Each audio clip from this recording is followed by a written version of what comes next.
contest. Sports Radio 610. The Texans play here. An Odyssey station. Check out the BetQL Network. Wagertainment for every fan. Get sports betting tips from the best in the game. Available on the Odyssey app and our sister station 650 The Bet. Sports Radio 610 presents Seth Payne and Sean Pendergast. We coming to H-Town. Let's get the work in, man. Let's go. Great day, great day. Oh, give me some juice, baby. Oh, yeah. Hey, what's happening, everybody? Happy Monday to all of you. Nice to be with you. Appreciate you getting up with us. Hope you had a great weekend. We are with you until 10 a.m. today. I am Sean Pendergast. He is Seth Payne. You know, Seth, it's funny. What? What are you going to tell me? Well, tell me. What are you going to tell me about this Astros team? Well, Sean? you know what? Well, it's draft week. First of all, like that's good. So you're going to draft baseball players this week in the first round. I feel like every athlete that pops up in anything right now, I'm like, can he play first base? Can he play? Could be a basketball player. Like some NBA player did something this week, and I'm like, oh, can he play first base? Can anybody play first base? They should have when people come into when they're walking into Minute Maid Park, they should just see if they can do a split.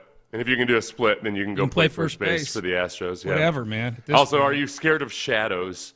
Yeah. If you're scared of shadows, then you belong on the Astros now. But we'd prefer somebody who's not scared of shadows.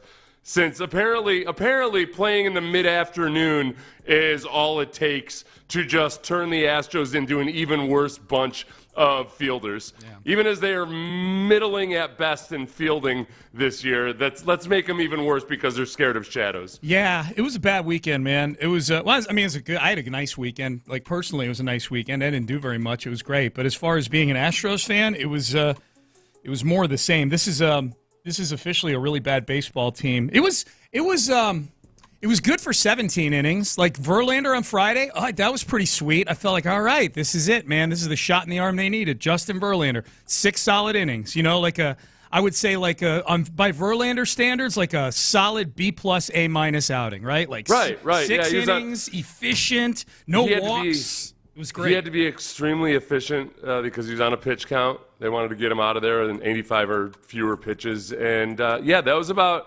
as what you would reasonably hope for in his first game back. That was really good.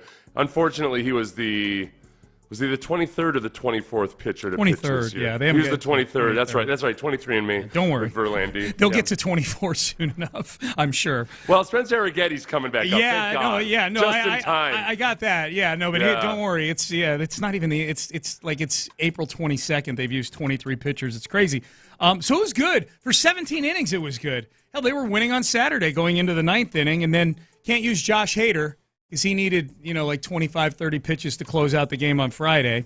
So they brought in Ryan Presley, who has not outwardly complained about losing his closer's job, but has performed like somebody who's disappointed he lost his closer's job. So he had a chance to get a save on Saturday. And to your point, he was not – well, no, the Abreu pop-up was earlier in the game. What was it that? Oh, it was a catcher's interference from Yainer Diaz that got that inning started off. I knew it was something. I know something got it started off that wasn't Presley's fault. The rest of it was Presley's fault.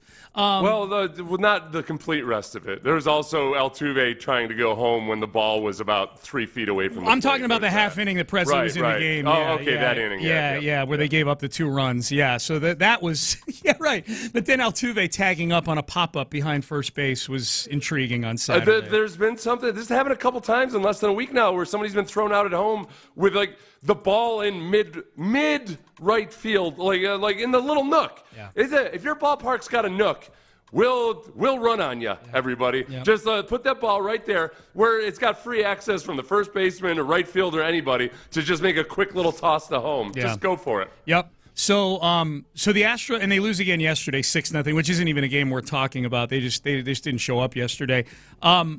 And the really bad news, now Christian Javier's on the injured list. I don't know, man. Like, it's 23 games in. It's a long season. It's 162 games, blah, blah, blah, blah, blah. Like, this team, they feel a combination of DGAF and cursed. Like, they are – this is a rudderless ship. And one of the big stories from Friday, Seth, was Verlander, after he pitched after he pitched a nice performance on Friday, the stories were coming out about how he gave the team a talking to on Wednesday.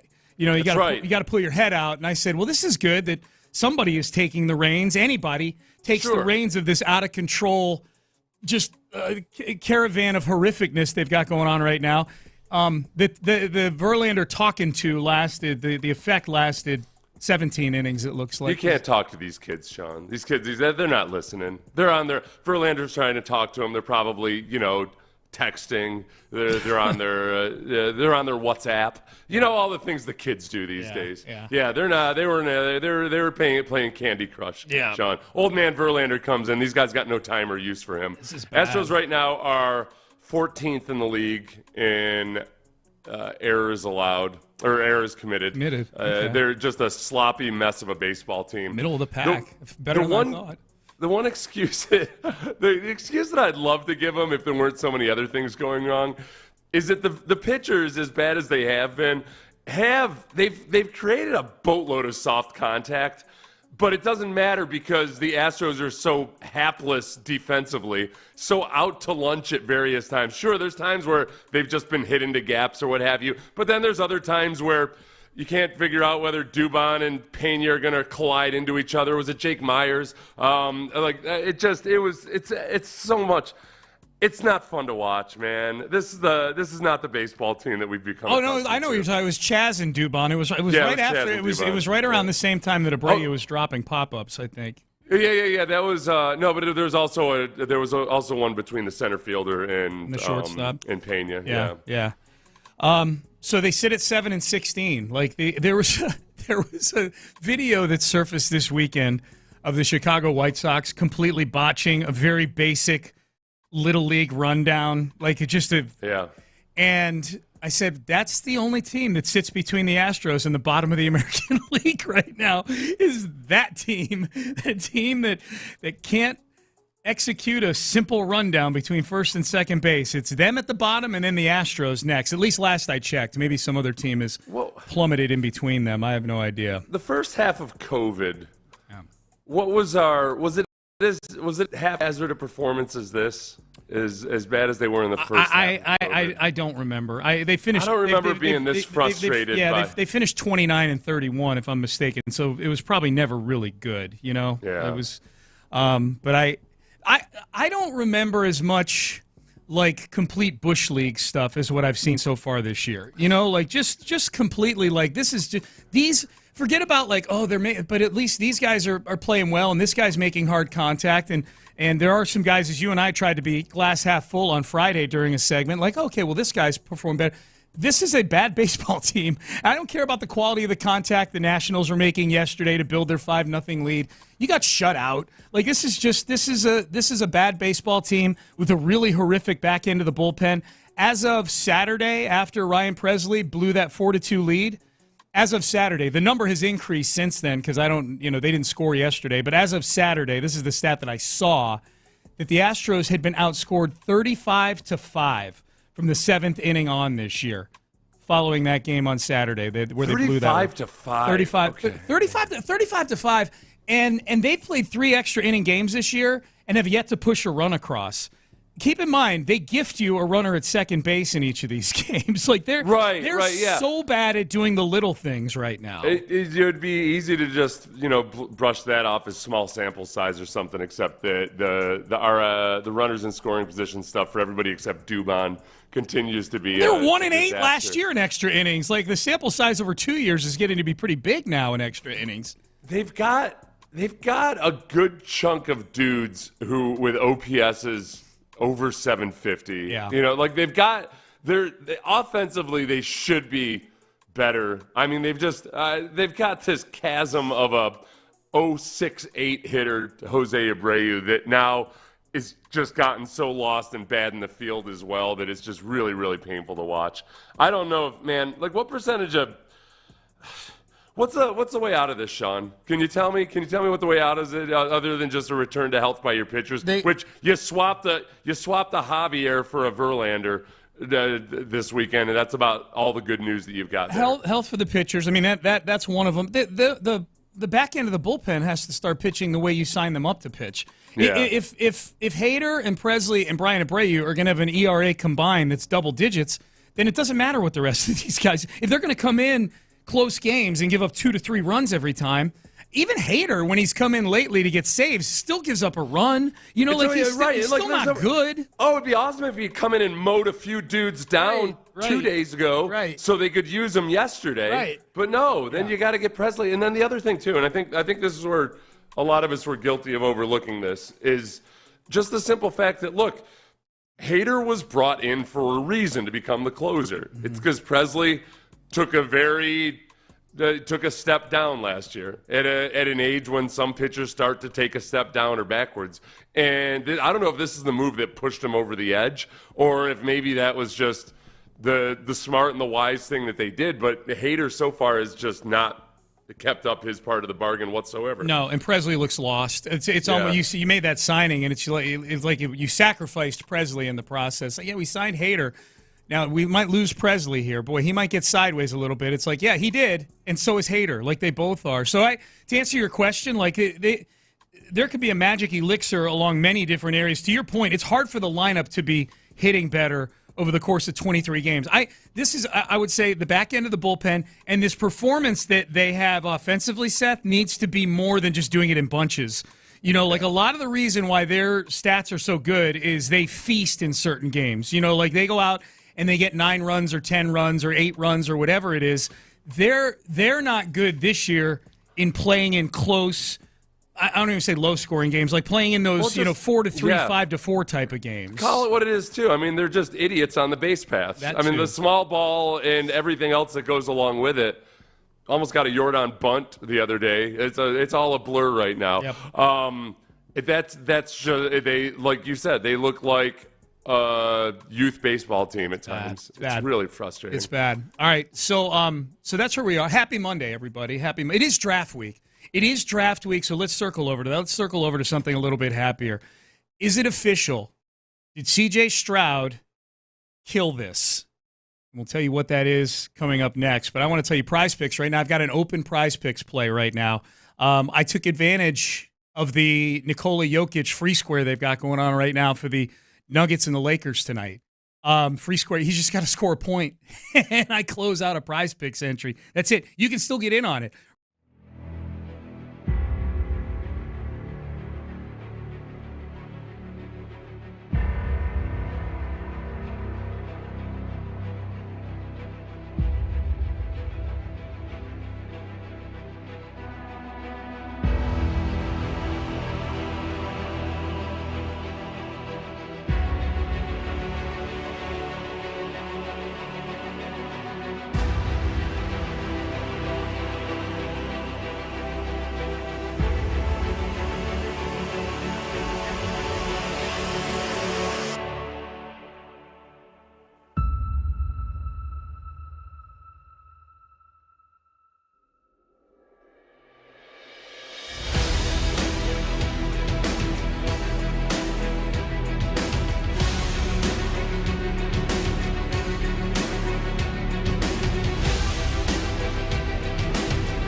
Sports Radio 610 presents Payne and Pendergast. NFL draft this Thursday. Texans, as of right now, Texans picking Friday, 42nd and 59th and 86th overall on Friday, and then they got a bunch of day 3 picks. We'll talk more about what the strategy might be at the top of the hour at 7 o'clock. But a good question on Twitter this morning. I was going to hit some of the QB drama going on, and we will in this segment, but I had not even thought about this.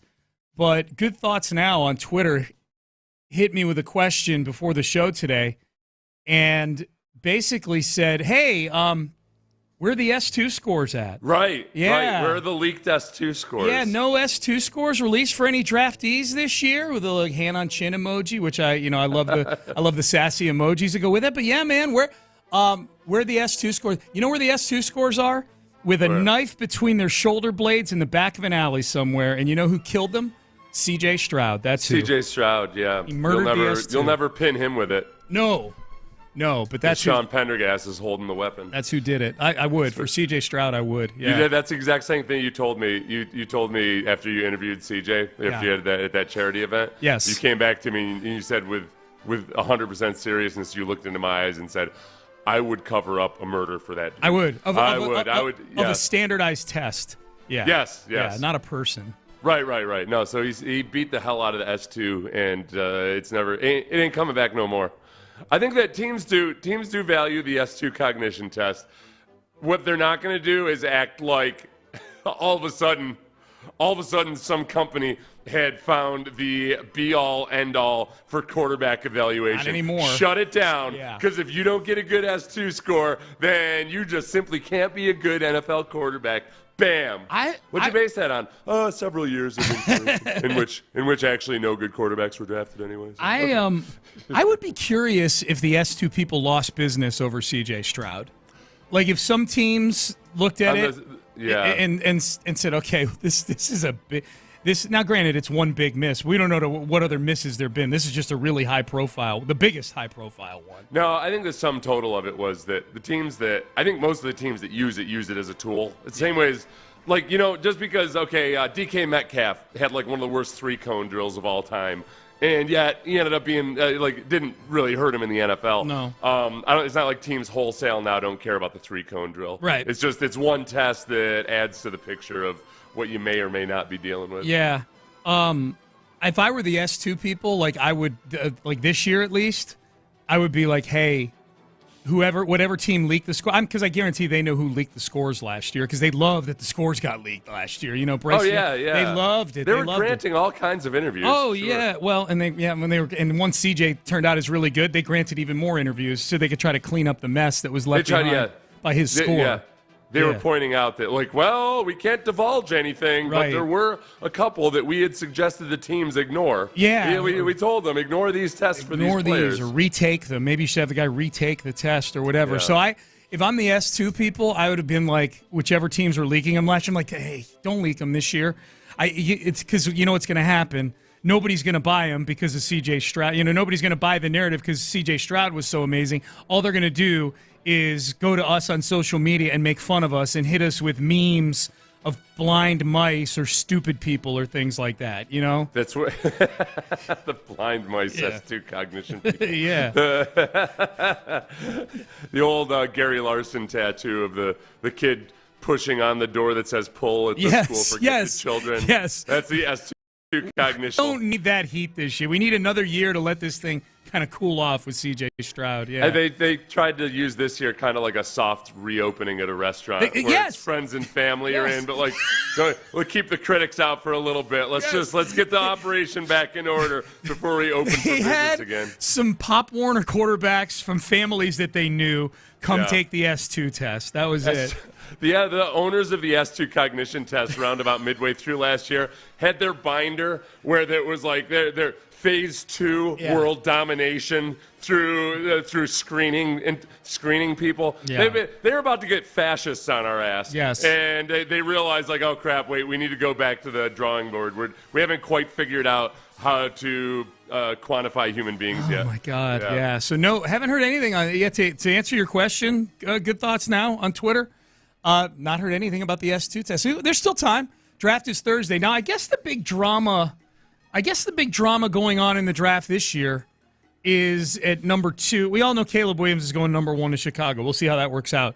I guess the drama here is now at number 2, where Jaden Daniels is kind of the favorite, but there's a lot of people thinking Drake May might go there from North Carolina. But the Jaden Daniels drama, there are reports that he was not happy with Washington, or he hasn't been happy with Washington's vetting process. Seth and I talked last week about how Washington had 4 quarterbacks visit at the same time.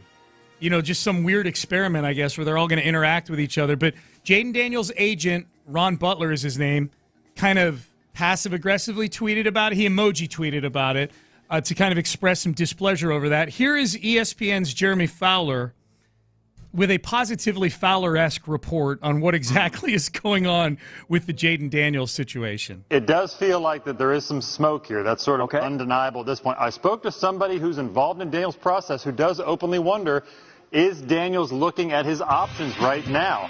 Now, he has had interest in playing for the Raiders. That is real. Sure. Staying on the West Coast, reuniting with Antonio Pierce from the Arizona State days. But they picked 13th. It's going to be hard to make that sort of trade happen. Intrigue in Minnesota as well. That's not to say that he doesn't have interest in playing for Washington eventually. I cannot confirm that that's any different. But as was told to me, this has not gone as smoothly as it should for a player who's a viable candidate for the number 2 overall pick. It should be sort of pretty clear at this point. Talking to people in Washington, they still expect that Daniels is, a good candidate to be the pick here and could very well happen. But there's just a lot of smoke right now. I've reached out to his agency, told there could be a statement at some point, but nothing yet. He said could 4 times. There's a lot of smoke.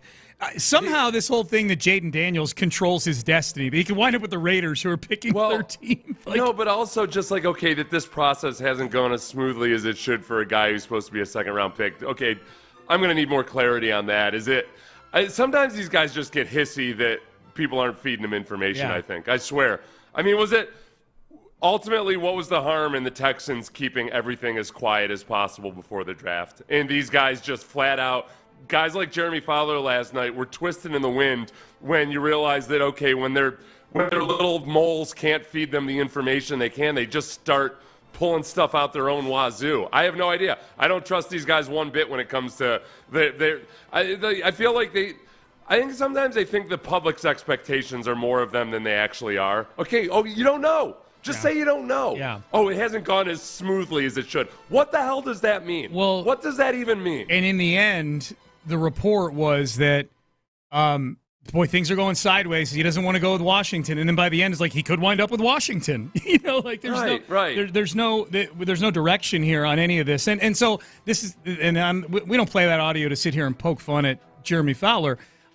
I do. This is partially, but this is like he's viewed as one of the, he's not Schefter or Rappaport, but he's certainly above the line of an opinion that people read and internalize and respect, and that's the information that he's getting right now. For what it's worth, Jaden Daniels' publicist basically tweeted that everyone's full of crap on this, and that reportedly, according to Ralph Vacchiano, who is an NFC East reporter for Fox Sports, tweeted yesterday, I don't know if Jaden Daniels wants to play for the Commanders or would prefer another team, but the flap about his agent being unhappy about the group QB visit to Washington is a bit overblown. The two sides have talked since, and they've settled any issues. So that's where we are. But this is kind of nice as a Texan fan to be able to watch all the other teams deal with this stuff. Oh, yeah. It's like watching a fireworks show. It is interesting that some of the reports, I feel like sometimes I try to figure out some of these reports where teams start treating the organization like it's the exact same people that have always been in control or in charge. And it's weird because Washington has been people are almost acting like Snyder's still the boss. And they talk about what a dysfunctional franchise it is and all these other things, which I get historically. And yet, I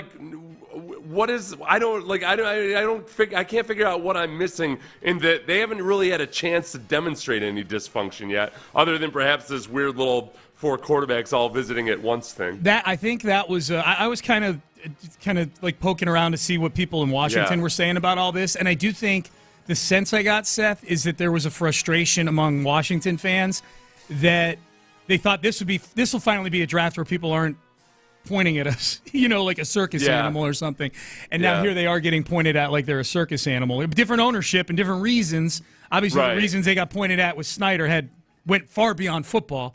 But I think they were like, finally, we're just going to be a normal bad team, And now it just they're not. Now they get a picture of what was like look at. But honestly, look at what happened to the Texans last year. And I guess that's why I'm getting sensitive on behalf of Washington fans, just because the Texans were in that same position last year, where no matter what they did or what happened or who they were looking at, everything automatically gets treated like, oh my gosh, what a huge failure. Oh, look, can you believe the Texans are doing this? Oh my gosh, the Texans aren't even going to take a quarterback? Can you believe this? Remember all the rants from people who were ranting in advance about the Texans not taking a quarterback? They just couldn't believe how stupid the Texans were. Yet another stupid thing they're going to do. They're not taking a quarterback. That's why I don't trust any of these dudes. Yeah. Because I think they read way too much into any little thing, and they've got to they see it through a filter of like, oh yeah, this organization, they're playing in the same stadium as the team that was there 10 years ago, so they must be doing everything wrong. So, and your point is, it's spot on. If you're in your car right now going, then why did you play the audio, Sean? Why are we talking about this? As a warning label,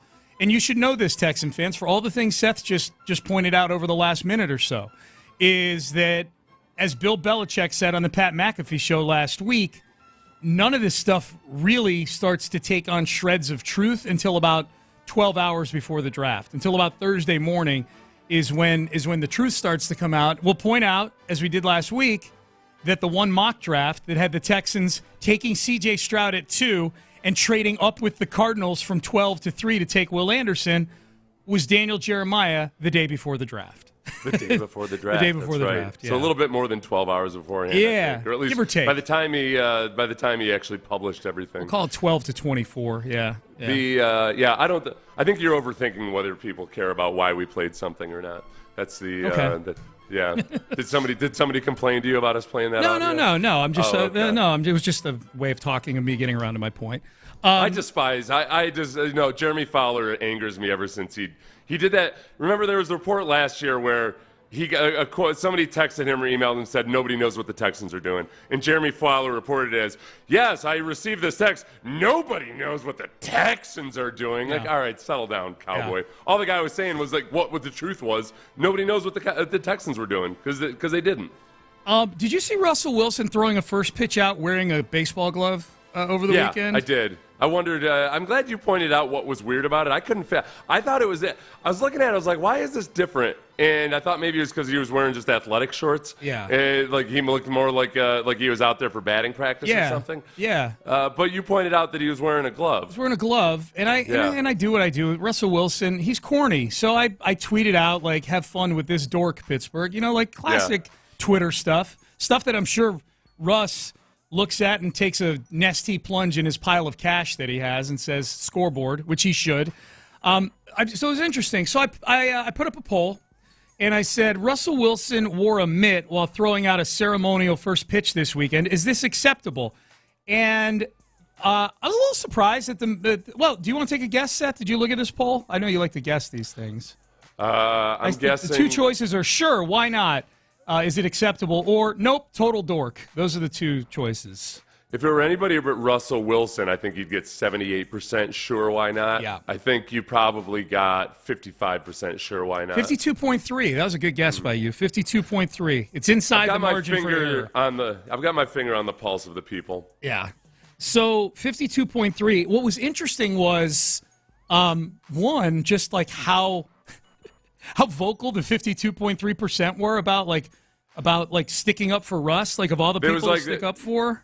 It was like they were sticking up for the wave. They took it personal because it was something that they have either done or would think about doing. The reason why a lot of them were sticking up for him was, well, he was drafted to play baseball. He played baseball, so it would stand to reason he would wear a glove. And I'm like, okay. Yeah, that's what makes it worse. That's what those people who are trying to actually you don't know the history of Russell Wilson and him like going to spring training with, I can't even remember which team it was. Like all of that. That's the cheesy part of Russell Wilson. Or the history of first pitches where hundreds of former baseball players have walked out to the mound without a glove.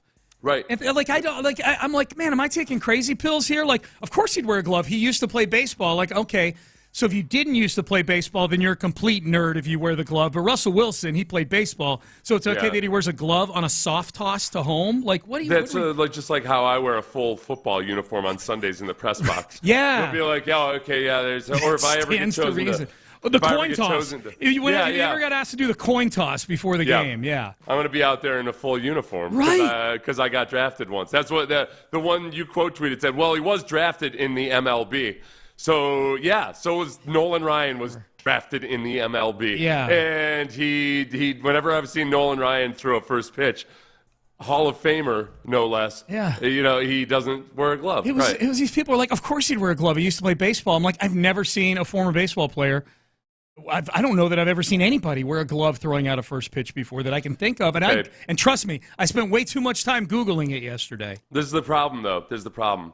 If Gronk had done it, I think the majority of people would think it was the coolest thing ever. Maybe. If Gronk went out there wearing it. It's mostly a Russell Wilson thing. If somebody went out there and was just having fun with it, with a glove on. If Jameis did it, Jameis who interviewed a fish this weekend on the deck of a boat, yes. Yeah. And Jameis was a baseball player, too.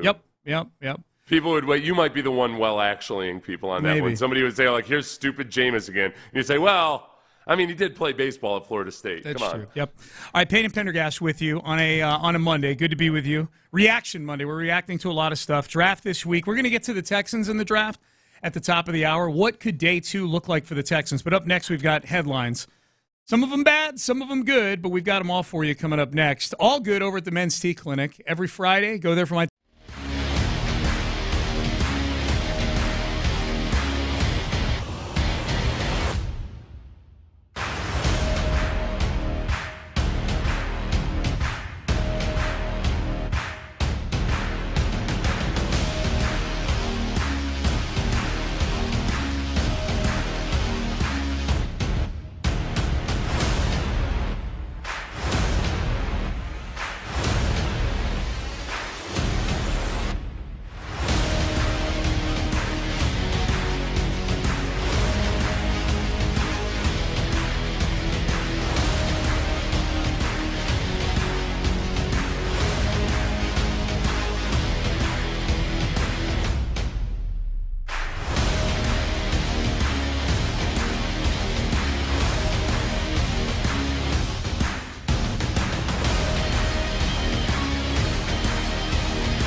Pavilion.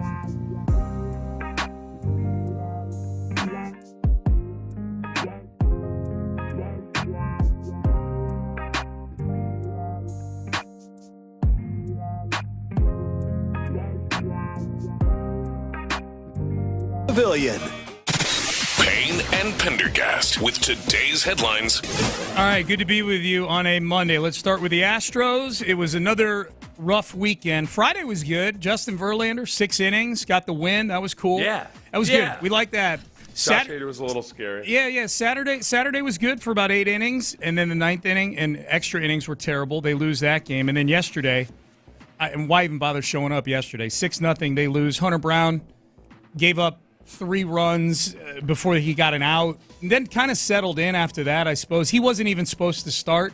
He was on regular rest, but it was kind of a surprise start because Christian Javier apparently slept with his head tucked in his sternum a few nights ago, and now he's on the IL with some sort of neck issue. I have no idea. So now it's a neck issue for Javier. He goes to the IL. So overall, just another weekend that is very 2024 for the Houston Astros. Were you joking about the sleeping on something? Yeah, I'm joking around. Okay, it's a neck issue. I mean, that is 17% of all pitcher injuries are caused by sleeping on something wrong, so I didn't know if just a neck issue of some sort. Not sure how he sustained it, but bad enough to put him on the IL. The IL thing, now, Espada talked about that, Seth, and it sounded like, okay, I mean, they are 7-16, so you may have to exercise some urgency here, but Espada made it sound like, hey, last year it was his first year as a full-time starter, and we're going to be cautious. And they did it retroactively to April 18th, so his comeback date is a little sooner than you'd think it would be. This is more like a little like the Framber thing where they're just exercising extreme caution. We expect Framber is going to be back in the next few days. But they got to get it in gear. I mean, this team does not have the margin for error. I mean, mathematically, they just don't. This isn't even like speculation going into the season that they're not as good as previous years. They are not nearly as good as previous years, and the record shows it. So I at some point, you can't be like, we're just going to put him on the IL for a couple of weeks, and we'll bring up Spencer Arrighetti, and everything will be just fine because we're the Astros. Javier has been pitching a lot more changeups, just about like every other Astros pitcher, but he hasn't been doing it at the expense of his fastball. So he's been pitching more changeups, but he's pitching as many fastballs as he always has. So that's where I'm going to. My little theory that the increased changeups will reduce the number of pitcher injuries because they're not throwing as many fastballs. This still falls in line with that. It does? Okay. Because he's throwing as many fastballs as he ever has. He's countered the changeups with some extreme fastballs. Get with the program. Drop your fastball usage, damn it. They're off today in Chicago for the next 3 days. Then Friday, it's an odd Friday off day because they're traveling to Mexico City to face the Colorado Rockies, whose record is actually worse than the Astros. We are exporting to Mexico one of our worst exports right now. Astros and Rockies baseball. I feel like it's bogus a little bit. The Rockies get to go out and play in a high altitude environment, which is they're already accustomed to more so than everybody else. Oh yeah. So I feel the Astros lineup, which they've got an awesome OPS, best in the league, they say. Look at this, how good they are. It's the whole scoring runs thing that's been an issue. Yeah. I just hope that at the very least, you get up 2 miles above sea level, and it's just all of those awesome OPS stats where every double will be a home run up there. Yeah, that's what I'm banking on. I don't know, man. Like this, this season is just it's a weird season so far, and I just feel like all these random off days now. I don't know, man. I just feel like a trip to Mexico City is not what this team needs right now. It feels like you're a struggling sitcom. Yeah. Does a to be continued episode in Hawaii. Yeah. All right. Yeah. They're gonna find an idol somewhere in the woods, and it's gonna be jinxed somehow. Yep. Yep. Texans made a signing yesterday. They brought back Dare Ogunbowale on a 1-year deal. Running back / kicker. Weeks will snap. Cameron Johnston will hold. Ogunbowale, the running back, for the lead. Snap is down. The kick is up. And it's good! Dare Ogunbowale for 3. And the Texans are back in front. Are you kidding? I don't think, Seth, the Texans are going to do anything with Dameon Pierce before the draft this weekend, like move him. But I do think they're going to draft a running back at some point this weekend. And Dare Ogunbowale has been on this team the last couple of years. I know it's only a one-year deal, and he's kind of a journeyman guy. But he is important on special teams. He is important if Kaimi Fairbairn ever pulls a hamstring mid-game ever again. Yeah, I don't know. I don't want to read too much into this. Like, Dameon Pierce had been the number 2 running back and probably still is in the eyes of the team. But if I'm putting a short list of things together that could happen now between now and the draft, I would say, I wonder if they're getting any calls of people trying to get Dameon Pierce on the cheap, who might fit better into their system than the Texans system. Yeah, and they also, people have asked this question a few times, whether the new kickoff rules, which are supposed to encourage more kickoff returns, successful kickoff returns, whether that might be good for Dameon Pierce since he had success as a returner when they started using him that way at the end of the season. Just from what I've watched and some of the successful returns, it seems like a lot of these kickoff returns that will work with this system are more along the lines of like, a good zone running back would be good at this. Mm-hmm. More so than like the whole reason that Dameon liked kickoff return from the conventional standpoint was it was a lot more like just classic man blocking where, okay, these two guys are going to block down here, there's going to be a hole here, and I'm going to hit it. That's what he said that he likes and excels at. So I don't know. I think that teams that just run a different that run a lot of man and gap scheme blocking compared to the Texans' preferred outside zone dominant scheme are probably maybe still interested in Dameon Pierce. No new leaks over the weekend with the uniform other than the team 5 o'clock Friday tweeted out a picture close-up of what looked to be the red helmet, like not with the sides, just like like in the face of the picture with like a shush finger in front of it. And what people noticed was the mask was like a chrome red mask. A chrome red mask? Chrome red mask, yeah. But you couldn't see the logo on the side of the helmet. So I'm getting a little bit nervous with the Texans, and I like that they're having fun and playing along a little bit with this, with all these leaks and what have you. My biggest concern headed into this season was whether a Stephon Diggs cryptic tweet will somehow disrupt team chemistry or what have you. Yeah. I don't need the team cryptically tweeting. I would just say, let's get rid of the crypticism. Let's just not encourage it. Let's not abide it. Let's just be sure we squash it. There's no more cryptic tweets. I'll be glad when Leakgate is all behind us now. Like tomorrow at 10 o'clock, Leakgate will officially be over because the uniforms will be revealed on social media at that time. I can't wait for you to start talking about how you knew all along and like, well, this is what I knew. Just cause, you got all the inside info. Be obnoxious about that, yeah. Yeah, I don't know. I wasn't at the little event where they unveiled it to everybody, so I have not asked you once about what they look like or whether this is accurate or anything. I just want to be surprised. Nor have I tried to. If you're somebody who's looking at my non-disclosure agreement right now, I had to sign. Nor have I tried to tell Seth, and he's had to stop me or anything like that, okay? That's right. I was very good back in the day at ignoring any kind of reports about the Olympics. Like, had no idea Mark Spitz had even won a medal, Sean, till I watched it on tape delay. Back when it was tape delay, yeah. NBA playoffs yesterday, or over the last 2 days. I would say the things people here probably most interested in, James Harden was fantastic against Dallas yesterday. Yay! 20 points in the first half. It's the playoffs. This is when he shines. The Clippers, it's up from time to time. Yeah. Clippers beat up on the Mavericks. They destroyed them yesterday.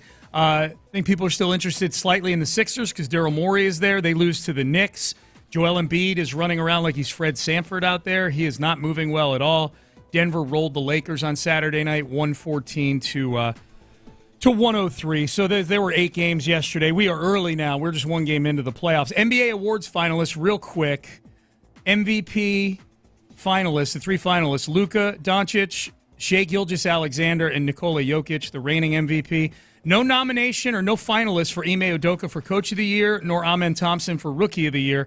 Alperen Şengün, one of the 3 finalists for Most Improved Player, along with Tyrese Maxey and Kobe White. So there you go. There's your headlines for a Monday. All right, up next, the Texans don't pick till day 2. But if history tells us anything with Nick Caserio, we will get some Friday fireworks when it comes to the Texans in rounds 2 and 3? What do we expect them to do? What has history told us Nick Caserio is going to do? We'll dive into the history coming up next.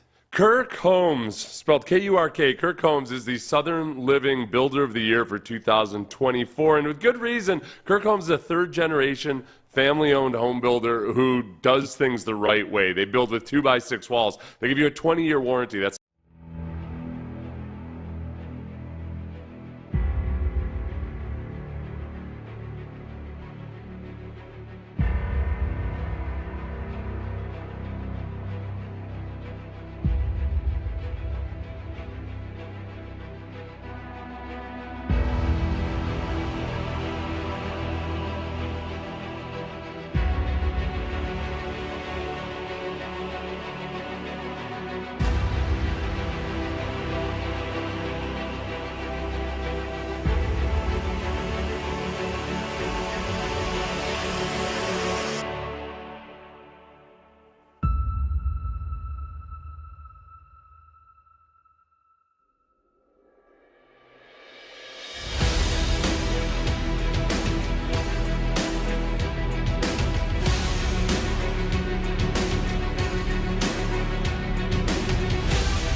contest. Sports Radio 610. The Texans play here.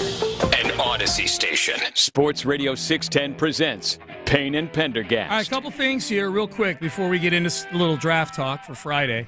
We're going to do Acknowledge Me at 7:20-ish, thereabout. And that will be part of this segment. We've kind of shifted the clock around a little bit. You guys know we do a long segment normally from about 7:45 through 8:20.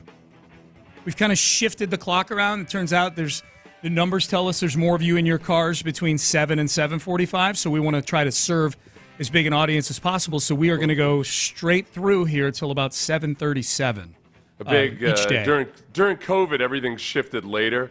Now, like, it's taken 2 years for everything to normalize kind of back to like, oh, people are getting in their cars and going to the office. Normal time again, yeah. Their bosses made them go to the office. That's right. Because they were lonely. Yep. Take care of your lonely bosses, everybody. That's right. So they're like, why did I get to this station in life if I can't see the minions I lord over? I know. I earned this. Yes. I earned the chance to stand in an ivory tower and watch them sweat. Why can't I? If I can't, they need to see me leaving to go play golf every afternoon. Yep, they need to know. Otherwise, what's it all worth anyway? They need to know. So I say that to say we'll do Acknowledge Me at 7:20. We're going straight on through to 7:37. So that quick note, quick reminder that the draft, and we'll segue into this now, the draft begins Thursday. We'll carry it here on Sports Radio 610. You'll have Texans Radio for round 1.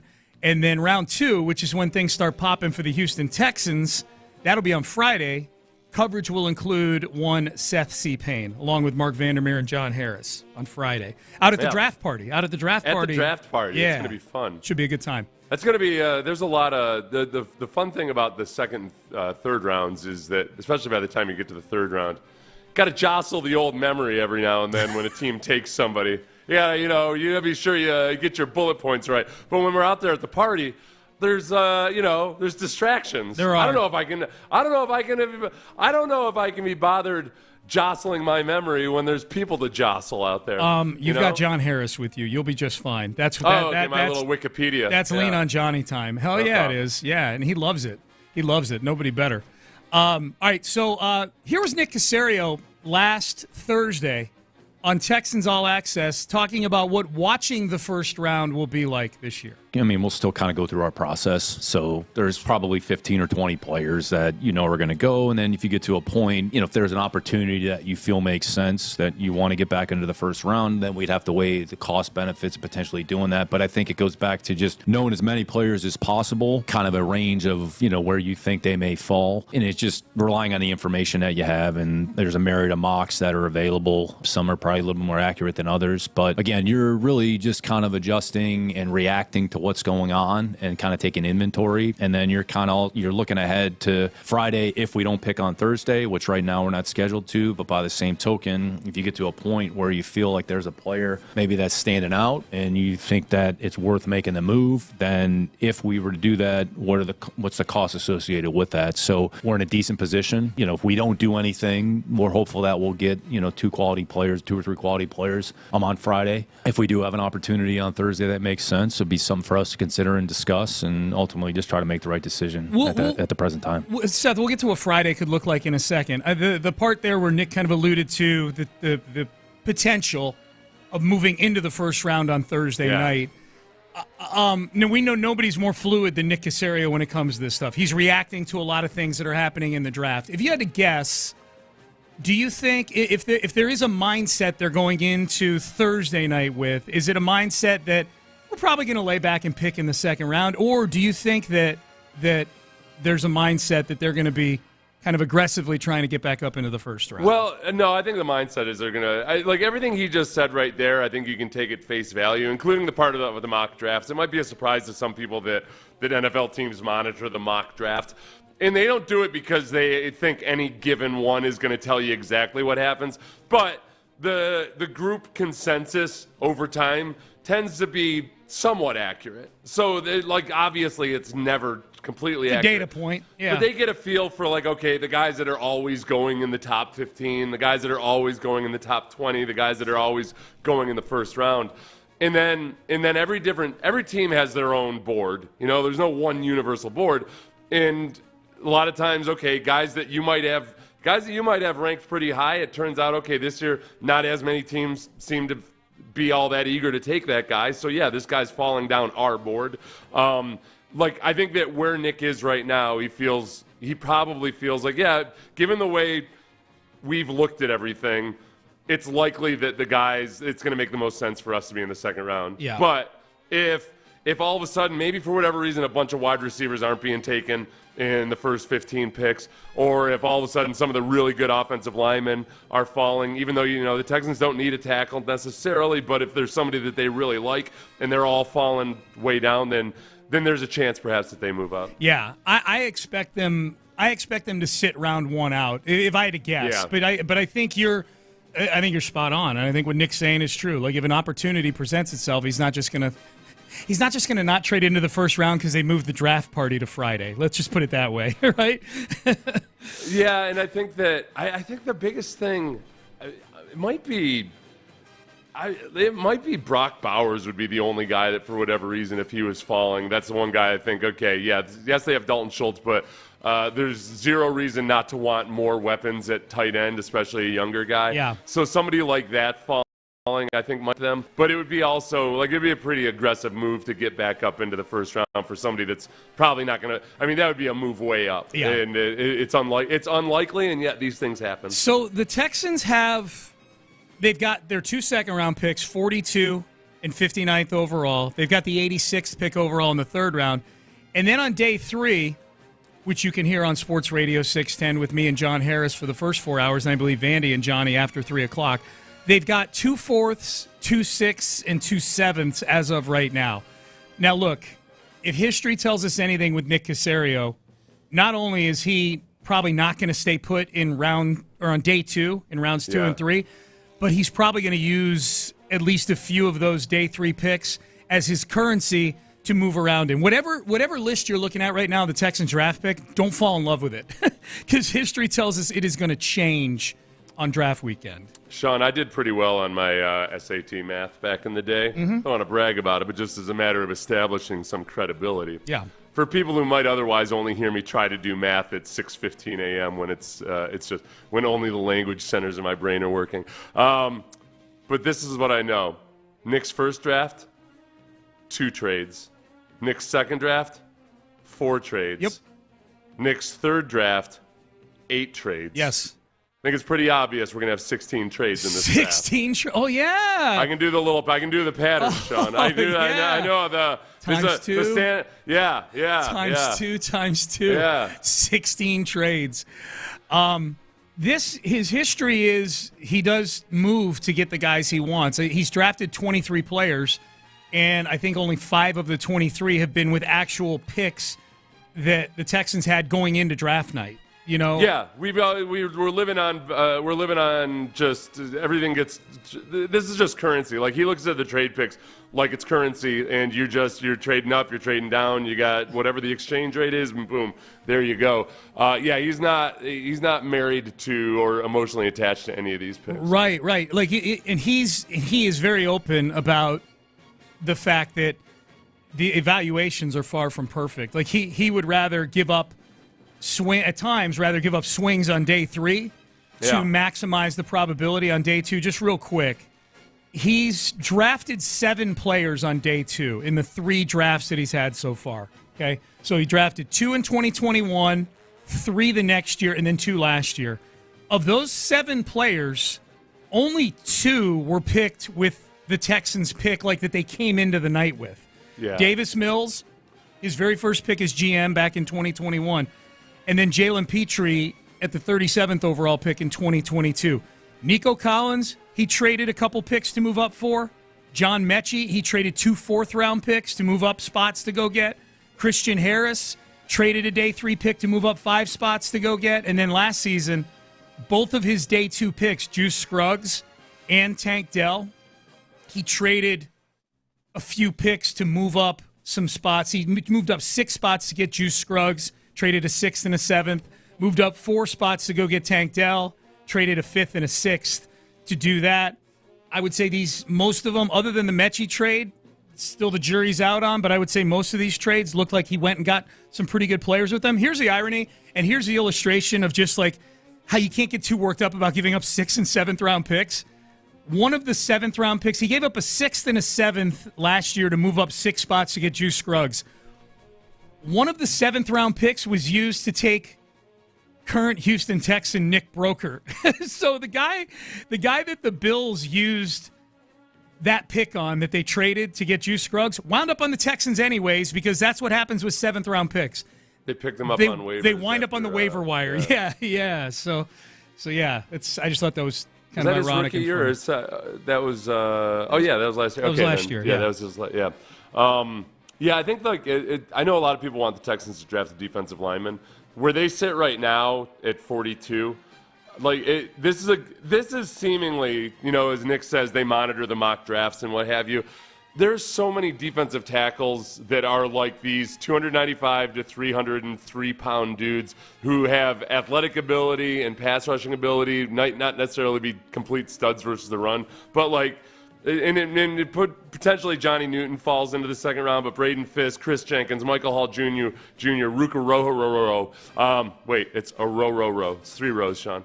These guys are all. I could see all of them being 2nd rounders, and for good reason. I feel like that's one of the reasons the Texans feel comfortable being in the 2nd round instead of the 1st. That they might not have, Byron Murphy is the leader in the clubhouse in terms of a guy that's almost definitely going to get drafted in the 1st round, kid out of Texas. But Johnny Newton is the one there where the Texans might, maybe the Texans have him as the next best defensive tackle, but I could also see them having Braden Fisk or Chris Jenkins or any of these other guys rated above Johnny Newton. So I feel like the Texans are going to use one of those 2nd round picks either by trading or using it with it on a defensive tackle. Yeah, I they're not going to stay at 42 and 59. I feel pretty strongly about that. And yeah, defensive tackle. That was the other name when you brought up Brock Bowers earlier in this segment. Yeah. If he started to slip, Byron Murphy was the other name that I thought too. All right.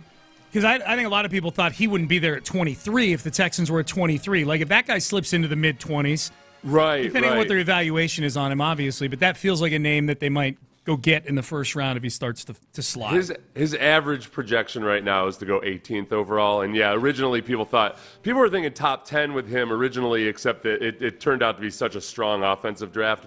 But, again, that's all a projection. It's anything could happen. Yeah, I think other than Will Anderson, who they traded a 2nd and a 1st to go get, I think the message is he's cool. Nick's cool trading day 3 picks. Those are lottery scratch-offs, basically. Yeah. To move up from 42 to 26 and get somebody, now you're talking about trading a 2nd in the future or something like that. And it's not as simple that you just get back. You can't just execute the same trade you did with the Vikings. That's right. It's all the further you get up and try to trade into the 1st round, that's where the math gets a little screwy. I think one thing to keep in mind too, if we're talking right now about Nick Caserio, we're going to do Acknowledge Me in about five or 6 minutes here. I think the other thing to keep in mind too, Seth, I read an article this weekend in The Athletic, and it talked about how so many guys that would normally be coming out for the draft are opting to stay in school because they're making a lot of NIL money. Yeah. They use Iowa as the example. I guess a bunch of the Iowa kids. Defensive players. Defensive players, yeah. Not offensively. There's nobody from Iowa offensively. They've got a really good defense this year, and they all met before their bowl game. Yeah, they sat down. Yeah. They had a sit down, and they tried to figure out, okay, what are we going to do here, guys? We going pro or are we sticking around? The only one that decided to go pro was Cooper DeJean, who's the only 1st rounder out of all of them. The rest decided to come back to school. So at its peak, underclassmen announcing they're going into the NFL draft a couple years ago at its peak was 130 kids announcing we're coming out for the draft. Boy, that is a big shot in the arm for the talent pool. There's only 58 this year. So the thought process is that day 3 is going to be considerably weaker. At some point, this whole thing will adjust, and it'll be balanced out again. Part of it's all the guys with their extra year of COVID. This is the last year of extra COVID eligibility. There's that too. Yep. There's a lot of older guys. There's going to be older guys in the draft. There's going to be it's shifted the demographics of it a little bit. So the end result is that day 3 this season is, according to the scouts, is weaker than most any other day 3 that we've seen. That's another reason I could see Nick moving 4th, 6th, and 7th round picks. It's like, all right, well, these are the, these aren't your classic 5th, 6th, and 7th round guys. I can probably get some of these guys undrafted, Yeah. I wonder, like you said, that'll swing back around as the kids start graduating out. So there'll be fewer underclassmen. I think that's ultimately good for the NFL. I think that if you got an extra year of film on guys, they've matured and advanced an extra year, that you should start getting rookies, even though it might be a little bit of a deficit last year and this year. You're going to start getting rookies that are really way more advanced than they had been forever. Yeah, the part that was surprising to me was they basically threw out in that article that, for an average starter, the NIL money at a lot of schools is probably around $200,000. And the difference is that's guaranteed, unlike you get drafted in a late round or go as an undrafted rookie free agent. If you make the team, you might make a couple $100,000 if you make it the entire season. So a lot of these guys that are, projected to be late rounders, they're just flat out saying, well, okay, well, I can maybe – I say I get a guaranteed couple $100,000, and I improve my chances theoretically, get better, and get drafted higher next year. You improve, you get your degree. That matters to some of these guys. Yeah. You get to hang out with your buddies for another year, which matters to some of those guys. Like that, Well, if it's making $200,000, you're making $200,000. Like, hey, I like where I am. Or I could go somewhere where I don't know if I'm even going to make the team. And it's one of those. I mean, we speculated or wondered whether this would happen, whether it would result in this, but you just never know. This is so far one of the good things about NIL is that it might ultimately be better for the product of college football. Yeah. Because more upperclassmen are staying in. They are. And then it might be better for the NFL because they're going to be able to get a better look at guys and evaluate them better. Yeah, it's not happening, not surprisingly, it's not happening with the upper crust guys. Those guys are still going pro. But you're right. Like, it's stabilizing the back end of a lot of college rosters. In an age where there's complete instability due to the transfer portal, at least now some schools with their upperclassmen, once they're probably at an age where they're not getting into the portal or they've already been in the portal once, that they're at least, the good schools are being able to count on guys staying for 4 years. You know what? I don't think I've heard C.J. Stroud ask this question, and maybe he has been. But his decision to actually enter the draft, remember, it came right down to the wire. Very late. And people were wondering whether, Ohio State and their collective may have put together a huge NIL package. And at that point, who knows exactly. This was well before all the S2 stuff and everything. But he waited until the last day to put himself into the draft. I don't think he would have answered, he probably wouldn't have given a transparent answer last year during all the commotion and everything. I wonder if he's asked, like, okay, what was going on there? How close was the money? Yeah. Let's be sure to either us or somebody else ask him that the next time he's at the podium. Okay. How close was the money to have you come back to Ohio State boy for him? That would have had to have been a big check. I know, but I think that was probably what they really wanted to, at that point it wasn't a slam dunk that early in the process that he was going to be a top 3 pick. You never know. You never know exactly. He probably wanted to dot all the I's and cross all the T's on their due diligence to be sure. Yep. Yeah, it would. So for $40 million guaranteed versus what's the most you think he would have been offered? NIL probably. Yeah, at Ohio State. Yeah, under $10 million probably. And here's why I say that, Seth, because I remember a quote from Ryan Day, his coach at Ohio State. When NIL first became a thing, like a year into it, I remember Ryan Day saying, hey, man, I need $13 million to keep my roster together, going into the offseason. So that included everybody, including and he even said, like, quarterbacks are $2 million, offensive linemen are $700,000, Yeah, but that was at the very beginning when there was no, like, they didn't have all this structure established and everything. And I feel like, I don't know, like Shedeur Sanders made $4.7 million at a no-place school just based off of the power of his. Right. exposure. No, which is why I said under $10 million. Like I said, it would definitely be more than the $2 million Ryan Day was talking about at the beginning of that thing. But but Ohio State is a school that like probably did just that. Like they've been on the NIL thing from the get-go. They probably did send everybody back to sharpen their pencils and try to bring CJ back especially when you watch Kyle McCord play for them this past year at quarterback, So there you go. Going to be fireworks on day 2. Nick Caserio, book it. All right, let's get to it. Let's acknowledge some of the big performances. Not many, really not any big Houston performances from over the weekend. I would have loved to. Maybe, you know what? I'll give a little side acknowledgement to Justin Verlander for coming back, pitching well on Friday, and giving the team a kick in the ass on Wednesday that lasted for a day. And then they blew Saturday, and they sucked on Sunday. So we'll get to the real acknowledgments here. I want to acknowledge, for the second straight week, Nick Caserio is getting acknowledging the general manager of the Houston Texans. We acknowledged him last week because it was our first chance to do that since the Stephon Diggs trade. This week, I want to acknowledge him for his saucy demeanor at his pre-draft press conference last week. Yeah, people took note. Yeah, it was pretty it was a different version of Nick Caserio that we've seen. It looked like he's kind of just. I think he was fed up with all of the flowers that people are throwing at the Texans for basically not doing anything other than just signing people, and I think he's one that's seen too many times the people that win the offseason go in and have disappointing results. So I just went back just to be sure that it wasn't an errant thought, and he had. It was quite a few moments he had. He had quite a few moments. We've got a montage here of said moments. Here is a medley of Nick Caserio from his pre-draft press conference. You know, I'm sure we'll get some questions here about the offseason and some of the things that we've done. I mean, frankly, it's kind of laughable. I mean, it's so early. I mean, we haven't done anything. Yeah, I think anything that's said outside the building is just noise. Draft grades, right? I mean, it's the most ridiculous concept that I've ever heard of. Like, we can talk about all we want about what's going on, what the expectation is. Quite frankly, it doesn't really matter. We're not for everybody. Everybody's not for us, and that's okay.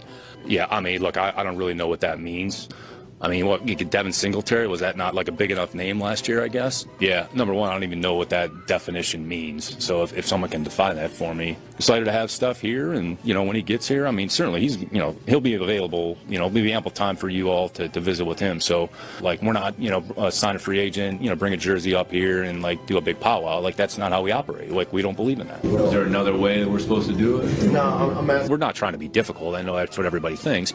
I'm sure you guys can have some fun with that next week. So, all right, thanks. And we are having some fun with it. We did, yeah. We had fun with it, yeah. It was, Ben, you went with the Curb music underneath him on that? I thought you go with some saucy death metal music, given the chippiness of Nick Caserio. He was, it was a lot of it. Well, the biggest thing was that I was kind of surprised by was him saying that we don't have a press conference, and bringing the guy jersey up here and everything. I feel like they've done press conferences with free agents before, They did one with Danielle Hunter 2 weeks ago. Yeah, right. Yeah, and Joe Mixon. I was happy because it really was. It felt like just an old school football guy who's just sick of the whole celebrating anything that happens in the offseason when it doesn't actually involve wins or anything. He's just gotten disgusted with it. He's gotten disgusted with the entire machine and the year-round media force that the NFL has become. I was hoping someone would push back on the we don't do that kind of thing. You just did it 2 weeks ago, and then Nick could go, starting now, we don't do that. so that was... I'd like to hear from Stephon Diggs. I don't know. I just there's part of me that just... I would too. It's not a deal breaker or anything. It's just it would be nice to see the new toy at some point. I would too. Cal McNair and Hannah McNair did a sit-down with several different members of the media a week or so ago, talking about a variety of things with different... They talked about the Astrodome. They talked about the uniforms, a lot of stuff. This was a fun exchange with Will Kunkel of Fox about how much fun it was beating the Titans while they were wearing Oiler uniforms last year. And it's more Hannah that we're acknowledging than Cal here, so we'll acknowledge. Cal, they make a great team because Cal gives the politically correct answer, and then Hannah comes swooping in with a foreign object off the top rope and just smashes a chair over people's heads. Here is the answer to how much fun it was beating the Titans while they were wearing Oiler uniforms last year. It's always fun to win. A little bit more fun that day, a little bit more special, especially when a cowboy hat came out on the head coach. Well, It's always special to win, especially AFC Come on, South. Cal. Let's have some fun here. Give the fans what they want. We love to win. We love to win, and so that one's right up there with some of our favorite wins. I think Houston liked that game a lot, especially winning that game there while they were wearing something that Houston takes a lot of pride in. And, Tennessee doesn't care as much. It's not as meaningful to their fans as we saw in a survey 20 or so years ago when they did change to the Titans. The Oilers didn't mean as much to the Titans fans. But so to win there meant a lot to Houston as they were shoving that in our face. As they were shoving that in our face. Yeah. And that was, like Mike Vrabel when he got paraded out in his little cowboy outfit with his vest and his hat. You make like Amy Adams Strunk dressed him up like a doll. I like you make it sound like Woody from Toy Story. He did. Amy Adams Strunk was like, "Come on in here, Mike. Come on in here, Mikey. Yeah. We're gonna dress you up, okay, big boy?" And Mike was like, "I don't wanna." No, and we're gonna put. She was like, "No, you get in here." And then I'm gonna embarrass you, and then I'm gonna fire you. That's right. Yeah, get in here and wear your cowboy outfit. They fired him 3 weeks later. Yes. Mm-hmm. Oh my God. You're a bad boy. Yeah. I dressed you up. I dressed you up like a cowboy, and this is what you did. Yeah. You lost to Case Keenum. Oh my God, that's great. That is great. A quick programming note, Callahan and McNair in studio with it tomorrow at 11 o'clock. The uniform drop is on social media tomorrow at 10 a.m., so keep an eye out for that. And hope to see many of you out at the uniform reveal party on Tuesday night. Okay, let's get to this one. Trent Baalke. Acknowledge me! Jacksonville Jaguars general manager. This is a bold, brazen move right here. I got to acknowledge this move in his pre-draft press conference. Take a listen. Still got a couple of days going through. Coach and I haven't sat down and gone through the final board yet. Dude just ripped ass. I tried so hard. I didn't want to listen to it. I don't know why, but it grosses me out. And I saw that. I had seen that the afternoon show spent a good chunk of money on this. I saw little clips of it across my feed all weekend, and I didn't want to listen to it. But that was pretty bad, man. That wasn't. Oh, he should have. Don't say excuse me when you're on microphone. That can easily be excused as like the leather on your chair or something. Right. You know? And this happened to Orlovsky like a week or two ago. Orlovsky was on McAfee. Yeah. And he was on a Zoom from his car. Yeah. And I guess I'm like you, Seth, like I don't like watching those or whatever.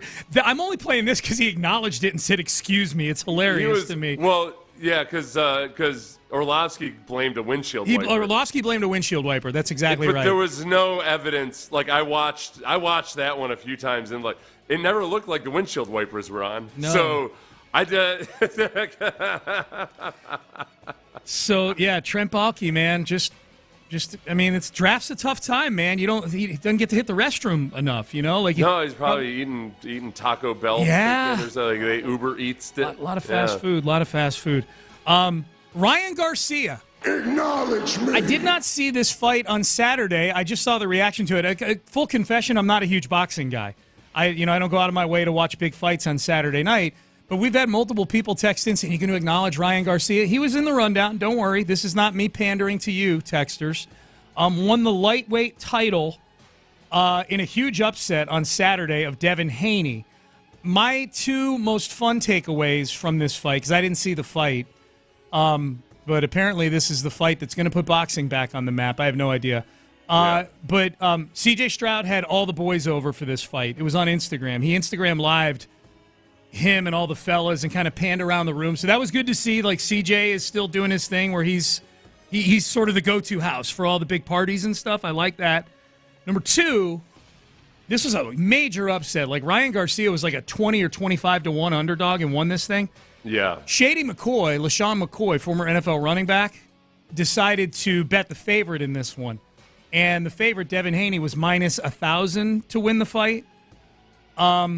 So Garcia couldn't have been 20-1. He was a big underdog though. But anyways, Shady McCoy bet Devin Haney at minus 1,000. He bet $250,000 to win $25,000.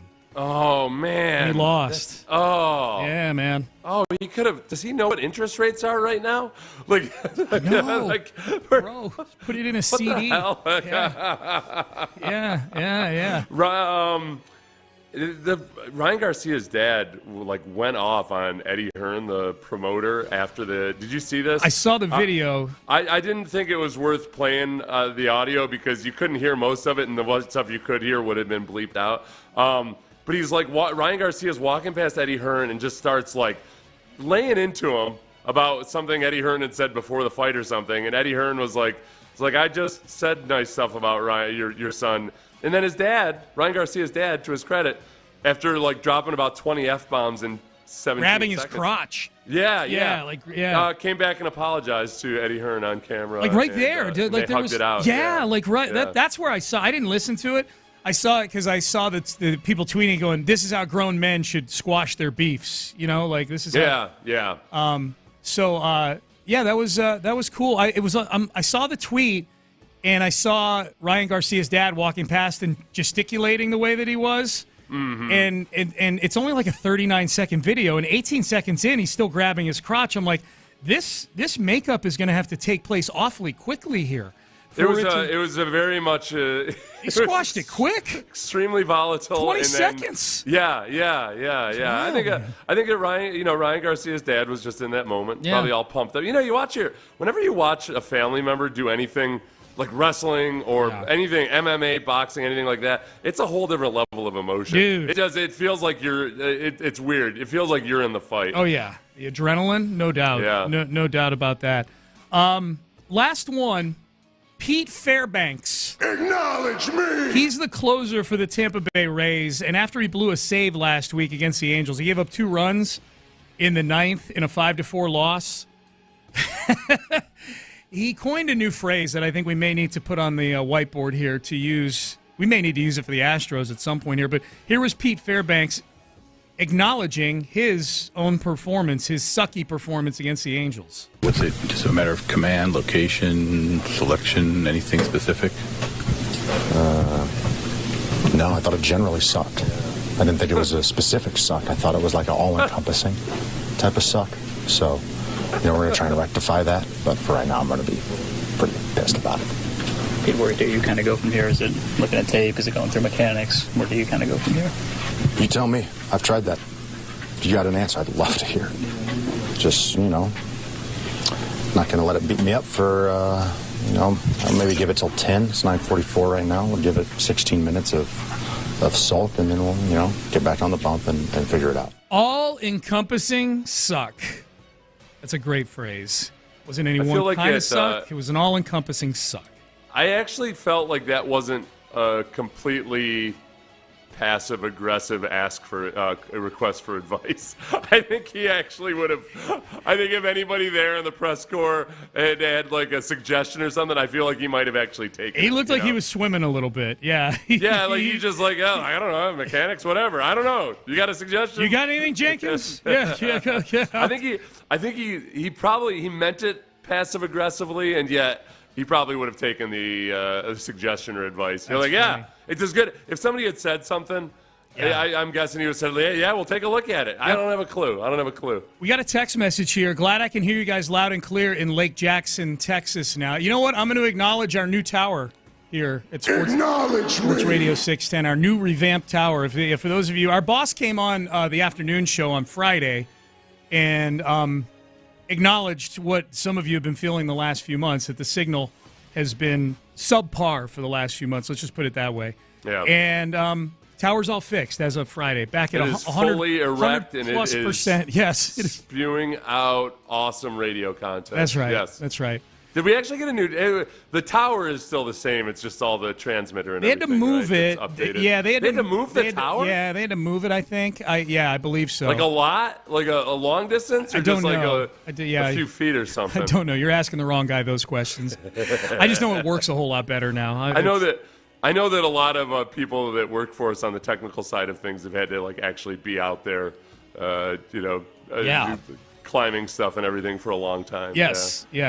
So they've been working double duty. So thank you for the hero's effort. They've been working double duty, and then it sounds like it's one of those things where they do something the way they were told to do it, and then all of a sudden they're like, you know what? Yeah. You know what? Maybe we should actually tweak it up. It to me it sounded a lot like they just spent 9 months with their wife telling them to adjust a picture they had just hung. Yeah. Over and over and over again. You know what? Actually, I think it's a little bit better to the left. Can you? Is there a stud there? Yeah. Is there a stud 3 inches to the left? Right. No. And imagine doing that for 9 months. Yeah. I don't know if it was 9 months, but it was a few months. It was longer than it should have been, and now we're back. We're back, baby. So if you stuck with us through a couple things, if you stuck with us through that, thank you. If you know people that didn't, or you want to tell a friend, tell them the water's warm again here. You can come back in. Number 3, and this always goes for good signal, bad signal, no signal, especially no signal. Download the Odyssey app. You can listen to us and stream us and rewind us. If you just tuned in now and you missed Acknowledge Me, you can bump back on the app. So download the Odyssey app. That's a great way to listen to it as well. All right, Payne and Pendergast with you on a Monday. All right, Jose Abreu. Where are we at right now with the clock ticking on this thing? A poll on Twitter deemed the official petition on use of Jose Abreu moving forward, and the solution that all of you wanted looks like the clock may have struck midnight, at least temporarily on that. We'll get to that coming up next. But first, the LASIK procedure. Now, I know that our baseball team is not giving you much to want to have 20/20 vision when you watch them, but the other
I've now won. Live from the Twin Peaks studios, Sports Radio 610 presents Payne and Pendergast. All right, Payne and Pendergast with you on a Monday. Okay. Hey, Ben, since we changed the clock around, be sure, don't be bashful about telling me to get out at 7:55 or whatever, okay? All right. Just probably should have said that off the air. But I say that because but we have listeners that tune in at this time and are expecting us to go for like the next 35 minutes. We have moved the long segment to earlier in the 7 o'clock hour. So just, those of you in your car.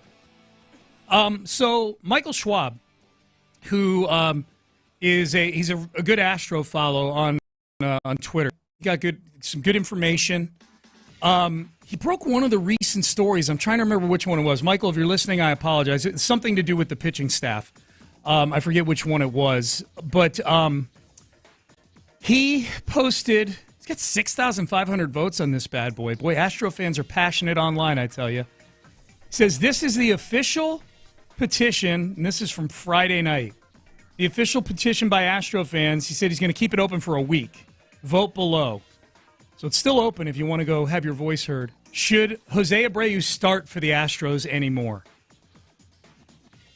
Take a guess, Seth. What percentage of Astro fans say no, Jose Abreu should not start for the Astros again in his life? I'd say 78% say no. 90.6% say no. 90.6 out of 60, nearly 6,600 votes. Say no, Jose Abreu should not. So here's the problem. If he doesn't start for the Astros, my follow-up question is, okay, well, what does he do now? Right. He's not good at anything. Right. So he's not, certainly he's not your DH, obviously. Right. I guess the other question, though, too, is, all right, then who? Is it going to be one of your catchers?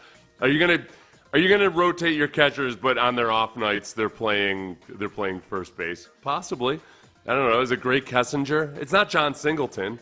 So is it Loper Fido? Is it as simple as that? Long term, it's not John Singleton, but John Singleton is a better solution than Jose Abreu right now.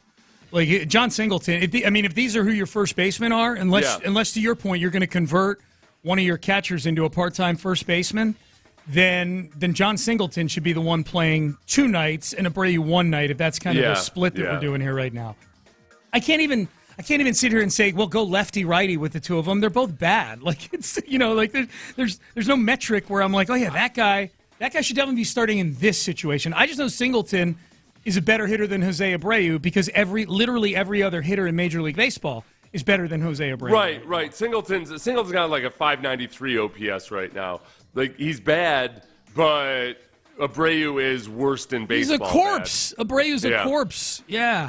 Now with Singleton, with everyday usage, would he be better or would he be more exposed or whatever it might be? There's just no perfect solution right now. And Loper Fido seems to have come back down to earth a little bit over these past few games. Yeah, that's the other thing I wanted to make sure people knew about so we can brighten up your Monday for you here. Loper Fido, who everybody was clamoring for, a week or two ago when he was the minor league player of the week. Remember, he hit like 6 home runs, hit 3 home runs in a game, including a grand slam. Loper Fido is 1 for his last 20 at-bats with 7 strikeouts. Mm-hmm. And then the strikeouts are the big thing. Like, you can go 1 for 20 and you can have some bad luck and some good at-bats, but boy, 7 strikeouts and 20 at-bats, that is a lot. Well, and the strikeouts aren't any different. He's been striking out at a ridiculous pace, even as he was hitting all those home runs, which is the biggest obstacle for him coming up to the majors would be that, like, okay, well, wait a second. If he can't identify a curveball in the minors, then it's not going to be any better when you get up to the majors. He needs a little bit more polish. For a guy that's just kind of been on a meteoric rise to begin with, and has introduced power into his game more so than people expected, he still needs more polish. I don't need him to relive the young John Singleton experience. Right. He comes up to the majors and he can't hack it, goes back on to AAA and he's killing it. Like, you gotta be sure you got him at the right moment when you bring him up. Yeah, and Dana Brown has kind of. Dana Brown on the pregame show for one of the Astro games this weekend. kind of did sort of acknowledge, like, yeah, it's. we can't play it because it's Astros radio. We're not the flagship. Yeah. We can't play it. But I've got the quote here from Dana Brown. Like, this is sort of the first quote that I've heard from anybody in a position of power with the Astros that acknowledges, like, okay, like he's, didn't totally say he may need to go, but did say, like, he may need to sit, like, for a while. Like, none of this, like, playing 4 or 5 games a week kind of thing. Here's what he said. Listen, there's no way to sugarcoat this. He's scuffling right now. I think he knows it. It's wearing on him. Sure, it's wearing on our hitting coaches. The frustration mounts, but ultimately, hopefully, he can turn this thing around. I think we're going to have to give him some time off, maybe platoon a little bit to see if one of the other guys can get hot and give him some time off. Maybe he can catch fire after a few days off. It's tough to watch when you see him go through these struggles because, he's such a gamer and he's a competitor. To start off the way he's starting off now, it's frustrating. I guarantee you he's frustrated, but he's got to climb out of it or else we're going to have to mix and match because it's tough to keep going in that direction, end quote. That's Dana Brown, the GM of the Astros. So nowhere in there does he say, like I'm reading this thing, Seth, and at the end he's going, he better climb out of it or else, and I'm hoping to read, we got to let him go. We need to eject from this. And he's like, we're going to have to mix and match because it's tough to keep going in that direction. So Dana Brown's kind of tippy-toeing around it a little bit. Like this is the first, to me, clear message from anybody in a position of influence with the Astros, whether it's Jim Crane, Jeff Bagwell, Joe Espada, all of whom love to talk about the back of the baseball card. Dana Brown ain't acknowledging the back of the baseball card. There's no scraps in Dana Brown's scrapbook when it comes to this. Like, we need to sit this guy, and I like to think in Dana Brown's mind, like, that sitting him, or at the very least, truly platooning him, not one of these things where Singleton starts every 3 or 4 days, is the first step to having some tough conversations with Jim Crane about this whole thing. You can't fall into a situation. Basically, the analogy everybody always makes was Dan Quinn's last few years in Atlanta to Jose Abreu. Like, Dan, that's obviously not the analogy, but like, remember Dan Quinn would they'd make these late pushes. They looked like they were just an awful team, and then all of a sudden they'd have a late push in the second half of the year, and they'd be above 500, and it wouldn't be. You couldn't fire Dan Quinn just yet. That's what Abreu did last year. Look, he came along and he was really good in September and October. But he's 1 year older now, and he's even worse now than he was at the beginning of last year. Yeah. You can't live that way. At some point, people get old and they're not good at baseball anymore. And there's like in my mind, it's 97% a certainty now that that's what's happened to Abreu. He's perfectly capable of having a little push here or there, and that can be the most damaging thing in the world if he has one good month. And you think like, oh yeah, look at this, same as it ever was. He's back to the old Jose Abreu. A lot of people weighing in on this. Let's see here. I don't care. Okay, this is a big one too. 3732. I don't care if Singleton can hit. The ball stays in his glove when it's hit towards him. Yeah, see, it's being compounded right now. He has as many errors as he has hits. Dude, he did that one. Was it on Friday when he had that nice over the shoulder catch?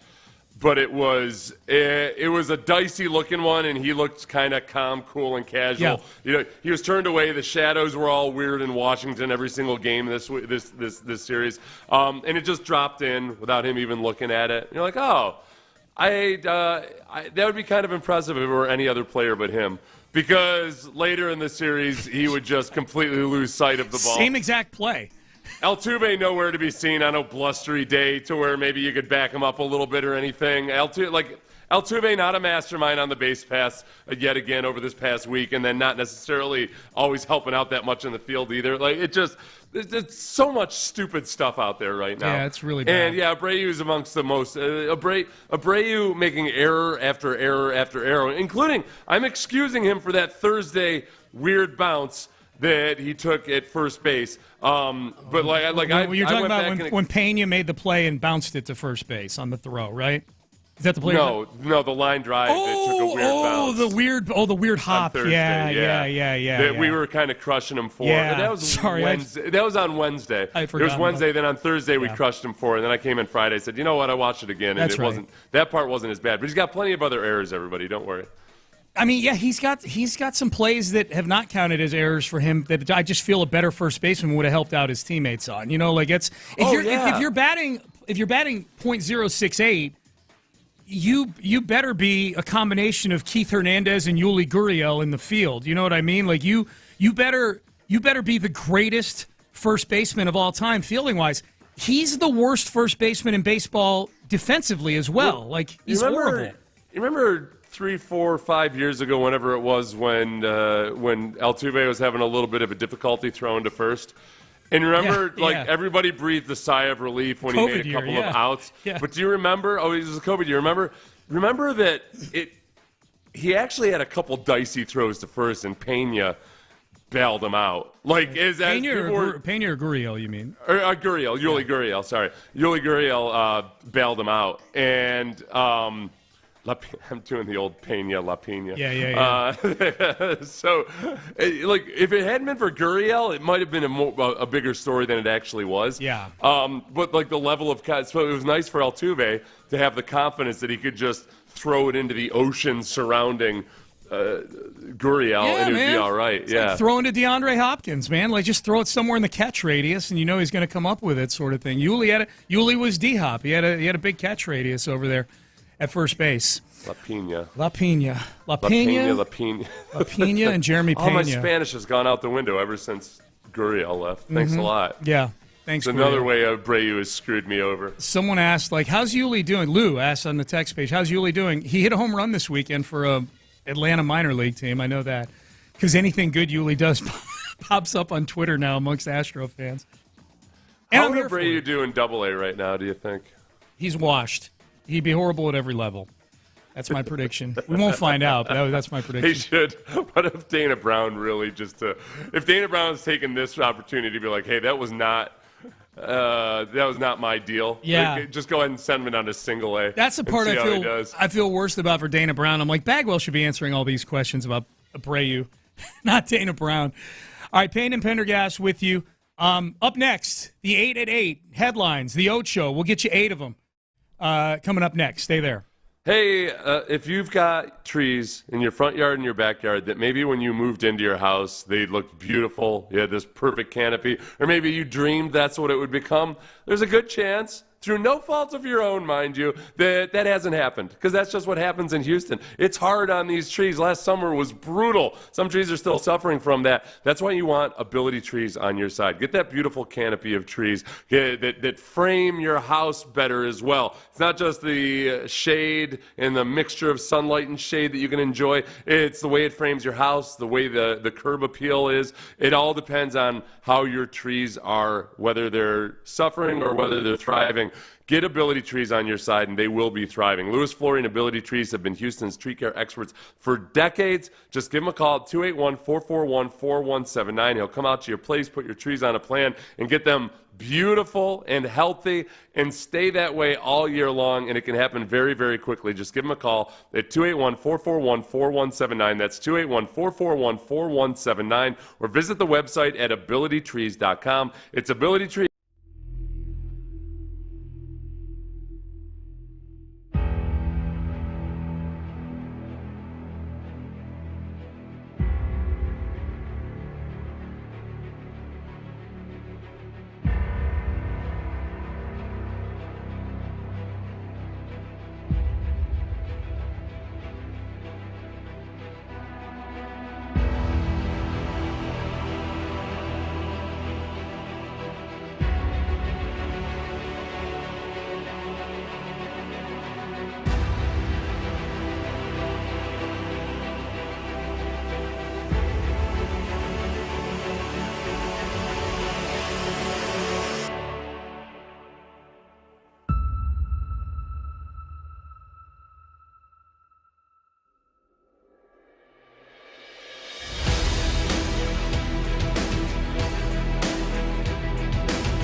KILT FM HD2 Houston. Insider access. Exclusive content. Sports Radio 610. The Texans play here.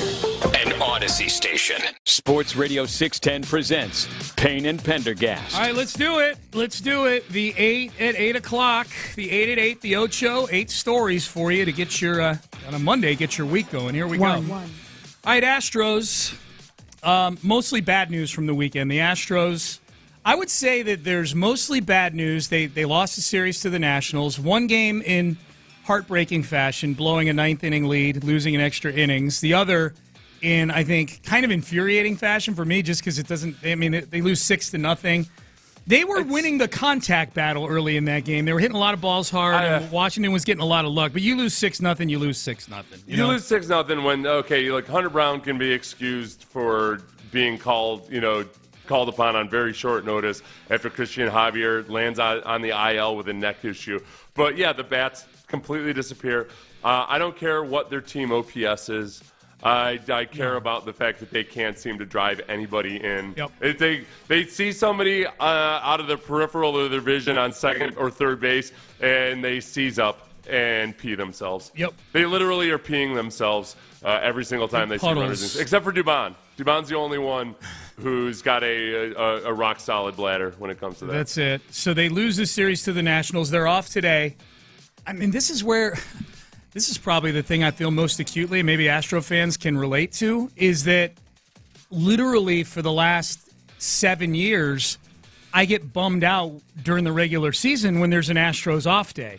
I'm like, oh, man, like that's the cool thing about baseball when your team is good is they're on TV 162 times. Like that's, you've got them at the, they are, if not your focal point watching, then they're at the very least you're following that game all night. But most of the time, that's got front row status for me and Amy. During yesterday's game, I'm like, oh, thank God there's a day off tomorrow. Because, I hate saying this because they've been so good. But my gut reaction after watching that game yesterday was like, that's 3 hours I'm not going to get back. Like, that was just a gigantic waste of time. So, I want them to get this back because I want them to go to the ALCS again. I want them to win a World Series.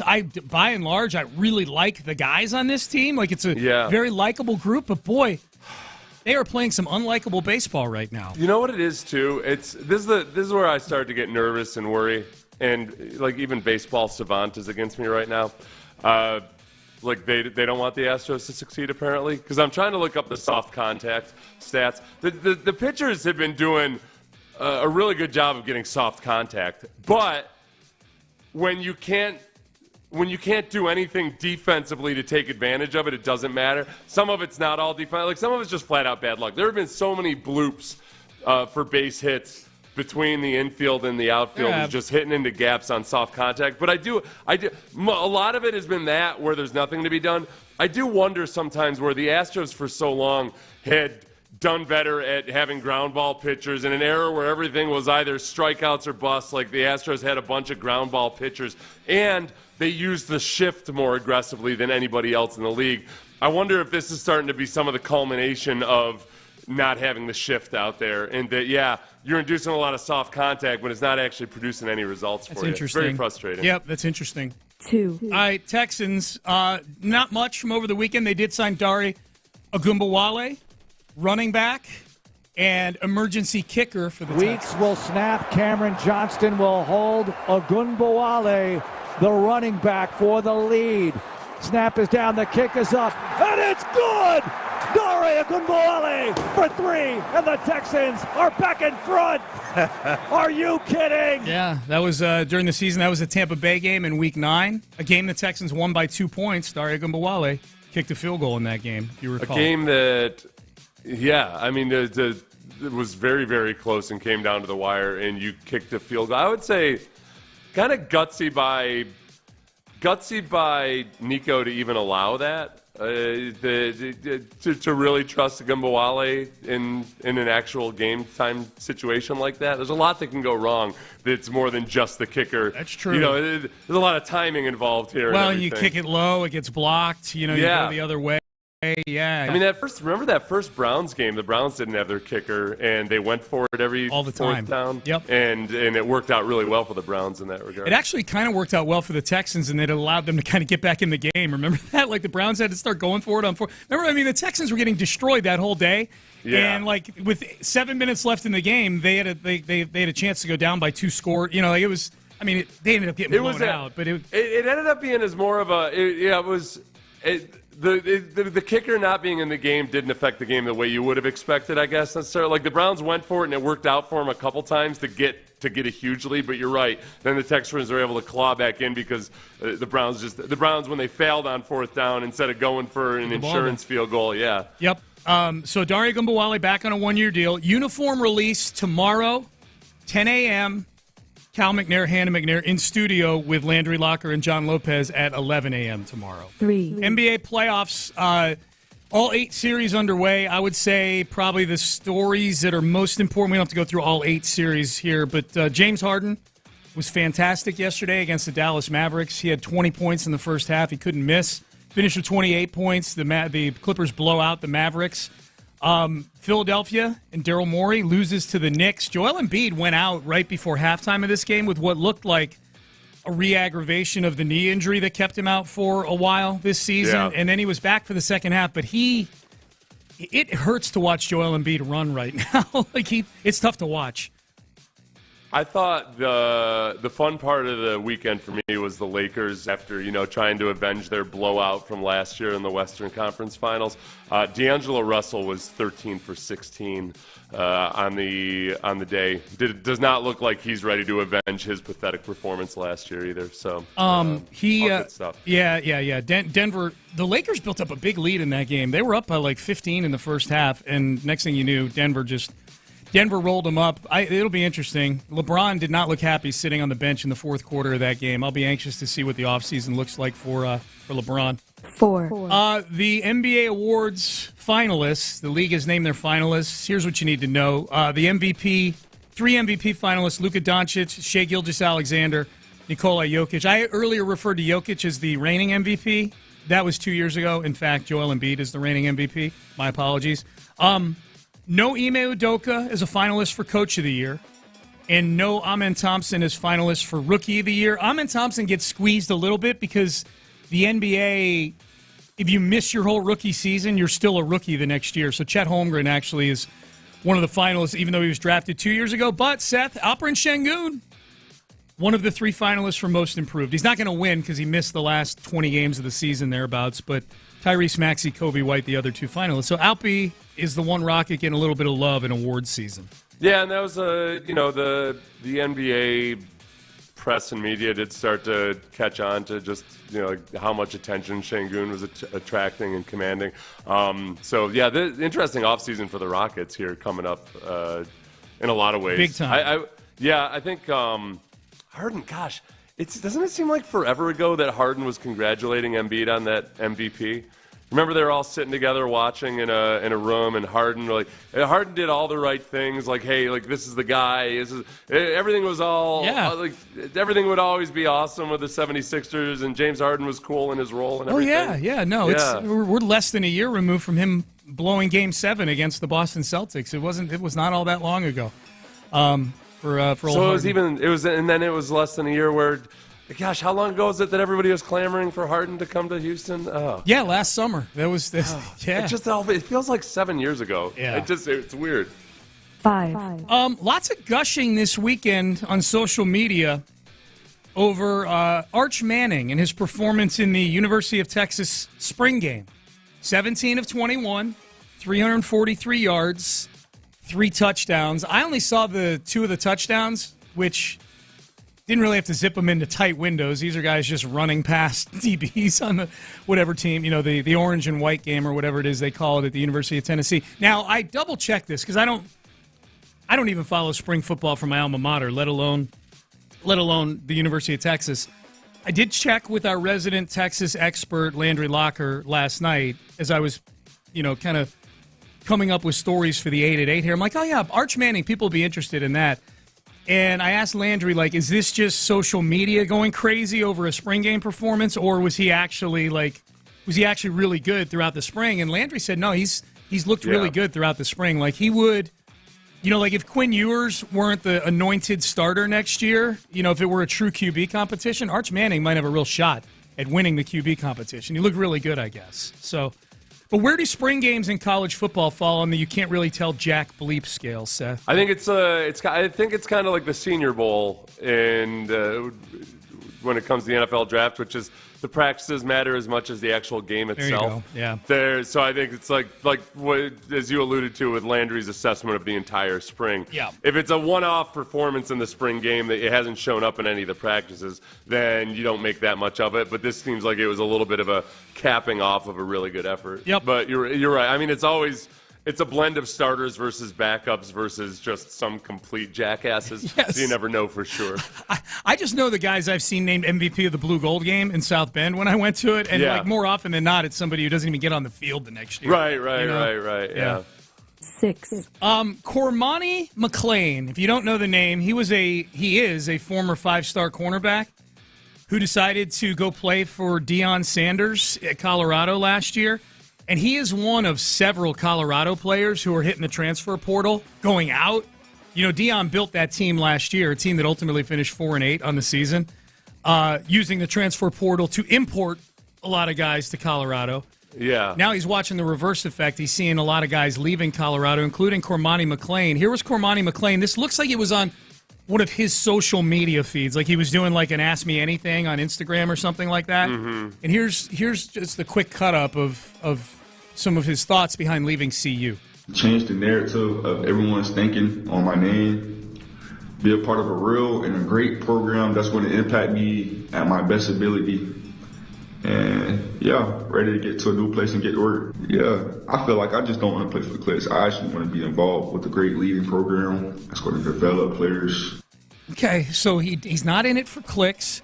The big damning one to me, that not playing for clicks is what got the headline traction from him, Seth. Yeah.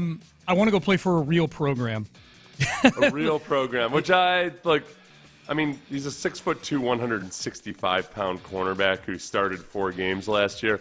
Deion went off on the Colorado media last week for asking him about all these guys who are transferring out, saying, look, they're a bunch of backups.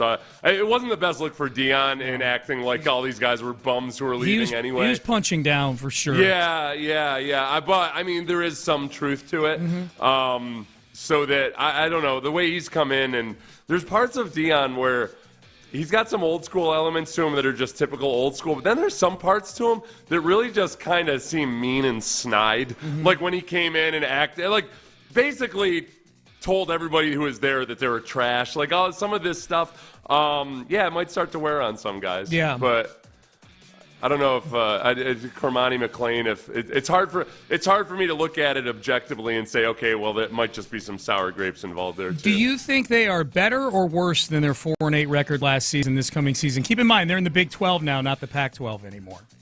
Did they? Oh, which you could. I mean, Pac-12 was really good last year, but like I'm just pointing it out. Yeah. Does their offensive line? Does it hurt them that much more, or help them that much more? I don't know. If it's kind of a wash and going to the Big 12, he's still going to have issues with his line, I suppose. Yeah. So I would guess, are they better than 4 wins? What's their over/under on the season? I don't know. You know what? I'll look it up during the break. I'll save that. Yeah, I'm going to say that their over/under is 5.5. That's exactly where I was going to go with it. Yep, I think so too. 7. I want to thank Mike Florio, who, by going back and rewatching the OJ Made in America documentary, the 5-part or 7-episode, I want to say, documentary, 7 episodes they did over 5 different days back when they released it, all the way back in 2016. So this bad boy's been out there for nearly 8 years now, June of 2016. So Florio's giving a review on it now? Well, I think he, like a lot of people, went back and watched it after OJ died. It's gotten a lot of traction on Netflix. It's on Netflix now if you want to watch it.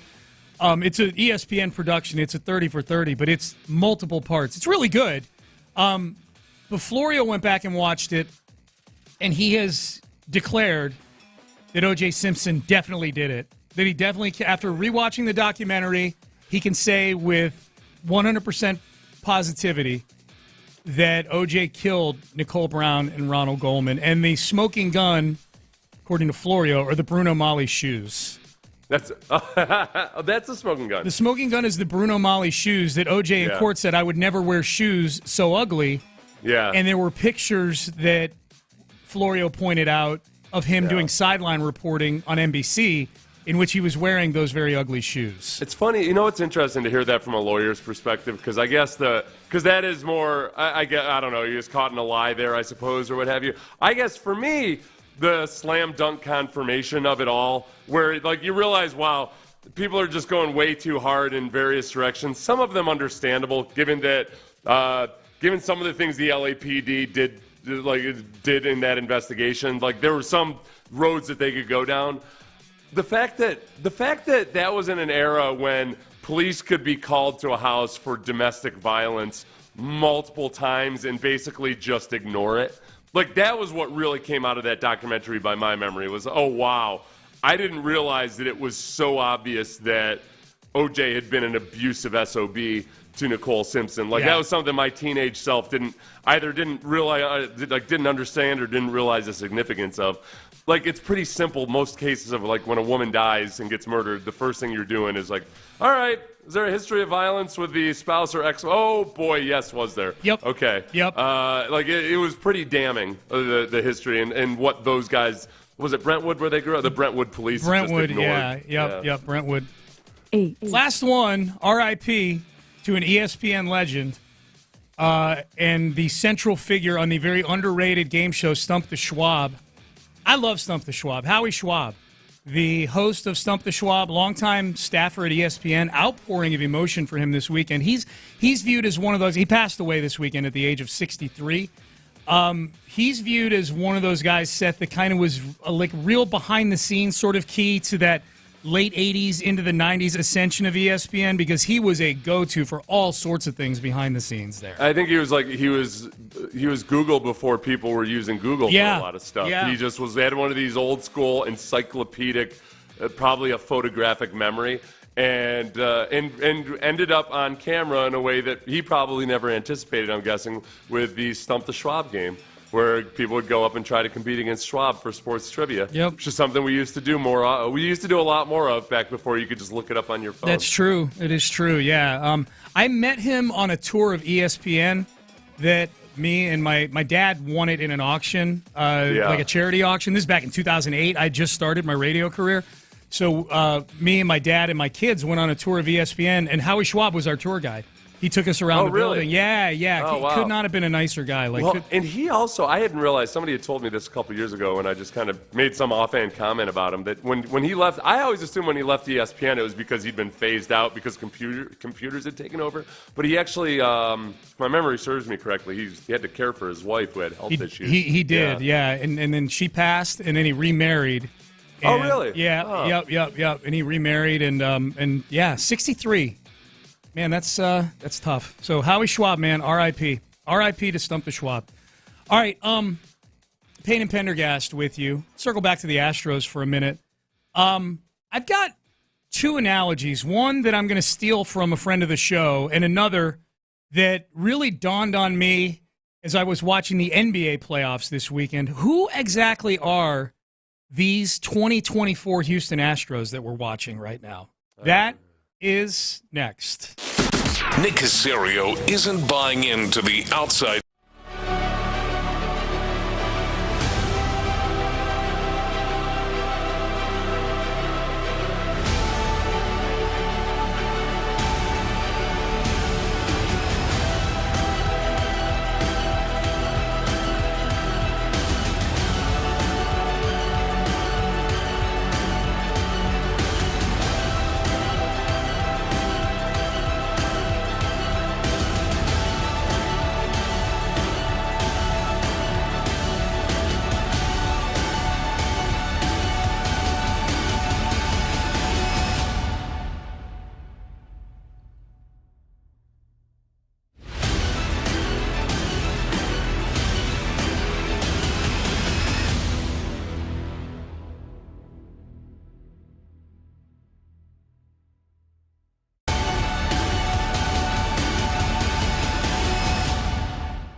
trees. Sports Radio 610 presents Payne and Pendergast. Hi, Payne and Pendergast with you. We will we'll circle back to the Texans in the next segment and at the top of the hour. It's a big week. It's a fun week, man. We got uniform reveal tomorrow. We got night one of the NFL draft on Thursday, where as of right now we can just sit back with our popcorn and watch all the other teams, which I'm okay with this year. And then Friday's going to be fun, man. Friday, the draft party out right there at the George R. Brown Convention Center on the street out in front of there. The Avenidas, the Americas right there. Seth Payne chopping it up with Mark Vandermeer and John Harris on the broadcast. That'll be good. Looking forward to that. The Astros, I'm trying to find like doppelgangers for the Astros. Like, who are some teams or some dynasties? I guess one would be a team and one would be a dynasty in this case. That this feels like right now. And this popped into my head because I saw Ben Dubose tweet about this, and I thought it was interesting. And he was wondering, Seth, if we were watching the baseball version of the 2013 Texans. You remember the 2013 Texans that right. Finished 2-14, came into the season as one of the 3 or 4 Super Bowl favorites, and then they were. I definitely think there's some validity to the comparison, and I think this team and that Texans team are both way more talented than their records were and are. Obviously, there's way more to play out with the Astros. I get that, but so far, injuries, some bad luck, some legendary boneheadedness have all plagued the Astros so far, similar to what plagued the Texans in 2013. It's hard because, obviously the Texans had nothing like the Astros' successes leading into that disappointing year. So it felt that just felt like arrested development on the Texans. That, hey, they're about to make this big push, and it'd be like if the Lions ended up stinking this past season. If the Lions had really made a push the year before and everybody liked them, and then all of a sudden they fell off into nothing. That's where this feels a little bit more. That 2013 Texans team felt a little bit like, I don't know, like what the Pacers were supposed to be, like various NBA teams that were just about to reach the brink, and then everything fell apart. Or the Rockets of recent years, with James Harden. A little bit, like different circumstances, guys asking to get traded, but whatever. I think it feels a lot more like the Patriots, I think. It's that, the Patriots lost Tom Brady, and even in Tom Brady's last year, they had a really bad loss in the playoffs. But then they lost Tom Brady, and they went 7-9. They had a nice little push the next year with Mac Jones in his rookie season, but then 2 more losing seasons after that. Yeah. Where you don't go out. I mean, right now, the Astros are worse than the 2020 Patriots were. But, I guess the difference there is you don't have a Tom Brady that was lost. It's not like there's a certain one single item that you can say, well, the Patriots lost. You can say the Patriots lost Tom Brady, and they were never going to be the same after that. Yeah. I don't know if, is Dusty Baker our Tom Brady? I don't think so. No. I mean, I get the closest I could get would be the collective losing of Cole and Correa. Just the diminishment of talent. Like, it's not as talented a baseball team as it was at their peak. Yeah, I like that. The Patriots analogy is a better analogy just based on pedigree and things like that. The one that I was thinking of as I'm watching the NBA playoffs this weekend, if this season were to go into the toilet, let's pretend this turns into a reset season, maybe where you do end up trading Bregman at the deadline or something like that. But it is, unless they just tear it down, which they really can't do. They've got Altuve under contract, and they've got Verlander. If he pitches 140 innings, he's here another year. Tucker's still got another year. Jordan and Christian Javier signed up for the next 5 years, whatever it is, all the way to 2028. And you've got a lot of young pieces that you're going to trade Jeremy Pena when he's still under team control for 4 more years. You're going to trade Yainer Diaz. They've still got a lot of pieces on this team to where if they have a truly poor year, it is going to be, I think, largely because the pitching staff was just decimated with injuries and they're just snake bit. Similar to the Golden State Warriors. After their Kevin Durant dynasty was over, you remember Durant goes out, they win 3 titles. Durant goes out with the Achilles, and they end up losing in the finals to the Raptors. And then they were sunk for 2 years. During the COVID year, they were 15-50, and then the next year, I don't think they made the playoffs. And so they got some high draft picks. They got guys back from injury, Steph and Clay and Draymond Green and whatnot. And they traded for Andrew Wiggins.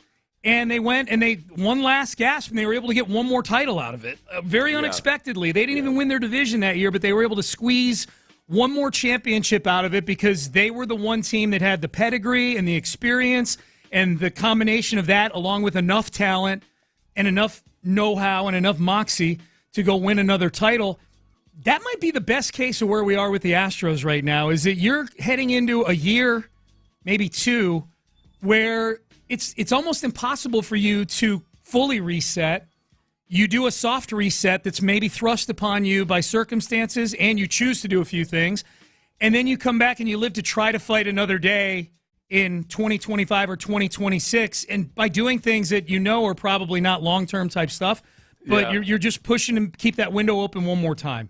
I think that the one big thing that I keep going back to, even though it's become a running joke at this point, because the Astros just refuse to score runs, they still do have the second best OPS in the AL, top 3 OPS in Major League Baseball right now. They've got the best, I mean, for whatever it's worth, the best batting average in the AL, second best OPS, and yet they're just not scoring runs.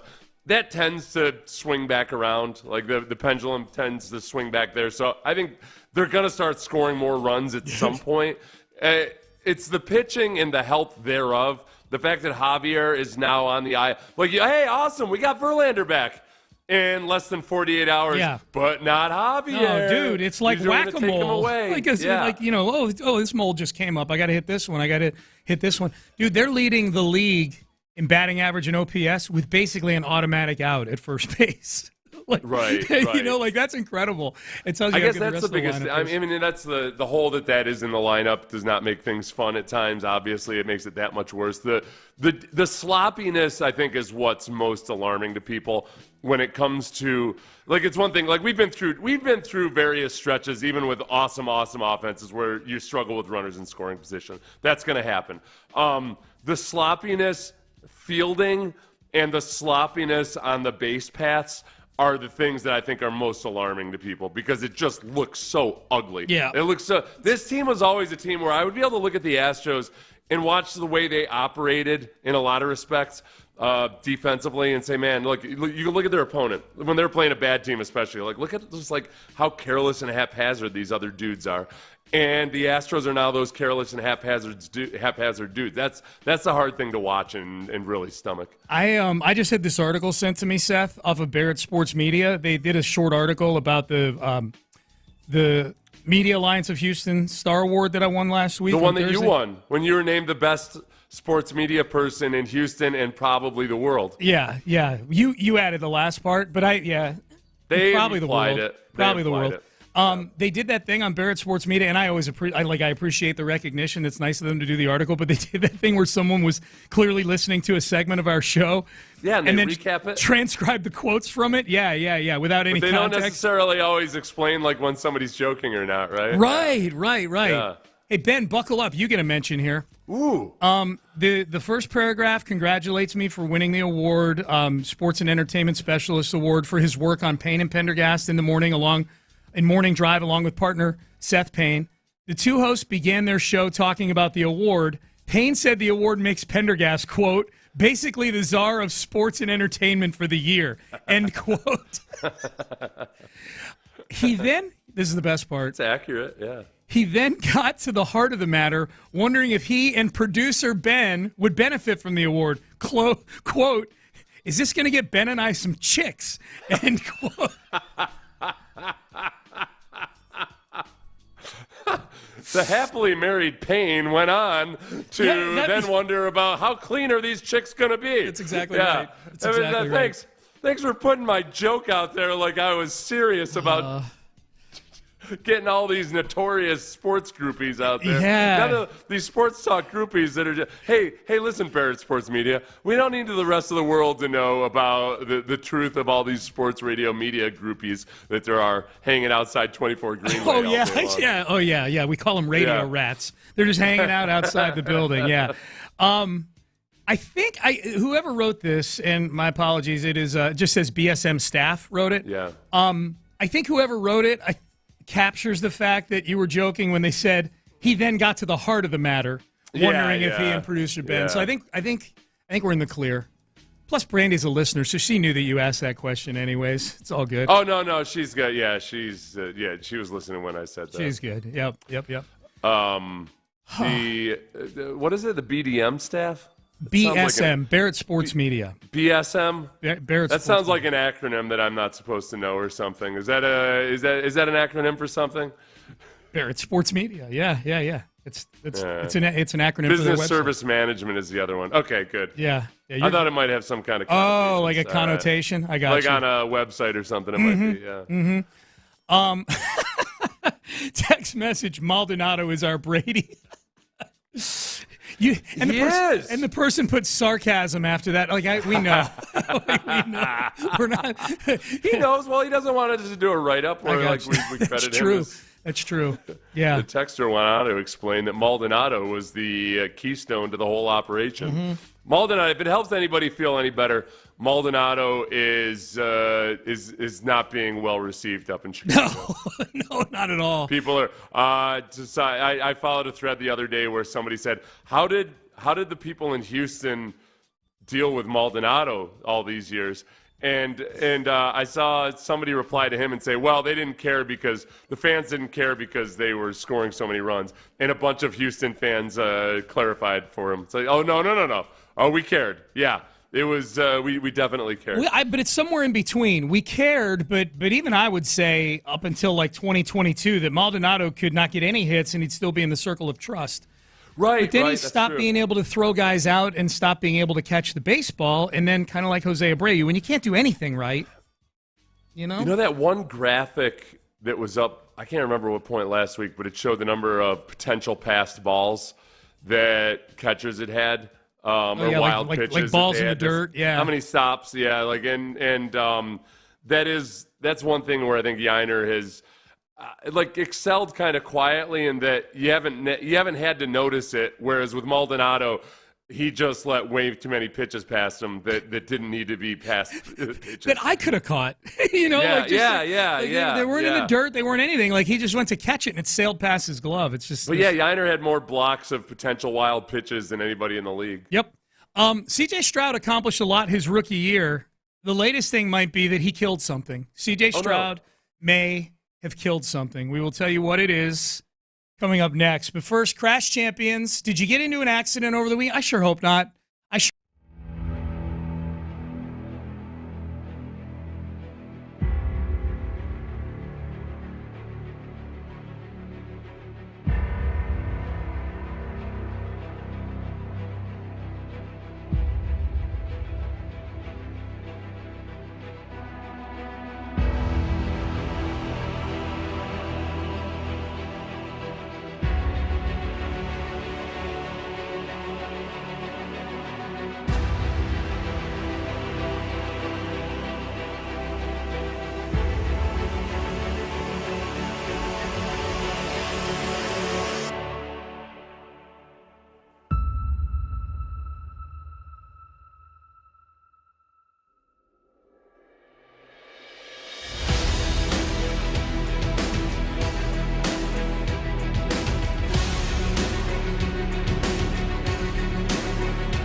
Live from the Twin Peaks studios, Sports Radio 610 presents Payne and Pendergast. So this time last year, we were trying to make heads or tails of the S2 cognition test because Bryce Young had scored in the 98th percentile on it. C.J. Stroud had infamously recorded in the 18th percentile. This was, I have to go back and Google, I think this is probably like one of, if not the biggest stories heading into the draft was the S2 cognition test. I think, yeah, probably. That was the one because that was when everything changed and the tide turned. There was a pretty healthy debate. Remember when, when the Texans lost, when they won, versus the Colts, there was a period of time where all the talk was, wow, the Texans blew their chance at C.J. Stroud. Yeah, they blew their shot. C.J. Stroud was going to be the guy, and they blew their chance at C.J. Stroud. And then I think it was the S2 test and various unnamed sources or whatever that made Bryce Young the slam dunk number one guy because all this stuff that the S2 test showed Bryce Young was going to be just so much better at it in the NFL than C.J. Stroud. Yeah.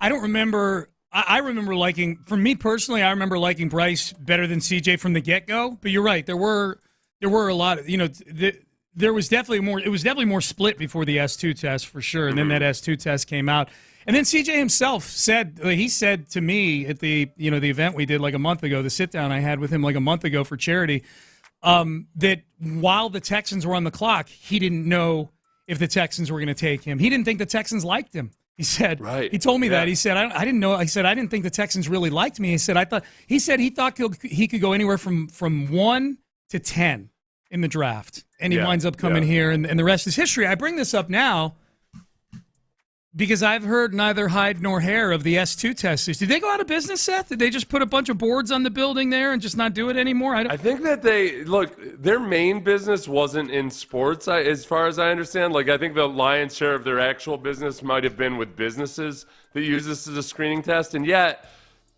half the NFL teams are using them last year. I'm guessing they still are this year, even if they had signed 3-year subscriptions or whatever. Mm-hmm. So when I had my blue check mark on Twitter, I didn't realize that it was going to be such a big deal. I just bought it because okay, it seems like the thing to do.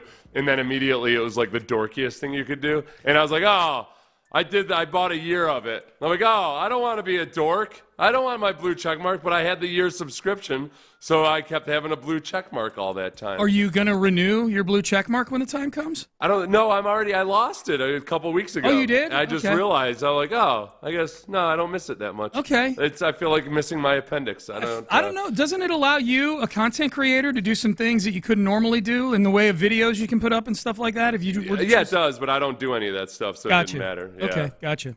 It's not dorky. It was one of those. It was one of those classic things where it was 2 weeks where everybody was dorky if they had one, and then everything kind of settled in. Dude, it got politicized at some point. It was. I know. All of a sudden, it was it was. If you had a blue check mark, then you were pro Elon versus anti-Elon. I don't know. Yeah, I don't know. You caved into Elon. I'm like, no, I need this because I get at least one typo in every tweet.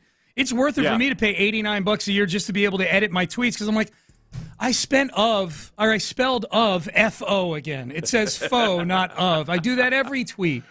Yesterday, I called wide receiver. I wrote a title for a YouTube video, and I wrote QB. I had to edit it really quickly, and I ended up I had QB in front of Josh Allen, and I ended up making it. It ended up looking like QB Stephon Diggs, and which is fine, and that's a funny typo. I would say 25% of the corrections that people gave me, those people actually thought that I didn't know that Stephon Diggs was a wide receiver.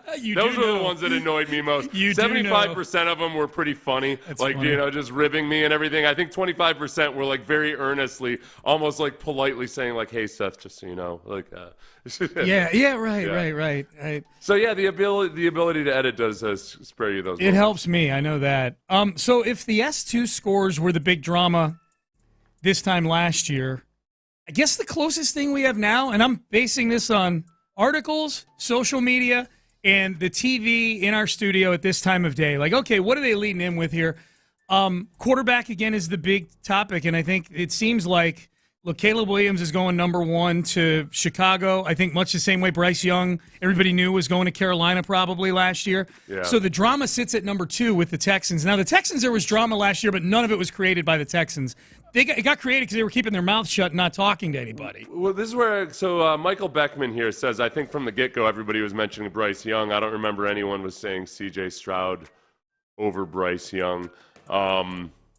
Yeah, I don't know. I think that I'll have to go back and fact-check everything where everybody was right in January and February. Yeah.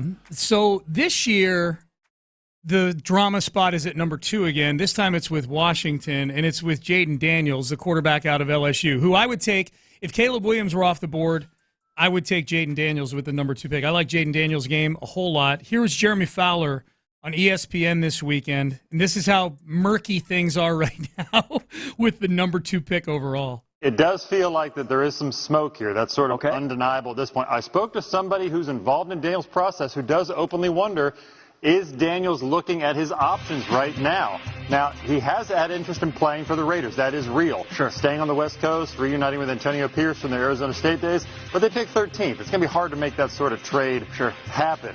Intrigue in Minnesota as well. That's not to say that he doesn't have interest in playing for Washington eventually. I cannot confirm that that's any different, but as was told to me, this has not gone as smoothly as it should for a player who's a viable candidate for the number 2 overall pick. It should be sort of pretty clear at this point.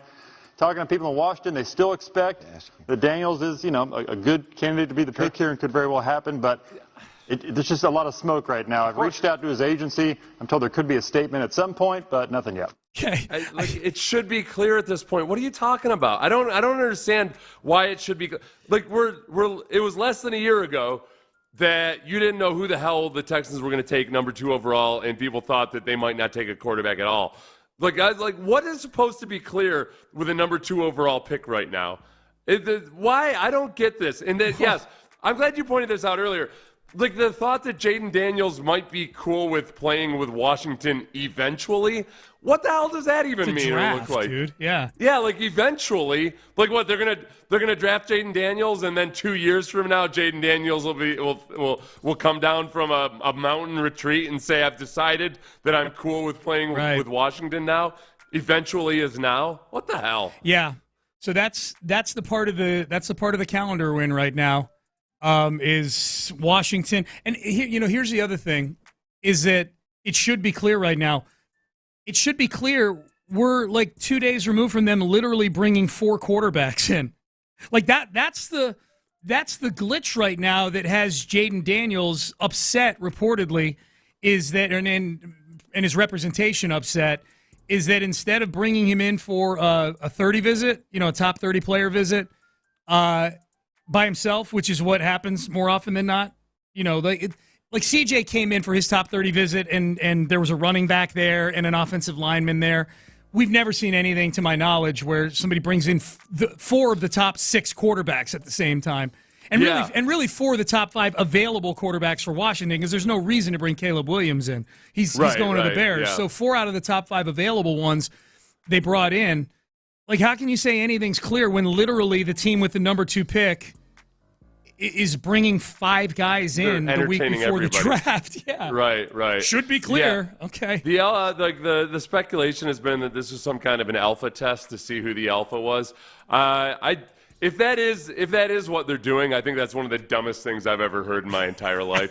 Just because, if there's one thing we know about alphas when they're together, it's like quantum physics.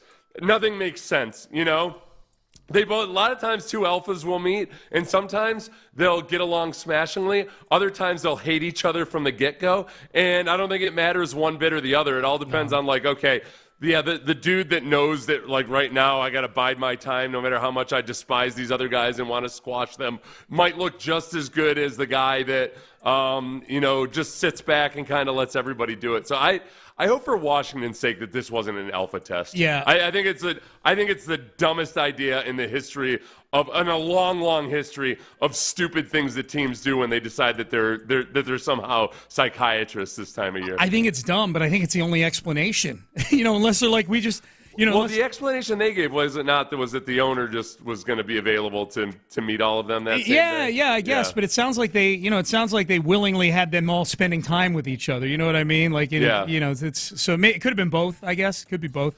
Fact check to myself. Yeah. Daniel Jeremiah's first mock draft on January 20th, 2023. Okay. Had Jalen Carter going number 1 overall. Bryce Young going number 2 to the Texans. Okay. So the Bears just took Jalen Carter. C.J. Stroud would not go until the 9th pick overall to the Carolina Panthers. Okay. So Carolina could have just sat and waited, apparently. If they had bothered to read Daniel Jeremiah's mock draft, they never had to make all those trades. That's right. Yeah. So he just could have sat back and got the guy that would have been the guy all along. All right, Payne and Pendergast with you as we head into the 9 o'clock hour. Let's relive salty Nick Caserio from late last week, and also the fireworks. You guys like your Friday fireworks when you go to the Astros game? I think Friday is going to be fireworks downtown, but it's not the Houston Astros. We'll talk about that coming up next. But first, West Point, Lincoln. Katy Freeway exit Kirkwood. That's where you go to find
Contest. Sports Radio 610. The Texans play here. An Odyssey station. Sports Radio 610 presents Payne and Pendergast. All right, so Nick Caserio last week in his pre-draft press conference, he was feeling it a little bit, man. He was not ready to take any flowers from anybody on how the offseason has gone so far. You know, people were trying, man. Like, here are your flowers, Nick. Like, you signed a lot of big names. Hey, Stephon Diggs might be a diva. Those aren't necessarily flowers, but, just looking for answers. Right. Yeah, here's a compilation of press conference pre-draft Nick Caserio from late last week. I'm sure we'll get some questions here about the offseason and some of the things that we've done. I mean, frankly, it's kind of laughable. I mean, it's so early. I mean, we haven't done anything. Yeah, I think anything that's said outside the building is just noise. Draft grades, right? I mean, it's the most ridiculous concept that I've ever heard of. We can talk about all we want about what's going on, what the expectation is. Quite frankly, it doesn't really matter. We're not for everybody. Everybody's not for us, and that's okay. Yeah, I mean, look, I don't really know what that means. I mean, Devin Singletary, was that not like a big enough name last year, I guess? Yeah, number one, I don't even know what that definition means. So if someone can define that for me. Excited to have stuff here, and, when he gets here, I mean, certainly he'll be available, maybe ample time for you all to visit with him. So, like, we're not, sign a free agent, bring a jersey up here and, like, do a big powwow. Like, that's not how we operate. Like, we don't believe in that. Is there another way that we're supposed to do it? No, I'm asking. We're not trying to be difficult. I know that's what everybody thinks. I'm sure you guys can have some fun with that next week. So, all right, thanks. Next week is this week, and we're having some fun with it with Nick Caserio. Seth, I'm looking right now. I just Googled report cards 2023 NFL draft, and I put April 2023 so that they're from, right after the draft. All the ones that Nick said, and I don't disagree with him. Like, doing a report card if it's some sort of gospel as to how these guys are going to play out. Like, I don't know that people necessarily read them that way. I think it's more of a report card. Like, okay, did their draft make sense? Did they attack needs? Did they do those things? I just pulled up 3 of them here. The AP, Texans, A+. Oh, yeah. Yahoo, Texans, A-. Yeah. The Athletic, Texans, A. Yeah. It appeared to have played out that way. They got those right. They got them right. Well, we'll see. Give it 3 years. You got to give it 3 years. This is always there's so many negative draft grades that end up being awesome 3 years later. There's so many ones that either look awesome on draft night that end up being horrible drafts. So I do think I'm only surprised that Caserio got so agitated about it in this press conference, because it's something that he's always known as stupid and ridiculous about. The silly season is what he called it last year. I just do wonder if maybe there was one point in the press conference, Sean, where he alluded to the fact that they'd had their top 30 visits with some people they wanted to meet with got them in the building, and then some that they visited with that weren't even in the building. I think that was a joke about, like, there must have been some bad reporting on guys who visited there and who didn't actually. That's a kind of news report that actually does affect the GM's job and can become a pain in the butt. Because if the NFL sees that and they're like, wait a second, you told us that this was your top 30. Did you have more than you were supposed to? And then all of a sudden you gotta answer to like this false report of somebody visiting your organization, even though like that would have been a violation. Mm-hmm. So like that part of it, I wonder. He didn't look particularly agitated when he brought that up, but I wonder if that was one of the things that put him over the edge into just being publicly so dismissive of all the nonsense. Yeah, I don't know, man. His opening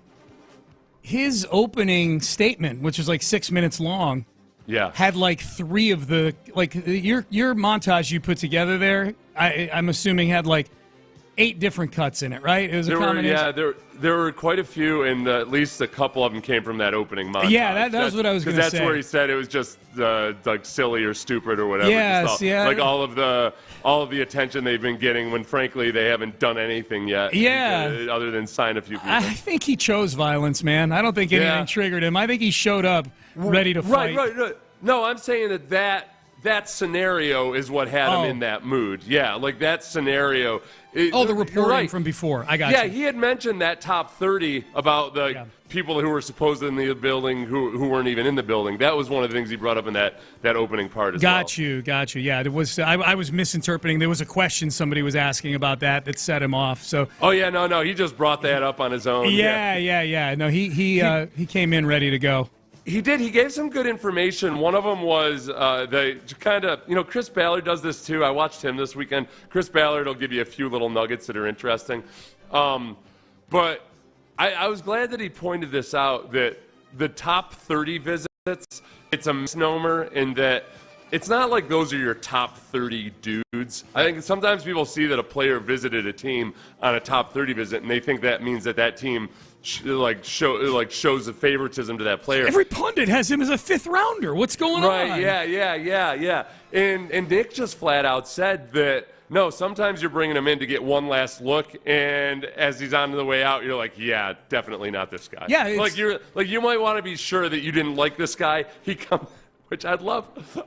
I would love it. I would love to know those ones. I would love to be able to watch from afar if I knew that a guy was in specifically because they didn't like him, but they wanted to be sure that he was a turd. Like, what does this guy do to confirm that on his visit? Well, it must be amazing. What does the conversation look like afterwards? You know what I mean? Like between Nick and D'Amico. Like they go back to one of their offices and they're like, oh, jeez. That's even worse than I thought. So it's really bad.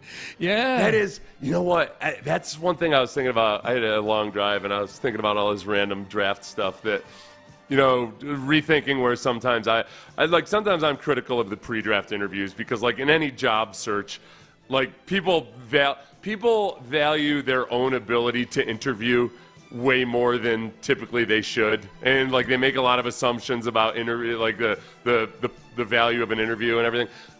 I will say in the NFL, there are a lot of instances in which there's prospects that are just bad dudes, or there are just giant red flags that might not come up until you're talking to them and you realize, like, oh, this can't disguise it. Like this guy just can't even hide what a turd he is. Yeah. Like his priorities are all out of whack. So I think there is value in that.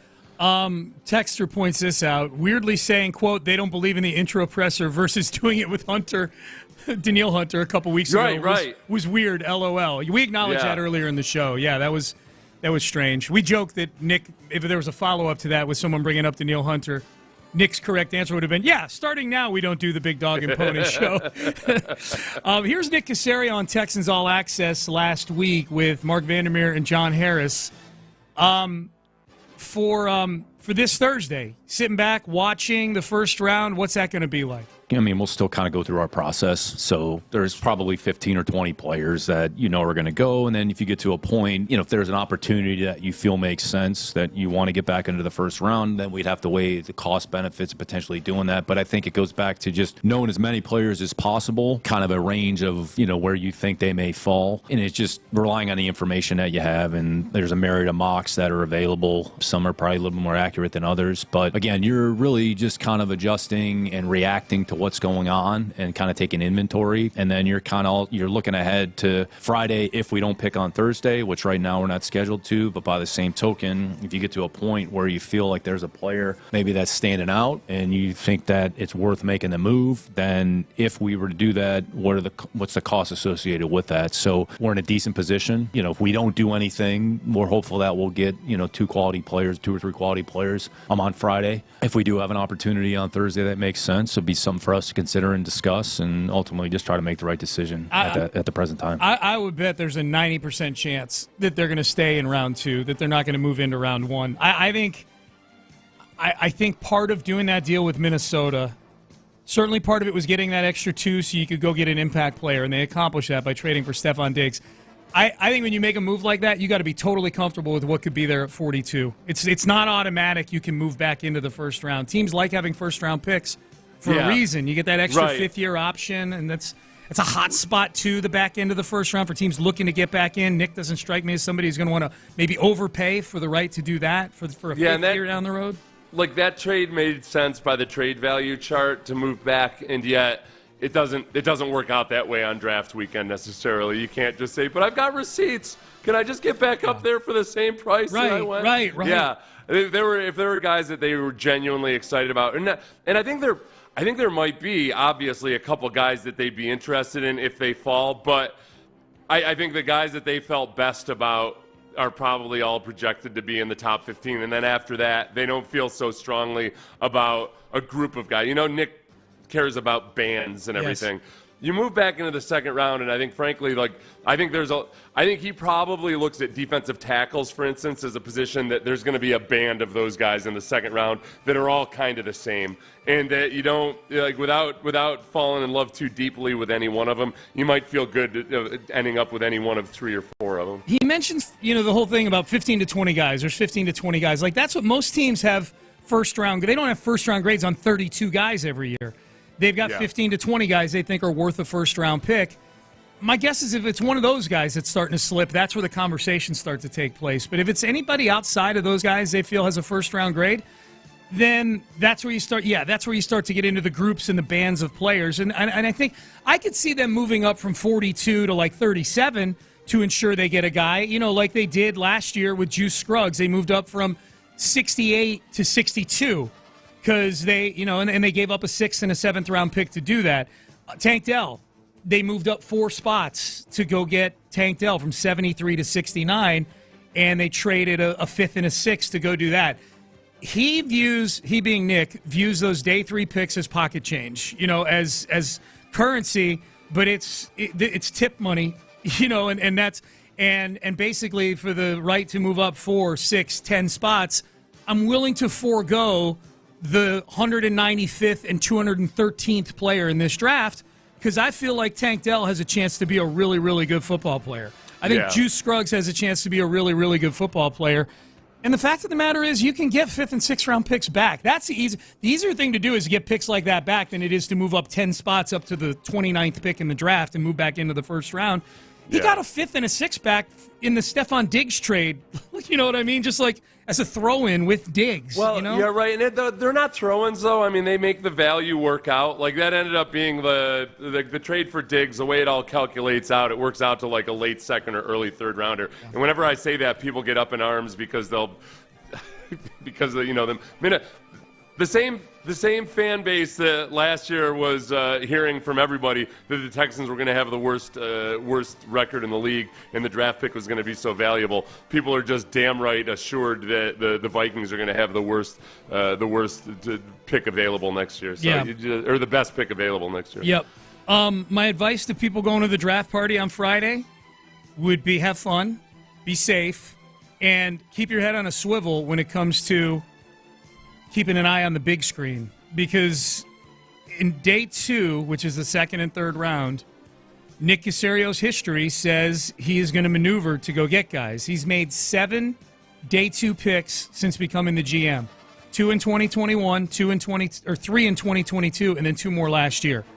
The only 2 players of those 7 that he picked with picks that the Texans had going into draft night that night are Davis Mills in 2021 and then Jalen Petrie in 2022.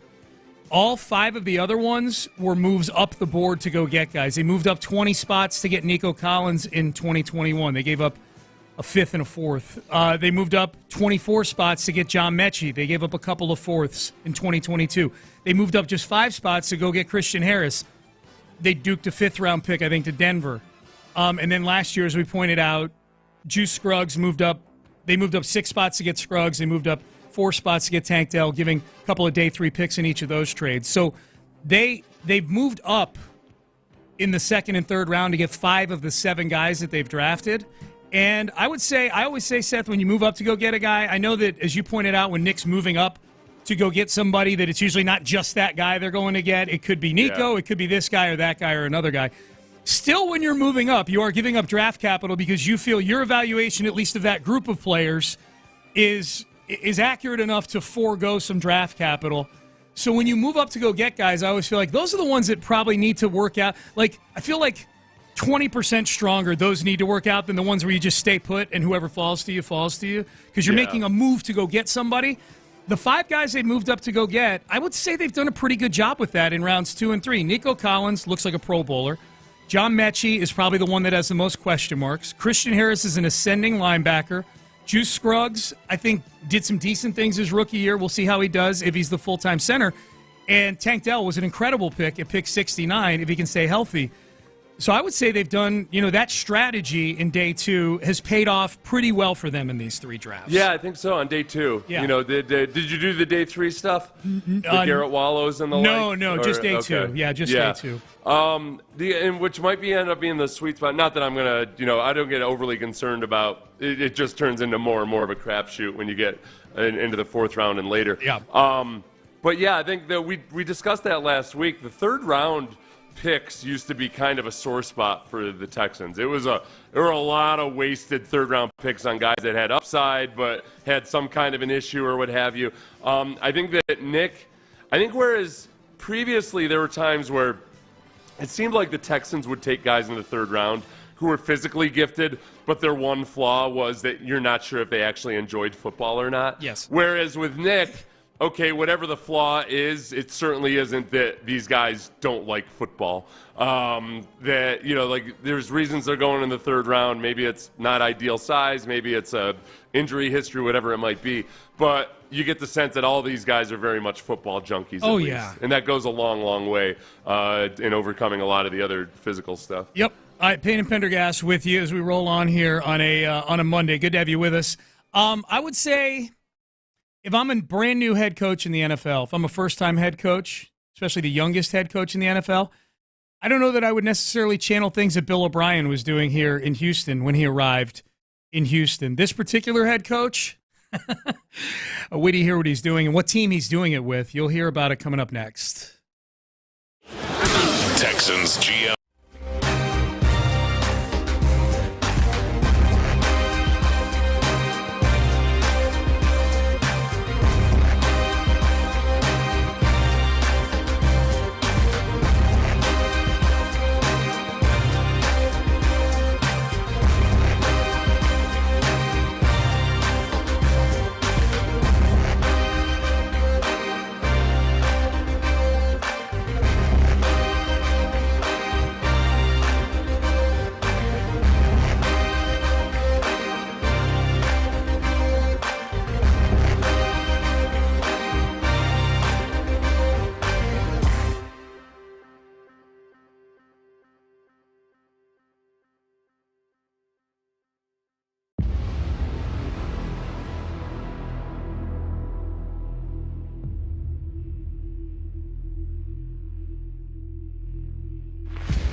Reserve Company. Sports Radio 610 presents Payne and Pendergast. All right, so Seattle hired Mike Macdonald to be their new head coach. He's the youngest head coach in the NFL. He's 36 years old. He was the defensive coordinator in Baltimore last season. Prior to that, he was the defensive coordinator at the University of Michigan. So he's worked for both Harbaughs. So as he, as a young coach, kind of tailors his style a little bit, like coaches do. Maybe he's taking a little bit from John Harbaugh from last year, taking a little bit from Jim Harbaugh, maybe taking some from other coaches he's come across. He's a young coach, but he's worked for a handful of guys, I'm sure. I don't know that he's ever crossed paths with Bill O'Brien, but he's doing something in Seattle right now that Bill O'Brien did when he arrived here in Houston back in 2014. And that was basically erasing any memories off the wall of previous eras of Texans football. Right. That's right. He took down all the photos, anything of anybody doing anything. It was all over. He also got rid of the segues, remember? He got rid of the players had their own individual segways that they would ride to practice. He got rid of those and the golf carts. There used to be golf carts that would take guys to practice. He didn't want any of this softness creeping into his organization, so he got rid of everything. Those segways were a gift from Arian Foster to the offensive lineman for Christmas one year. Originally, those poor segways. Yeah. They weren't rated for that. None of those poor segways signed up for 340 pounds of mirth. So that was O'Brien did that. Like, he took all the memories of Texans football. He basically gave the Houston Texans a lobotomy, right? Which like when it's the Texans, like, look, there's an argument to be had for that. Yeah, it had been a perennially almost set your watch by a disappointing franchise, except for a couple of good years. But yeah, he just wanted to erase the past. Yeah, people. I think a lot of people defended Bill O'Brien for it because, like, what legacy are you defending? Well, and especially coming off a 2-14 season, then sure, yeah. Like I suppose. I think it's debatable. Like, I don't think there's anything good about ripping Andre Johnson off the wall in the building. But like, there's certain things. I get it. If you're going to do one, you do all, I suppose.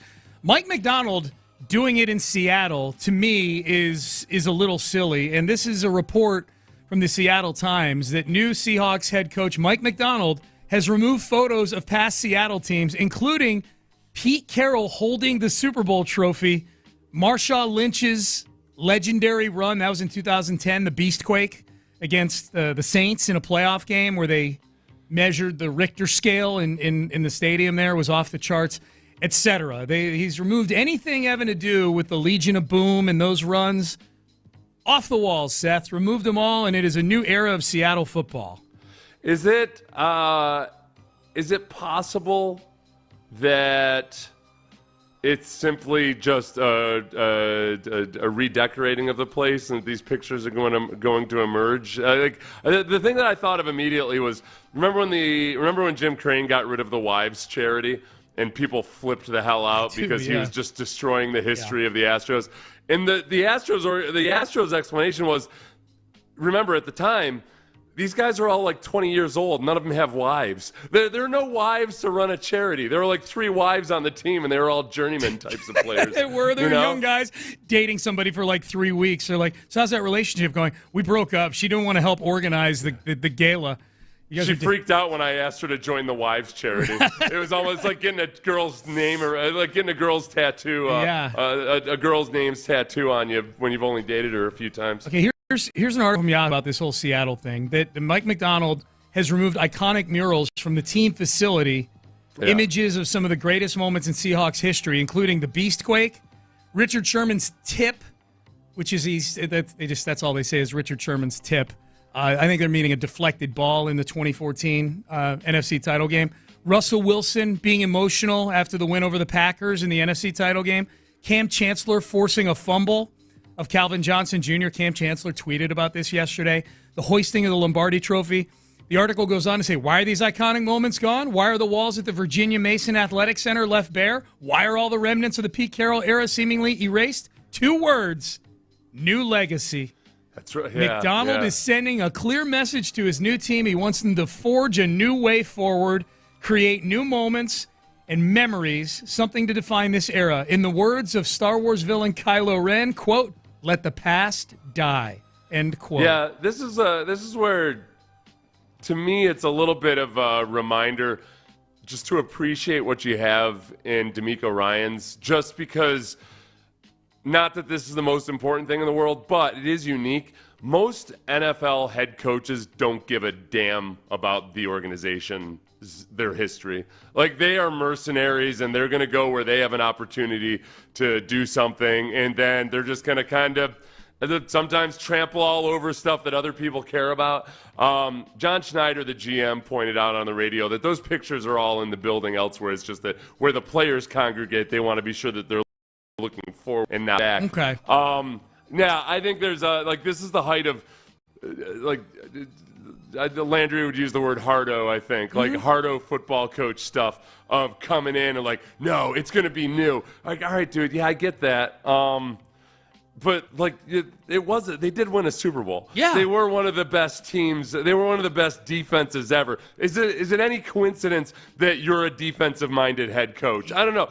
Can you not coexist with the great Seattle teams of the past? Let go of it, Mike McDonald. Just you put your head down and you focus on what's ahead instead of trying to be an interior decorator. Yeah, that to me, look, by any measurement, the Seahawks are one of the 5 or 6 best teams of the past decade, probably. I know they haven't made a deep playoff run in a long time, but man, when Russell Wilson was there, they were winning double-digit games and winning the division on the regular, making the playoffs. And even once Russell Wilson left, they made the playoffs and borderline made the playoffs last year. They continued to maintain a level, almost like not the same type of culture, but almost like the Ravens of the NFC, sort of, where they had an ethos, they had a vibe to them.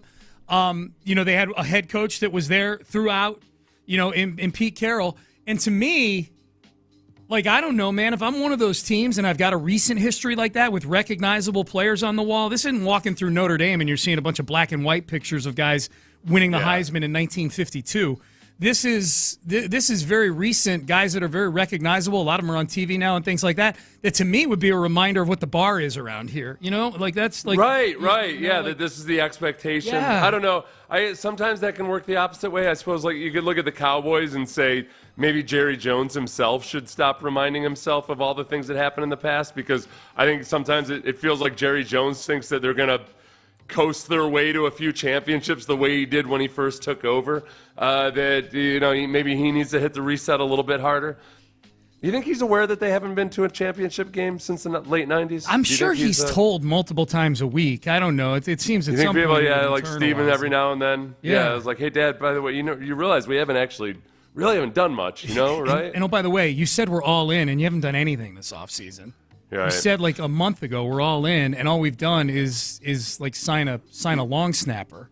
You know what's funny is I was looking at the Colts, just kind of reassessing the Colts offseason and everything ahead of the draft here, and the Colts haven't done much either other than retain their own. They didn't sign a starter in free agency for a team that didn't make the playoffs, and I guess it just goes to show for them, it's all about the quarterback, because they haven't received a lot of criticism for not being very active in free agency. Yeah. I'm sure locally people are agitated about it. But they really haven't done much at all in free agency. And yet, it's, business as usual, the media talking about how smart Chris Ballard is, which he is, and all of his other stuff. And a lot of it just hinges on whether Anthony Richardson comes back or not. And it's just funny because the Cowboys were a much better regular season team than the Colts were. And you could argue, in my mind, I think that Mike Zimmer might be the best signing they made. I think take that defense and actually turn them into something that can perform in the fourth quarter or in the playoffs, then they might actually have something there. You and I went through the exercise last week of, okay, what if Tyler Goodson had caught that football on 4th and 1? How would, in the Colts game, and they go on to score a touchdown in that game and they win the game, how would we be perceiving the Texans if they were a 9-8 non-playoff team instead of being a 10-7 team that won a playoff game? There's a flip side to that, and it's the Colts. What if he does catch that, they score a touchdown, and the Colts go 10-7, and they go to the playoffs, and then they end up winning the division because the Jags lose in Week 18 to the Titans. Then all those things would have happened. They would have hosted the Cleveland Browns in a playoff game instead of the Texans. Yeah. It's interesting to think that way because the Colts were that close to it. Like the Colts were that close to potentially being the Texans, essentially. I think except just with all the question marks about the quarterback. Yeah, well, I think you feel like, look, we got there with Gardner Minshew as our quarterback. Boy, if Anthony Richardson has taken this year off to learn a few things, most importantly, learn how to take a hit or when to take a hit, and he's what we think he is, because I don't mind their offseason. Their offseason, the Colts offseason always looks a little underwhelming compared to the other ones in the division because they didn't go out and shop for new guys, as you pointed out. They retained a lot of their own, but they were good players, Like it's just, they re-signed Michael Pittman and they re-signed a couple of guys in their secondary, Kenny Moore, and Blackman and Grover Stewart on the defensive line. They extended DeForest Buckner. So on what was already a competitive roster that just had a below-average quarterback, ultimately. Yeah, and it really is for them. Not Gardner Minshew. Like Anthony Richardson, the biggest question is, all right, He injured his shoulder in college. He had I believe it was a separated shoulder, the same thing he had now, maybe a different AC sprain, whatever. But he missed the rest of the season in high school when he had that in 2019. And then I inaccurately last week said that he had 3 shoulder injuries now with this latest one. He had a stinger in college, which is not a shoulder injury. I kind of lumped it all in together. That's a neck injury technically.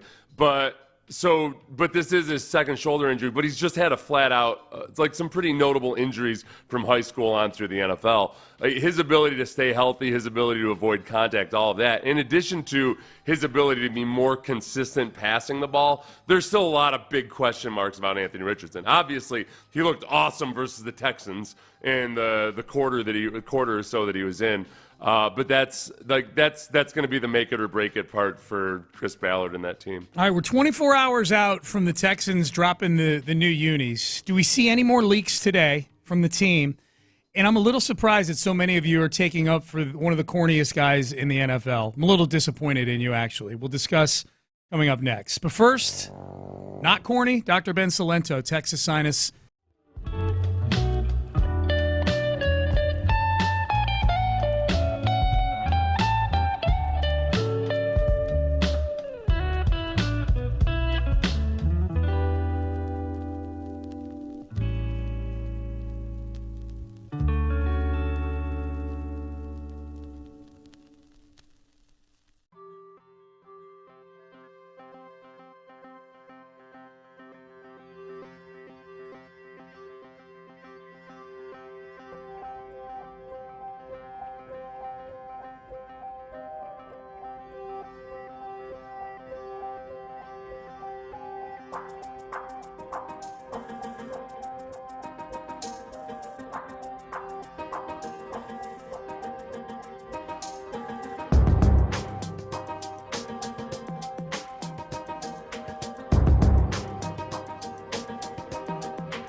From the Twin Peaks studios, Sports Radio 610 presents Payne and Pendergast. All right, Payne and Pendergast with you.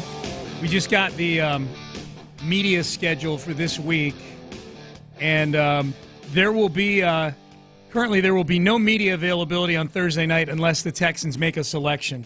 Oh. That makes sense, although it'd be fun to pepper Nick and D'Amico with questions about other teams' picks. So what'd you think of that one, huh? Yeah, what'd you think of that? Pretty stupid. Well, you remember what happened when the Patriots signed that? The Patriots drafted a guy, an offensive lineman, way higher than anybody had projected or expected. Cole Strange. Yes, it was. Yeah, and Sean McVay made a comment about it that I think people understandably thought they were throwing shade at the Patriots, but I think in actuality, I think Sean McVay was kind of poking fun at themselves, well, we were hoping we'd get him here, but I guess not, or whatever, and people just took it and ran with it. Yeah.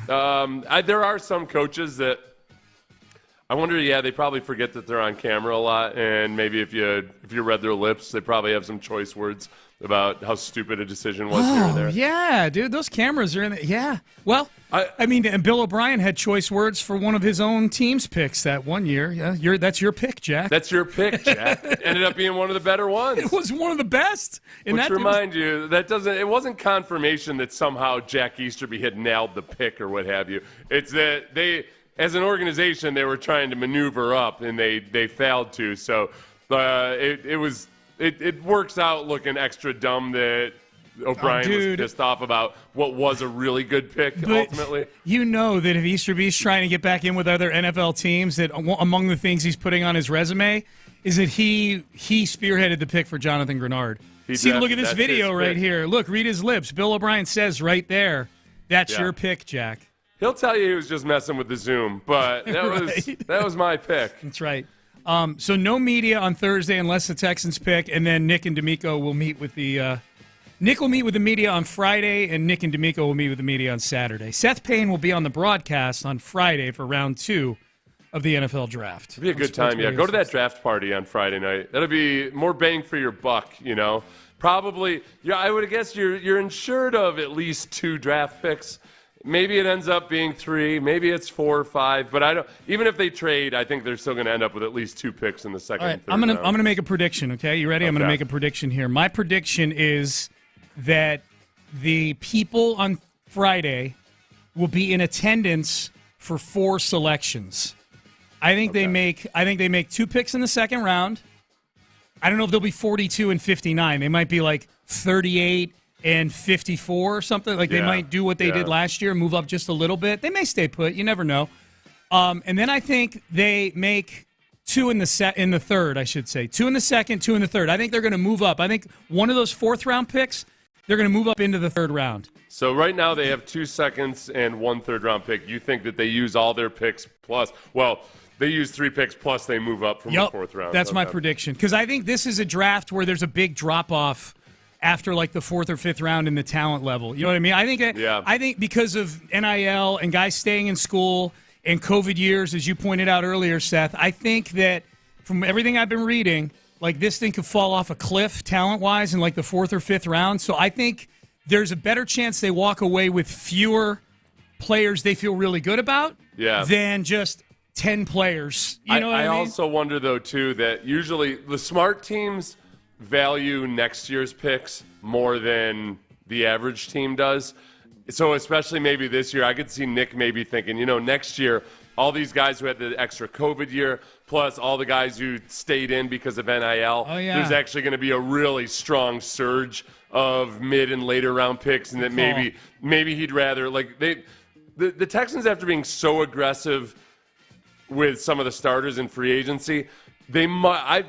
I won't be surprised if Nick ends up trading a lot into next year, and you end up with a smaller total haul than definite distinct possibility. Distinct possibility.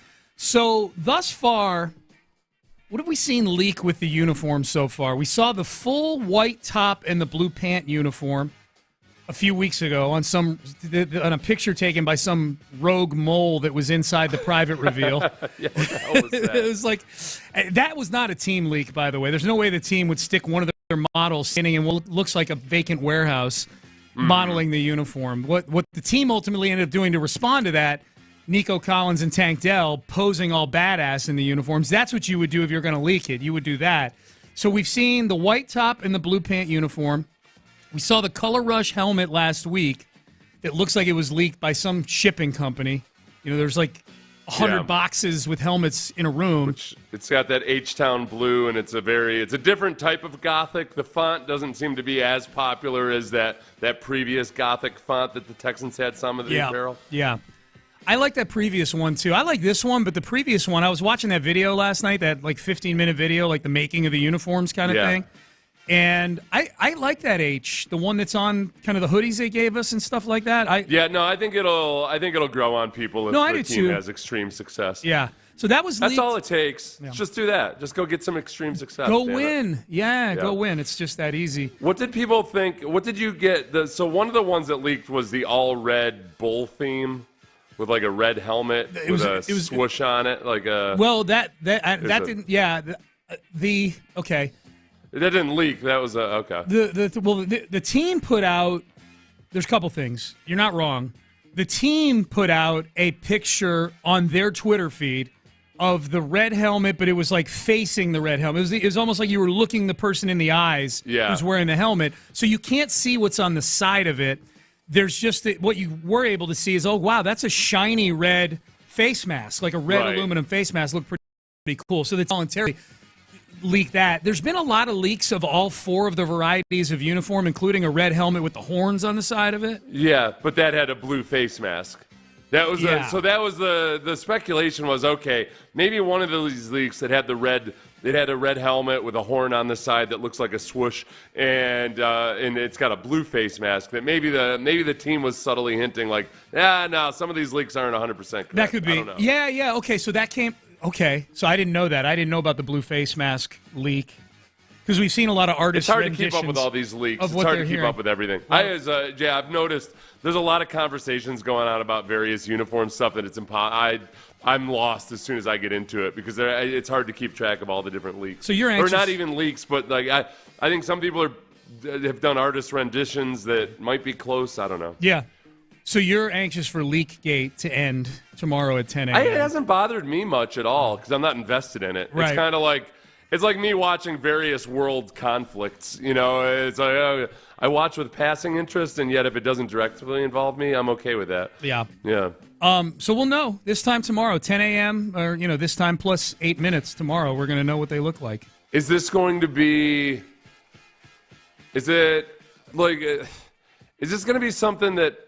What's your prediction after the unveil? Is it going to be people are like, oh, okay, yeah, that's what I thought? Or do you think the majority of people are going to be blown away by what they see? Like, what's your prediction? My prediction is that the alternate uniforms are going to be the most popular ones. Okay. My prediction is that people who were disappointed in the helmet that leaked last week are going to feel less disappointed once they see it on a uniform as opposed to just solo. But I think what you're asking me is what's the overall reaction going to be? And I think like anything with uniforms, it's going to be mixed. I think there's going to be some people that are diehard Texan fans are going to love it no matter what. I think there's going to be some people that legitimately are like, all right, the team, took into, these look more like modern uniforms. It was time for this. And then there's going to be some people that just don't like them, I'll tell you one thing. I'll tell you one team that's had a lot of success and yet has been like awkwardly bad at a lot of the PR type of stuff and everything is one New England Patriots. Like they try so hard every year with those slogans. And the peak was "Do your job," which is like a notoriously old Bill Parcells slogan that became, part of the aura of the Patriots way and everything. And yet it's kind of like "Do your job," "No days off," like all of these killjoy slogans that actually were not joyful at all, but spoke to people trying to act like they were as hardworking as Bill Belichick or something. The "No days off" chant that Bob Kraft tried to get started after one of their Super Bowl victories was one of the more awkward. No days at a parade. At a parade that happens during business hours, mind you. asking a bunch of people who just took a day off to go watch your team to start chanting "No days off." Yeah, like they had really, really bad and stupid slogans for like a long time. Yeah. So it was I think that the Caserio is probably kind of like, okay, great, okay, people like the uniforms, awesome. Yeah. It sickens me. It sickens me. Well, yeah, he said, I'm more concerned with how they play in the uniforms. Hey, here's the thing. They're going to be releasing them on social media as well on their terms. Yeah. This is not a dude next door model wearing a football uniform and some warehouse worker pulling one out of a box with, styrofoam and bubble wrap flying everywhere. Yeah. Like, this is going to be a pre-made video. The uniforms are all going to be on actual players, I'm assuming. They're unveiling it. For those who don't know, I confirm 10 a.m. tomorrow. They're dropping it on their social media platforms. So Instagram, Twitter, Facebook, YouTube. I'm guessing there will be a video put up there. All the Texans platforms, 10 a.m. tomorrow. This is going to drop. The McNairs are going to be in studio with John Lopez and Landry Locker at 11 o'clock tomorrow, so that'll be fun. But I think that's the thing to me, Seth. I think the reaction is going to be far more positive tomorrow than it's been to either of the leaks so far, because this is going to be a production that the Texans fully control. And it's going to look really good. I think it's going to look really, really good. It'll be cool. Yep. It'll be they nail all that part of it stuff when it comes to the actual presentation and everything. Yep. They've come light years ahead of where they were. And kind of being like a modern professional sports organization. Very much. By the way, you still have 20 minutes left to vote in the poll. John Lopez returning from vacation here. I'm going to, right off the top, I'm going to get a reaction from John. Welcome back, my friend. I'm damn glad to be back. Tan and rested, and I'm all renewed. Caught a lot of fish. Caught a lot of fish, did a lot of hiking, went into the jungle, went into the rainforest. You saw that sloth out in nature. That wasn't like at a No, zoo that or was something. out. Yeah, that was out in nature. Okay. Same thing with that kinkajou, that monkey thing that came to Where visit. were you? Costa Rica. Oh, okay. I was in Costa Rica, went up to... How was it? I mean, it's everything that I love and she loves. I mean, it was fishing like crazy, offshore, went into the jungle, went above the rainforest canopy. Oh, that's saw fun. some monkeys, saw some all kinds of birds. Okay. It was my wheelhouse. I may need to get some vacation advice from you. It was my wheelhouse vacation. Russell Wilson wore a mitt while throwing out a ceremonial first pitch yesterday. I did see this. Yeah, I put up a poll. 19 minutes left if you haven't voted. The two choices is this acceptable? Is this acceptable that he's wearing a mitt? Two choices. Sure, why not? Or nope, total dork. Which would you vote? I don't think it's as bad as neither does everybody else. I really don't. Like sometimes it's almost like you pop your glove so you can throw a better ball. It's just kind of the mechanics of throwing a baseball. Yeah. Like how many times when you're playing catch as a kid or as an adult, you just you pop it, let's go, right. let's throw it's it. It's out of habit. Yeah, I think it was one of those things where for Sean it was because it was Russell Wilson himself. Probably. I went through various other other athletes. If they had done that, I think Sean would have looked at it like, Gronk's just being Gronk, Or if CJ did it, I'd have been like, look how prepared this kid is. Yeah, look at it. Yeah. I'm the same way. Like Russell Wilson could cure cancer, and okay, sure, take another bow. Keep taking bow. Dude, I'll tell you what. Honestly, if Brock Osweiler had shown up and thrown with the exact same throwing motion, throwing a baseball that C.J. Stroud did, Sean, you would have lost it. No, I would have killed him. I would have killed him. CJ didn't look comfortable throwing a baseball. He was throwing it like a football, which I was cool. I didn't need him out there tearing his UCL, on a ceremonial pitch. Yeah. Use the throwing motion you're comfortable with. Yeah, no, it's and it was accurate, which is the most important thing. As was Russ's, credit. I think he got it over home plate. Russ. Who cares? Yeah. Now Landry's here. I got to ask Landry, where do you come out on the Seattle coach ripping all the pictures off the wall, Landry? I mean, it's that hardo stuff. Yeah, it's just that typical signage and all that type of stuff. The bit coaching. Sometimes it works, sometimes it doesn't. More times than not, it's just kind of an eye roll. Okay, good. I just wanted you to say hardo. That's all. Hey guys, day by day. What's that? Day by day, guys. I want you to look up at your locker. I want you to see. I want you to see what the focus is. Rip down all the pictures of the past. We're focused on the present. Forward, we're moving forward. Yeah. I like that. Just the thought of him walking through the locker room, like with an assistant behind him with a notepad, and he's looking up at Richard Sherman, and like, tear that bum down. Looking up at Earl Thomas, like, get these clowns out of here. Not even acknowledging who Pete Carroll is. Who's that old man up there holding the trophy? That stupid old man. Who's this Marshawn Lynch? Couldn't even run it in on the goal line. What a clown. All right, so this time tomorrow, we will be mere seconds away from seeing the Texans' new uniform. Yeah, you seem to be confident that it's going to go perfect or smooth. You think they're going to do a good job on it? I think... well, in so much as all they have to do is drop a video. Like, I think the execution of it will be fine. I don't know what the reaction to the uniform is. Do you think they've set themselves up for failure? Because I equate this to, like, have you ever had someone hype up a gift and it's like, they tell you 4 months before, they're like, you're not going to believe what I got you for your birthday. You're not going to believe what I got you for Christmas. And then you're like, okay, well, this is going to be sick. And they keep hyping it. And you open it, it's like a pair of socks. So you're worried they're out over their skis a little bit on this thing? I'll put it this way. They could have the best uniforms of all time, and I'll say this to Cal and Hannah when they're in here tomorrow at 11. They could have the best uniforms of all time, and it was still too much hype. Too much hype unless even the unveiling to the media was all a ruse. Oh! And now that I would sign up for. I would too. I would sign up for that. I would too. And I've got exactly in mind what I would want the swerve to be, but I can't say it because I signed a non-disclosure agreement. So does that even matter anymore at this point? No. I mean, Antonio Brown's leaking, are allegedly leaking stuff. Sean's angling for that $130K. Yeah. That's it. All right, we're done. We are out of time. Seth, antibodies to you. See you tomorrow.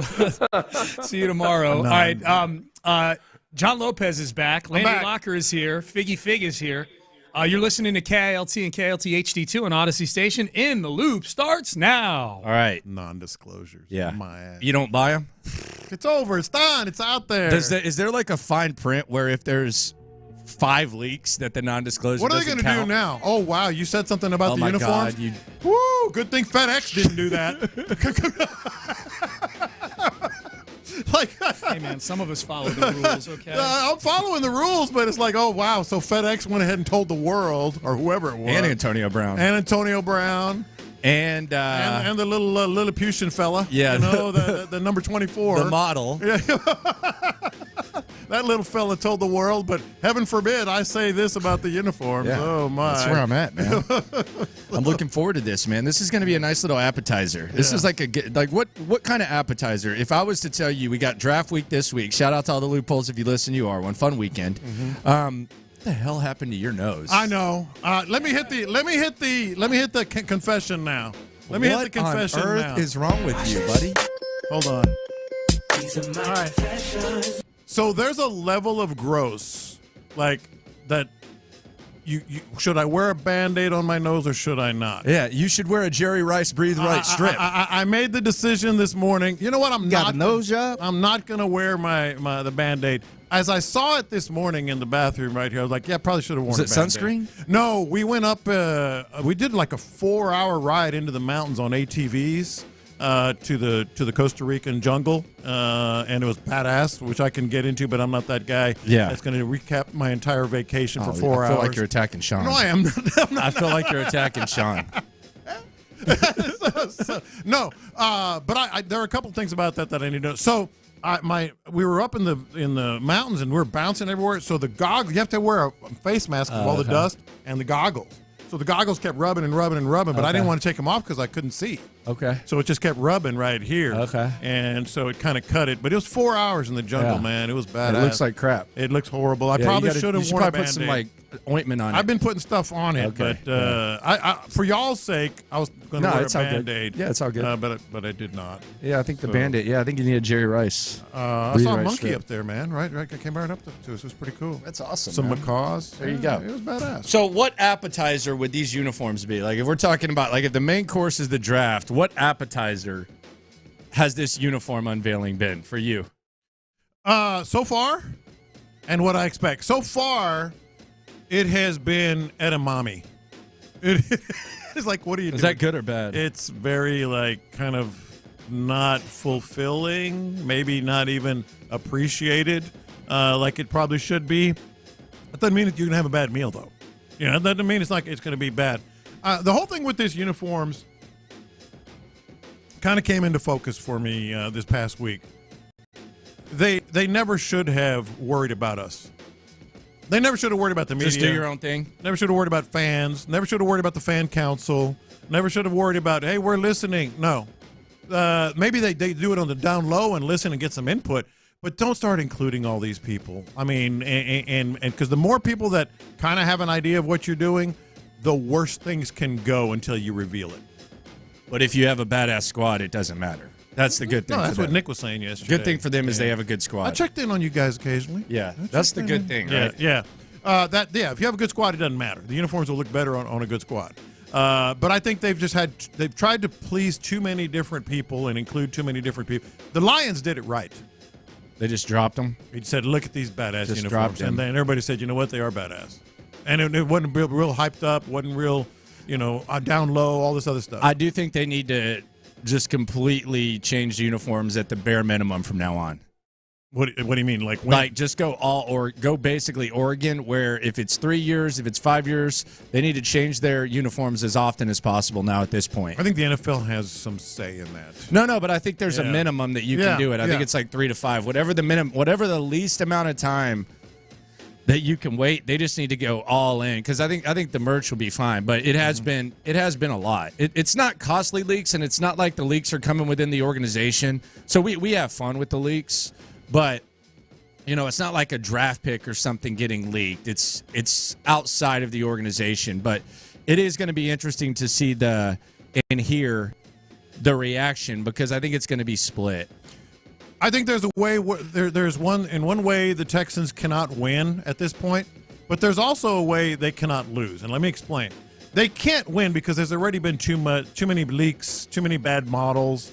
The H-Town helmet reveal, Antonio Brown. They can't really win in terms of, wow, fans love this. You love that H-Town helmet, don't you? I did like it from the very start. I figured that was a lucky guess there, but I figured you liked that one. Is that racially profiled? No. I just figured that you liked that new helmet. Old English lettering on the back of my truck that says Lopez. Race car! I just thought you might like it. Yeah, it was just a shot in the dark. Just a hunch, a shot in the dark. Okay, I see what you did there, too. So they can't win in terms of, like, when it's revealed, everybody's going to be like, or 70% or whatever is going to be, this is awesome. It's already got a bad rep in some circles. But they can't lose here. People are going to buy new merch. Yeah, the merch is going to be nasty. It's going to sell. The merch is going to be nasty. Yeah, it's going to sell.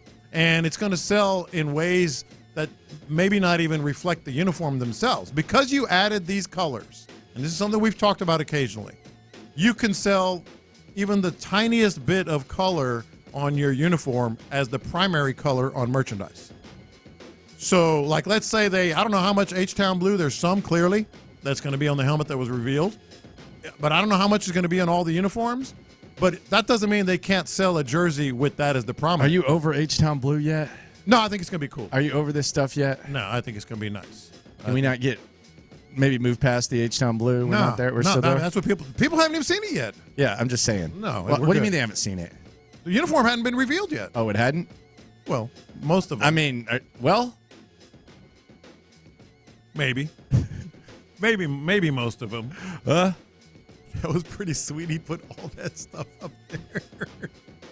Like, what is it? Where does he get his stuff? I mean, Antonio Brown was with Nike, right? I guess. That's probably it, huh? I would think. I think he knows someone here, man.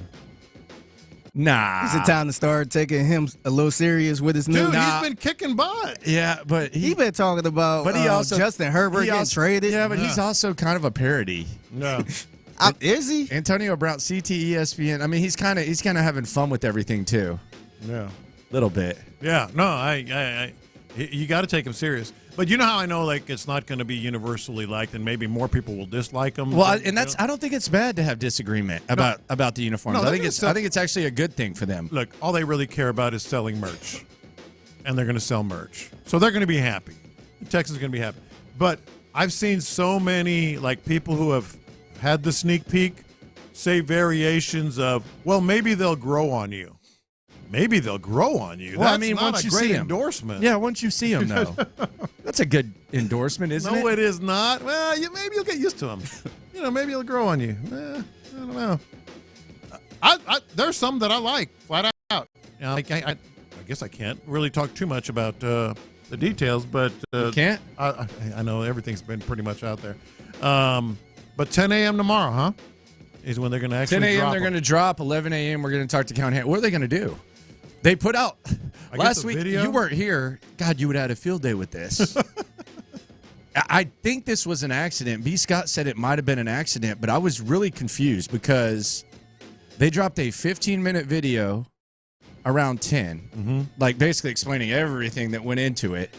And then they dropped 5 videos within the next hour and a half about the uniforms. And I was like, 6 videos in about 90 minutes about this uniform process and everything? Did we try to spread this out? Were we just trying to spam the news feed? What was going on there? I don't know. It was a lot. I feel pretty comfortable in saying this. I think this is a lot of, because I saw that, I think it's a lot of sort of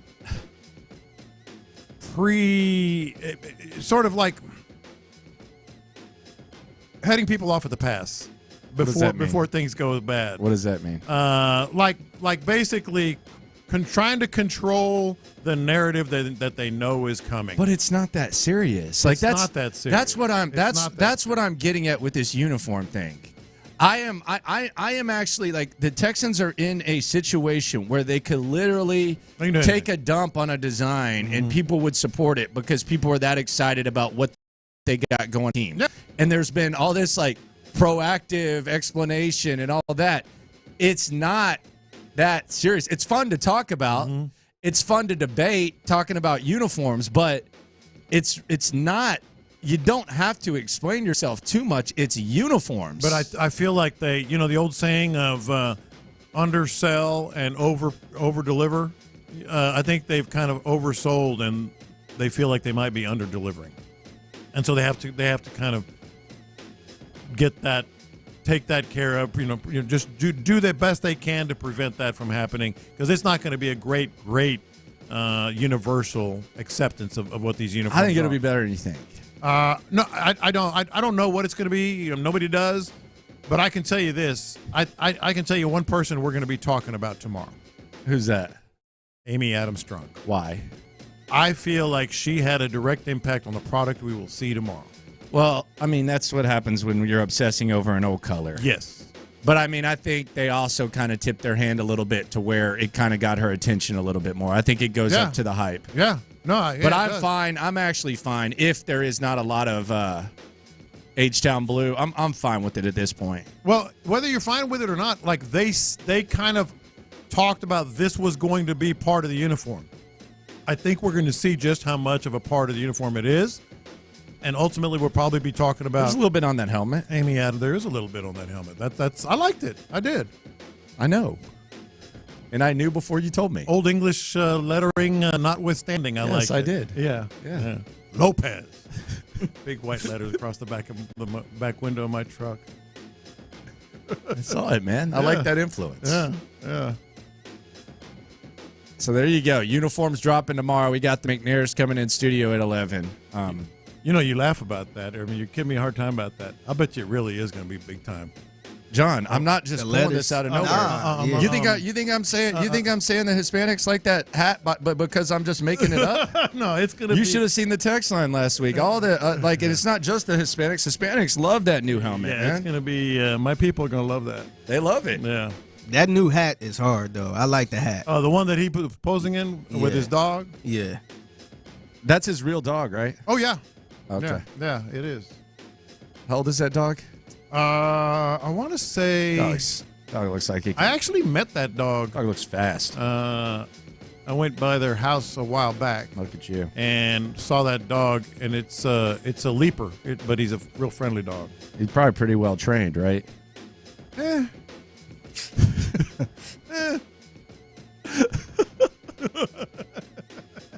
The McNair's dog isn't trained? That one.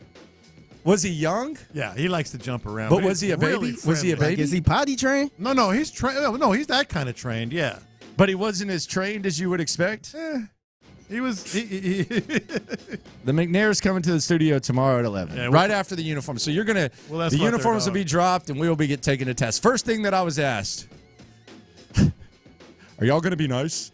Of course we're going to be nice. Yeah, I mean, what do you mean? We're going to be ourselves. They're uniforms. They're cool. We're going to be ourselves. I mean, they're going to be cool uniforms. I'm excited.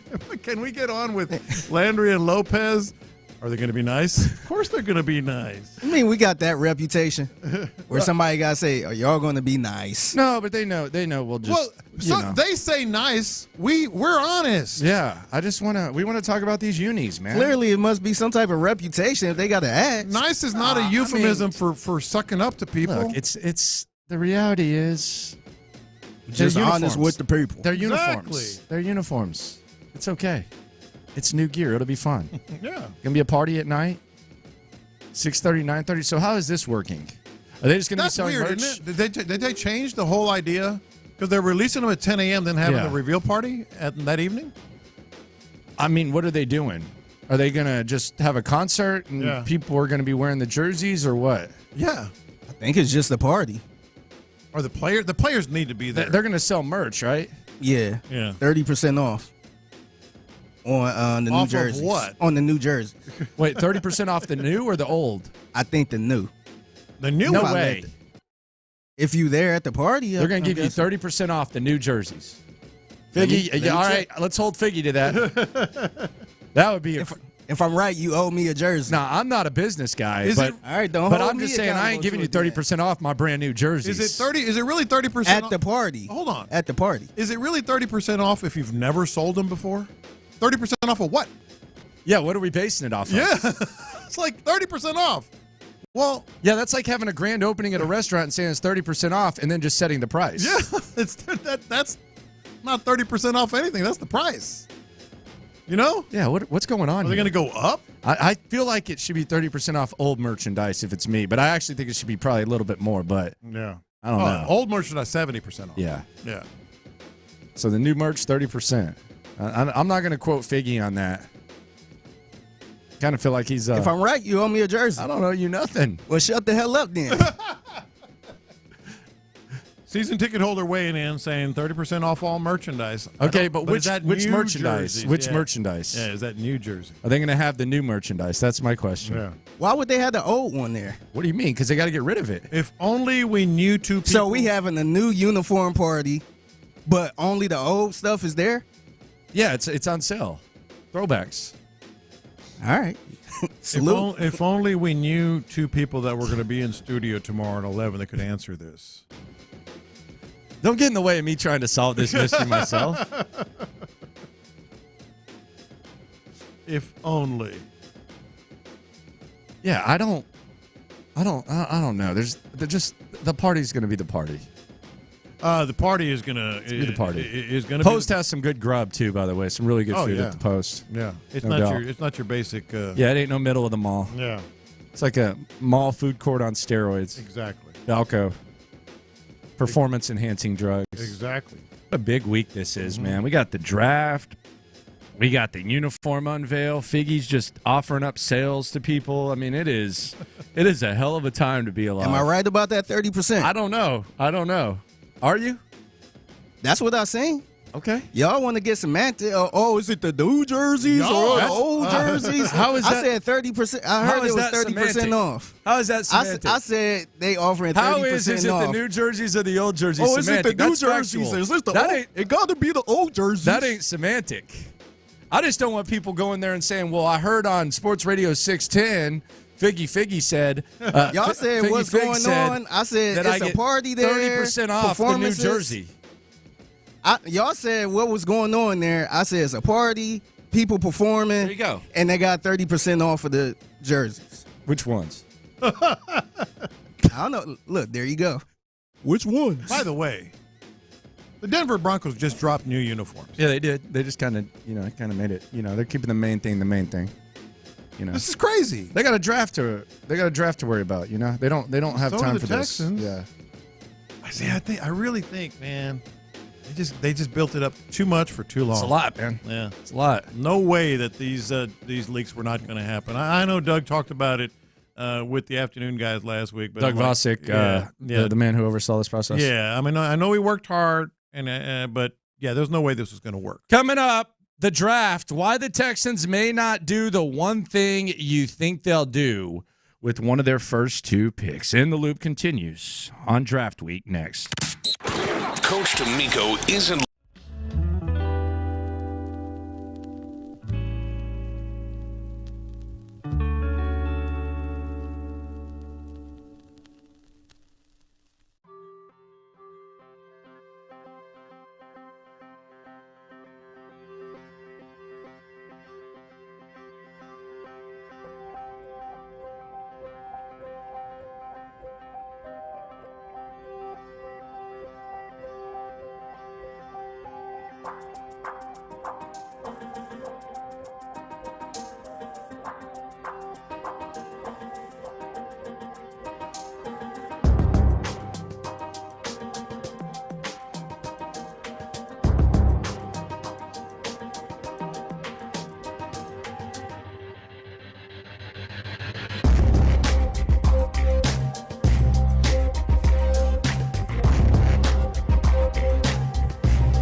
Houston.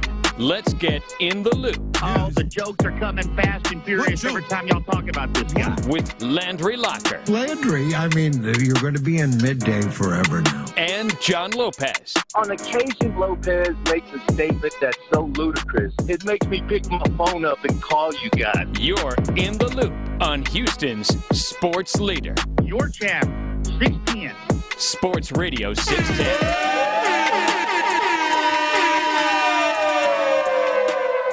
Draft, few days away. Uniforms tomorrow. They're dropping.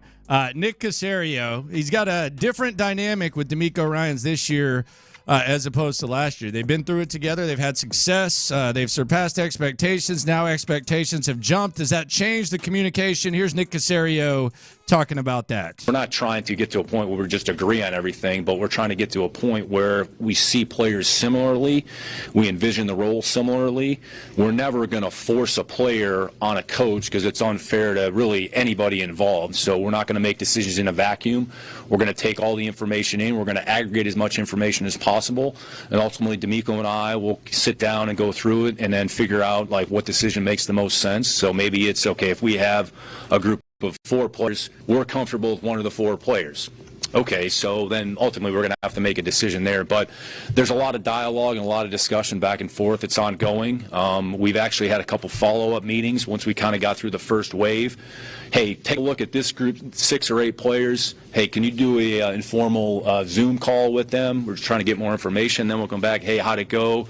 Well, we had a question about this. What did you think? So we're aggregating a lot of information, and there's a lot of dialogue. I mean, D'Amico's probably sick of me walking in his office every day, but literally we talk about players, we talk about the team on a day-to-day basis. So it's all about communication. So you can't over-communicate in situations like this. You're making big decisions on behalf of the organization. So I'm just trying to kind of steer it in the right direction and be a steward and, you know, be supportive of everybody and be receptive to, you know, everybody's opinion. At some point we got to draw the line somewhere, but hopefully we're identifying the right people for the organization. We see the vision, we see the role, but their information and input is certainly valued without question. All right, there you go. It's Nick Caserio talking about the process, which regardless of what they say, the mindset, the goal, the composure can remain the same. It's definitely a different process this time than last. I mean, you had 2 of the top 12 picks in the draft, 3 of the top 33. You made the trade up. You're trying to find a franchise quarterback. It's obviously different.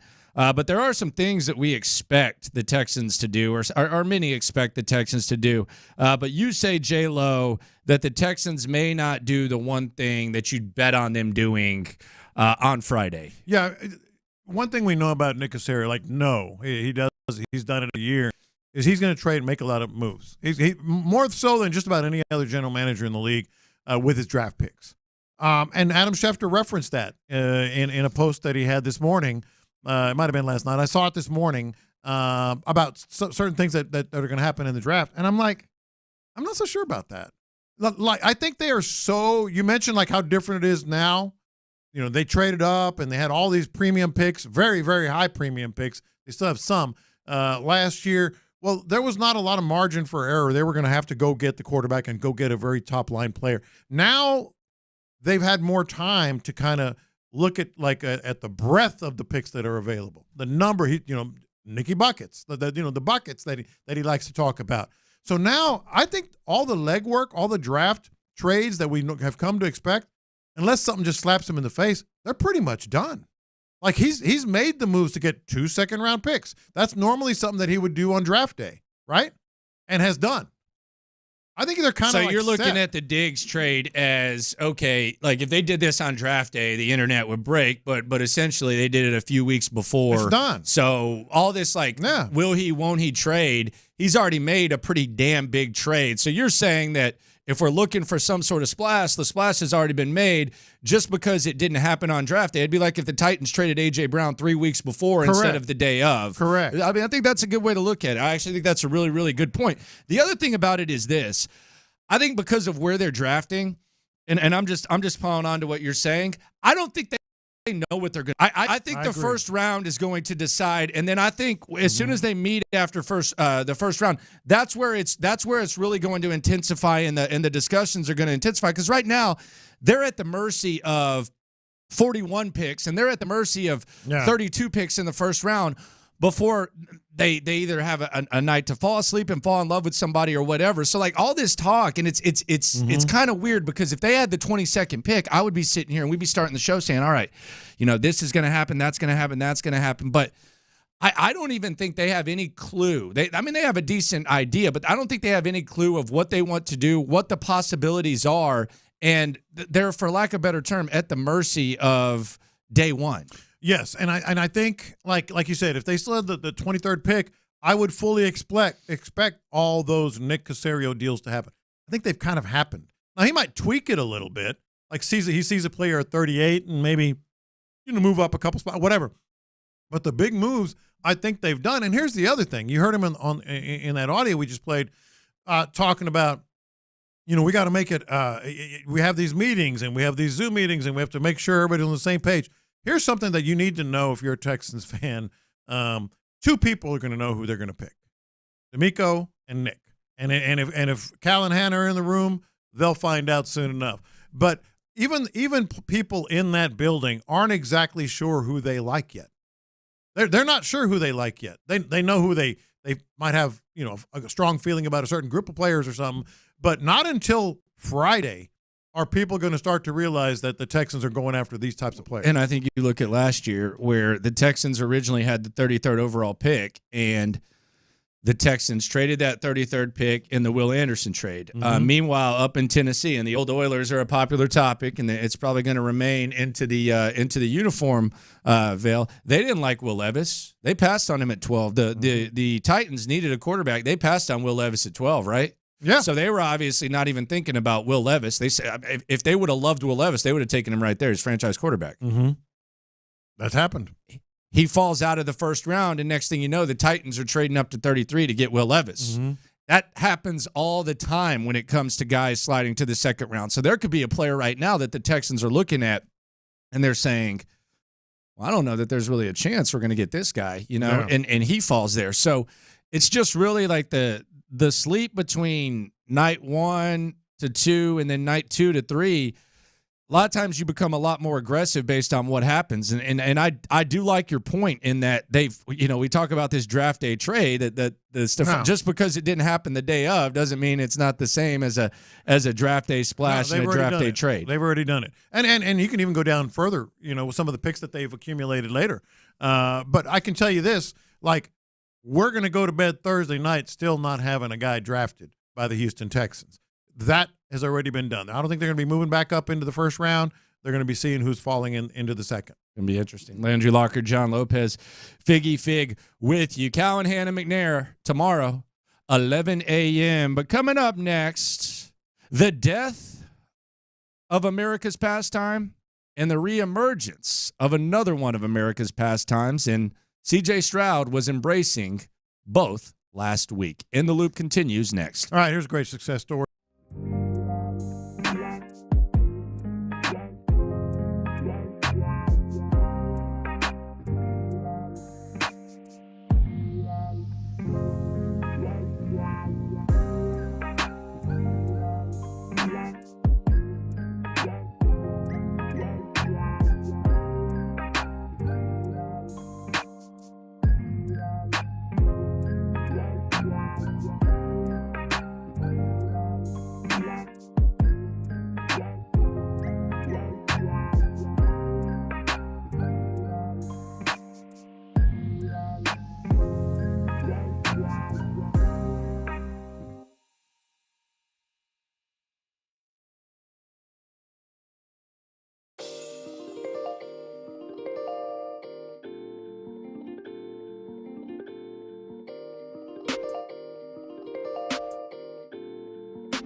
reliable.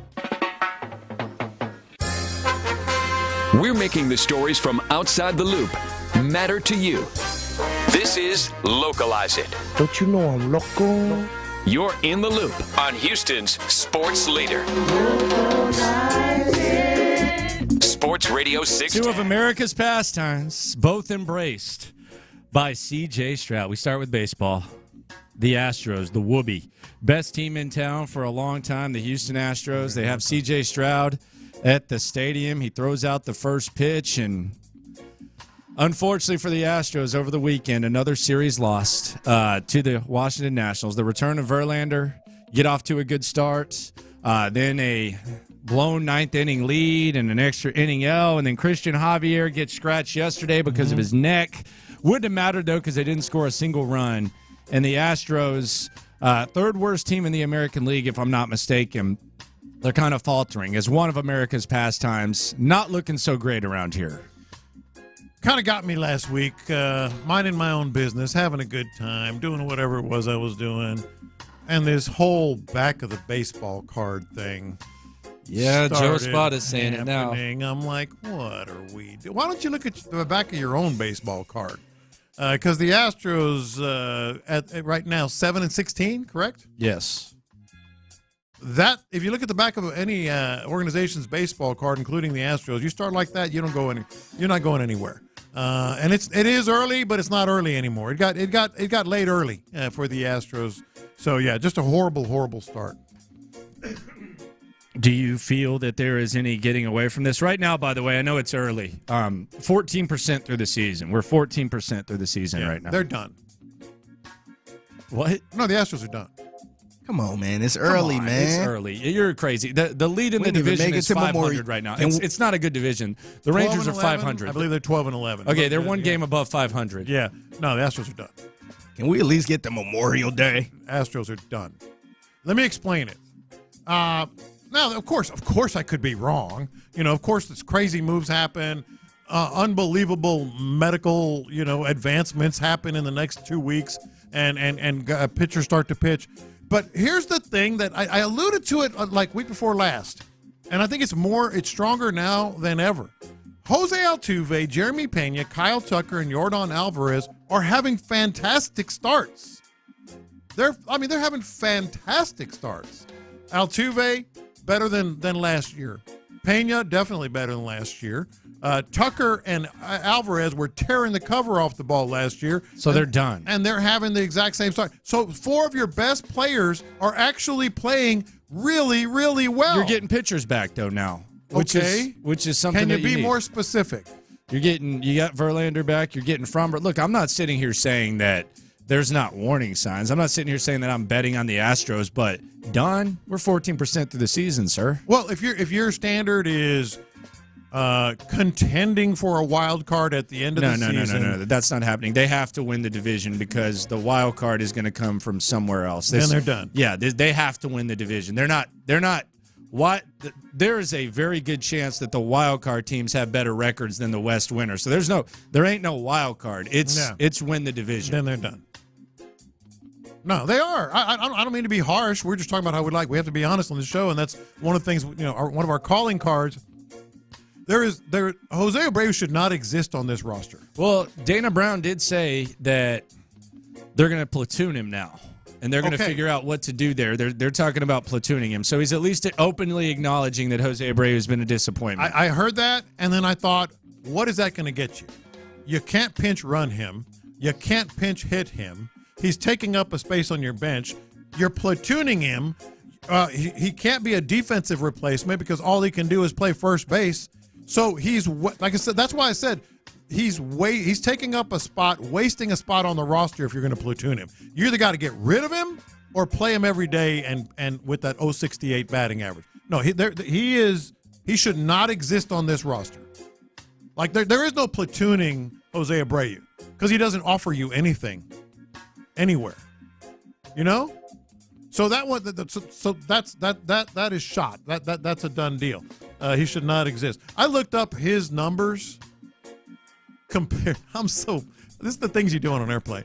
I looked up his numbers compared to Willie Mays in 1973 when he was just like this, caricature of himself. With the Mets? Yeah, like in 1973, Willie Mays had twice the batting average, more home runs, more RBIs, and a higher OPS. You're going Willie Mays on me. As a 1973 You're going Willie Mays on me, dude. My point is that's how bad That's he where is. you're going? Like Willie Mays was a joke of just a shell of himself. I remember the worst player you ever saw in the waning years of his career was Willie Mays. He's twice the player Abreu is. He was twice the player in 73 that Abreu is right now. And they're weeding him out, man. Yeah, look at the back of his baseball card. Yeah. Was 2023 not listed? Yeah, on the back. The back of the baseball card thing's a rough bit. And then there's the bullpen just having a collective meltdown. Yeah. They don't have any farm pieces. They don't have starting pitching. Okay, Verlander's back. We'll see about the rest. Didn't they push back? Or am I imagining this? Didn't they push back Fromber a little bit? Well, he got hurt, and no. I mean, since he's been on IL, isn't he not progressing or not throwing as soon as they thought he would? Or something like that? They're being cautious. Okay, that's it. So there you go. Yeah. So they're done. They're done. Okay. C.J. Stroud, by the way, stuck around to the 9th in the front row. Good the for other him. day. Good for him. Yeah. So that's one of America's pastimes that appears to be, according to Lopez, dying. No, they're done around here. Another one of America's pastimes that I think is resurging, and C.J. Stroud embraced this. I thought this was one of the most relatable things that I've seen from C.J. Stroud off the field this weekend. Over the weekend, C.J. Stroud threw a party. Mm-hmm. Now, he was not at a party on a private jet. He was not, doing something that the average folk can't relate to. But C.J. Stroud over the weekend had a little gathering at his house. He ordered a boxing match, and he had Titus Howard, among other guys, at his house just taking in the fights between Ryan Garcia and Devin Haney. And I've got to tell you, John, one of the biggest travesties in American sports has been the death of boxing, to the point where we're looking forward to Jake Paul, Mike Tyson fights. But I think boxing is suddenly alive. Boxing is suddenly alive, and I'll speak for myself. From now on, whenever this guy, who I really wasn't hip to before, whenever this guy is fighting from now on, Ryan Garcia, you have my $80, $100, whatever. I will support you, my friend, because this guy put on a clinic, and in one night, I got more entertainment from that young man than I got in the entire career of Floyd Mayweather. And I thought he was a loon. I didn't know. This was just some of the pre-fight antics leading up to this fight. And it seems like the joke was on all of us. Here was Ryan Garcia just being a little bit crazy. Yo, Durant. No, this is the non-crazy stuff. He was being crazy at press conferences. This is just a little snippet of the crazy part. Thank you, the Lord Jesus Christ, the King of Kings, Lord of Lords. Thank you, Jesus. Thank you, Jesus. Thank you, Jesus. Thank you, Jesus. Thank you, Jesus. Thank you, Jesus. Thank you, Jesus. Thank you, Jesus. Thank you, Jesus. Thank you, Jesus. Jesus is King, King of Kings, King of Kings. No, okay. He is the King of Kings. Jesus is the one above all. Okay. How you guys doing? What do you guys want me to say? I've already said everything. I mean, what do you want me to do? I've already done it all. I've already said it all. I've done it all, and now I'm just ready to kick ass. I'm going there and just this man up. You don't understand. I'm gonna him up. You don't know what I've been training like. You don't know the vision I have. You do not know. I'm on fire. I'm on fire. I'm on fire. I'll break this whole thing right now. That's how I'm firing. I'm strong. I'm strong. I'm strong. Strong. I'm louder than that whole team. They got like 5 people there. Look how loud. Woo! We couldn't hear you. Hey, where's your mama at, baby? Where's your mom? Oh, I'm gonna go flirt with your mama. Ooh, she about to be fine as yeah, I want some of your mama. I want your mama now. Your mama probably in my DMs. You, mother. I'm talking about my mom. F you up. Yeah, that fear coming in your mouth like a dog. I put my in your mouth. Ryan. All right, so this guy's getting crazy, and this is just kind of a snippet of him being crazy, but the reality was he's going through a divorce. He's drinking every night, and in the middle, because after I saw that press conference, I was like, all right, I gotta like see what's up with this dude. And in between all of this craziness, you would see like a normal dude to where it was almost like some sort of, this guy was 6-1. 6-1? He really? was 6-1. That's how much of an underdog he was and how much like they thought he was nuts. He was 6-1. He took off at 7-1. So anyone who just decided to put a casual 100 on it won $700 off of this guy who was 6-1. Dang. I'm so pissed I didn't bet it. Yeah. But I was going through like the Instagram and stuff, and I was looking at, and that was actually a tame version of what he was doing. And CJ Stroud was all about it. He was tweeting during saying, "Go Ryan." But look at this. Look how normal this guy is now. And you kind of saw this sprinkled in. So I guess Roberto Duran's in the hospital. This is Ryan Garcia riding with his dad. And this is in the middle of like a just belligerent rant. You can see that he's kind of normal. Yo, Duran, I heard that you're in the hospital, but I'm just sending out, good, strong energy. I know you're the hands of stone. I'm trying to get my hands like yours. I appreciate for all that you've done in boxing, and I'm just sending a lot of love to you. I hope you get better. You and my pops. Yeah, Roberto Duran. Oh, wow. Hey, Roberto, ¿cómo estás? We're pulling for you. Let's go. There you go. So he's normal. I'm pulling for you, baby. Then, right before the fight, and this is when I was like, okay, all right, there's something here. Because these guys had actually fought 6 times as amateurs, and they split it at 3. Okay. But listen to him before the fight and tell me this guy sounds like someone that's nuts. And by the way, he didn't make weight.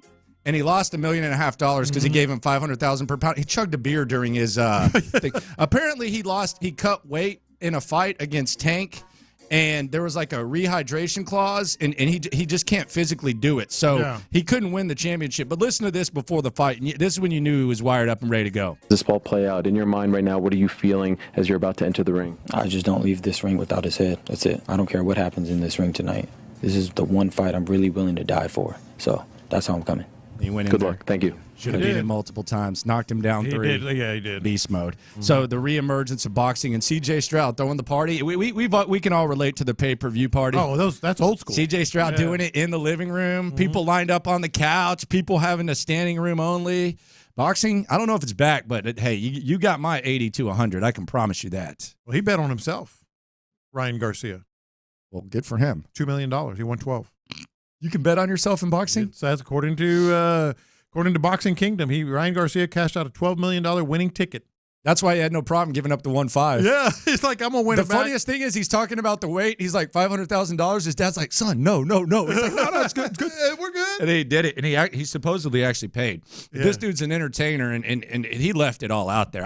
You got my respect, my friend. You definitely got CJ's. CJ was all about it, too. Might not have been as crazy as we thought. Coming up 24 hours from now, the McNairs will be right here in this studio to react to the Texans' new uniforms. However, Lopez, he thinks the Texans have a lot of ground to cover once these things finally drop. We'll talk about that. Also, we'll talk about perhaps shots fired at In the Loop. I didn't think this was a very fair assessment, but we'll let the people decide. That's next.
Odyssey app. Sports Radio 610 presents In the Loop with John Lopez and Landry Locker. All right, uniforms dropping tomorrow. John Lopez thinks that there might be some ground to cover when it comes to this. Cal McNair, Hannah McNair, they're going to be here 23 hours and 59 minutes from now. They will be right here in studio. You will hear them right here as soon as the uniforms do drop. Look at this slime ball. Yes, nice to see you too, sir. Might be talking about me there. Now, what are your thoughts on this? Because you think they might have some ground to make up. I'm intrigued to hear this. Yeah, because we've heard last week Doug Vosick, who's obviously he's been on the afternoon guy with the afternoon guys and Texans radio, talking about the whole process and how much work goes into it and all these other things, and we're going to hear from that in just a second. But he says like leaks happen. Well, yes, and that's something that you should have known, and you try to mitigate that. Maybe limit the number of people who were in on this process because of the leaks, because of the bad models. The H-Town helmet drop that was revealed without really a lot of context. There's already kind of an opinion that's already developing. That's going to be hard to reel that back in overall. Now, the people who wanted the blue? Well, yeah. Well, the people who are already saying, I hate it, I love it, whatever. I think that's going to happen, though. Is that bad? I feel like that's good. You want 50-50. You want the discussion. You can take 70-30. Or see, 70-30 as long as you can ball out, though. But as long as you can ball out. Well, okay, the good news is this. They're going to sell merch. And that's all that this was all really about anyway. Changing the look was almost secondary to can we really sell a lot of merchandise? They're going to sell a lot of merchandise one way or the other. So that's the good news. But for Doug, he's kind of working uphill here because of the leaks and a lot of bad sentiment, a lot of snarky comments from us included, et cetera. And people saying, well, maybe they'll grow on you. He's already kind of fighting an uphill battle before this thing even drops. Yeah. That's my point. Like, if you'd have just limited it as best you can. Well, leaks are going to happen. Well, they don't really happen that often if you don't have if you have fewer people involved. Again, this is very self-serving, but we said it. We talked about it. I talked about it the day that we were there. It's going to leak. There are going to be leaks. You had to know that. So you had to try to limit that, and now they're kind of up against it. It's going to be a tough hill to climb, but they're going to sell merchandise. What do you mean? Like, how tough? Like, define tough. They're going to sell merch. They're going to have a good team that they're very proud of. Yeah. They're going to have new uniforms. There's never going to be a unified opinion.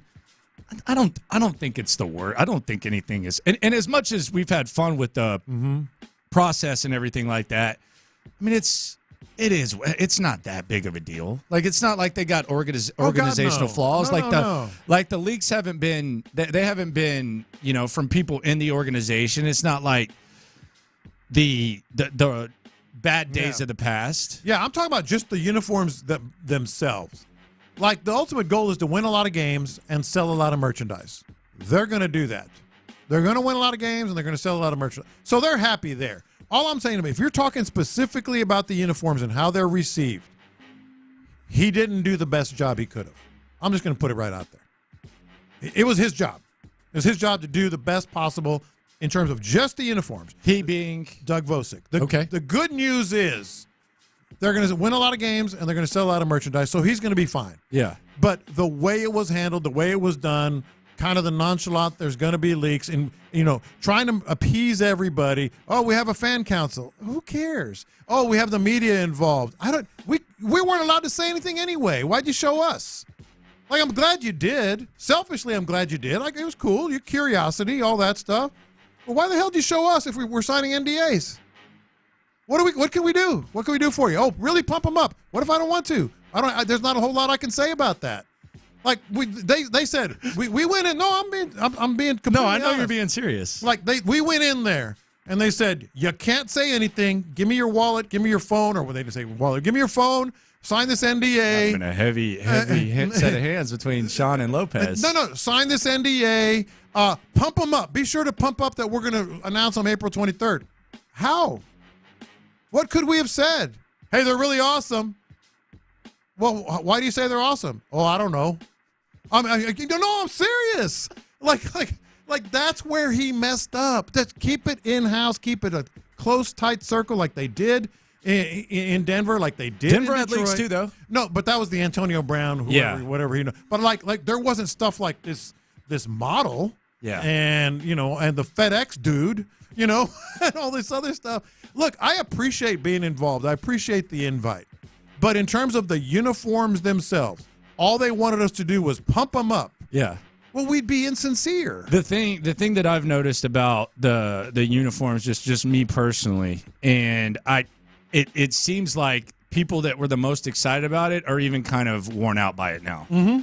Like that's what it kind of seems like. It was a lot of hype, but people kind of seem almost like the ones that were like 100% in on it, messaging me, hey, tell me something. It's just like, man, I can't say anything. Yeah. They following every single clue. Oh, look at Hannah's dress. Oh, look at Tank's gloves and all that. They seem kind of worn out by it now, and that's when it tells you that perhaps it went pretty far. It's not for lack of effort. Mm-hmm.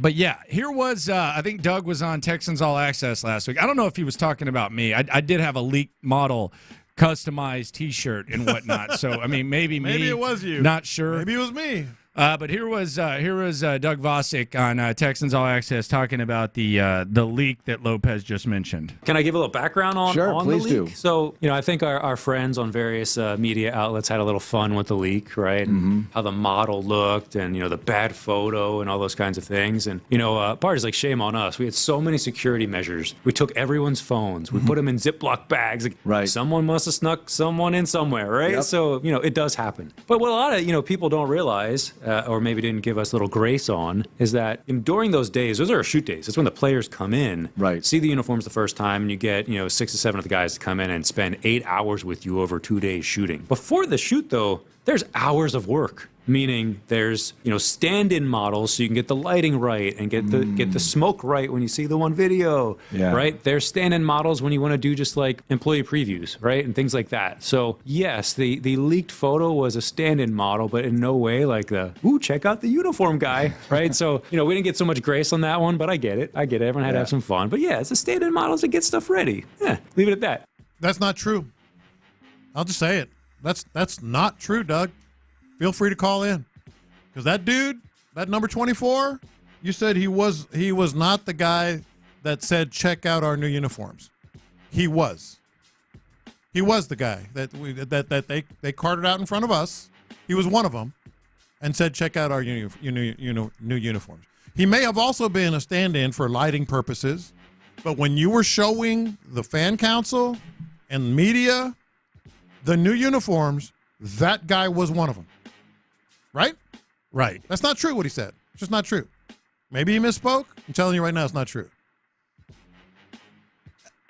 Yeah, it's not. I don't think anyone thought it was their top production, though. Like the leak, it was funny because it was minimal because that was the. But this was the reveal. The this was the reveal to us. Yeah. That guy. Yeah. That guy was the reveal to us. Yeah. They had the dummies, and they carted out all these people. That was one of the dudes. So what he said there is just not true. I mean, look, he can call me out on it. There were several people there who can back me up on this. That's not true. That's one of the guys that you said in front of us. In fact, you said, in fact, we were told, go up to the models. I don't think anyone thought they were going to drop that picture to release the uniforms. Right. No, that's true. No, yeah, and I don't think anyone even insinuated that, right? Yeah. I think it was funny that it was that guy. That was the funny thing about it, that guy was ever even in the uniform for me. That was funny. But I do think, I think there was some humor in it. It's not like the end-all be-all. It's not like they leaked their playbook or something like that. No. And the good news for Doug is I'm just being clear on what happened here. I'm not picking on him. I don't have anything with Doug or one way or the other. All I'm saying is, for clarity purposes, that's not true. The second thing is he's fine. Doug's fine. His goal ultimately was to help sell a lot of merchandise and get people talking about the uniforms. That was a success. But the way he did it was frankly not. It wasn't. So there we go. Yeah. Tomorrow, Cal McNair, Hannah McNair right here in this studio. And the merchandise is going to be really, really exciting. It's going to be really, really cool to see, no doubt. I'm excited to get the reaction. I anticipate there being some some strong takes. But hey, strong takes about something as trivial as uniforms, not a bad thing, especially when you got a squad that you enjoy watching. Mm-hmm. We'll say that. Yeah. And I think when the uniforms come out tomorrow, 10 a.m., by the way. Yep, 10. Followed by Cal and Hannah right here in studio. When they come out, there's going to be a lot that a lot of people like. And there's going to be one story that's going to be overarching all the others. And it's going to be, frankly, Amy Adams drunk. That's about the extent of bending on the NDA I can do. So you're going to go in on Amy Adams drunk tomorrow? I have Amy a Adams hunch stank? a lot of people are. The stanky one? Yeah, I have a hunch a lot of people are. And to be fair to Doug, let's be fair to him. As much as I said what he said right there is not true, his hands were kind of tied because of that. Now, in terms of the process of releasing the uniforms and unveiling them, I don't agree. But if you're putting it into the atmosphere, I don't know that your hands are that tied. Yeah, it was thrown out there. Yeah, I mean, there was a lot of gear and stuff. So I don't know that your hands were that tied. Yeah, as much as it was kind of put out there, you know. No, that's true. But that is, I mean, I do agree with you. Look, it's uniforms, man. Yeah, like, I mean, albums get leaked, shoes get leaked. It's uniforms, man. Yeah, uniforms get leaked. Mm-hmm. Those models are legends. I don't care what he says. That ain't never dying. 24 will forever have a special place in my heart. Like that dude, that same picture. We were talking, not just us, everybody was talking about who was there. Like, yeah, we saw that dude. We saw that dude last night or whenever it was. You know, yeah. Landry Locker, John Lopez. Figgy Fig with you. John Lopez with the hurt nose. Man. He's playing hurt. I'm playing hurt, but it was well worth it. You need ice up, son. I'm good. It was fantastic. I did fantastic. Text line Ocho says, I can't wait till tomorrow so Uniform Gate can finally be over. The 832 says the only reason it's a big deal is they made it a big deal. Mm-hmm. They should have just downplayed it the whole reveal time. Like you say, Lopez, under promise and over deliver. Yeah, they over promised. Yeah.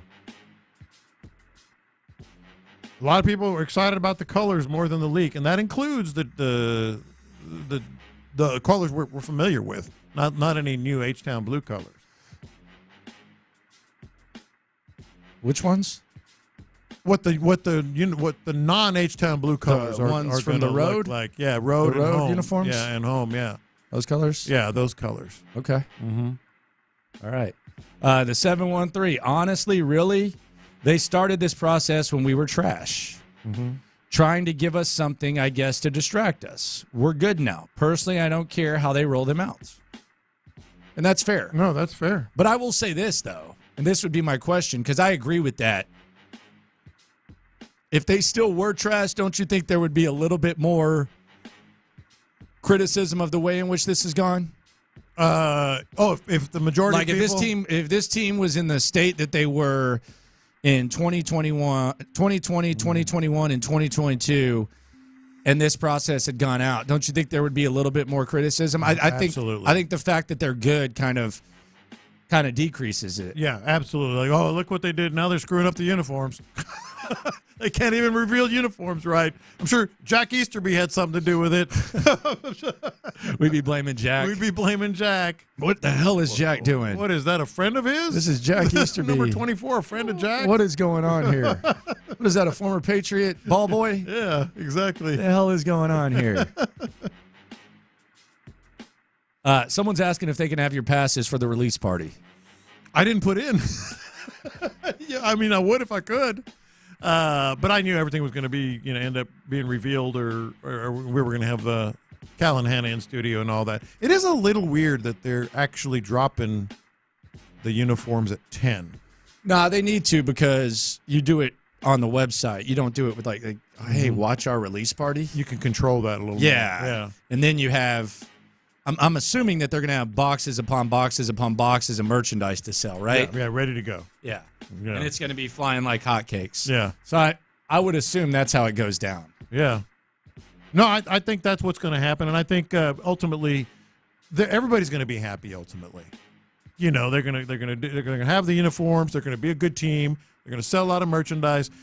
My favorite part of this whole uniform thing, and people will find this out, is the merchandise jerseys that you'll never see on a field and gear. Like you can have an H-Town blue shirt. Oh, yeah, the merch is going to be crazy. That's going to be better than anything. Merch is going to be crazy. Yeah. Crazy. Yeah. They're not going to have hoodies already, though, right? They're going to have everything. Everything. They better. I mean, people are going to want that stuff right boxes away. On boxes wouldn't on you want to boxes. just like walk in, get what you want?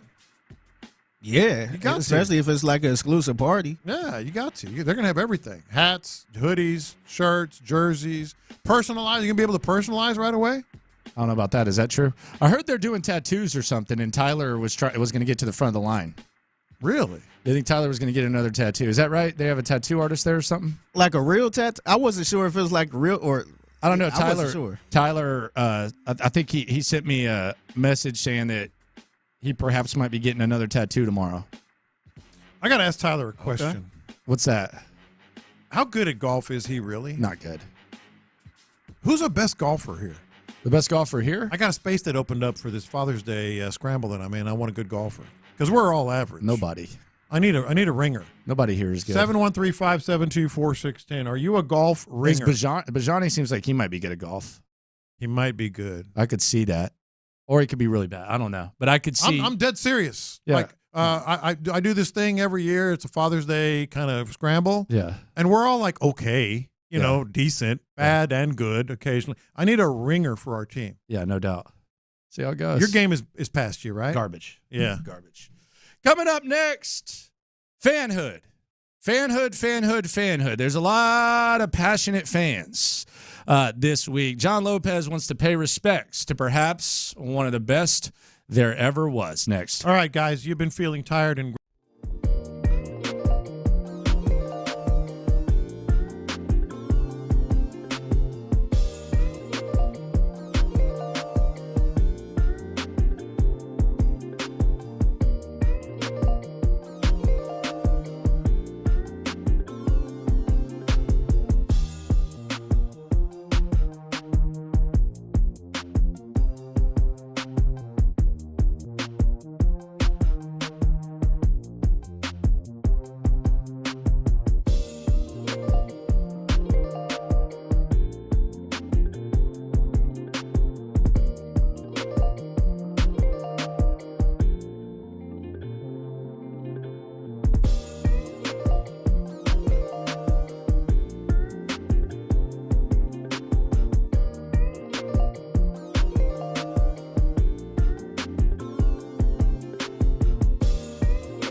On the free Odyssey app, thanks to Planet Fitness, home of the judgment-free zone.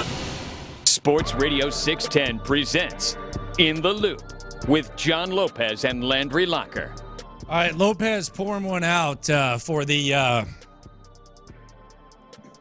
for the one of the fans he admired most since the Texans came to town. He also has some thoughts. I do.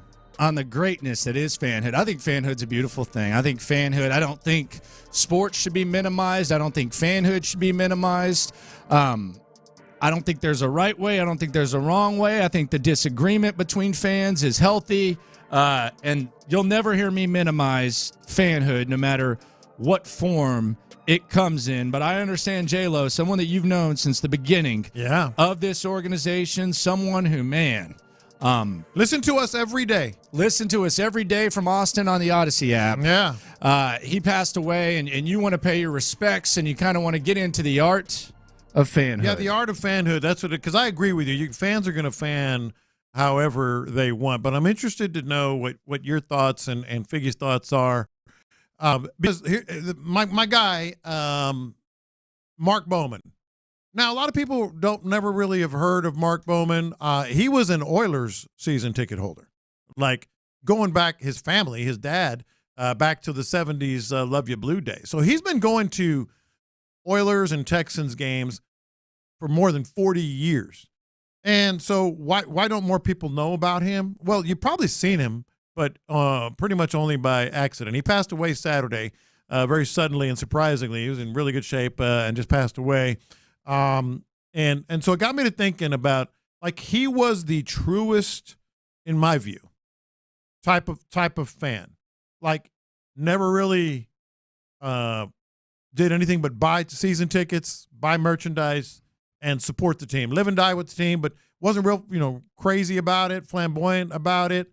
And he just listened every day, knew everything about the Oilers and the Texans. He was actually he actually became friends with Pastorini over the years. They just kind of had some similarities, some common things, some things in common. He was friends with some rock and roll legends, like Jimmy Page from Led Zeppelin would go to his house, and because he was a photographer, so he would do all this. So anyway, it got me to think about the fans, and I actually rated fans in my view. Not that any of these are wrong, just how I would put them. The type of fan that Mark Bowman was, deep fan, true fan, everything was internal. You'd never know that he was such a deep fan because he did make a big that to me, he lives and dies with it.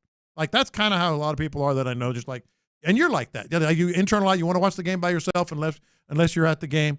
The second type of fan is the loud call-in guy that either blows a gasket or falls in love every Sunday. And that's cool. I have no problem with that. Like, they're just loud. It's a different kind of diehard than the guys that internal it. Then there's the third, and these are kind of like rank lower on my list, is the let's play dress up dude or girl. They always have this flamboyant face painting, colors, headdress, hats, boas, whatever it may be that they have. And I always look at them. What's wrong with the dress up, man? That's rowdy, baby. I said it's game day, baby. Fans are going to fan. Put it on, baby. Do it how you want. Shout out to Ultimate Fan. Ultimate Fan is one of the best, for sure. Steve. Yeah. Then there's another type of fan. Okay. The look. Where are the cameras fan? Where are the cameras? They always have the cool visuals. Do they even really know what the score is in any given moment? Come on. I mean, I know the score. I don't think they're as integral to the team as they might think they are. Yeah. But that's how they fan. Yeah. They want to be on the big screen, and all that. Then there's the worst of all. All these are going to fans are going to fan. I respect all of them, but this one is the worst of all. Knocking doors down. This one is the worst of all.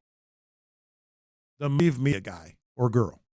Like they're going to create a blog or do some Twitter videos or contribute to some air quote team website, and all of a sudden they try to make people believe that they're more involved and more plugged in. So like media disguised fans disguised as media. Yeah.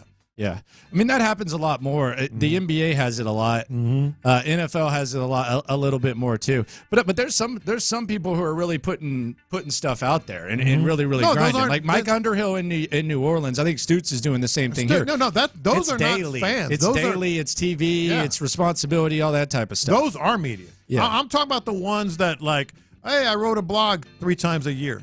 Yeah, or. I post on Twitter some interview because I got a credential with someone, and it's really you don't really work for anyone. Yeah, you're just trying to portray yourself as more important than you are. Yeah. But then sometimes that person will talk about fans, like you're better than the fans. Exactly. And it's like, okay, you're not really. I mean, are you grinding? Because I would argue that if we're just talking about hard work.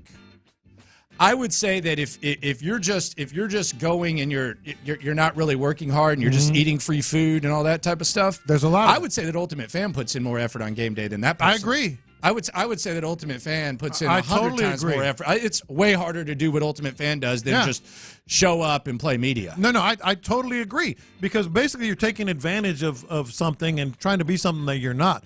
But most of these fans, I get it. That's how you want a fan. Whether you're the loud call-in guy, you're the let's play dress-up person, you're just quiet and internalize everything. Can you just say get geared up? The dress-up thing, you're kind of... They play dress... Or the where are the cameras people? We all know those. But the make-believe media guy or girl that almost becomes like preachy, and you're just a fan, and... You have no idea what you're doing, but at least you get behind the scenes, so you think you're important. Yeah. Those are the ones that bother me. Everybody else, do what you want to do. Do your thing. Yeah. Shout out to all the fans out there. Big time. But Mark Bowman, man, doing it for 40 years. And the last text I had from him. Rest in peace, Mark Bowman. It was the week before I left. He texted me about how excited he was, and he really thought this was going to be a year where they could get to the Super Bowl. Oh, really? Yeah. And I texted him back. I said, I'm happiest for you because I think they really have a chance. And then he passed away on Saturday. So, hey, God just got a Texans fan. That's right. Did. Goes back to my point. Once before I die. Just once before I die. Texans got to win it all now, man. Yeah, man. You knew Mark a little bit, didn't you? I remember you telling me about Mark. Yeah, because I remember that picture. Yeah, those front row seats. I think I met him once. I think I perhaps met him once. Yeah. He was pretty fired up. And he knew some rock and roll legends. I loved. What do you mean? Like they would come over to his house. Ann Wilson and Nancy Wilson from Heart. Who? Heart. The group Heart. Who? Ann and Nancy Wilson. They were huge friends of his. Tom Petty. Oh, he got Tom Petty to buy the book for the Taking Flack. Tom Petty wrote me a note. Said, "Loved your book." How about that? Because he's a friend of Mark Bowman, and his biggest was Jimmy Page from Led Zeppelin. He'd send me a picture, man. Hey, Jimmy's here. Wow. Okay. Damn, okay. Bringing it like that. Yeah. They all knew him from his photography skills. Can you imagine being boys with Jimmy Page? I don't even know much about Jimmy Page. But you know Led Zeppelin. I know Diamond Dallas Page. Self high five. Yeah, I love just the fan interaction. I like seeing all the angles of it. Like what does matter? Like especially draft week. There's nothing more fun for me than when you go out and it's like this person's breaking down the too deep. Mm-hmm. This person's excited. This person's taking you to task on something you said, and they're just excited and optimistic and all that. And I do think that's kind of something that has kind of left for a few years. Mm-hmm. I mean, the diehards were still there, but it was still kind of your spirit was still kind of crushed. Yeah, yeah. I mean, a lot of times you didn't even want to win. Mm-hmm. But now we're getting back to the intensity from all angles of what fanhood feels like when you at least have an organization that you feel like know what the hell they're doing. There are people who are completely invested and committed to doing it every day. That's not who I'm talking about. Like those people, I mean, you get better coverage because they're always so close and stuff. But no, I right now is the perfect time to hop on board with the Texans. I mean, for so many reasons, and that's why people are. And you can fan however you want. It's just the ones that are like playing make believe that kind of bug me a little bit, but whatever. Yeah, but you know what? Yeah. The more the merrier, man. Yeah, it's about to be packed up in there. Yeah, it is. No doubt. It's going to be really, really, really, really packed up there. And the wall-to-wall draft coverage is going to be packed as well. That begins on Thursday, take you into Friday, and then a little Saturday action. Never hurt anyone. Texans, of course, getting to sit on the sidelines. Round one for now. I think that's the case. I think your best point of the day was that Nick Caserio has already made his draft day trade. Yeah. Yeah. It was Diggs. It was Diggs. Like if that happened on draft day, then that would. Hey, wow, he got 2 second-rounders now. Yeah, okay, yeah. And traded one for Diggs. Yeah, that's the. It's essentially a 3-way trade where the Bills get Minnesota's second-rounder next year, and the Texans and Bills swap from number 1, 23 overall, and the Texans go to 42. So they basically. Nick Caserio basically made a 3-way trade. Mm-hmm. And now they're ready to make that move with those players in that bucket.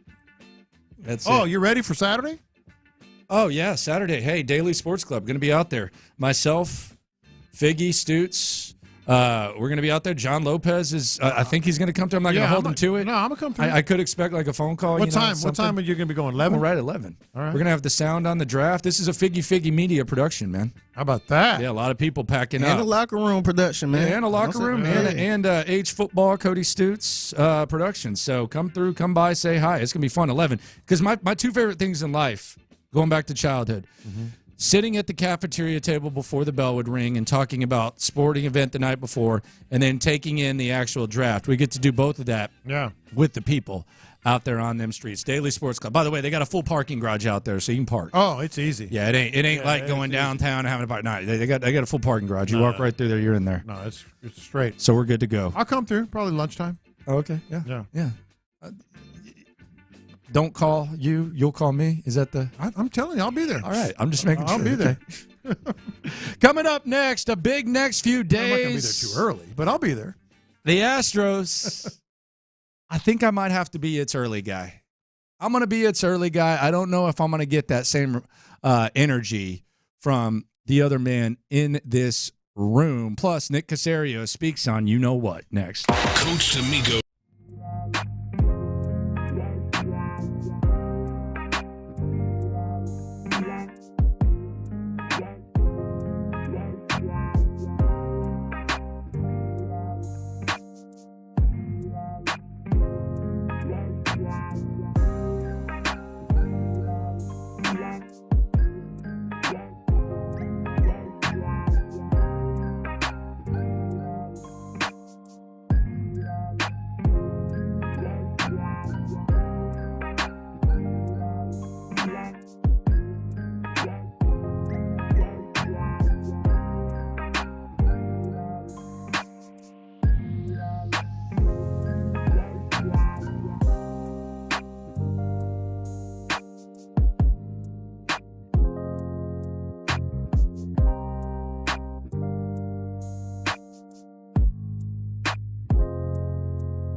610 presents In the Loop with John Lopez and Landry Locker. All right, the hits are lit here on In the Loop on Sports Radio 610. Playing all the hits. These are the hot stories of the day. You're listening to In the Loop with Houston's sports leader, Sports Radio 610. All right, Landry Locker, John Lopez, Figgy Fig with you. NFL Draft is this week. Texans, as it sits, get to sit on Thursday. They'll make 3 picks on Friday, at least for now. Tomorrow, little appetizer, the uniforms are going to drop. Nick Caserio asked about the uniforms. He didn't have much to say. I don't think I've sort of seen them. So I would say I'm probably not the person to talk about relative to fashion. You guys have seen how I dress. So, but no, I think it's great for the fans. So, I mean, again, there's a lot of other people that have talked about the uniforms. I'll let them kind of handle it. So, I mean, I'm more worried about how well they play than how well they look on the field. So, but I'm sure you guys can have some fun with that next week. So, all right, thanks. I think truer words have never been spoken. I don't think Nick Caserio gives 2 bleeps about what these uniforms, like nothing at all. And good. That's what you want in your general manager. Watch more tape. I think it's absolutely true. I heard he was, the things I picked up anyway. Hardo. A little bit. Yeah, he's Hardo Nick. Yeah, about a lot of things. Yeah, very much so. Grades and... Well, he said that... Well, first of all, he said they haven't talked to Diggs because we're not the type that prances out somebody and shows them and introduces them. Well, you did with Hunter and Mixon. Yeah. Then he said that draft grades are the dumbest thing that he's ever seen, and he said he didn't know what diva meant when it came to wide receiver. All that stuff. He was real hard. He's feeling it. He's wired up, man, and he should be feeling. He should be feeling pretty good about himself right now. He should be proud of himself. Like Nick Caserio should be proud of himself. And absolutely. I think that the intensity. I mean, you've seen the intensity with Nick Caserio. I mean, he wants to win as much as anyone, and quite frankly. As much as CJ gets praise, as much as D'Amico gets praise, as much as we praise the McNairs, I mean, he was the guy who basically had to fall on the sword and go through the mud. Mm-hmm. And God knows, we were swinging that sword every once in a while. Yeah. With Caserio, but he's the one who's had to go through it, and the McNairs too. But Caserio was kind of the guy that was brought in to fix it. He was the one who had to go up and answer the questions. He was the one who had to speak for it, and he's not the one who had a hand in creating it. So, I mean, if he wants to say it with his chest, say it with your chest, my friend. And if you want to draft well and continue to draft well, then this time next year we might get an even more hardo Caserio. Sign me up for it. I totally agree. He was the front man. He couldn't avoid us. The McNairs could. He couldn't, and so good for him. And we always saw him working. Well, and he didn't. He went the extra mile to be transparent. Right, exactly. And regardless of whether it got robotic or whatever, he was the guy. Mm-hmm.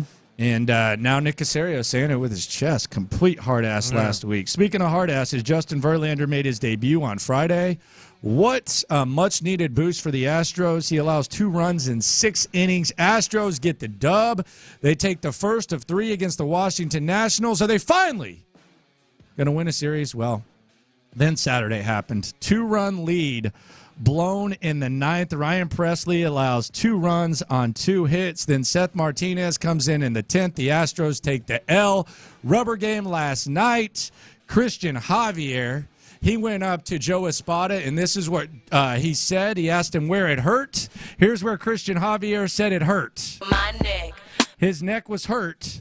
And he was scratched from his start. Christian, I'm glad that's enough. That's enough of that one. I've heard that song. Wait, where? My neck. Okay, stop. He was hurt, so Christian Javier did not pitch, which it wouldn't have mattered. They could have had Nolan Ryan in his prime pitch. You don't score a run, you're not going to win games. They lose 6-0, and they lose the series to the Washington Nationals. They fall to 7-16. The Astros are 14% through their season. I got to say it's pretty early to just completely dismiss them because the division stinks. The division is not good, John. Yeah. So I'm not going to dismiss them. I don't feel you're going to be on the same thing. By the way, where did it hurt again, Christian? My neck. Okay, that's enough. Don't say any more. Why are people afraid to state the obvious? What do you mean? They're done. Done. It's early. It's very early. It's not even made yet. It's early. Okay, let's put out there some. And we get the All-Star break. Some things that are absolutely true. All right, that I believe in myself. It is way early. I'm the guy that always tells you about the little marks in time that are very important in a baseball season. The first one doesn't even happen until Memorial Day. That's when you get a good gauge for where things are. Then 4th of July, then All-Star break, then Labor Day. Like I'm the one that I subscribe to those things by and large every year. Memorial Day is the first time you get a real gauge on things. I've always said that. This year I'm saying they're done. I think they're done. Like when you look at what, there's always exceptions. And when you look at where they are and the performances they're getting from their best players, which are really, really good on the everyday lineup, Altuve, Pena, Tucker, Jordan, you can't ask for more than what they're getting from those guys. That's not going to last. It might. Maybe. Don't dismiss that too much. Are all four of those guys going to play at this level and then add Bregman for 100 and whatever many games are left? The odds are probably not. Someone's going to get a little, IL visit or a slump and all that. So they're getting a lot from their offense, and they're still 7-16 with no real prospects pitching, injuries that are still lingering, bullpen that is basically, out there babbling. I mean, they have severe mental issues going on. Is Presley broken yet? Including with Presley, the other Abreu who knew that was going to be bad. Haters, not Hader. Needles. No, they'll be fine. I think the bullpen will be fine. The back end. I think the back end will clean up. I think the back end will clean up. Will improve. But no, they're done. This is the exception to the rule. I don't see anything about not just how they're playing, but the prospects of adding things. Let's say they want to make a bunch of trades. Well, then you're going into the luxury tax even more. Is Jim Crane going to do that? Let's say you want to call up the next great prospect. How's that gone? Do they have any great prospects left? Like it's very rare that I'm surprising myself. The division's bad though. The division is bad. It's bad, but there's no the rock bottom. It doesn't seem like as many teams are rock bottom though. There's a lot of average teams in the division. So I'm telling you up front, I'm surprising myself that I feel this way, but I wouldn't bet a nickel that they make the playoffs. Would you? Playoffs? Make the playoffs. Playoffs? Would I bet on it? Yeah. I mean, not even money. That's my point. Yeah, not even money. I normally wouldn't. I wouldn't. But done, no. I normally wouldn't say it. This year I am. They're done. They're done. Done.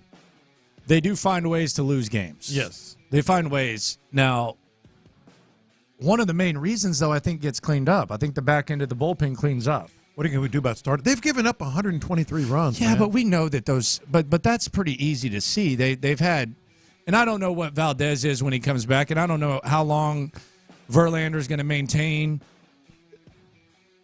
pitching at a good level. So there's that. But they have had some injuries with the rotation. And I don't count Garcia and McCullers. I'm not even counting that. My thing, Landry, is not even like how they're playing right now, which is awful, as we know.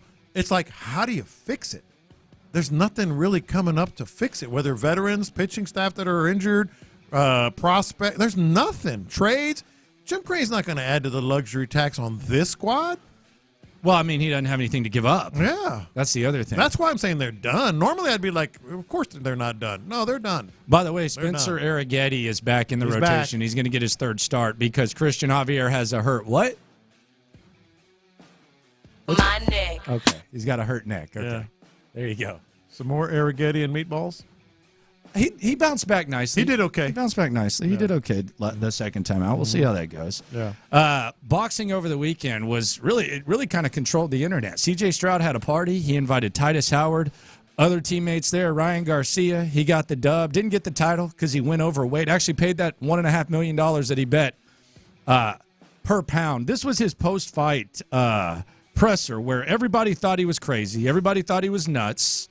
And he basically told everybody, well, I was going through some things. I might have been nuts. I wasn't this nuts, but I did have an interesting training approach. Here was Ryan Garcia's post-fight presser. This is why people need to stop believing everything on the internet and stop, living in a false reality. At the end of the day, there's a lot of real shit going on. The last thing you should worry about is a kid acting crazy on the internet. Real shit is going on in the world. Open your eyes. Kids being hurt, nobody caring. Everybody looking at it like, oh, he just crazy. It's a conspiracy. It's this, it's that. At the end of the day, that shit was real. And I out there put my reputation on the line, had everybody thinking I was crazy. But at the end of the day, who's the crazy one now? You know, I didn't even really want to say this. Everybody needs to acknowledge, like, yo, I'm tripping. Y'all was tripping, not me. You guys were tripping. I was the one that was actually with sanity, because I'm like, yo, they're hurting little kids. Let's help them. That's called being a real man. Because I don't give a what people say about me. That's right. I walked through the fire and still held it down and still beat fucking Devin Haney and still drank every day and still beat him. And I did everything. Not what the Hey, what happened? False reality, right? Drank every single night, went out on the first Monday and the Tuesday and drank. What happened? I won. Right? He did calm down. Not necessarily. Wait. Not necessarily am I proud of that, but I'm just saying this is. It was a statement to show you guys can't really with me. That's right. I do whatever I want. I still win. He did. Can't help himself sometimes. He just goes on these tangents, man. Drink every night, man. To be 25 again, my goodness. Go out there and box. Good Lord. I wouldn't recommend it long term. Yeah, and as a boxer, he's got Oscar De La Hoya right there with him. Man. Yeah. Maybe De La Hoya can nudge him and say, "Hey." He looked a little uncomfortable too. Yeah, he was kind of because I think he almost said he smoked and that kind of slipped a little bit. He said, "And smoke." What the? He was catching himself saying something that he shouldn't have said. Yeah, man, I'm just glad that there is some resemblance of boxing, because there's nothing like it. I know UFC's come a long way. I know there's it's not the same. It's just when you have that American boxing type of vibe, the fighters just going out there, warriors, championship aura, the build up, all that. Yeah, he's getting all the co-signing from like McGregor. You ever been to a championship, like a world-class championship fight? Yeah, once here. Isn't it badass? It's cool, but it's cool. it wasn't in like the heyday. It wasn't like the heavyweight type of that type of vibe. Yeah, especially in Vegas. Ooh, man, that's fun. A lot of money going around. Yeah, 6-1, man. Those are the hits here on In the Loop on Sports Radio 610. Coming up the next few days and what they mean for the Houston Texans. Plus, let's look around the league and see the life that we once lived. Lunchtime next. Texas.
here. Always live on the free Odyssey app. Sports Radio 610 presents In the Loop with John Lopez and Landry Locker.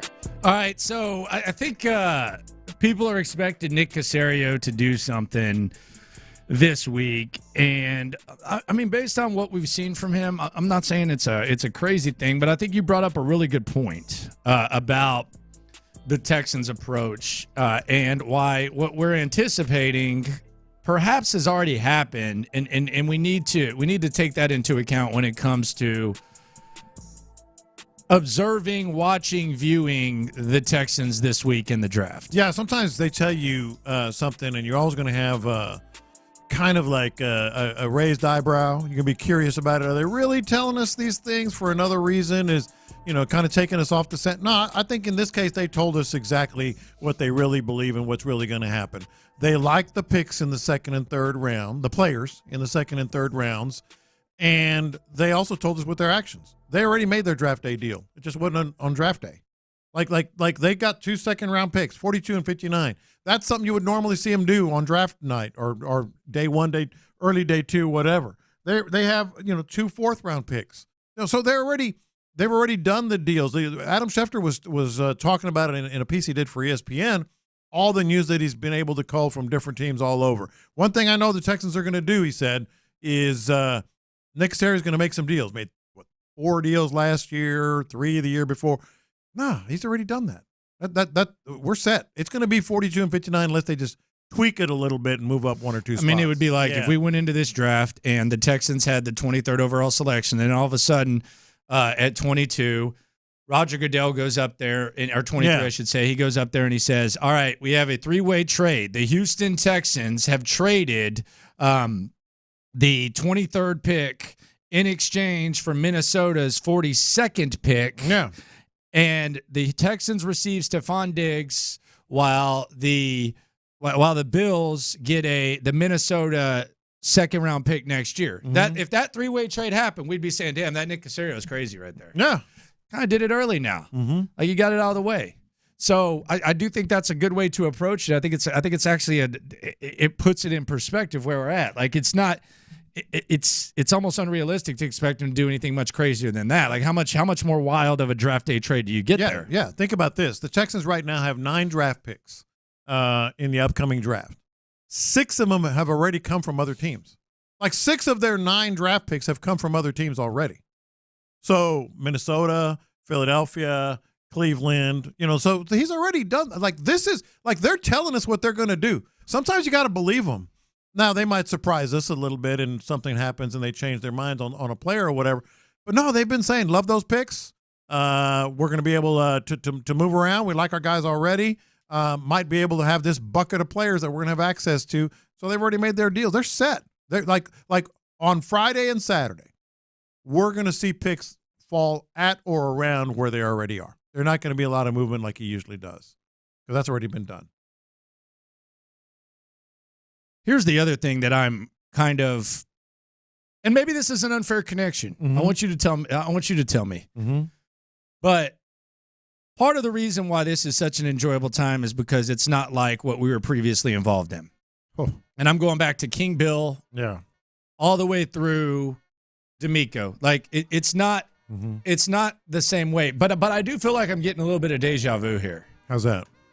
Because the way in which this is being discussed, the last time the Texans didn't have a first-round pick and they had a second-round pick, all I was hearing was, man, they really need a D lineman. They really need a D lineman. They need to draft the best D lineman available. Never mind the fact that there were some pounding the table saying, okay, it might not look like they need a running back right now, but they should draft Jonathan Taylor. Mm-hmm. Damn it, they should draft Antoine Winfield. They need a safety. No, we need a D lineman. Yeah. Gross. And they drafted Ross Blacklock, the best available D lineman. Mm-hmm. How'd that work out? He lasted 2 years. Yeah. 2 very unflattering years. Mm-hmm. It almost feels like, and I'm not speaking for all of you, but it does feel like I'm kind of getting the same vibe. Well, they need a D lineman. They need to get that best D lineman available. They need to make that happen. Yeah. Let's not draft like that. Mm-mm. Let's not draft like that. Let's not handcuff them. They're not one player away. They need to stockpile as much talent as possible because one of the bigger they don't have a lot of depth. Like at any position, the Texans don't have a lot of depth. Yeah. So this notion, let's just draft the best available D lineman. I've been here before. Mm-hmm. I've seen this. Yeah, that's not going to work. Especially in the second round. Let's not do that, please. Yeah, and especially when, like, I just feel like Nick Caserio and D'Amico Ryans, who, by the way, are the only two people alive that kind of know what they're going to do at 42 and 59 or whatever the number is in the second round. I kind of feel like they already have their idea on a player, and it might be the big surprise might not be a draft day deal, but the position they draft, the player they draft. Like, I wouldn't be surprised. Like, this is a big-time receiver and end up going there. I think it's going to be a linebacker personally, but I wouldn't be surprised. I think they've made these moves so early because they already know what's going to be there, or they feel they do, and they know what they like. So I would But be. they don't know what's going to be there, though. It's going to have to play out. Have a good idea. Like, they do all these or they just didn't love anything where they were. Yeah. And they wanted Stephon Diggs. Yeah, no, that too. Yeah. So I think that's something to keep an eye on is, and just keep in mind the last time we were saying I'll just draft a D lineman. Mm-hmm. Who was it? Ross Blacklock. Yeah, it didn't work out. Disaster. Who'd they pass on? They passed on Antoine Winfield. They passed on Jonathan Taylor. They passed on a few people. Yeah. So let's be careful there. Mm-hmm. This might surprise you. I said this last week. I think the Texans need to draft a quarterback. Whether it's a developmental guy, obviously that's the route they're going to go. But if they like one of these quarterbacks, and they actually have a visit with Spencer Rattler, whether it's Spencer Rattler, whether it's Travis out of Florida State, drafting these guys with those guys knowing that the best case scenario is for them not to be on the field and then be able to sit back and learn from C.J. Stroud, learn from Davis Mills, a year from now you're going to need a backup quarterback. So drafting a potential developmental guy I don't think is the worst thing. Case Keenum's not getting any younger. I don't know if Davis Mills wants to be the lifelong backup here. Maybe that's the scenario where Davis Mills just accepts that. But I am not opposed, much like San Francisco when they had Garoppolo and they'd been to Super Bowl and they'd had success. They were one of the best teams in the league, and they decided to kick the tires on Brock Purdy. You could do a lot worse things than drafting a developmental guy that sits around for a year, learns from CJ and learns from the guys, and then maybe this time next year you feel good enough about him being a backup. I actually think that's really valuable. I compare it to car insurance. Yeah. If you're never going to, in a perfect world, those guys never see the field. CJ Stroud plays every snap, and there he goes. Yeah, you're never going to need the insurance. You're never going to need the car insurance. Yeah. Why am I paying this? I didn't get in any wrecks. Why the hell am I paying this $150 or whatever a month? Yeah. It's important though, and if the Texans with all these draft picks, if they feel that they can develop a quarterback behind C.J. Stroud, behind Davis Mills or whatever, I don't think it's the craziest thing. I saw that Spencer Rattler visited. I was like, huh? And then I thought about it, and I was like, okay. Case Keenum, Davis Mills, final year of deal. Perhaps this is not the craziest thing to bring in a developmental guy. I think you're right, and I also think there's a reason. I think Davis Mills, you might be able to get something for him. Something. And then you draft a guy. You have 2 fourth-round picks. I don't want to trade Mills. He's our best backup. Yeah, no. If you're playing a backup, you're not going to get where you need to go anyway. Well, okay. Tom Brady. Well, okay. Okay, Landry from, what do you call your neighborhood? the Gilly, the Gessie? Okay, Landry from the Gessie. Jeff Hostetler. Yeah. Tom Brady was a 6th-round pick. Okay. Jeff Hostetler. Brock Purdy. Brock Purdy. Brock Purdy. Yeah, Brock Purdy. What about that? Mr. Irrelevant. Brock Purdy, Jeff Hostetler. What about that? I say it again. How about Bernie Kosar winning a playoff game for the Cows or a big game for the Cows? Okay. I say it again. T.J. Yates. If you're playing your backup, T.J. Yates. He didn't do anything. He won a playoff game. Okay. You're not going to get where you need to be or where you think you're going to get. Yeah, I think you have 2 fourth-round picks. That's prime real estate for what you're talking about. Yeah. And you still have Case Keenum. By the way, the other thing with Davis Mills, he hadn't earned squat. He started a lot of games in the NFL, fancies himself as a starting quarterback, wants to be a starting quarterback, and wants to get paid. He's made $3 million in his entire career, which sounds like a lot, but not for a quarterback. No, I think you can cut bait with Davis Mills, get some 5th-round pick, 6th-round pick, And then you're drafting a guy in the 4th round, that you can develop, and he'll be around for a while. Landry Locker, John Lopez, Figgy Fig with you here on Houston Sports Leader, Sports Radio 610. Then we have the unis. Uniforms finally going to get released. Next time we turn on this microphone, John Lopez, the uniforms will be released. No leaks, no assumptions. As we're on the air? Anything. Are y'all going to rush the other show off? The uniforms will be released. Nah, they can chill. They can hang out. I want to. Bye-bye. Bye-bye. I'll talk about the uniforms. That'll be good. Oh, it's 10 a.m. tomorrow. We can break it down. Yeah. They're going to be released. They're going to have their video. We'll break every bit of it down. And then Hannah and Cal are joining us live. Yeah. Right here. It's going to be a good day. It's going to be a real good day. Yeah. Lively. Be a lively show. I feel like you're just foaming at the mouth for this. Nah, look, I'm with you in spirit of it's just uniforms, because I think the reality is fun, man. They're going to win a lot of games, I think, and that's more important. They're going to sell a lot of merchandise, and that's what's most important to them. I'm just tickled by the way they kind of could have done this differently and better. And no offense, I'm just am. I mean, they could have done better. Like as far as the result, how it all came down, yeah. I think they're even changing. Or could right. they have? I think they generated discussion, or could they have? They did. They spelled the name as long as you spell the name right. Yeah. So there you go. So maybe it went perfect. I do think Cal came out looking good. Cal came out looking better than anyone. Like amazing. Yeah. Cal came out looking really, really good. Yeah. Better than anyone.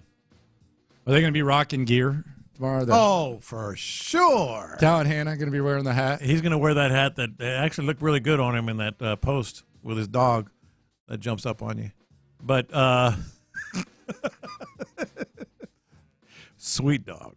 Really sweet dog. Yeah. You're making it seem like it's not very well trained. No, that's fun. Well, it's not. But it's fun. Having a dog jump up on you and your pet. You know me, I love dogs. So he ain't gonna be at the uniform release party, I guess. How big is the dog? Maybe on a leash. I don't know. I think it's a lab. It's a big lab, black Labrador. Okay. Yeah, love those dogs. Love that dog. Great dog. Jumps up on you. Not very well trained, huh? In some ways, yes. In some ways, no. They'll tell you that. They told me that. I was like, it's cool. How do they warn you? How do you warn someone that? He'll come running at you. He might run at you. He doesn't bite. And I'm like, cool. Is that ever like the worst encouragement when you go to a dog? Hey, he doesn't bite. Don't worry. I mean, he's tackling me. He's like licking me. He's scratching me. He don't bite. Yeah, he's barking at me. Oh, don't worry. Oh, don't worry. He doesn't bite. Is that friendly? Really, is that all you got to worry about with the dog? Like of all the things, the possibilities that dogs can do. Don't worry. Hey, he won't bite you. Yeah. He won't bite you. Oh, good. Okay. Well, awesome. Now about how do I get this drool off my face? Let's talk about the dry cleaning bill. No, that's a good dog. I like that dog. Mm-hmm.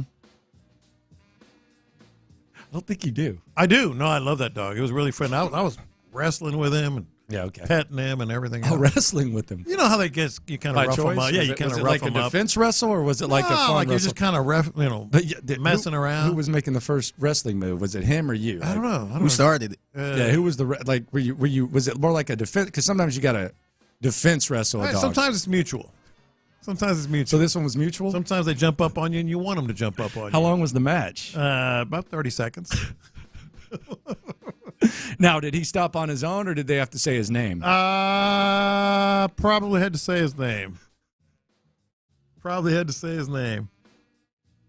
I don't care. You could have fooled me. Could have fooled me with the way you're talking about this. Goodness gracious. Mm-hmm. Uniforms tomorrow, draft this week. There's some drama in Washington. Apparently, Jaden Daniels does not like that it appeared Washington was going to select him. And then when he went to Washington, there was the quarterback out of LSU, for those of you that may not be familiar, there was a feeling that perhaps they were still involved in the process, and his agent went to Twitter and kind of called out Washington for doing this. What is going on there? Mm-hmm. I don't know. I do feel like that. I don't know if I believe that totally. That's just the agent being the agent, wanting to get some more assurances or whatever. Then there's talk about McCarthy, going as well. Yeah, J.J. McCarthy going in the top 5. Yeah. Now, Jeremy Fowler, who, man, last year. He got it nailed down? Well, he's got it nailed down about like he would. Last year when the Texans were going to take number 2 overall, Jeremy Fowler basically said the Texans could take Bryce Young unless they take C.J. Stroud. And if they don't take C.J. Stroud, Will Levis is in play, as is Anthony Richardson. Okay, so one of those 4 quarterbacks. Yeah, that was his report. Gotcha. Let's see if he can kind of narrow it down a little more. Maybe a year makes a difference. This is Jeremy Fowler this year on his report of the number 2 overall pick. It does feel like that there is some smoke here. That's sort of undeniable at this point. I spoke to somebody who's involved in Daniels' process who does openly wonder, is Daniels looking at his options right now? Now, he has had interest in playing for the Raiders. That is real. Sure. Staying on the West Coast, reuniting with Antonio Pierce from the Arizona State days. But they picked 13th. It's going to be hard to make that sort of trade happen. Intrigue in Minnesota as well. That's not to say that he doesn't have interest in playing for Washington eventually. It was told to me this has not gone as smoothly as it should for a player who's a viable candidate for the number 2 overall pick. It should be sort of pretty clear at this point. Talking to people in Washington, they still expect that Daniels is, a good candidate to be the pick here and could very well happen, but there's just a lot of smoke right now. I've reached out to his agency. I'm told there could be a statement at some point, but nothing yet. Could be. Okay. All right. Thanks, Jeremy. It could happen or it could not happen. I'm more confused now than I was before. Oh, yeah, and by the way, he sounds like Daniels gets to decide where he's going. He might. Like he's interested in the Raiders. He could or he could not. What options does he have? He said didn't he say he's weighing his options? What options does he have?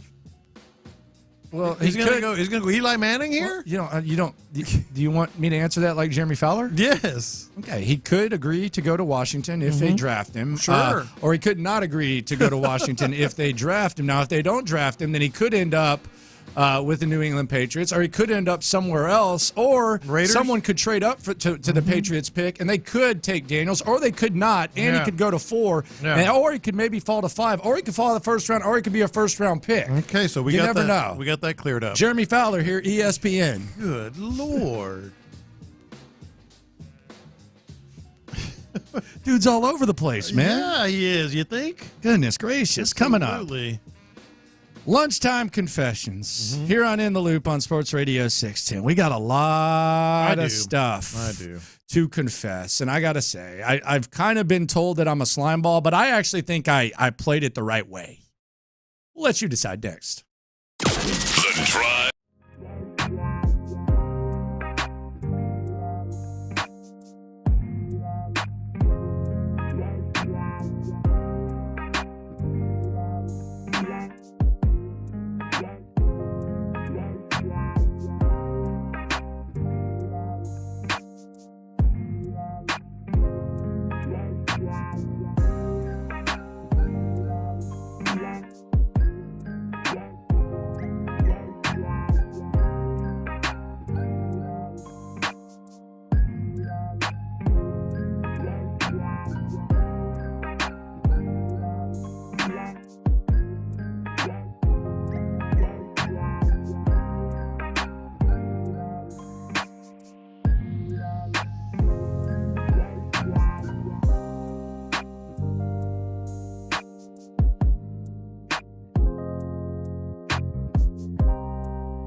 610. Watch this.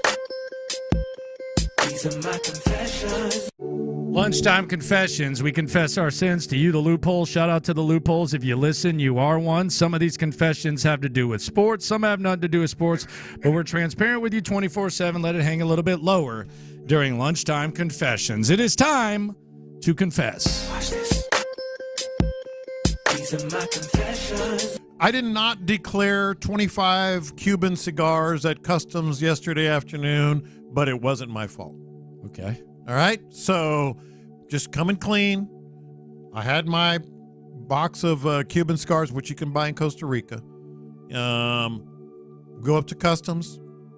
Tells my wife, do you have any tobacco items, any alcohol, any whatever? You know, they always ask. She said, nope.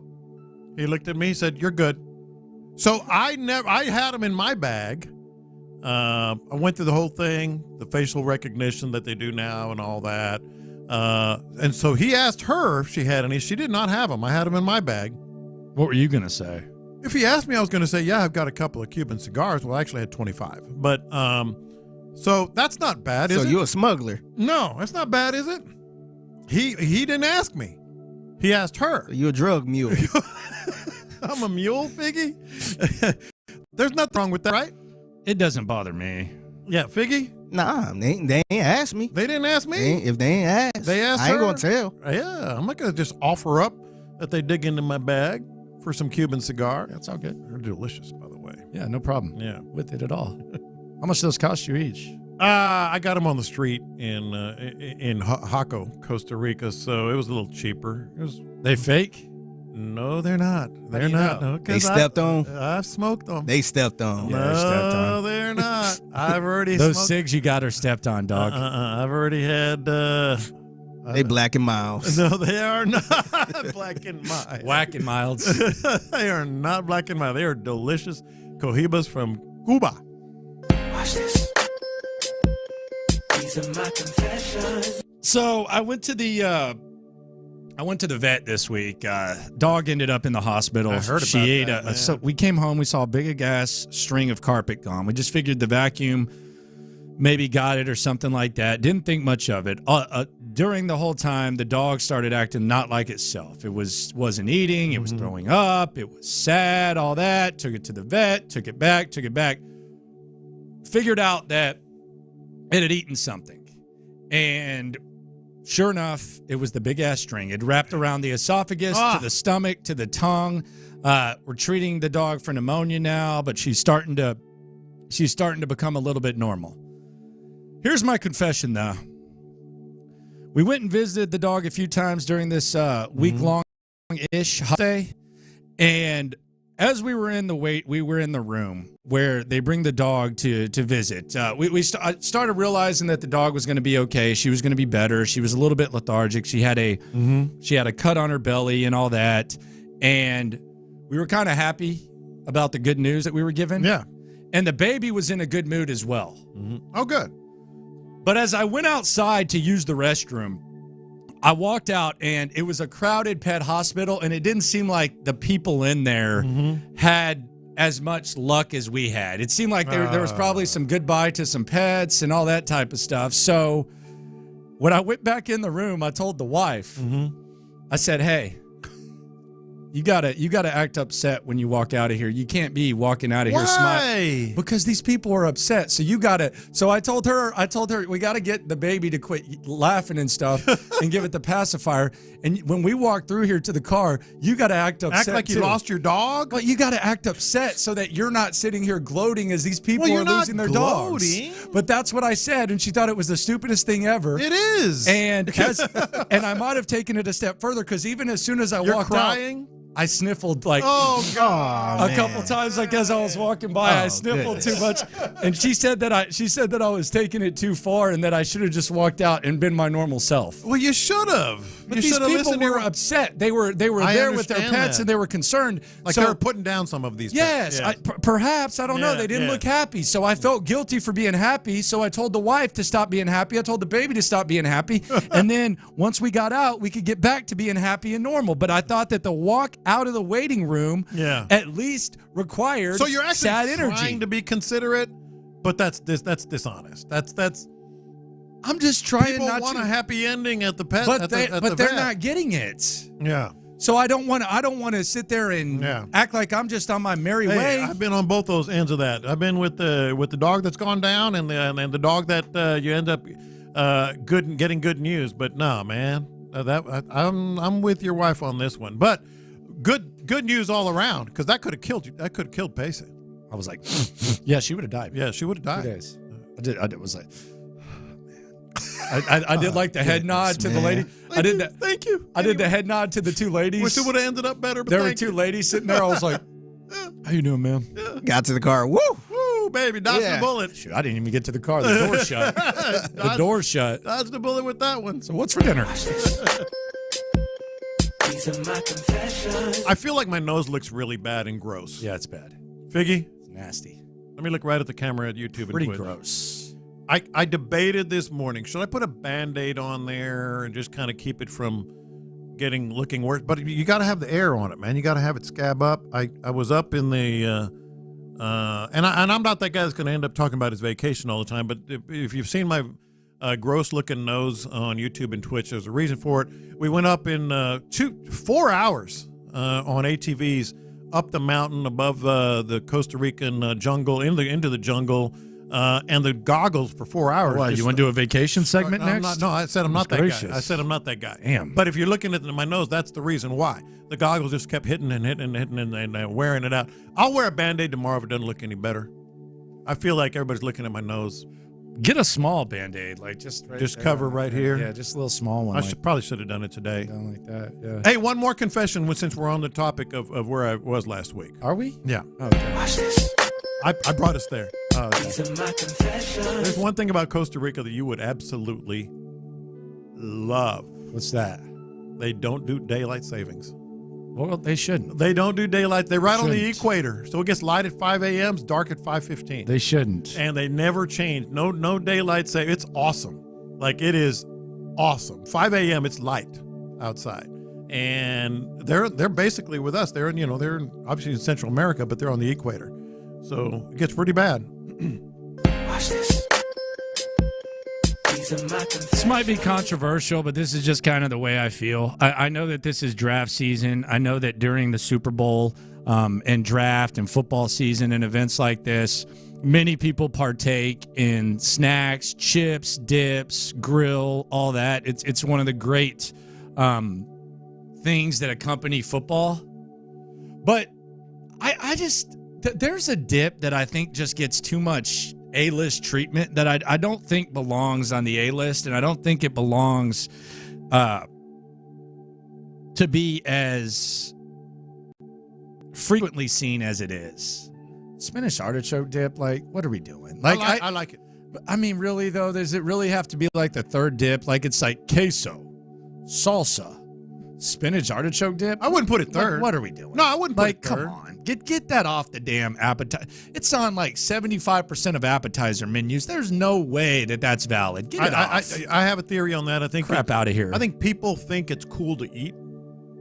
Oh, it's spinach artichoke. Oh, artichokes. I think artichokes, that's what it is. Hey, now we're getting fancy. But what? Give me good old-fashioned white trash French onion over that. All day. All day long. You're telling me that French onion dip or sour cream dip or something wouldn't be more popular than spinach artichoke? But it's not as what cool are we to doing? Say. It's not as cool to say. And I mean, how tired of it do you get? Do you really eat a whole thing of spinach artichoke? It's like 3 chips. And you have to done. put it on crackers, not chips.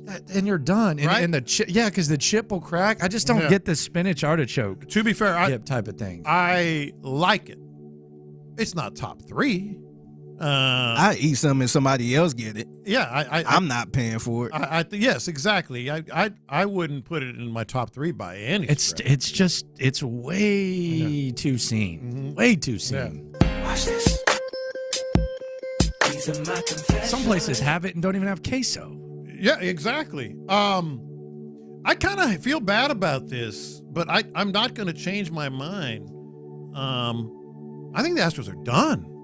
I think it's incredibly early, man, but they're done because there's no way out of this. Like, the pitchers they have are not going to miraculously get better. Verlander's going to be okay. Fromber, maybe not.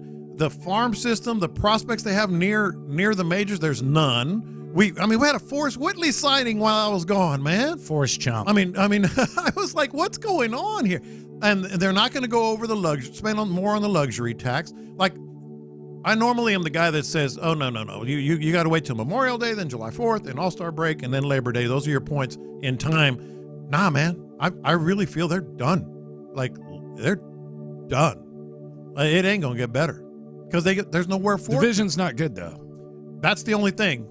And I could be Wild wrong. card is a far-fetched thought. Yes. Just based on what we thought and what we see right now. If you're saying it's early, where are they going to get better? How are they going to get better? It's a big ask. Health. Well, I mean, even just Fromber and Verlander naturally make you a little bit better. Yeah. Right? Hunter Brown, man. Yeah. What happened to him?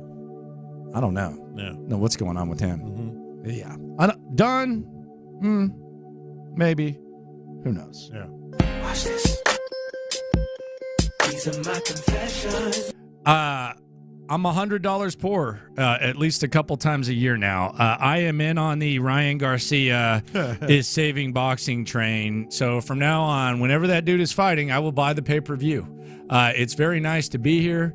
I very much look forward to perhaps being back in on boxing. I feel like this guy's the face of boxing. I feel like he's entertaining, and I feel like he could save boxing, and it was cool to see C.J. Stroud and a lot of the Texans embrace the party. Speaking of the party, that's Lunchtime Confessions here on In the Loop. There's something that needs to be embraced, and it could come at not one, but two parties this week. We'll talk about it next.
SportsRadio610.com. Live from the Twin Peaks studios, Sports Radio 610 presents In the Loop with John Lopez and Landry Locker. All right, so 2 parties this week. Lots of passion I'm anticipating. We got the party tomorrow, the draft party at the Post, 713 Music Hall. Texans, they're not releasing their uniforms. I guess they're celebrating the release of their uniforms. It must be. Like, it kind of changed. That's not what I thought. So it's not the release. It's a celebration of the release. Yeah. After the pre-release and the release before that and the release before that and the release before that. So it's and all the leaks. So it's the party for our release. Correct. Okay. Good for us because it's going to be released as we're coming on the air tomorrow. Then we're going to have Callahan on at 11. So then there's going to be a bash. Good for the loopholes. Yeah, yes. There's going to be a lot of reaction here. Some good, some bad, which is great. Yeah. I think it's great to have the passion of fans. Yes. I think there's a increase in people that are going to defend the Texans to the death. And I don't think that would have been the case had they done this or had they released these things 2 years ago. So I think that's an awesome thing that no matter what these uniforms look like, there's a portion of people that would defend them no matter what. Yes. Also think it's good that you have some fans who are on board and some fans who are not. So I enjoy that as well. Then we're going to have the draft. No party on Thursday because they don't have a pick. And then on Friday, there's going to be a draft party. And that always. It's always good. That is always where the most passionate, perhaps irrational reaction occurs is at draft parties. Last year, it was more of a celebration because you drafted number 2 overall and you drafted number 3 overall. Last year was great. And then this year, you're going to have a situation where there's a lot of hopes, there's a lot of expectations, and there's going to be passion there. I think it's really good just to take a step back and remove ourselves from the uniforms are this or the uniforms are that or the draft is this and draft is that, and just kind of acknowledge that it is very nice that good, healthy, agree, disagree nature is back when it comes to the Houston Texans and it comes to football in this town and just how much people have been starving for it. It's awesome. And last year was amazing. This year is going to be it's so much fun because let's start with the uniform party, celebration, whatever it is. The Texans really can't lose. Now we can have our opinions. We can think the uniforms are this or that. But the Texans as an organization cannot lose. People are going to purchase new gear. They want, whether they like it or not, with a team this good, they're going to want to represent that team on the field. And they're going to want to get with hats and koozies. Where'd that come from? Everybody likes a koozie. Hats and, what hoodies is what I was looking at. Do you use koozies at the bar? Not at the bar. Usually at my house. I could easily see you being a koozie at the bar. Usually at my house or down. Got a koozie? Or down on the beach. They can't lose with that. Biggie's a koozie at the bar guy, aren't you? Fiscally. Nah, you lucky to see me with a beer. Yeah, fiscally they can't lose. Here's where it gets interesting with the celebration. Hardo. They're still going to be judged like crazy. And I'm worried that because of all the hurdles that they had to go through and all the leaks and all the bad press. But they'll get a lot of support. Press, bad reviews. They'll get a lot of support. They'll get a lot, but I'm worried that it's going to be much more negative than positive. Which means nothing. It's uniforms. Yeah, that's what I'm saying. They're going to win. We've seen very, very costly criticism where the criticism is, it's the criticism that they've gotten recently. A lot of it has been to the point where you don't even think you can function as an NFL franchise. If the thing that people are most upset about is what uniforms look like, I think it kind of speaks to also a win. How far things have come here. Yeah, that's also a win. It's going to work. The problem with the uniform reveal and everything, if it is a problem, like I said, they're going to make a lot of money off of it, is just the sentiment that it's going to be and the reputation it's going to have if it's not universally approved, liked or whatever. It's not going to be universally liked. It's not an if. Yeah. You know this, John. No, it's not. But I'm saying it could be heavily negative. Just admit you hate the uniforms. I don't. No, just admit it. No, I'm going to tell you. This is what I want. I've told you a bunch of times. I'm going to judge. Just admit you don't like them. I'm going to tell you what I think when I see them again. and that's going to be Okay, tomorrow. so you've avoided them at 10 a.m. right here. I'm not going to tell you what I think. What I am going to tell you is there's going to be a storyline that's going to involve Amy Adams Strunk that I think is going to really kind of weigh into and factor into all this. Like, people are going to say we could have had this, this, and this if it wasn't for Amy Adams Strunk. That's what I think is going to happen, and it might be accurate. She's so petty. I mean, I'm going to Amy Adams Stank. Yeah, she's just so petty. Like, to try to put whatever it seems like she did, try to put a hitch in some other organization. So what did you want? Did you want No, it's not a matter of what I wanted. It's what they were limited to do. Like, because of Amy Adams, there were limitations. Well, that's petty. That's pettiness. That's stupid. Go worry about your own team and your mayonnaise-eating quarterback. I mean, come on. So did you want full Oilers uniforms? I didn't know what I wanted. I thought I wanted the uniform involved, but it doesn't matter. They were limited in what they could do. They were limited in what they could do because of her. That's the problem I have. Like, keep your eye on your own damn paper, you know? You tell me these teams don't have similar colors in the NFL across the board? A lot of teams have similar colors. Everywhere. Yeah. No, look, you are right. It is just a uniform. But what I'm saying is, how petty of her to worry and try to cause trouble because of a uniform. It's a uniform, man. I get it. Could it be a good thing, though? How? That, I mean, you can still, polarizing, like, man. you can still do other stuff with, like, the merch and stuff like that. Oh, hell yeah. Not necessarily on the field uniform. Right. No, I think that's where they're going to win the most. They're gonna be able to have, like, whatever uniform you want, whether it is an all kind of H-Town blue uniform or something else. You're going to be able to get it in the shop. They're just not going to be able to wear it. The bottom line is, it's really just the CJ, Will Anderson, Tank Dell, Nico Collins uniform, in that they're going to really be what makes it cool. Because this is a very bandwagon-friendly team right now. Mm-hmm. So if they go out there and ball out, then it could automatically become one of the coolest uniforms that there is. Yeah. That there is. And the thing that matters the most, the main thing, as they say, is there. I like one of the, we're getting about a bunch of texts on this. I like this one. I'm going to rock the one I like the most. That's healthy. You know, there's going to be like 4 options. Yeah. Rock the one you like the most. Okay. We know which one you like the most. You think you do. No, we do. Released last week, man. Yeah? Yeah. That black helmet. Oh, you like the helmet. That old English lettering? Yes, you do. So you think my people like that old English lettering? I think you like that old English, man. I can see you in that. Yeah. I could actually see me in one of those too. I liked it. Yeah. In fact, that was one of the ones I said to you guys that I liked when we were there. Did you? I did, right, Figgy? I don't remember that. Yeah, I said I do. No, I said I do like the alternate. I think that got covered up by your other comments. Yeah, well, the other comments were pretty on point, I thought. Who's performing at this party tomorrow? Do we know? Oh, it's H-Town Legends or H-Town Zone or how'd they announce it? They didn't say who. They said H-Town artists. I'm sure Paul Wall will be there, right?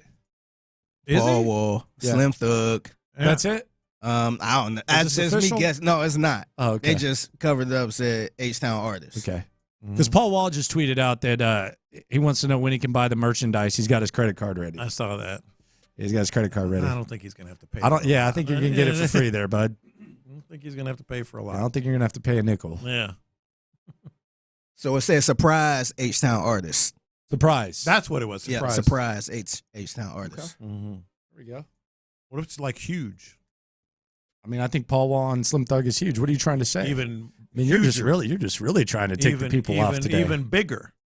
Who's the biggest artist Who's they bigger can than that? put on that stage? Well, do you think Beyonce's going to show up? No, but I'm trying to think like who would be bigger. You tell me. You tell me. They're big. They're not that big. I'm just asking. I mean, what do you want? Taylor Swift up there? Is she from Houston? No. Where is she from? She was created in a lab, right? Yeah, I was about to say I never knew where she was from. Where's she's Taylor Swift from? Where's she from? She was created in a lab. She's got to be.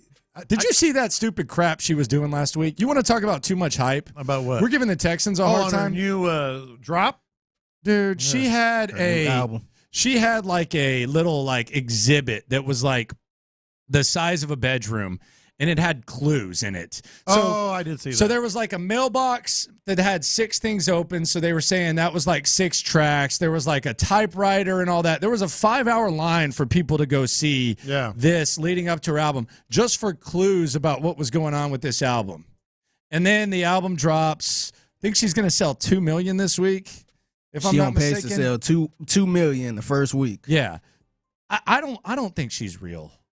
She's from West Reading, Pennsylvania. I don't think she's real. She's a I would have never got a Steelers fan. I think she's a plant. No, you think she's a bot? I think she's a plant. Industry plant. I think she's a plant. Nah. You think she's AI? I think she's a plant, and she got like so perfectly placed here to where they just increased the popularity so much to where everybody felt like they needed to get on board with it, and now all of a sudden everyone's following it, and like her power is like so crazy to where people are going and waiting 5 hours to look at some stupid ass clues before her stuff. Why are people so weird? That's weird, man. People are weird. I mean, I've done some weird stuff. Man, you're not even sitting out there for the album. You're sitting out there to look at a one-bedroom apartment of clues. Yeah. That's just mind control. That's not real. That's not like liking. That's not going and waiting in line for the Yeezys or the Jordans or the iPhone or concert tickets. That's just weirdo stuff. That is mind control. Something's going on there. No, I'm sorry. I'm not trying to be Mr. Conspiracy Theory, but this Taylor Swift stuff's just too weird to me. I think she's just that big. And I don't know how this happened. She's just Did y'all listen to the album? Hell no. I've heard some songs, and I'm like, whoa, this is it? Did you, Figgy? I heard the Post Malone song. Yeah, that was the very first song. That's the one I heard that one. Yeah, that's the one. I got the 3. I was just like, nah, it's Friday. What was it called? Fortnite. Yeah, Fortnite. I heard that one. Yeah. And I heard that. It's actually not that bad. I mean, is it a jam or is it just it's not a jam. No, it's something you put on in the background. Exactly. Yeah, I have a problem with that. I got the track 3. It was like, it's Friday. I need something else. Yeah. Yeah. It's like 30 tracks on that album too. Yeah, it's definitely a hell no for me. Yeah. How many tracks? It's like 30. Hey. Like 20. Yeah. How much does it cost? How much does that cost on Apple? How much do you think Taylor Swift's album costs? It got to be considered. It ain't no $12.99. It got to be about $19.99. About the double album. I'm gonna say 25. I'm gonna say $19.99. How much? 25. 25. iTunes Store. Let's see. Taylor Swift. Yeah. You know it's gonna be. All right, here it is, right here. Taylor Swift new album. 15. 15. Okay. Okay. Yeah, that's a little higher than usual. Yeah, 15. That's fair. How badass is it that you just wake up one day and say, you know what, I feel like making $1 million today. Okay, so you do something, and you can monetize it. And you can make $1 million. Yeah, that's her. Just wake up. So, do I feel like making $1 million today or not? It's crazy, man. It's a lot of hype. Yes, I do. A lot of hype. Just a notch below the hype. The Texans uniform release. Right up there with Taylor Swift album. Texans uniform release. Hopefully, they sell 2 million pieces of merchandise as well, because the merchandise is going to be sick. It is going to be sick. Coming up next, the NFL's wildest week is upon us, and there's a lot of things going on around here. Let's go around the league next. Yeah, let's go to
Around the NFL to keep you in the loop.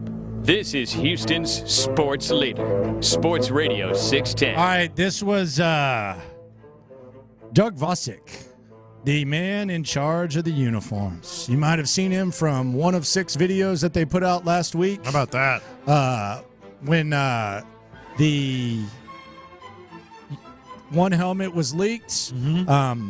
Bald dude, stylish dude, very smart dude, innovative dude, a big asset to what they do down there. And he was asked about the leaks with Vandermeer and Harris, and this is what he had to say about the often mentioned model, etc. Can I give a little background on Sure, the please leak? do. So, I think our friends on various media outlets had a little fun with the leak, right? And how the model looked and, the bad photo and all those kinds of things. And, part is like shame on us. We had so many security measures. We took everyone's phones. We put them in Ziploc bags. Like, Right. Someone must have snuck someone in somewhere, right? Yep. So, it does happen. But what a lot of, people don't realize, or maybe didn't give us a little grace on, is that during those days, those are our shoot days. That's when the players come in, Right. see the uniforms the first time, and you get, 6 to 7 of the guys to come in and spend 8 hours with you over 2 days shooting. Before the shoot, though, there's hours of work. Meaning there's, stand-in models so you can get the lighting right and get the smoke right when you see the one video, right? There's stand-in models when you want to do just like employee previews, right? And things like that. So yes, the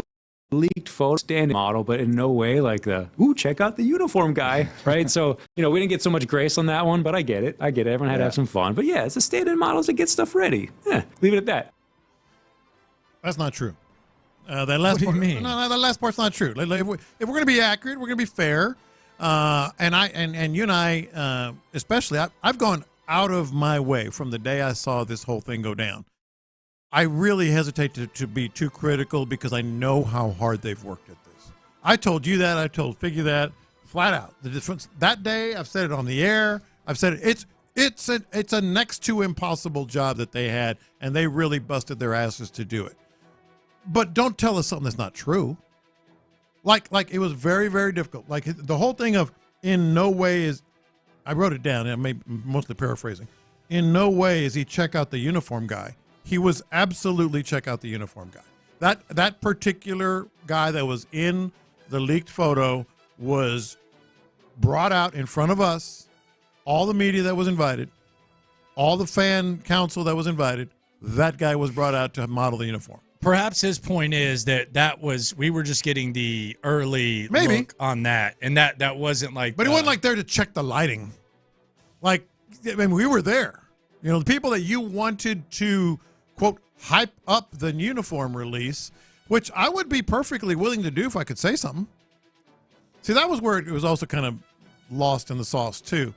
Like, you sign in NDAs and you're giving up your phones, and they want you to basically work for them and hype it up, which I've always said this. I love working with the Texans. I love those people. I love Cal and Hannah. I love Vandermeer. Tomorrow, 11 o'clock, Cal and Hannah. All that stuff. I love working with the Texans, but I'm never going to work for the Texans unless, you give me something that I can use. So I respect how hard he worked. I respect this is his job. I would never, I'm still hesitating to be critical of anything, but you can't tell us something that's not true. That's my point. Dare Agumbawale. It's a 1-year deal with the Texans. How about that? He's back, baby. Reserve running back / special teamer. You might remember him from such games as Ka'imi Fairbairn goes down against Tampa Bay, and Agumbawale comes in and kicks the field goal. He's back. Here's my thing. I don't mind him as a special teamer. I don't mind him as an emergency running back. We cannot have a situation next year where he's the running back you trust the second most. That can't happen. No. That cannot happen, and that happened last year. Yeah. I don't know how much they trust Dameon Pierce, but we cannot get to a point where that is the guy, once again, that you trust the second most. Just cannot happen. Cannot happen. No, he can't be one snap away from being integral in your running game, is how I would put it.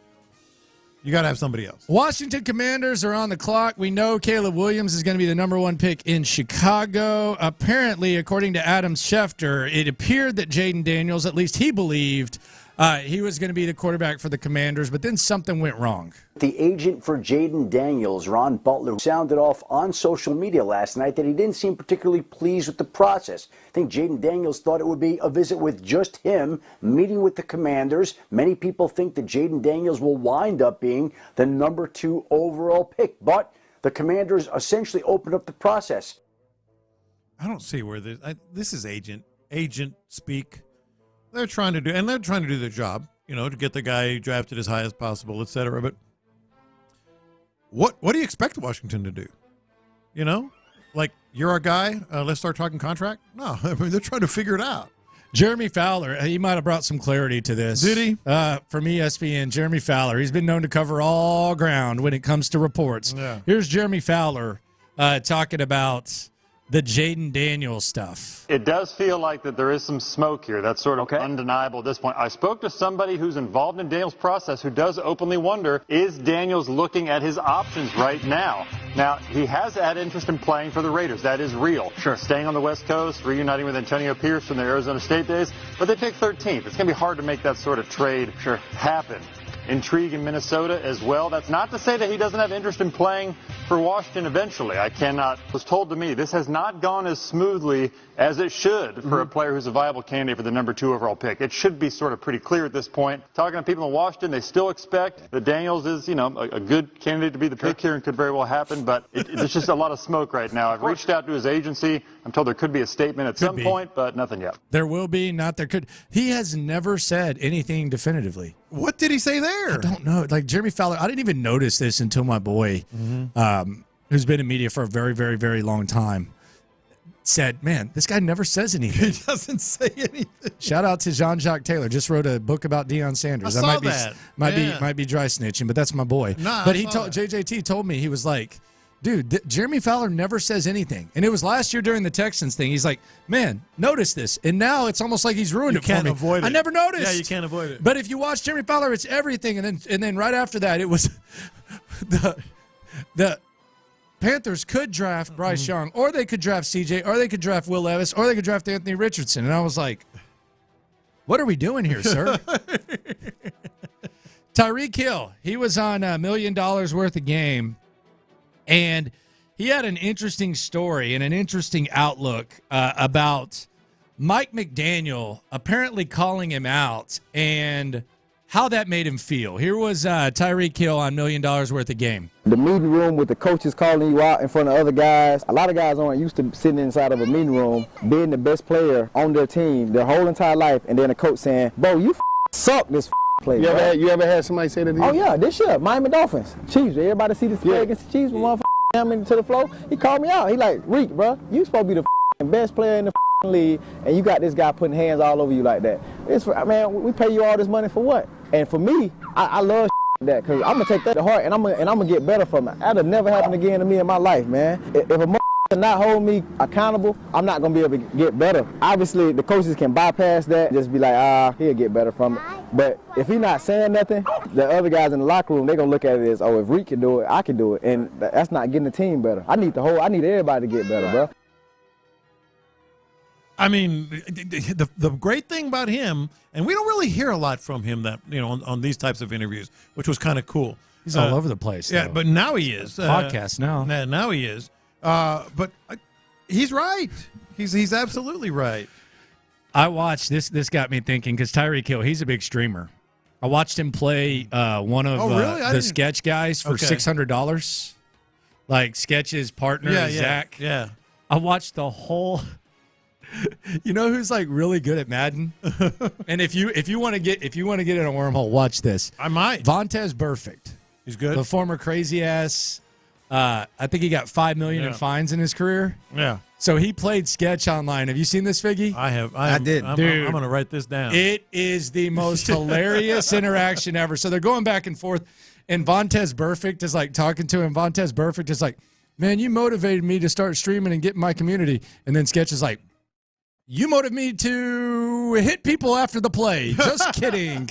And then Vontez Burfict is like talking to him, and Vontez Burfict makes him rage quit. That's how bad he beat his ass. Burfict beat Sketch. Oh, he beat his ass. Really? Oh, he beat his ass and didn't even try to kick a field goal at the end. Vontez Burfict is supposedly good, but there's one point where Vontez Burfict says something. He drops the N-bomb, and he goes, yeah, and I meant that ish N-bomb, Yeah. and and then right after Vontez Burfict goes, oh, my bad, Sketch. Sorry for saying that, and Sketch goes, all good. If you can say it, I can say it. Just kidding. And Vontez Burfict just starts dying laughing. No, watch Vontez Burfict versus Sketch online. It is just absolutely hilarious. It's one of my favorite videos I've watched. All right, I want you to tell me this, and we're going to get into something, a popular opinion about the Texans and why they might have an opportunity in a sec. But I want to lay out two things about two pretty polarizing media types, especially around here. And I want you to I just want to get your reaction to both of these things. Right. First one's Albert Breer. Albert Breer was doing his radio hit last week in Boston, and it was discovered he's never had a peanut butter and jelly sandwich. I just can't believe it. Is this weird? Because I don't know if this is common or there are loopholes. Shout out to the loopholes if you listen. You are 1-713-572-4610 that haven't had a peanut butter and jelly sandwich. Breer is in his 40s. Never had a peanut butter and jelly sandwich. Is that weird or not? Very weird. I do you even believe it? Like, yeah, I don't see why I'd lie about it. It makes sense, honestly. How does a kid never have from the time you're 2 until you're 15?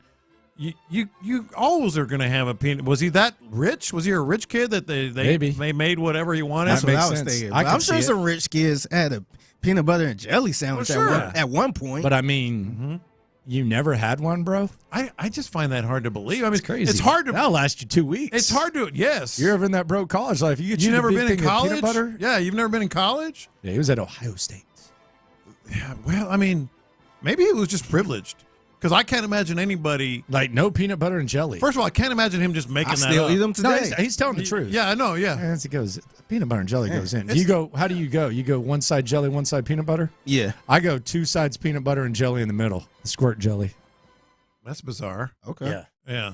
Peanut butter, peanut no, butter. I get it. Squeeze the jelly. Bizarre. Peanut butter, squeeze the jelly. And the whole crunchy or crunchy all day. Everybody always takes a side. It can be both. Yeah, either one. Depends on it's not like one's disgusting. It's not like we're talking about, ketchup, I've had days where I prefer chunky. Yeah. And then I'm like, that's smooth with a little strawberry jelly. Never had one. That's weird. That's really strange. I think he was just a rich kid. Richie Rich. That's crazy. Can you make me another omelet? Never had a peanut butter and jelly. You should at least try one. Exactly. It's one thing if you tried it and you ain't like it. Yeah. All right, here's someone on the text line, 346, said never had oatmeal either or a peanut butter and jelly. Okay. Someone says peanut allergies maybe. I don't think that's it. Or else it wouldn't have been as big a deal. It would have been much easier But to he would have dismiss. said that for the reason why he would have said it for sure. What are those little, I'm looking for them right now, I can't remember the name, the little peanut butter and jelly pouches they had the sealed ends on them? Yeah, Smuckers or something like that. Yeah, those things are that was great. I was iffy about those like crusted up cereals. I never had one. I was iffy about those. I never had one of those. Those are good. Great. What are they? Are they in the fridge or what? Well, you can get them. You could put them in the freezer. Yeah. Where do you put them? I keep them in the freezer in the refrigerator, and then I throw them out. I let them. But you just pull it out and just like eat it like that. Oh my God! I just like making the PBJ though. I do too, but like if you're just going, no, that's perfect because I don't do like loaves of bread or nothing like that. Yeah, so. exactly. Those are really good. Then we have Mike Floria. He solved it. Took all this time. Should have been out there. Solved it. So this is Mike Florio. O.J. Simpson died last week. Mm-hmm. Mike Florio, I guess, is watching O.J. Made in America, which, I mean, O.J. Made in America, you didn't really hear anything new. Like, you got point of views, but you didn't hear anything new. Like, you knew this. Yeah. This was a post. This is a legit Pro Football Talk post / tweet from Mike Florio, and he was getting absolutely roasted by people. Yeah, he was. Here's the tweet from Mike Florio last week. Quote, "The O.J. Made in America documentary, currently streaming on Netflix, leaves no doubt, period. O.J. Simpson killed Nicole Brown and Ron Goldman, and the most important piece of evidence is the Bruno M. shoes." Yeah, the Bruno Magli. Shoes. Yeah. Close quote. Yeah. Breaking news. Crustables. Okay, Crustables. Crustables, Figgy. Dude, Yes. this was in People magazine. I remember looking at this in People magazine when I was in elementary school when I think my mom was at the dentist or something. Mm-hmm. What is going on with Florida? This guy is crazy. How could he just all of a sudden declare solved it? Figured it out. It was the shoes. It was the Bruno Maglis. The O.J. Made in America leaves no doubt. If you haven't seen it, if you haven't heard about this O.J. thing, you should check it out. Yes. Like, normally when you say check out a documentary, it's about something that people don't know a ton about. Like, it's cool to look at the O.J. And it can be kind of Everyone cool. watched it, though. Yeah. Like, it was COVID, right? Ish, maybe? Kinda, maybe? I don't know remember. Last Dance was. Yeah. But might have been before. But it's like, if someone dies, like, hey, go check this out and you'll see this. This was like one of the most documented stories of all time. Yes, and analyzed and picked apart. Ain't he a lawyer too? And and researched and everything else. And he's like, "Oh, can't believe everybody missed this." That was funny, though. It was the Bruno Magli. How OJ said, "I wouldn't wear those ugly ass shoes." Yeah. And then they had the picture of him on the sidelines wearing those ugly ass shoes, which there's like 100 of in the country. Yeah. With his size. It was all Florio solved it, man. He did. He got it figured that? out. That's the other part of it. We'd heard that already.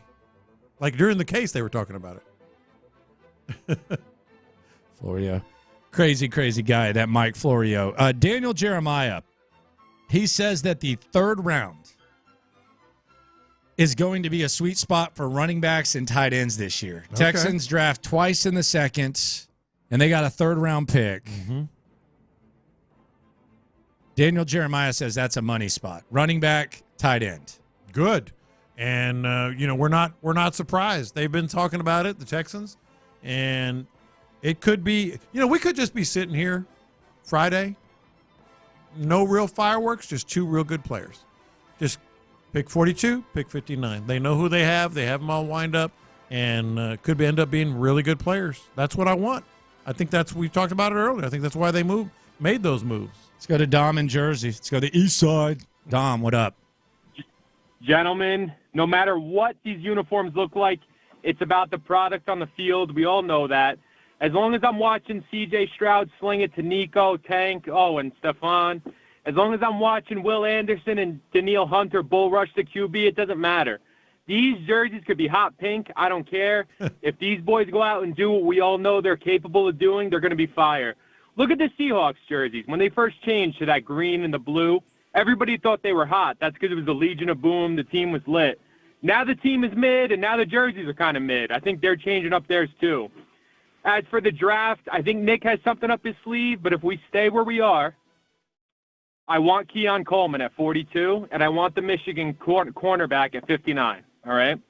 One final thing. To that clown I got into a fight with in the bathroom at Mile High 2 years ago. Oh, wow. He made fun of me for having a Laramie Tunsil jersey on. Meanwhile, his team just dropped their new uniform with Alex Singleton as their cover boy. Come on, man. Listen, enjoy the week. Enjoy the weekend. I wish I could be at the draft party Saturday, but as always, let's go Texans, baby. All right. Yeah, he did get made fun of. And you know what? You shouldn't be rocking a tonsil. I was making fun of him too, so kind of deserve that. Oh, that's what he wore here.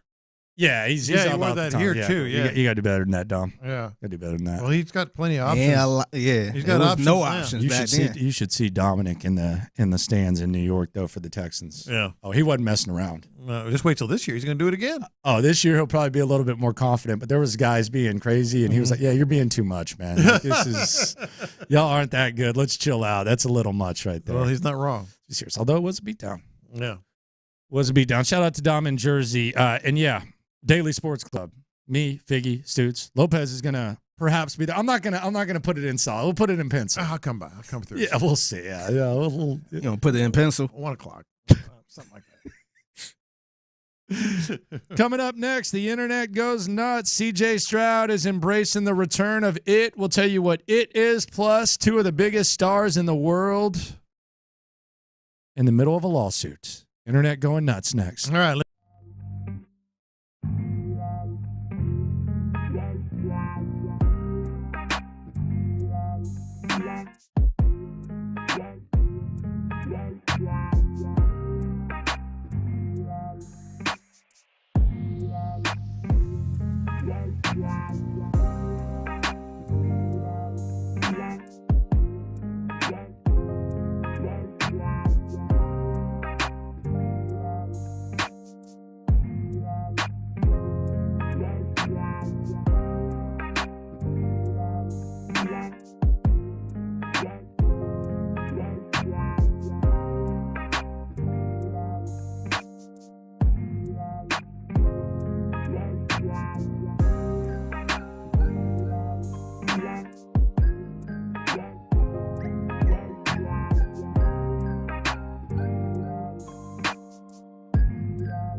Fitness, home of the judgment-free zone.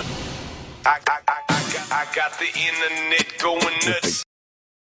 Internet going nuts here on In the Loop on Sports Radio 610. Landry Locker, John Lopez, Figgy Fig with you. Broke the internet Saturday, really broke the internet early Sunday. Ryan Garcia, he won his fight. Probably should have been called earlier if we're being honest.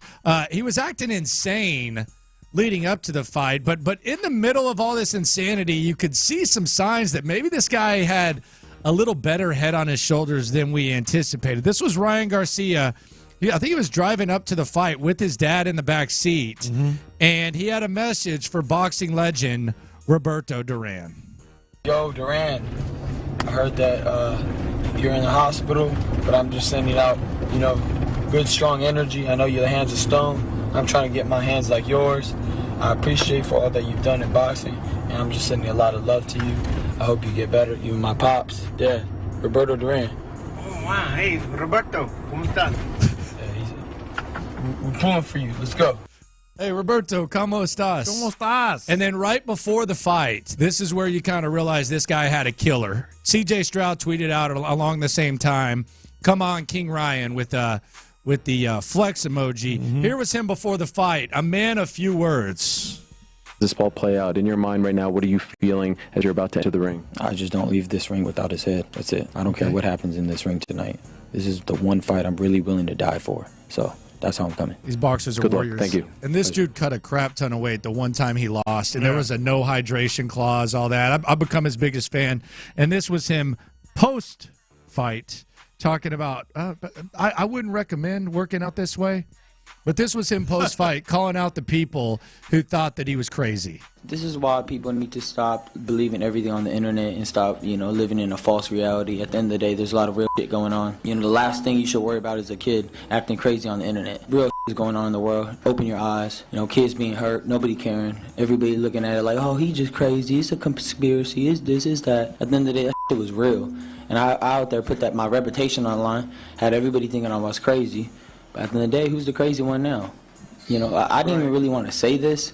Everybody needs to acknowledge, like, yo, I'm tripping. Y'all was tripping, not me.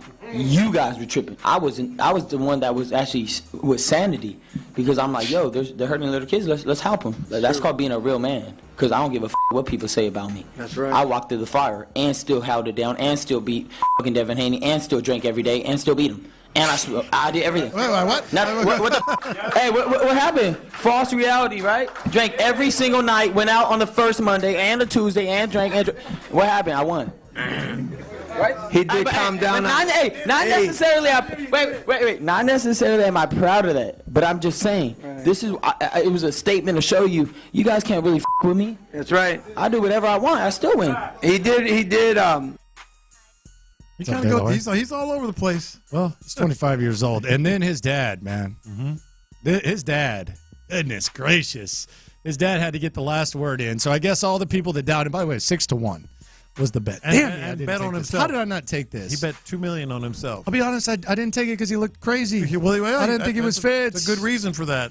But here was his dad. Here's the walk-off from Garcia afterwards. His dad wants to call out the people who doubted him. Timothy Bradley, Chris Algieri, Steve Kim, maybe Mario Lopez, maybe, but they're all pieces of shit, okay? Oh, and I'm so glad they lost, and Ryan proved them wrong.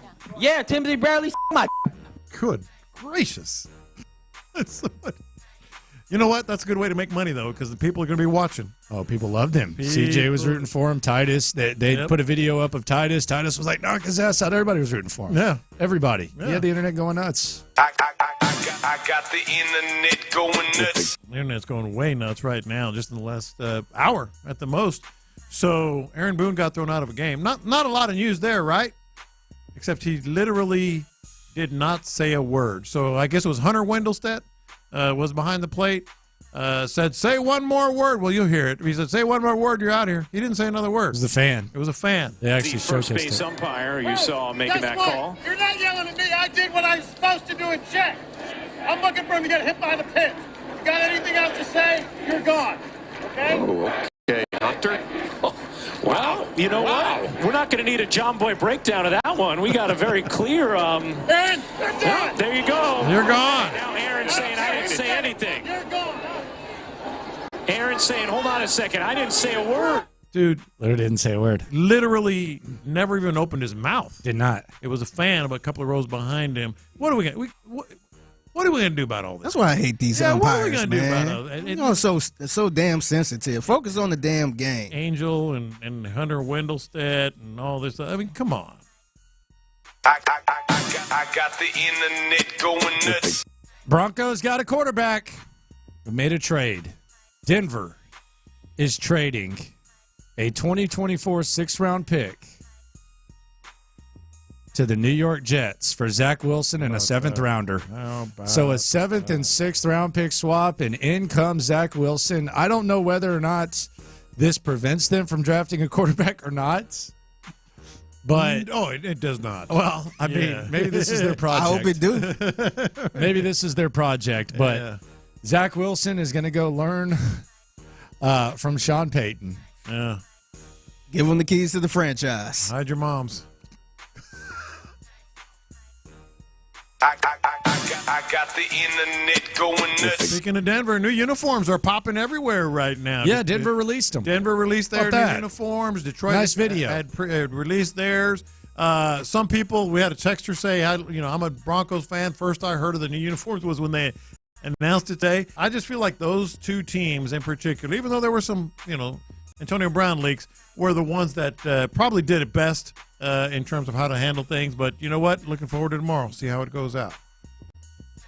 I got the internet going nuts. So Mark Wahlberg is getting sued. I saw this. By David Beckham.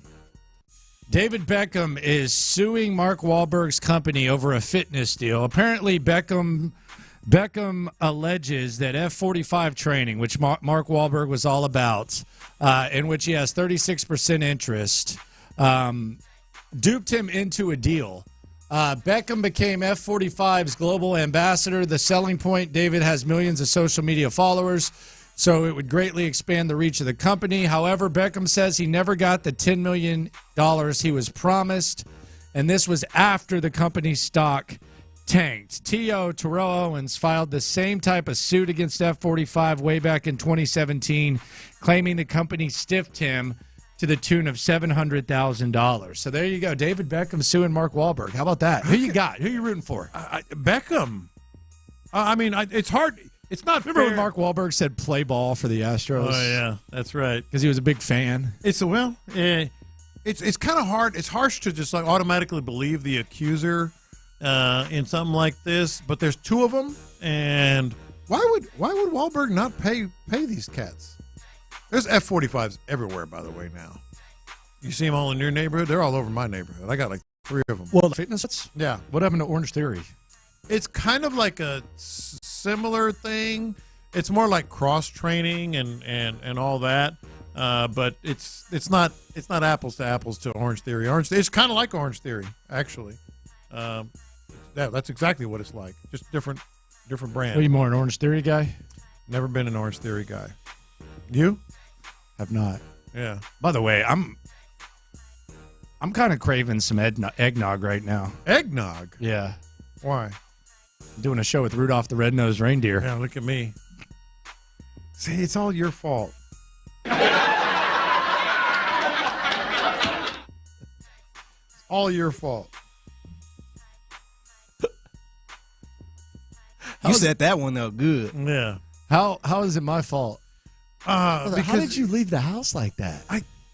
Okay, so I mean, John, how did you leave? It wasn't this bad when I left the house. You've been a public figure for decades. It's scabbing up. So for those who weren't listening there's no earlier, way that looked better earlier. I was on a 4-hour ATV ride, and the goggles just kept rubbing my nose. I couldn't take them off because there was a lot of dust. Like I had to wear a mask, even like a little, those gaiters, those buffs, and then the goggles. It was all over my face. So I couldn't take them off or else I couldn't see. So it just kept irritating it. And then this was like 3 days ago, and then it really just started scabbing up yesterday. I was going to put a Band-Aid across my nose, but I thought, I need to let it breathe. But it's just gotten progressively worse. I need to look. Is it that bad now? Figgy? Yeah, a little tough, man. It looks tough? A little tough, man. Yeah, that ain't great. Man, it looks like I fell on the pavement. Coming up, why the biggest news in the NFL as we speak should have you saying thank you, football Jesus. Next. It's draft week.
Auto Parts. Live from the Twin Peaks studios, Sports Radio 610 presents In the Loop with John Lopez and Landry Locker. All right, so the big news in the NFL right now, Zach Wilson is being traded to the Broncos.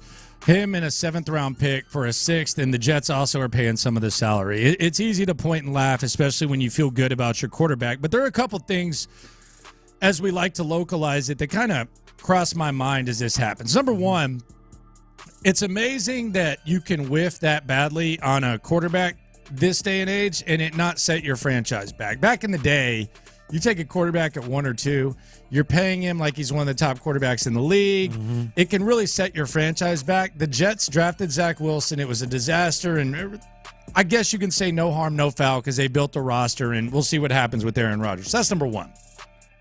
Number two is, I wonder how close the Texans were to this happening to them, because if you go back and you remember the Deshaun Watson situation, and you remember when Deshaun Watson originally asked to be traded, it was in, I want to say January or February of 2021.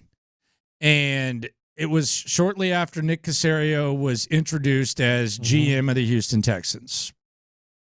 Now, over the course of that, there were other elements added to it, because originally we figured that Miami, perhaps the Jets, and some other teams would be interested in Deshaun Watson. And New York was actually one of the most appealing places because New York had the 2nd pick in that draft, which they ended up using to draft Zach Wilson. However, because of the Deshaun Watson sexual allegations, nobody really wanted to trade for Deshaun Watson, and the Jets, who were believed to be one of the popular picks, and I remember Deshaun's marketing guy and CJ's marketing guy, Brian Burney, openly talking about the Jets as a potential destination. They backed out, and they ended up selecting Zach Wilson, number 2 overall. What if that had never happened? Like, in other words, what if Deshaun Watson had just requested a trade and teams had no off-field concerns about Deshaun Watson, and they would be willing to offer up packages? There's probably a pretty good chance that the Jets would have been in on Deshaun Watson, and there's probably a pretty good chance that in making such trade, they would have to give up the number 2 overall pick.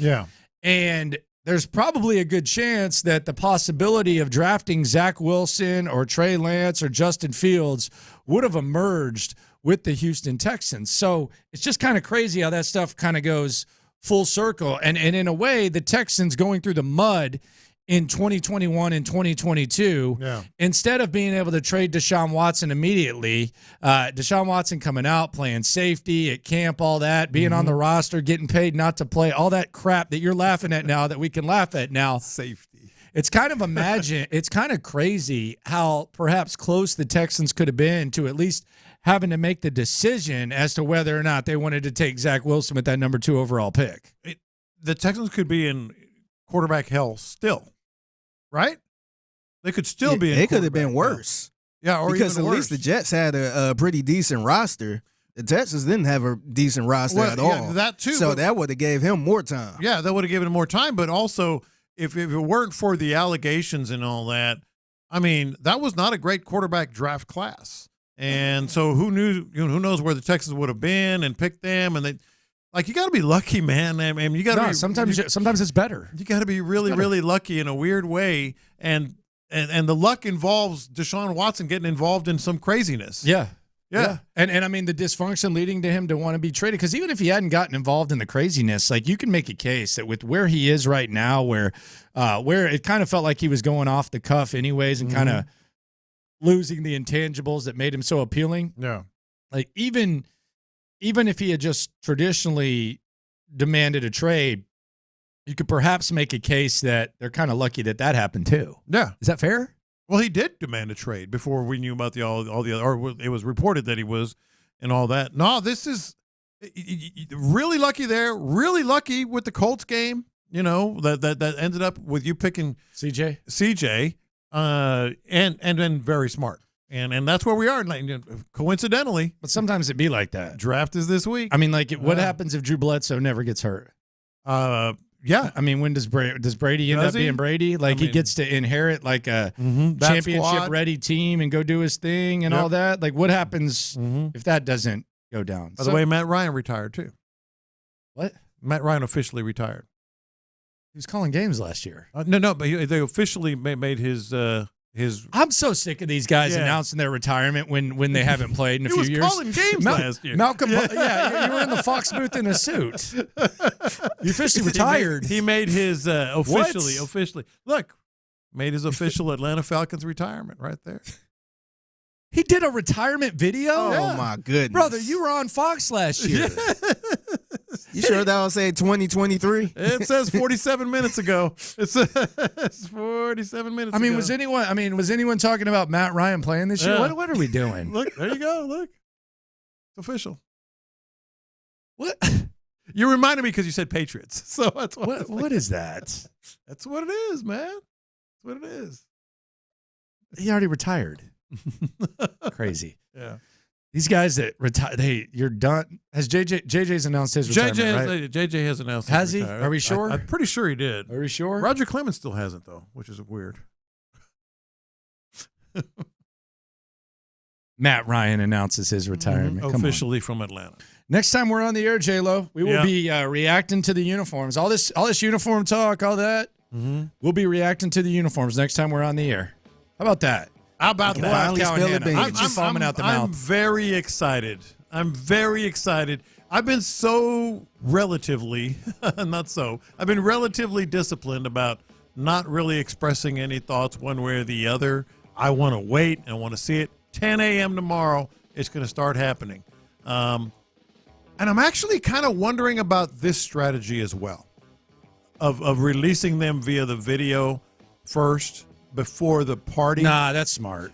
I kind of get that because they can control what's getting out there and make it look real slick, on the video. But they've already done 6 videos, John. Right. But the opinion is going to be out there stronger one way or the other once people start seeing them. Whereas at the party, I think it would be much more positive. Because people would be kind of you're just going to have a good time. Caught up in the moment. Hey, what's up? So How it'd you be living? much more positive. Yeah, that's what you're doing there. You're just going to check it out. Yeah. 6:30, 9:30. And then post. Cal and Hannah. I can take you to task for the stuff you've been saying. They know what I am.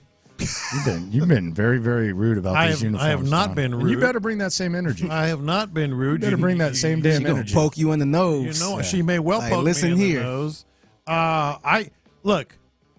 All I'm telling you is opinion on how I think this will play out. And I'm telling you right now, it could be where a lot of people just fall in love with these uniforms. But I think they're the whole path to this point has been kind of disjointed. Let's put it that way. In a fun way. occasionally fun. In a fun way. Number 24. It's fun. Number 24. Model. Legend. Oh, it was for the lighting. I don't know. You trotted his ass right in front of me. But we were seeing the lighting. I think he's saying that we were seing the sneak. But lighting. It wasn't a sneak. Like he said, they used them for the lighting for the pictures. Would you have just preferred that they just like show the mannequins? Yes.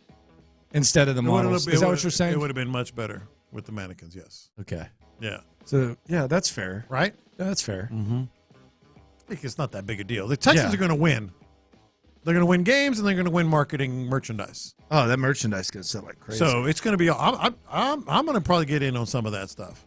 What are you going to rock? I like the. I'm thinking hoodie. We already know what you're rocking. You said hoodie earlier. I think like a little H-Town blue hoodie would look pretty sweet. That'd be pretty sweet. Nah, I think you need that hat. Maybe a hat. Customized with Lopez on the side. The cow hat.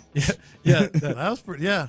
And then put that lettering in the back of my truck. Yes. Old English. Yes. Lopez. Yes. Yeah. That's never. Nobody's ever done that before, have they? What? Put the Old English lettering on the back of their truck. The Lopez or Gonzalez or Garcia. I don't know. Or Hernandez. Does it happen? No one's done that, have they? I don't know. Does it? Does it happen? I don't know. People are going to have to help me out. Have they? You're characterizing. How did that start? I have no idea.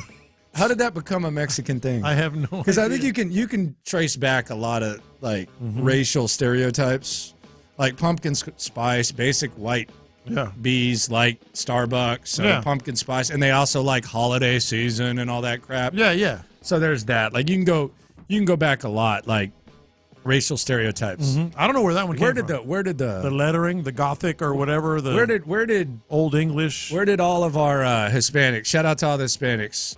When did y'all start treating your trucks like baseball jerseys? For the record, I've never done that. But when did trucks You're become saying y'all? I said some of y'all.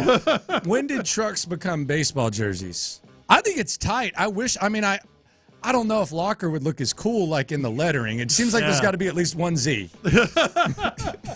Or an E. Locker would not fly. Locker. I would look like a dummy. Yeah, Locker but if my last name was like Hernandez, now we're talking. Yeah, exactly. Now we're talking. Nice car. But where did that start? Is it like a pride thing where you want to let them know that this is my whip or what? I will tell you this.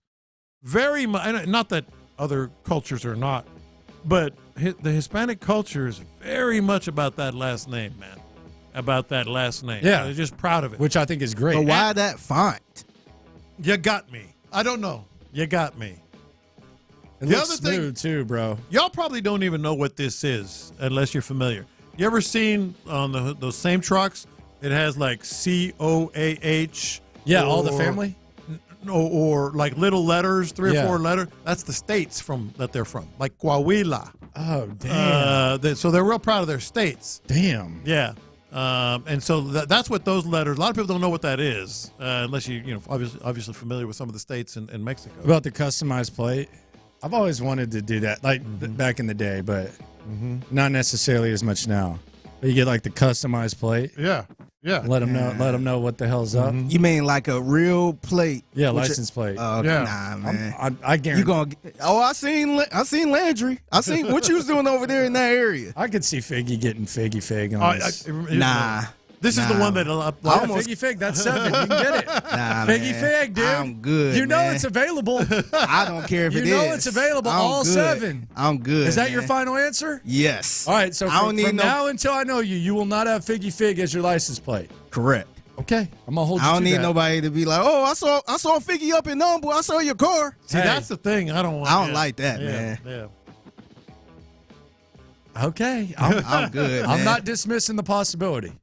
I'm putting it. LeBron had that one time. I'm giving you Ryan Garcia odds. LeBron had that one time where every time he was downtown, you see his car parked. Oh, that's LeBron's car. What is he thinking? What was he thinking? Yeah, I'm like, nah, I'm good, man. See, someone says I have my last name across my back. That's I can understand that. Yeah. The truck though. What the worst bumper sticker? And I'm not trying to offend you folks. Don't take this personal. And I don't even know if this is a race thing or I have no idea. Yeah. What is those bumper stickers? Again, not trying to cop my style. The ones where like a guy is peeing on something. I never. Like what are those? The ones where the guy's peeing, that bumper sticker? Those are the dumb. Or what about the ones that's hanging from the I guess the hanging bull balls? Yeah. I think those can be funny. No, they the hanging bull balls can be funny. I'm good on that, is man. so bad. From the hitch? Yeah, from the hitch. The hanging bull balls I can get down. The one where they're like urinating on something, I can't get down. But in the right situation, the hanging bull balls can be funny. No, there is no right situation. Yeah, there is. Every no time right I see that, look at this jackass right here. There can be one. Yes. Driving, cutting everybody off. Yes. I mean, but it's the bull. In the right scenario, the bull balls can work. No. What about the proud parent of a blank graduate? Yeah, that's good. Yeah, I think that's cool with that. Yeah, that's cool. Good. That's Yeah, good. yeah. The urinating one that gets me though, and then like, how many is too many? I mean, it's your whip, so you can do what you want. But when you have like 10 stickers, Yeah, I don't like that. At some point, like you got to pick At an most, identity. at most one. Pick I something, would say one or two. maybe two. max. Pick something that you're really, really into, and that's it. Not 19 different things. Did you hear the news, Clint? Zach? Lopez is getting that. Lopez is getting that logo from that helmet last week. He's putting it on the back of his truck and putting Lopez back there. Yeah, Racial baby, I like stereotyping right there, baby. That big H. By the way, I heard y'all's conversation. I think I'm going to shoot in the dark here. Yeah. I'm going to shoot in the dark here. As I've always told you, I was the only white guy on the All-Star team, Pelly Park, Central Little League Park. Okay. For the record, all the others were Hispanic. I picked up on that. I'm going to guess the Old English probably originated in the graffiti days. Maybe. I think writing Lopez on the side of our at Central Little League That's Park. the most lucid, easily explainable reason I've heard. Lopez hits a little different on the side of the concession stand when we pull up for game day. When it's in not when it's in some old piss poor handwriting. You don't want it. Yeah, with sans serif. I mean, you want it. you want That's right. I'm gonna go out on a limb. I don't know, but I I'm think gonna go out on a limb. I think that's probably where it started. I think that's a good theory. I really do. Because I'm gonna tell you, we saw a lot of it, baby. Yeah, you did. We saw a lot of it. While you were eating those raspas. OBT, baby. You're eating those raspas. Seeing a lot of that stuff. We'd pull up out there at the park, and Dad thought he just had to rake the old infield. I said, Dad, break out that brown paint. Yep. You got something to paint over on the side of the concession stand, too, Pop. Lopez ain't messing around with the cup either. Goodness gracious. That's my Stanley, man. What are we rocking with there? That's pretty Stanley. big right there. Darn right. Good Lord. Okay. Yeah. Why not? No, you're rolling like that. He's hydrating, baby. Yeah. Been out in that sun. I can see. Goodness gracious. Yeah. Flexing while doing it, too. Scraped up my nose pretty good. What'd you do? We were just goggles when I went on a 4-hour ATV ride up in the jungle in Costa Rica. It was pretty cool. Damn, I thought you were down on the coast down here. We did both. We were down on the water, and then we went up in the mountain. Saw some monkeys. In Costa Rica, huh? Yeah. And the goggles rubbed you, or did you? Because you couldn't breathe. I mean, you couldn't take them off because of the dust. Yeah. Band-Aid would have been nice. Band-Aid probably would have been nice. Yeah. But, You were already in it, man. You were in it. You're like, hell, I'm gonna take a wound back to the house. Because I feel like the Band-Aid even is even more noticeable. I'm going to the store. What I'm going to do, and you went Neil Smith here. Can you commit to the bit, please? What bit? I'm going to get you a Jerry Rice nasal strip. No, it'll be better tomorrow. Man, let's get you a I think Jerry it looks Rice. great. Neil Smith. I thought you spent a little too much time on the water. No, I did spend a lot of time on the water, but it was the jungle that did it. It was the jungle. I thought that sun out there in Matagorda Bay got you, man. No. Tomorrow, uniforms are dropping 10 a.m. Cal McNair, Hannah McNair, they're going to be in studio. Be interesting to hear what they got to say. Oh, by the way, the draft's in 2 days. I might have to slip in here a little early to run into those Cal two. and Hannah? Yeah, Hold on, Joe. Especially my arch nemesis, Hannah. Yeah. Well, take a number. You're listening to KILT AM, KILT HD2. The Drive is live. The Drive is live. I'm just playing, Hannah. Yeah, we have a lot of fun with each other. Did I hear that right? They're going to drop the jerseys at 10 a.m.? 10 a.m. On all socials. On all socials. I mean, I'll be damned. I mean, I'm glad that Lock Dog and Lopez going to get the live reaction. Don't we have a party tomorrow night? Yeah, and they're going to do it there, too. They're going to drop it early so everybody can see. There was a party before. There's a party after. So, yeah. Let's do it. It's a party for the release. Oh, okay. Stop thinking too much, I'm going to party man. with y'all at It's 10 just and get some live reactions. What I'm going to do. Yeah, that's right, baby. Jersey, big day tomorrow. We'll talk about that. Big day tomorrow. We'll see hell's going on around how here? people discuss. Now, there is a real question of that. What the hell is going on around here? And for me, it's not the jersey. Clint, I'm going to need your help here. All right? Me and Tyler's sports careers ended early. Tyler's clearly a lot earlier than mine. By the way, Tyler, they were really questioning your golf game earlier today. Yeah. I'd have taken that personal. I mean, you've been very dismissive from Lanzarote. It's hard to take it personal when you know you're good. But listen, you are just uninformed. You went ahead and played in games that really mattered. Although I felt like that game mattered against Hazelwood Central in the state championship. Oh, it game. mattered. It mattered big time. But you played on the big stage. Clint, I'm going to need somebody to explain to me what kind of neck injury that Christian Javier has that puts him on the IL to, at the very least, luckily with all the off days the Astros have, at the very least miss 2 starts. I mean, that's all I don't know. I do not like to go out and do the deal of, oh, dude, ain't that hurt? Because I've never experienced it. I'll leave that up to you. I'll leave that up to you and Seth. You guys have been out there and experienced more what it feels like to be injured or hurt or have some pain or have some discomfort. Like when you call some guys being a little diva, I feel like, all right, that comes from a place of knowing, when you can go and when you can't. You've told me many times about injuries you've had, how you couldn't feel your shoulder and you played a game in it. Shoot it up, baby. Somebody got to tell me what kind of neck injury this is. Like Tyler said it earlier in prep. I fully need to see Christian Javier in a neck brace. Somebody has got to tell me, Clint, what it is that, all right, I see you missed a start. Hey, man, I woke up today. I don't know what the hell happened. I can't turn my neck. I can't turn my side. I got it 1 start. They already know that they putting him on the IL. The 7-16. They already know. What kind of neck soreness injury is this that they going to make him miss 2 starts? Chief, this has to be something that happened in his last outing, and they've been monitoring it. And when it came time to pay the piper, he couldn't do it. And now they got to Is put this it a vertebrae? It's got to be. It's got to be. Yeah. By the way, it can't crick in the neck. It better not be. He didn't wake up. I'm sure they're standing a 5-star. No. Well, let's listen to what Joe said. I've had some serious ones, man. I was good. Listen, no, you ain't had none that serious. You ain't had one. You can't walk out there and get on that bump and make you about $1 million. Well, at least not one where at least they take a day to look at you. They took a day to look at Framber before they told us everything we knew was going to happen. Him going out. Here's Joe Espada. Joe Espada, the manager. Here's his explanation. As you could clearly see Joe was caught the hell off guard by this scratch that he had to make. This is him talking about Christian Javier having to go on the IL. So we'll see. This kind of just came out of nowhere, so we're going to see what happened here. But see how he progressed, but we're going to put him on the IL since he's got to obviously work through this, and we're going to need a starter in Chicago. So we're going to get Spencer Arrighetti to come up and take his spot. No, we don't know. Could have been on the plane, could have been slept badly. We just don't know. So the most important thing is trying to get Javier feeling better. On the plane? Yeah, man, them cricks in your neck, they can get serious. We've all been there. Slept poorly. Clint, I'm not listen, I'm telling you, I am not trying to say that cat ain't hurt and that he can't pitch through this. That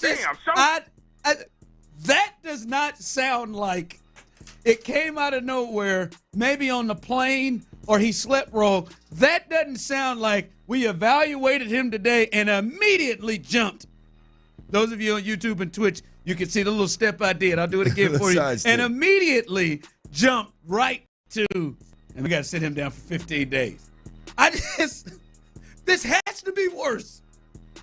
This doesn't even make, I could not believe when I heard they put him on the IL. Well, it sounds like I was dead wrong. Joe Espada clearly said it came out of nowhere. It makes you, I would be shocked if this is pets or if a crick in the neck turned into a 15-day stint on IL, or forced a guy to miss any start in a rotation.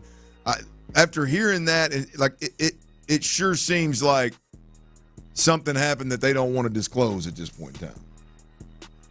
For the manager to be completely caught off guard because it come out of nowhere. Didn't it sound like he just found found out absolutely. he was getting scratched that day? It sure sounded like it. He's either bad at faking it, or it sure sounded like he just found out today. But that is, wow.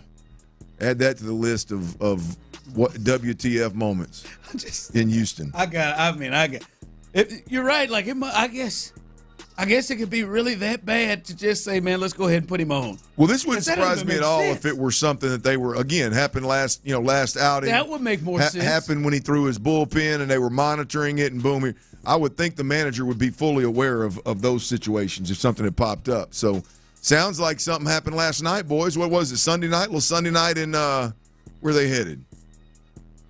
Chicago. Sunday night, Chicago is one of them cities on a Sunday night you can find something. I'm not going to lie to you, Tyler. I would feel much better if he showed up in the dugout with a neck brace or at least a roll. A neck. Dead serious. I would too. A neck, like one of them rolls that people fake in wrecks. Because this right they here. Show up to small claims court and they just got the big old donut on. I am blown away how they got to this decision so quickly. Good doctors, man. Great doctors. Yeah, man. I just can't go, and I don't think I can go in this one. But fellas, I don't think I can go for another 2 starts. What? You got to work that neck out. Again, Clint, the Astros are not in the situation where, hey, man, let's not even push it. Don't just take it. Let's not even push anything. Let's take it. They are 7-16. There are 9 games under 500. There's got to be more. I think they owe it because either they're doing a disservice to him. Because if this is a cricket a neck, or this is a boy slept on it wrong, like, hey, you talk about diva. Nah, he ain't making that decision, is he? I'm just saying, whoever it is, if you just, hey man, I can't, I can get it for a day, boy. I cannot turn and see for a day. I'm gonna need to miss But even if you if you wake up in the morning and you got a horrible crick in your neck, a Major League Baseball team would have multiple professionals working on that thing immediately, and you would be able to turn left or right before game time. You would be able to get loose. It would get set out. And all the that sounds like a good, strong massage right there, man. All the different teams and that I ever played in, college all the way up, where the organizations had money. I've never seen a player. Now I've seen plenty wake up with a crick in their neck. Or just stiff neck. I've never seen a player take them out of the game. Guys can't play this week. I can't go. Got slept wrong last night. Can't play today. And I'm talking about playing a contact sport. I'm talking about pitching. Even if you got to turn the whole way like this, you got to turn your whole body. Yeah, I don't know. That's damnedest thing. Tyler, you ever had a cricket net and went played 18 holes? No, I have not. Tyler's got the luxury. He ain't doing nothing when he got a crick in his neck. He gonna lay it down. Beyond trying to find a massage therapist, he ain't doing nothing. I got a massage over the weekend, actually. Yeah, lovely. Did you? Still haven't done that yet. You get a crick in your neck. I got a guy. That is just wild to me. Please, that is Midtown reflexology. They should have sent him Javier down there. Anywhere. I think his name's Paul. I think there's somebody. There's Asian some guy named Paul. There's some lady named Cindy that could probably get him loose. A hard stretch. Well, this guy I know from experience. He is phenomenal. I'm blown away by that. That one, and Joe, could have happened on the plane.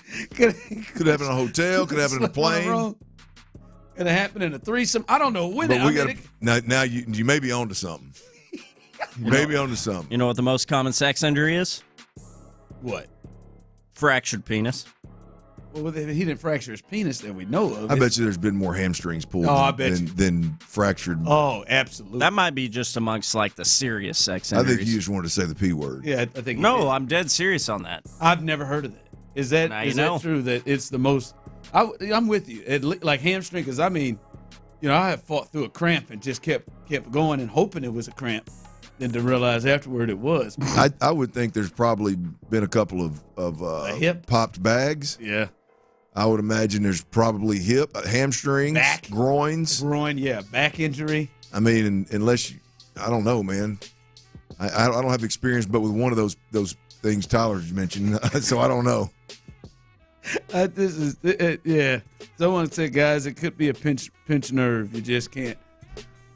I just need more answers than that. I'm sorry. Like I said, I do not like to. Hey man, that dude ain't really hurt. I don't like to do because I don't know what kind of pain it is. But to already say, yeah, he's not starting today. I'm just and curious, we're putting him on the IL for it. Do pinch nerves just come out of nowhere?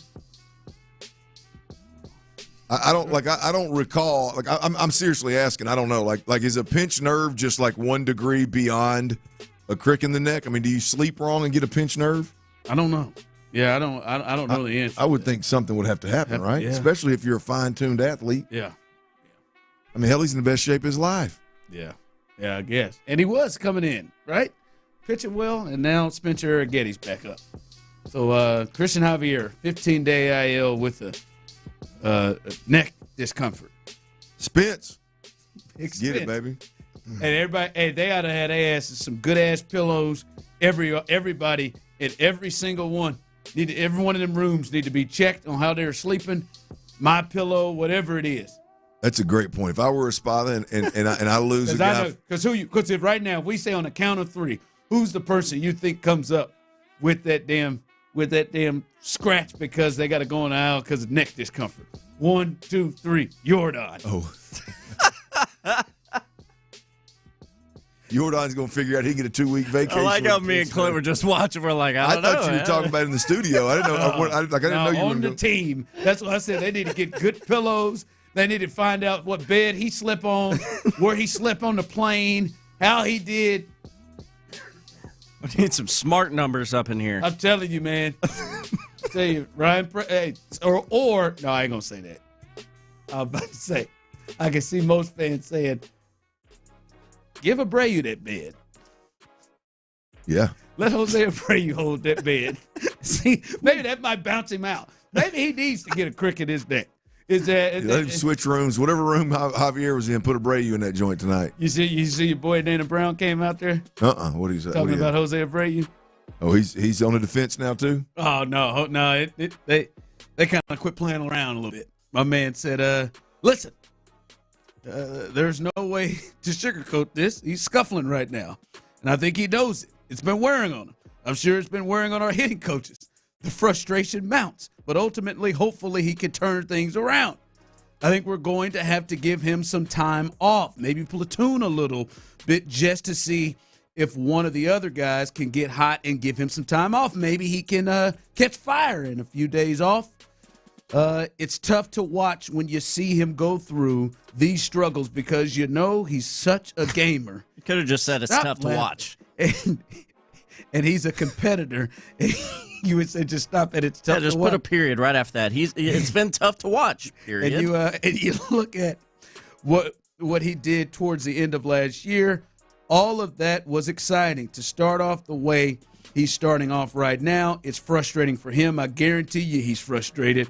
But he's got to climb out of it or else we're going to have to mix and match because it's tough to keep going down that direction. Better get the mixing and matching there, Dana. I feel like you've already done that. Well, it's about damn time somebody acknowledged the elephant in the room. Good Lord. I mean, I actually appreciate it. You have to acknowledge. I absolutely appreciate what Dana Well, at least did. saying, yeah, man, we ain't going to just keep going. I think that was probably needed. I mean, it's somebody. It was needed for somebody to step up and say something. I mean, I applaud Dana Brown for being the one. Hell, Joe Espada should have been the one to say it, but if it's got to be Dana, then so be it. That was well said. Yeah, he's got to climb out of it, or else we're gonna have to mix and match. I agree. We're at an or else situation with the Astros right now. There's several guys that got to climb out of it, start playing better, or they need that long 2-week reset. Starting with Abreu immediately. He don't need to be at first base for 2 games in this next series. I've thrown it in the towel. I mean, he needs. He feel the way he is right now. I know how much he's getting paid. He feels like it at the very least maybe a 4 to 5 a month fella right now the way he is playing. I don't want to see him for 2 weeks. And I understand who's out there. Yeah, you want to see him for 2 weeks. And listen, take your vacay, Jose. I will see your family, man. I will say this though. They're off to an awful start, right? And the It's Early crowd is dwindling by the day as they are now 9 games under 500. Clint, you weren't here, but Chris Santiago and Tyler, you weren't here, but Chris Santiago and Clint said they got to go 6-2 on this road trip, so they got to win the rest of these puppies. Got to win out. And we all thought, well, who they got pitching? They should not lose this series to the Nationals, but I just say this. It feels like, Clint, that Jose Abreu is going to be the number one scapegoat. Like, when you think about this bad stretch, I feel like a lot of fans go to him first, point to him first. And I think it may be for a few reasons. One, like, he hadn't been here as long as these other guys have been, and he's had some struggles as well into last year and this year. But it is kind of messed up because, yes, he has been a problem, but there are much, much bigger problems than Jose Abreu. I mean, they're like you didn't come into this thing really saying like, hey man, we gotta have Jose Abreu or else we're done. But it looks like people are going to push him before they get to guys like Presley and guys like Hunter Brown. And guys like yesterday, they go 1 for 16, the top 4 at the lineup and no walks and don't get on base at all. Like, there are so many issues with this group, but it does feel like he is the number one scapegoat, the number one hated thing. I get it. I would just say there are other reasons, much more important reasons why the Astros sit here where they are. Well, yeah, look, I think the reason I start with Jose Abreu is simple because I don't think there's no return. I think there's hope that the other guys could at least, that are in the conversation, could at least turn things around. But I'm going to be honest with you, Jose Abreu is on my 2-week reset list, and my boy Ryan Presley is right behind him. Look, those 2 cats right there, I don't care that you write them off. I don't know how many answers there are for Jose Abreu at this point in time, whether you're talking about your backup or you acquiring somebody or you pulling up somebody. You think Presley's in the same? Because it looks like Father Time grabbed Jose Abreu by the nuts and pulled him in. Yeah, you think Presley's in there? Yes. Yeah. No, I don't think Father Time grabbed Presley. I think Presley is in a mental spot right now where I just don't think. I don't think there is, regardless of why he's where he is. I think he's struggling there, and continuing to put him out there, I just don't think is the way out at this point in time. I think he needs a 2-week vacay. I think you got the dudes to be able to do it. I think Jose Abreu needs a 2-week vacay, and I think you just do the best you can with the dudes that you have. Whether that's a combination of Singleton and Dubon and whoever else can play first base.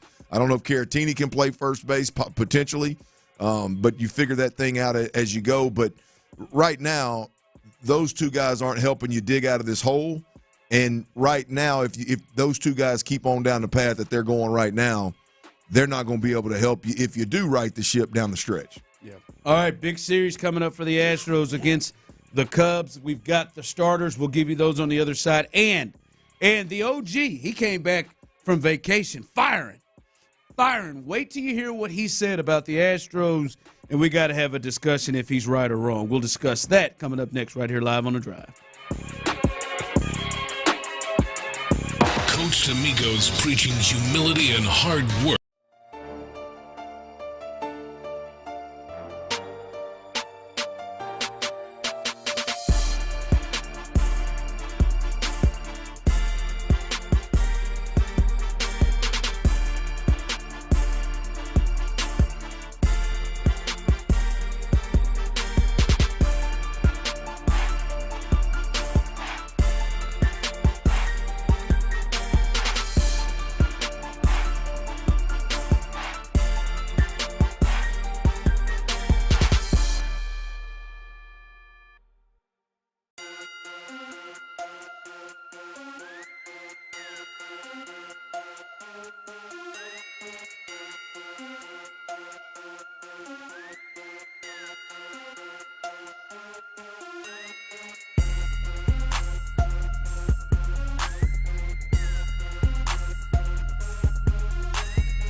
Download the Odyssey app now and don't miss a minute of the conversation. Houston's sports leader. Sports Radio 610.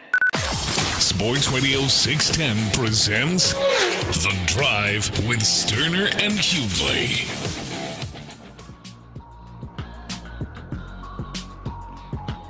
All right, we know the Astros are going to be without Christian Javier, who has some sort of a neck ailment that placed him on the what? That's what it is, I think. That's the way to put it. I don't know. It's just mind-blowing. I mean, you want me? I mean, I guess I can say what Joe said. Dana Espada came out and said, we're looking at maybe something that happened on the plane. Maybe something that happened. Maybe. Did you say Dana Espada? Yeah, that's what they are to me. I think they combined to be the manager. Hold on, so. Now, Dana Brown's the general manager. Right. He's also half manager. He speaks for him. He's the manna. And then Espada's he's the manna. The jur. Isn't that the bread the Lord sent down? He gets a few more letters in the word. He's the manna. But But no, the probable starters for this series as they get a much-needed day off, they are that is going to help them with that, is they have multiple days off coming up.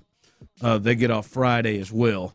But J.P. France is going to be moved up and pitch tomorrow against the Cubs, and then that is when Spencer Arrighetti will get his start Wednesday, and then Verlander will pitch Thursday in Chicago. So that's the next three starters here coming up for the Astros as Christian Javier goes to the IL. All right, Clint, I listened in the loop, and Lopez, he's been on vacation. Costa Rica, I think he said. Had him a good one, didn't he? Looks like he kicked it, man. That's what I'm talking about, man. Whew. That sounds like a good time right there, boy. Costa Rica. Never been, but sounds like a good I love time. pitching a tent. I'm serious. It's fun. I know you do. But he came back firing. This was John Lopez as the Astros now are 7-16, struggling here, losing 2 or 3 to the Nationals. This is John Lopez earlier in the loop. This is his declaration of the Astros today. We're 14% through the season right now. They're done. What? No, the Astros are done. Come on, man. It's early, man. It's early. You're crazy. The lead in the division is 500 right now. It's not a good division. The Rangers are 500. I believe they're 12-11. Okay, they're one game above 500. Yeah. No, the Astros are done. Can we at least get the Memorial Day? Astros are done. Let me explain it. Here's the thing that I alluded to it like week before last, and I think it's stronger now than ever. Jose Altuve, Jeremy Pena, Kyle Tucker, and Yordan Alvarez are having fantastic starts. Altuve, better than last year. Pena, definitely better than last year. Tucker and Alvarez were tearing the cover off the ball last year. So they're done. And they're having the exact same start. So 4 of your best players are actually playing really, really well. You're getting pitchers back, though, now. Which is done. We're 14% through the season, sir. Well, if your standard is contending for a wild card at the end of the season. No. That's not happening. They have to win the division because the wild card is going to come from somewhere else. Then they're done. There ain't no wild card. It's win the division. Then they're done. And he said it like 7-8 times. At least. Where are you? 713-572-4610. Those of you on YouTube and Twitch. Have you come to that place? Have you come to the place of where the OG John Lopez is, where you think the Astros are done? Have you reached that point yet? No, I have not reached that point yet. However, if you put me in a spot where I had to pick one way or the other, they come back and they win the division and they make a run, or are they done, I would bet that they are done. I would put my hard-earned money right now on them being done well before I'd put my money on them making a run and getting back to the top of the division and handling business. Whether you agree with them or not, I don't think it's crazy. I think that's the kind of point you just made there. I don't think it's crazy to get there. I can't get there just yet. Yeah. All right, I told you the one bullet left for me, like someone said, they ain't winning the division. I wouldn't say they ain't doing nothing yet. The one bullet left seemed to really help. Now, the next 2 days kind of struggled, and maybe you can put some blame towards, hey, your starting pitcher came out of nowhere with a neck injury that kind of pushed everything back. But Verlander, to me, was the last bullet, and he's already spoke to the team. It seemed like the team was kind of rallied. Then they do lose 2 after he plays. But then he comes in and he gives you everything that you needed the first night. So I told you I wanted to wait to see where they were a couple of weeks when they get Verlander back. But I don't think it's crazy. Like people texting in, I think Lopez still has too much alcohol in his system. I don't think it's an insane thing. I mean, they're doing, as we said last week, Clint, they continue to do things that bad baseball teams do, right? And it's a nice sample size. They had a catcher's interference in the 8th inning that helped kick off that inning that Ryan Presley blew. That's what bad teams do. Errors late, just messing up stuff. So I don't think it's crazy. I can't get there completely yet. But I don't think he's nuts by it. Yeah, no, I don't think it's nuts. I think it is when we start talking about nuts, like it's early, everybody relax, everything's gonna be. That is more that is closer to nuts than this group has done. Look, I just you mentioned the Justin Verlander deal, and we talked at length about it last week about Verlander coming back and Verlander being the alpha and Verlander. And I'll be damned if we weren't spot on. Clearly, Dubon said Verlander came out and said, "Hey, get your head out of your ass. It's time to rock and roll." He came to the club with a speech. That's it. But the fact that he has to do that or he had to do that tells me all I need to know. There is a serious void of leadership at the top of this organization. And I'm talking about the team. I'm not talking about Crane. I'm talking about the team. The fact that Dana Brown has to speak on the Abreu situation. There is a lack of leadership in this organization. It's just, I don't know, man. I don't know that there's enough alphas in the room to change the course this year.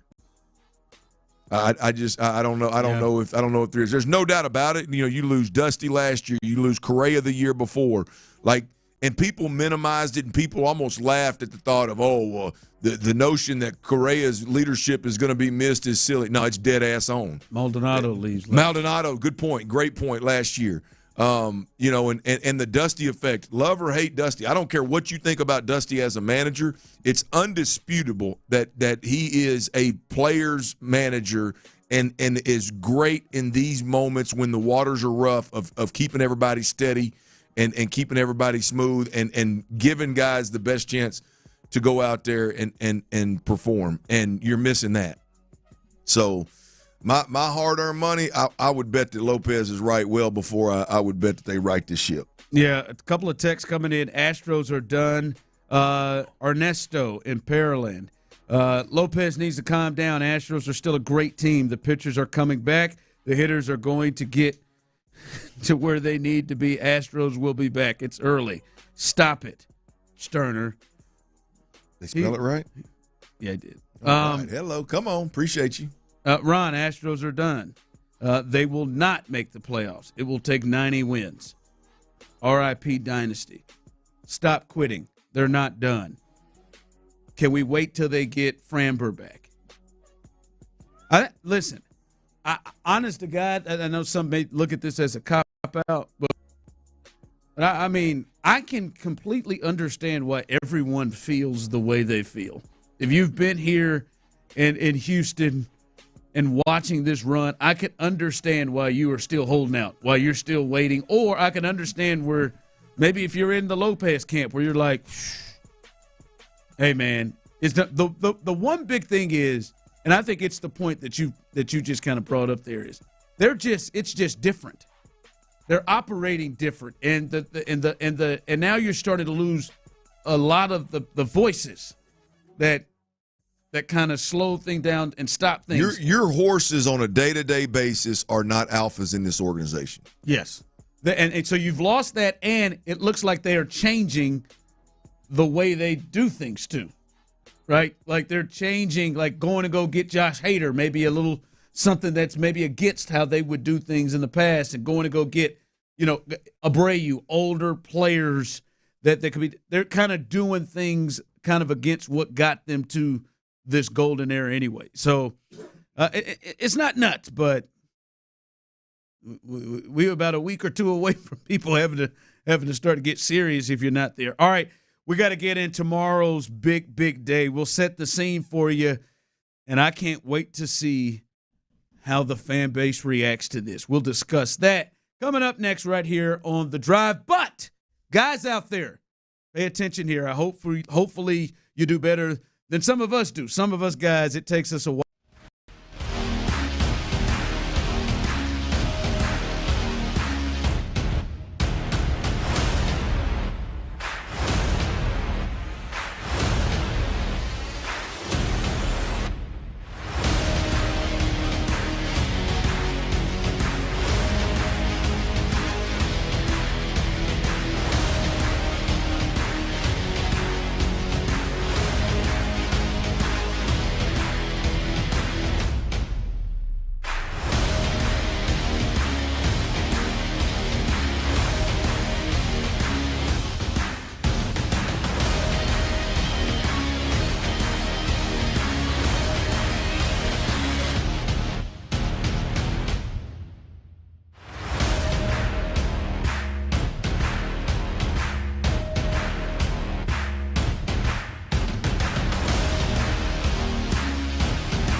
800-700-6898. For $1 million in term life insurance that you can live with, call Big Lou at 800-700-6898. 800-700-6898. Live from the Twin Peaks studios, Sports Radio 610 presents The Drive with Stoerner and Hughley.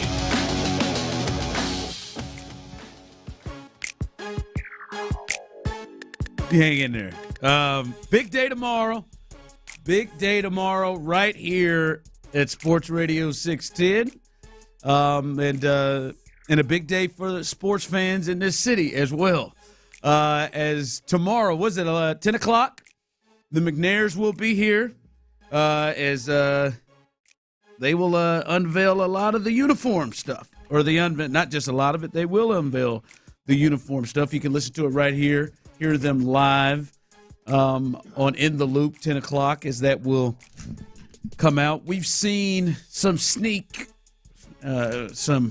leaked peeks, not sneak peeks, leaked peeks of some things. I like that. But the entirety of all of the jerseys and helmets will be released tomorrow, 10 o'clock. And the thought is, as we're less than 24 hours before that, fellas, how y'all think the fan base going to react to these jerseys? What do you think the majority of people, you think the majority of people are going to like them? Obviously it's never going to be an exact science. It's never going to be mostly everybody loves it. It's not going to be like when D'Amico got hired, right? There is going to be some people who have some issues. What do you think the majority of people are going to feel? I think the majority of people are going to like them. But I think the loudest individuals, the ones that are going to be heard the most, are going to be the ones that don't like them. I think there is going to be the loud, complaining group of it. Yeah, I've not seen anything other than leaked photos. For the record, I've not seen anything. I didn't go to whatever Landry was talking about the party before. I didn't go to that, so I don't know what anything looks like.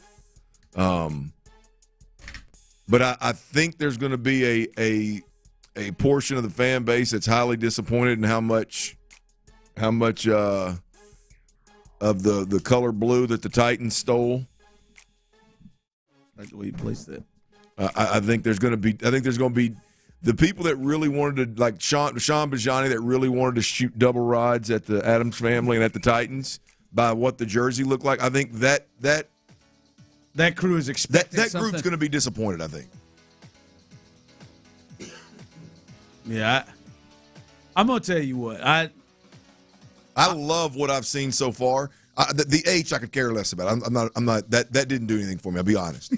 that didn't do, like, I need to see that with the uniform to see if I like the whole. That H needs help. I'll put it to you that way. That standing alone. That needs to be like, you pair that with something that's too busy or doesn't jive just right. I'm out on it. But it's got a chance. So I'm in on that. But them everyday unis, them home and aways. Hey man, y'all forget. Look here, them jokers are clean. There's just a little bit. No, there's a lot of change on those. The Houston across the chest, that's money. That is strong. The color combos and the way in which they didn't feel the need to like force 3 or 4 different colors. When you throw white in there, 3 or 4 different colors into one uni, just make it classic, smooth, nice, easy on the eye, man. I like it. I thought they did a hell of a job. Text line coming in. I think that's going to be – I'm just really intrigued to see how people are going to receive these jerseys, what the overwhelming majority will say. Someone texted in, everyone's going to love the red one. The white and the blues are going to be okay. The H-Town blue will be fine. We'll see. We'll see what they have in store. I'm gonna say this: if they drop a full H-Town blue, that will not be just fine. No, that will be off the charts. If it the same color, the blue that the lighter blue that's in the H that they released, if there's a uni that's that color, they roll in here like has a dominant color, that color is dominant in the jersey, like the Houston Cougars. Yes. That, yeah. Oh, I think you'll have people going. I think you'll have a amount of people that are cool with it, and then you have a loud group that will absolutely love it, but I just don't know that we're going to see that. Honestly, I think the overwhelming majority are going to like it. Overwhelming majority? Yeah. Because D'Amico and CJ do. I do. I think people are in such cloud nine with the Texans, as they should be, and in particular with those two guys. And those two guys, they have run out there and have talked about how much they love the new jerseys. They've come out. I'll be like, you know what? D'Amico likes it. CJ likes it. Hell, I like it. Yeah. Let's go. I think that's I think a major part is how you feel about the team. Sure. At the moment. Absolutely. Now, honestly, like if this was 2 years ago, I think the majority of people would have hated it. Oh, yeah. Had something to complain about. Well, look, Larry and Stafford called in the other day, and he said, look, I don't give a damn about them jerseys. My squad's going to go out there and win, and my squad's going to do this, and his squad's – D'Amico's going to do this, and CJ's going to be the quarterback. I don't care what the uniforms look like. So, yeah, you're going to have that part. Because they're not going to be butt-ass ugly. Well, I mean, I don't think they can do that. My alma mater has done that. Has somehow done that a time or two. They just did now. a gray. It just awful. They did faded numbers and all but kinds we of know crap. they're not doing it. We've already if we start, first off, we've seen an element of the white ones. You've seen the home right, and away. and you can look at the white one, and I would imagine the blue ones aren't going to be just something completely opposite of that. I would imagine the blue ones are going to look just like that, just blue. Yeah. The red ones probably, and maybe they have one that is a completely different look. After we saw the white one, they're not going to be butt-ass ugly. And I think you see the white one, and D'Amico, and I'm like, you know what? CJ likes it. Alternate unis, right, man. baby. You never know what's coming, though, bro. I mean, the H. Yeah. What's that fourth helmet going to look like? That I'm going to tell you. Tell you, boys. I'm pretty excited about that one. I don't know what it's going to look like, but I'm pretty excited about that. That's the one thing in this whole drop tomorrow that could disappoint me, if I'm being honest. Do you remember the only two teams in college that I've seen do it, and I absolutely loved it, and I wanted my Razorbacks to do it, but they wouldn't? Boise State and Mississippi State. They did. One's the Bulldog, one's the Broncos. So it was a horse's head, right? Oh, the real enlarged one? Enlarge it on the side of one. The other side, there's nothing on one side, and then the other side is the logo just wraps damn near around the helmet. I thought that was badass. And then so did Mississippi State did it with the Bulldog head, right, with just the head. Man, that's clean. White helmet, boom, one color logo, and that logo is blown up. Anytime that thing pops on the screen, you know exactly who's playing. The logo jumps in your face. Man, that's a smooth look. That would be clean. Something different other than just – and I love the Texans logo. I'm not part of that group. I love the Texans logo. Absolutely love the original, the OG. But something different other than that on the side of the helmet would be tremendous for me. I can get that. That would be a true alternate unit. Something that's different. Yep. Yeah. We'll see. Like I said, I think most will love it. Tyler is also going to be one that loves it. I don't think there's going to be anything that they create that Tyler hates. That's not fair. I'm just saying based off what we've seen. I don't think there's anything. You loved the H. I didn't understand why people didn't like it. Yeah.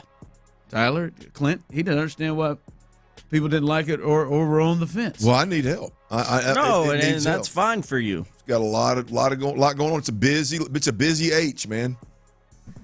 Busy H. Tyler's taking it a step further. He really likes the H. Are you seriously going to do this? Are you really going to get this thing tattooed on you? So are they? Look at that grin on his face. Hell yeah. Hell yeah. Y'all, we got that HD camera in there now. Are they giving any fans the ability to get like for real tattoos? From what I understand, at the event tomorrow night for the new uniforms, there's going to be a limited capacity of fans that might be able to get tattoos without an appointment or without them already having that scheduled. And of course, you got it. But the Texans, they were offering, if you won these raffled tickets for the event tomorrow night at 713 Music Hall, if you won those raffled tickets, they're giving fans the option, get a little free ink on the McNairs. I think you should put it on your left arm, man. Don't put it on your right sleeve. Oh, crowd it up in the sleeve. No, man. You don't even know if this thing's gonna last. Yeah, it will. But it fits in with that arm. That's all. What else is he going to do? The other one's going to be the same thing. You going to have Orbit on the other side? You know how much his wife loves Orbit? Orbit's coming. Orbit's not coming. Orbit's definitely coming. He's drawing the line. I'll tackle him. I won't let him get away. Andre Johnson catching the ball in the back of the end zone's coming on that left. Maybe add a smaller one, a smaller version. But right there, he's got some space. I'm thinking J.J. Watt flexing or something. Thinking maybe on the inner part of the sleeved arm I got going on. Now, is this just somebody random? Are you all right? Like I when I've gotten my tattoos, I've really vetted people. I did. Absolutely. I need to be so you're comfortable. I ain't just like my haircut. Yeah. It was. It's kind of interesting. It was. I got the release form. The Texans sent me the release form the end of last week for this tattoo tomorrow, and the release form right there at the top, the company name. It's where I go to get my ink typically. So feel pretty good about it. So it's meant to be. I can't wait to see this. What are your options? So they gave fans 4 options. You can get the bullhead, the classic logo. You can get that in black and white. You already have that, don't you? Yeah, I have that worked into the sleeve. You can get that in black and white, or you can get it in color. That's option 2. Or this new secondary logo, which is the H now we know. You can get that in black and white or get that one done in color.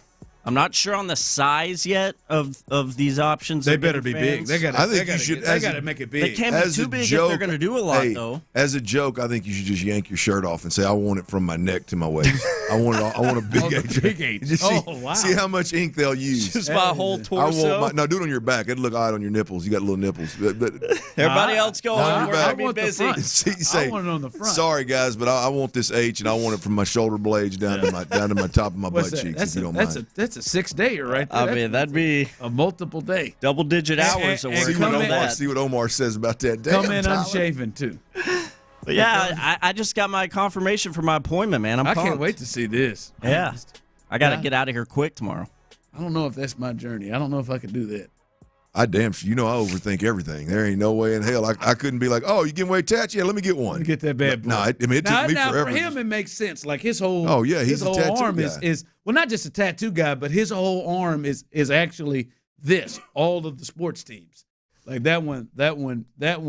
Pull that sleeve up and show him that pipe, man. Yes. There you go. Yeah, there it is. There you go. That's the Astros section. Show me that blank spot on the inside of that bicep where you're going to put that H. Bam. That's perfect. There's not a better. Or the elbow. I mean, or you can turn it around and get it on that elbow. No, hell no. That'll hurt like hell. That's right there on that bicep, T. It's tough right there on that back elbow, right there. That big H right there in the back. I will say the most painful spot I've gotten any ink so far was just this bullhorn on that elbow. That was painful. Yeah, I tell you, mine was the inner thigh. Coming up, the Big 3 at 3. We'll get you caught up on what the Astros are going to do now that they had to put Christian Javier on the IL and how that series came to an end. And a big, big move potentially in the NFL. We'll discuss that coming up next. In the Loop. One thing we know about Nick Caserio, is he's going to trade and make.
800-46.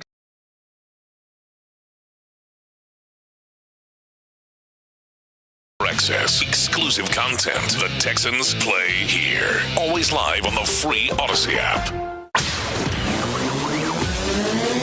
Sports Radio 610 presents The Drive with Stoerner and Hughley. With the biggest stories of the day. It's the Big 3 at 3. Number 1.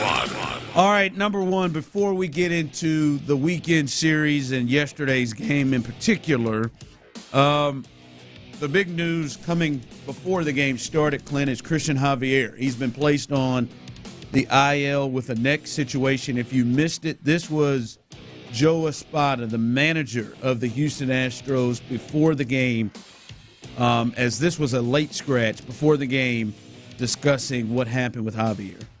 So we'll see. This kind of just came out of nowhere, so we're going to see what happened here. But we are see how he progressed, but we're going to put him on the IL since he's got to obviously work through this, and we're going to need a starter in Chicago. So we're going to get Spencer Arrighetti to come up and take his spot. No, we don't know. Could have been on the plane, could have been slept badly. We just don't know. So the most important thing is trying to get Javier feeling better. Yeah. For me personally, none of that is acceptable. It's like we're putting this guy on from what we know there may be more that he's going to miss 2 starts. But past that, Clint, Spencer Arrighetti's going to come up. He's already made a couple of starts this year. But the tough part is when you got Verlander back, the thought was now you got a good 3 starters that you at least feel some level of confidence in, with Verlander, Javier, and Blanco, the way those 3 have pitched. Well, now Verlander comes back, and after 1 start, now you're back at square one, where you lose one of those starters, and now you're down to Blanco and Verlander, who you feel confident in terms of what they're going to do when they get on the mound, and back to less confident the other 3 starts. So it's terrible, terrible timing right now for the Astros.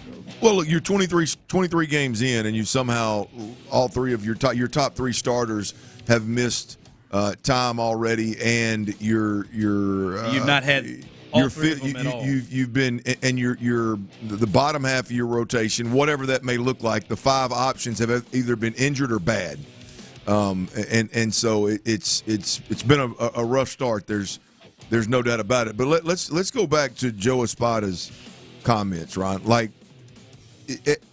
And I've said this before, and maybe I haven't done a very good job of it, but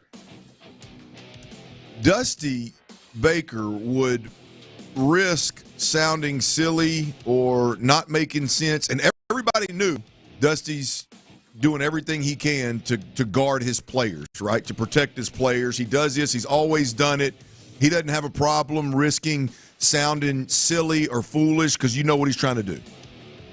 Joe Espada has been very transparent, and for whatever reason, he's very black and white, very matter of fact. And so for me, and I just want to clarify, for me, it's totally different right now with Joe Espada appearing to sound plum-ass silly. That's for a manager to talk to. You've been better off saying HIPAA. Right, exactly. But you've established yourself, at least early on. I know Joe hadn't established himself at all because he's still learning how to be a manager. But he came out of the chutes being transparent, not worrying about stepping on toes, and talking about very intimate conversations with guys and all that. And now, so I guess my overall point is now with this, I believe him. At some point, you got to look at it and go, man, how are you talking to the media and you hadn't talked to Christian Javier about how this happened?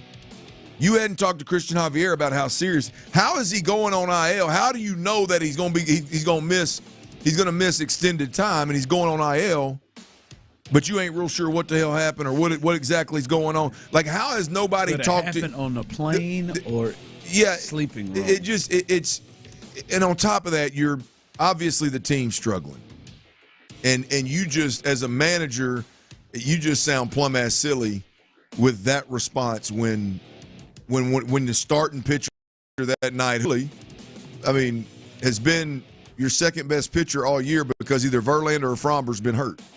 So it's just, I don't know, man. This isn't the time or the place or the I guess time is the right way to put it, with the team struggling to come across like this on to the media. That's wild, man. Yeah, like you said, they'd have been better off with hey, man, I'm not sure. Can't talk about it. Not sure, can't talk about it yet. HIPAA. Been better than, hey, man, this may be because my man slept wrong. That's the part I just don't like. From what he said, slept wrong or happened on a plane, like to already know. Because listening to him, it sounds like this just happened. Whatever. Right? It sounded like it was a surprise. It wasn't lingering from his last start. It sounded like it just happened. And you already know he's going to go on the IL to miss 2 starts. Let me tell you, if any of my players came to me and said, or if anybody came to me and told me, hey, he's injured, he's got to go on the IL. The very first thing I do is I get up and I go sit down. We gotta have a longer conversation. What the hell's wrong with him? Get him in here. What went on? What's going on? We're not going to go, okay, we'll circle back to that later. Let me go tell the media about this. Like, it just doesn't all add up, man. No, it's weird. And again, for Dusty, it was Dusty. It was in his character. It's what he did. It's how he conducted business, whether we love it or hate it. That's not how Joe Espada has established he's going to conduct business. So to me, in my opinion, it comes across different that when Joe Espada does it, because he doesn't have a track record of doing it a different way. No. And with that late scratch yesterday, the Astros ended up losing the game and then losing the series after blowing the game Saturday. They lost 6-0. They had 4 hits, all singles, and were shut out for the first time this season. It was a tough one. Hunter Brown, he threw 84 pitches in 4 innings, gave up 3 runs right off the bat. They were down 3-0 after 1, and never really recovered after that. Do you give Hunter Brown a pass for just finding out, I would think, that day that he was pitching with his performance, 4 innings, 84 pitches, giving up those 3 runs early? You give him a pass for that performance? I don't know if a pass is the right word. I was impressed with the way he kind of righted the ship, because when I turned the TV on, it was 3-0, and I was like, what in the hell is going on? Hunter Brown is going on. Right, and then he went out there, and he seemed to, at least the reason he was pulled is because the pitch count got a little too high, unless I missed something. Correct me if I'm wrong, but like if he was in a position to run that pitch count higher, I think he would have had a chance to stick around and maybe pitch a little bit longer. But nonetheless, I don't know if a pass is the right. It's an unfortunate situation that he's thrown out there. It's easy to look at, hey, you get a late notice, and your first inning is the inning where you struggle a little bit, and then you seem to batten down the hatches from there. It's easy to chalk it up to, hey, that was obviously thrown in his face. So I damn sure don't hold anything against him, if that makes sense. Yeah. 3, and he did give up any runs. Now, early, when you're down 3-0, and how this season has gone, it did feel like, oh, here we go again. But as you said, he pulled it together. I can't imagine, and everything you hear from pitchers, yeah, your routine is just absolutely blown up like that.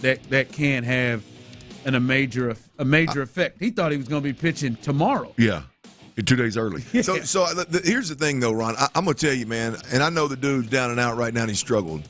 I really like this kid, man. You see the play at first base? And it's not about like, oh, boy, that was super athletic and all that kind of jive. It's just, I mean, in today's world, I don't know who all saw it or not, but he tweaked his ankle a little. And clearly his ankles rolled a little bit. Nothing bad, but just kind of – he didn't lay around and hold his ankle. He didn't – now, maybe he should have, because then his ass went back to the bump and was winded, and with that pitch clock, he walked the next batter. But I love his commentary after games. I love his mentality, that bulldog mentality. I love the fact that he didn't lay around and grab his ankle and ask the trainer to come out and all that kind of bull crap. He just got to start pitching better. Yeah, I mean, he's got to. It's all got to come together for him. But man, I just want to see him succeed more than most, just simply because there's something there, boy, that I really like about this kid, man. It's not ideal. Big 3 at 3, number 2. All right, the Jets, they are trading quarterback Zach Wilson. Now, we had been hearing he was not going to attend any of the offseason stuff up to this point, but they trade him to the Denver Broncos. That's a team that is looking for a quarterback as well. you know the coach there and Sean Payton well, as he was somebody you played under in Dallas. But they bring in Zach Wilson. As we know, the Broncos, they traded away Russell Wilson earlier, or just let Russell go earlier this offseason. The deal gives Denver Wilson for a 7th, and then Denver gets Wilson and a 6th back. So not much there in terms of draft capital, but a fresh start for Wilson and potentially somebody that the Broncos will actually look at as somebody that could be a starter for them, potentially. We know he's got the talent, Clint, the number 2 overall pick. It just never came together in New York for him.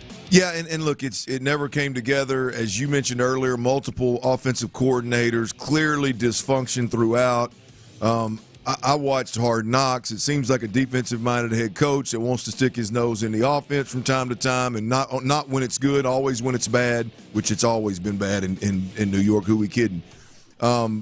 Just not an ideal environment, I think, for a young quarterback to live, learn, develop, and become an NFL quarterback, especially a guy that has to change the way. I said it when he came in. I've not been a big Zach Wilson guy when he came in, but I can still pinpoint the fact that he was given zero chance in New York to succeed. But this is a guy that needed support around him because the way he played the game in college was never going to work at the NFL level. He had to change some things, and I just don't know that the Jets offered him what he needed in order to be successful. I do think Sean will be good for Zach Wilson in Denver. See, you know Sean better. I just know him from what we've seen. Like, in theory, on paper, it looks like Sean, what he has done with quarterbacks, from Romo to Breeze, obviously, and hell, I mean, even Jameis played some of his most efficient time there. Just especially seeing the Sean we saw last year. Like, I do wonder how his approach will be with Zach Wilson, because like Zach Wilson seems at times to be fragile. And Sean does not seem to coach and have expectations of somebody fragile. Yeah, but here's the deal. Sean is not. I don't. Now look, Sean. Or do you think he was just being a Richard Head? Well, I just think when you got it, look, I mean, the expectations for Russ are totally different. I think when you look at Russ's corny stuff and the way in which he leads or hell doesn't lead, that's never going to sit well with Sean. I don't think he's going to put the same. I don't think he's going to put the same expectations on Zach or Jarrett Stidham that he put on Russell Wilson. Definitely not Zach. Definitely not Zach. Maybe Jarrett because he's older and he is a veteran. But I think he'll handle him better. I think in that system, the quarterback will have more answers. The quarterback will have more options. When he is playing. So, and I think the environment around the quarterback ultimately will be better than what it's been in New York. Yeah. All right, we'll see there what happens. I don't think this means that the Broncos are out of it for drafting a quarterback early. I don't think this move to get Zach Wilson means that. We've heard them connected with J.J. McCarthy, Bo Nix as well. I don't think this stops that. But load them up. See if you can unlock all the potential that was thought for him. Big 3 at 3. Number 3. All right, playoff basketball has gotten started over the weekend. All the home teams won their games, including the damn Clippers. And if you remember, not to remind you, I'm not concerned whatsoever. I was a bit surprised with Kawhi Leonard that him being out, that James Harden woke up and decided that I'm going to play a little on Sunday. But if you want to play this, is that what you have, Tyler? Okay. I think that'd be the right way to go about it with our listeners. This is a long-standing bet, and I feel very confident I will be just fine. We made this when the trade happened, and they brought James Harden over with all of the people they had already with Clippers. I will shave my head on this air if they make it to the Western. If they make it to the Western Conference Finals. Oh I will shave my head. Right, I am that confident. If the Clippers make it to the, I just became a Clippers fan. I am 10 times more confident about this than I was about Bryce Young coming here. I am so confident. I will bring on Clippers. I will shave my head right here, and I love my hair. I just got it back. There it is. Can I shave it? Can I do shaving? Sure. I'm gentle. You can do it. Yeah, both of you can come in and do it. It's going to happen.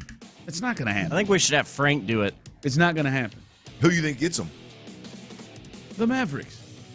Oh, you don't think they're getting out of this round? Nah. Did you watch any of that game? I did watch it. It's all right. I did watch it. James felt himself. I watched that He'll first half. fine. James was feeling himself, but I'm going to be honest with you. I mean, that without Kawhi, they look significantly better. Yeah, hey. I mean, they look significantly more athletic. They look. I mean, it was. Just give it. It was bad, man. Just give it time. Okay, I mean, it's seven games, 5 games, 7 games, right? Series. Seven games. Series. Listen, that James will do. James and Russ will do things to self-destruct this team. Kawhi, I don't even know if he'll play in this. I don't even trust that he'll come back. I don't even trust it. They were up 26 at half. That's fine. I don't believe Zubac has got to have 20 in him again. Be fine. It's all right. I'm good.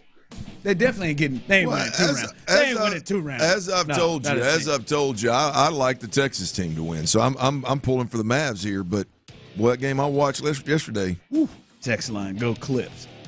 Yeah. Okay. There you go. See. Look at that. Look at the togetherness that I bring in. What brand do you prefer? Oh, that'd be such a fun day. Like what brand Clippers do you prefer to use? No, I'm bringing in my own Clippers. Oh, you bringing your own? I got some. You could use them. You're not even going to have to, though. Don't even have to worry about it. I got some walls, I think. It's a good brand. I'll let you.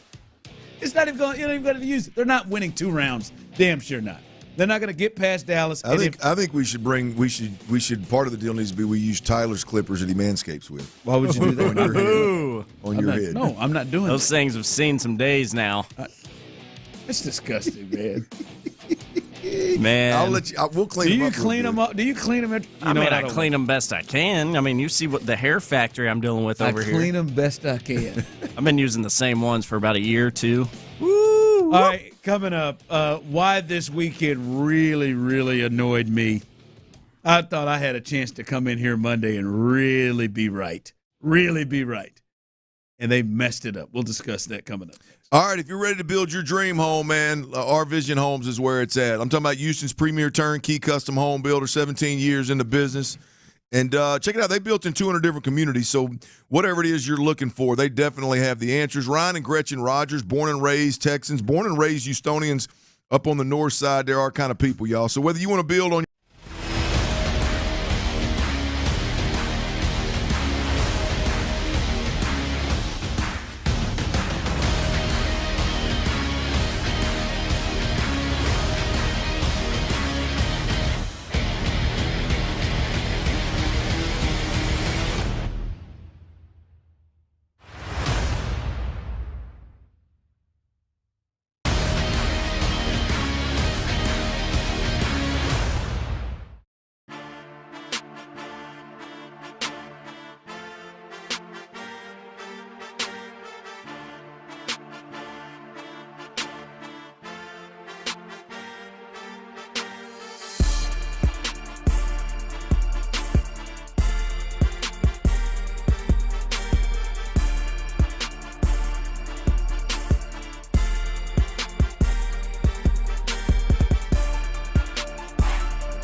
App thanks to Planet Fitness, home of the judgment-free zone. Sports Radio 610 presents The Drive with Stoerner and Hughley. Remember, tomorrow is a big day right here in Houston and on Sports Radio 610 as the McNairs will be here, 10 o'clock in the loop. Make sure you stay tuned and listen. You think they'll stick around and join our show at 2? No. Does this count as us being on your show? No. Yeah. Now, if they said that sucker was at 1:30, we might have a shot. Not 10. They're busy people. You think? Yeah. Just hang out here for 4 hours. Nah. I think so. Be nice. But they will be here 10 o'clock as the new uniforms are unveiled tomorrow. We'll see them all, so stay tuned right here. You going to be here, Tyler? Sports Radio 610. Tyler will be here. Plan on it. He's going to get pictures. You going to get pictures? Where are you good stuff? Pictures at the event tomorrow? Oh, No, I know here you're at going to the do station. that. Station. I mean, I plan to work tomorrow. Yes, sir. No. He said, are you going to get pictures tomorrow? With Here at Cal. the station with Get Cal. them in there. Get your lobby I don't photo, know. man. I don't know if I'll be here at 10 when they're here. I might be, but I got a pic with them last time they were here. That's enough, huh? Yeah. Nah, you need another one. No, you need another one. Things have changed, man. You think they've won a playoff game? Hold on. Real quick, and I want to get to Tyler. I want to get to what I was right about, where I wish I was right about. Hold on, so. It's Ron. Yes, it's Ron Parker. You think they have individualized stuff for us? You think they come in that'd be here? nice. Like in my mind, I'm thinking they come in here and they've got a white jersey for you, Clint, and it says Stoerner on the back. And they may have a blue jersey for Tyler and it says Milner on the back. Hold on, so. That would be big. And maybe they have something for me. But you'd get Battle Red. I get the Battle Red one. I don't think they'd spend the time and money because they don't. Like I think Hannah would say, Ron, we really like you, but we know you're not. You don't appreciate this like the other fellas do. She likes to throw that out at me. But I'll be hot as fish grease if they come in here and y'all got jerseys listening. Oh, they wouldn't do that. No, they wouldn't. And you don't get nothing? Yeah, I'd be hot. Oh, you get a care package. I mean, they're better than that. Hannah, they got a little bit. Hannah, I could see Hannah doing it as a funny joke and really enjoying the laughter. No. That would be classless. They are classy individuals. There's no way. I think that I'm just saying that could be in the works. What's that? What color would the jersey you would want to be given? The only one I've seen so far. The white one. You want? Yeah, I want for sure. Don't pass up for sure for Samoa. That's what my boy Emmett told me. I want the one that I've seen that I think is good. Now there's the other ones out there I may like more, but I ain't seen them yet. So I need to see them white. They'd probably look it up. Maybe give you a number 5. There's your number there. They give you 5. With that. I'd be fine with that. Tyler, get a number 1 jersey. Because I am the best producer in major markets outside of New York and L.A. You're 2. I had him at number 1. Forget the market when you were gone. I had him at number 1 overall. He's number 2. Chris he Tannehill, was the best Chicago. in the country for a day. Chris Tannehill, Chicago, good, still has him. It's all right, though. I appreciated that from you, Clint. I can't. No problem, bud. Went a long way for me. My confidence. Just remember it when my tone's not right. Just remember that. That's coming soon. All right. Always is. But listen, man, I was this weekend because we talked about it, Clint. I think we were right, more right than I even anticipated us being. We talked about it. We said Verlander is more than just somebody pitching every fifth day. His importance to the team as their guy is more than just what they can get from him on the field, which is extremely important. And from what we hear, he did it all. He came in, and not just before his start, 2 days before his start, it was reported that teammates said he spoke in wake of, at the time, the team's 6-14 start. Mauricio Dubon, his personal center fielder, who I hope he becomes every one of the pitchers' personal center fielders. He said, pretty much, he told us to get our heads out of our asses. And they came out, and they seemed to respond. And then Clint, I'm sorry. His performance, this is Verlander's greatness. Clint, for him to come out, you know he's on a pitch count. It's almost, not even almost, but you could tell he pitched to a way that he could stay in the game longer. He wasn't trying to just strike guys out at every turn. He gave himself the opportunity to pitch deep into the game. I was thinking 4 to 5, maybe. You said hopefully 6. He gives you 6. He looked like he could have thrown another inning, but you want to, be cautious with that pitch count. For him to come out there, shut things down, set the tone, and then get that win. And it was crazy, right? It fell exactly the way you dreamed it. Him for 6, then he hands it over to Presley or Abreu, then Presley, then Hader. And they go and get that win. And I thought, here it is. He came out there, he spoke to him, they get going, and then they lose the next 2 days and blow a game in the 8th inning with silly, silly things, and then Presley struggling again. But damn it, that pissed me off because I thought we were going to come in there. I thought, oh, they're about to sweep these jokers. They got to sweep these jokers. But, I mean, that's to me why it was the last bullet for me was Verlander. And, damn it, they're up 4-2 in the 8th. And, I mean, you're like, here it goes. Here goes the run. What he meant. And then they blow it. But, damn, that was impressive this weekend from Verlander, man. Hunter's only done what he did once. Hunter can't get out of the fourth. Yeah. The interesting thing is I don't think it's a coincidence that the one time that the 7, 8, and 9 inning went as expected was when Verlander came back and was on the bump. I mean that is the one time I heard TK and Blum say it. That is the first time that's gone as expected, where it was 7, 8, 9. Shut the door. Let's go to the house. Get on a flight and get the hell out of here. That's the one time that it's happened. I don't think it's coincidence. Now, it's unfortunate that the next 2 ball games take all of the win completely out of the sails of the Astros when you drop 2. But all my baseball guys out there, I know it's not how baseball works. I know, I get it. But damn it, that was painful to watch. Yeah, it was painful to watch. I mean, you go from Verlander and them to a Presley dump on the mound to just and then getting somebody's neck hurts, and now good point. Forgot about the neck injury. They kind of kick things off. But that still, I want to give them that opportunity with Verlander coming back because I do want to see how that finishes the rest of this road trip, how that finishes with him being out there. Hopefully they can, as he said, get their heads out their asses and play better baseball. They just seem to struggle to do the next. Well, I'm glad, but I'm just glad to hear Verlander said that. Yes. I wonder if anybody in the fan base emailed him or reached out to him on Reddit or whatever. I feel like JV had that himself. Just reach out to. No, I think they should reach out there and tell him it's too early to talk to people like that. Oh yeah. It's too early now not to call it. Don't be telling grown men to get their head out of their ass. It's too early. I bet he walked in there. He said, "Damn it!" I bet you if he said, "Get your head out of the ass," if that's what Dubon said. Yeah. I mean, JV probably. I bet he laced it. We heard him. Ver's gonna be Ver. We heard him, Tyler, when they gave him that speech. How many F-bombs I bet he's probably been sitting watching this incensed daily. Well, look times.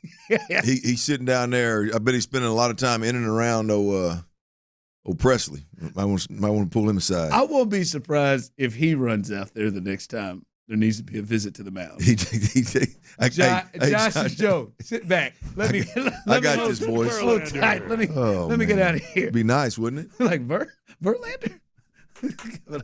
All right. Coming up, the draft is near us. Is that him getting a tattoo?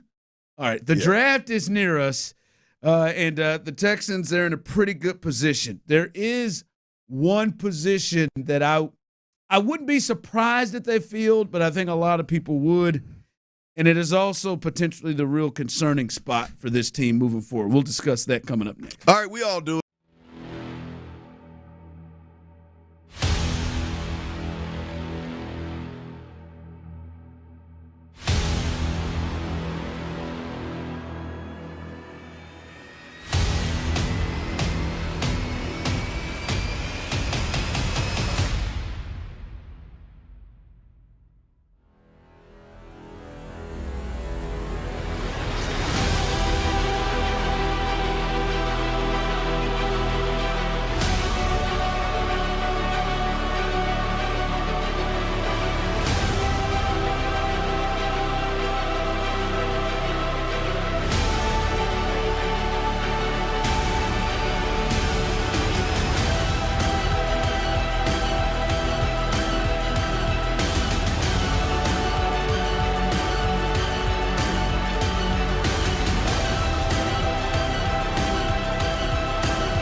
SportsRadio610.com.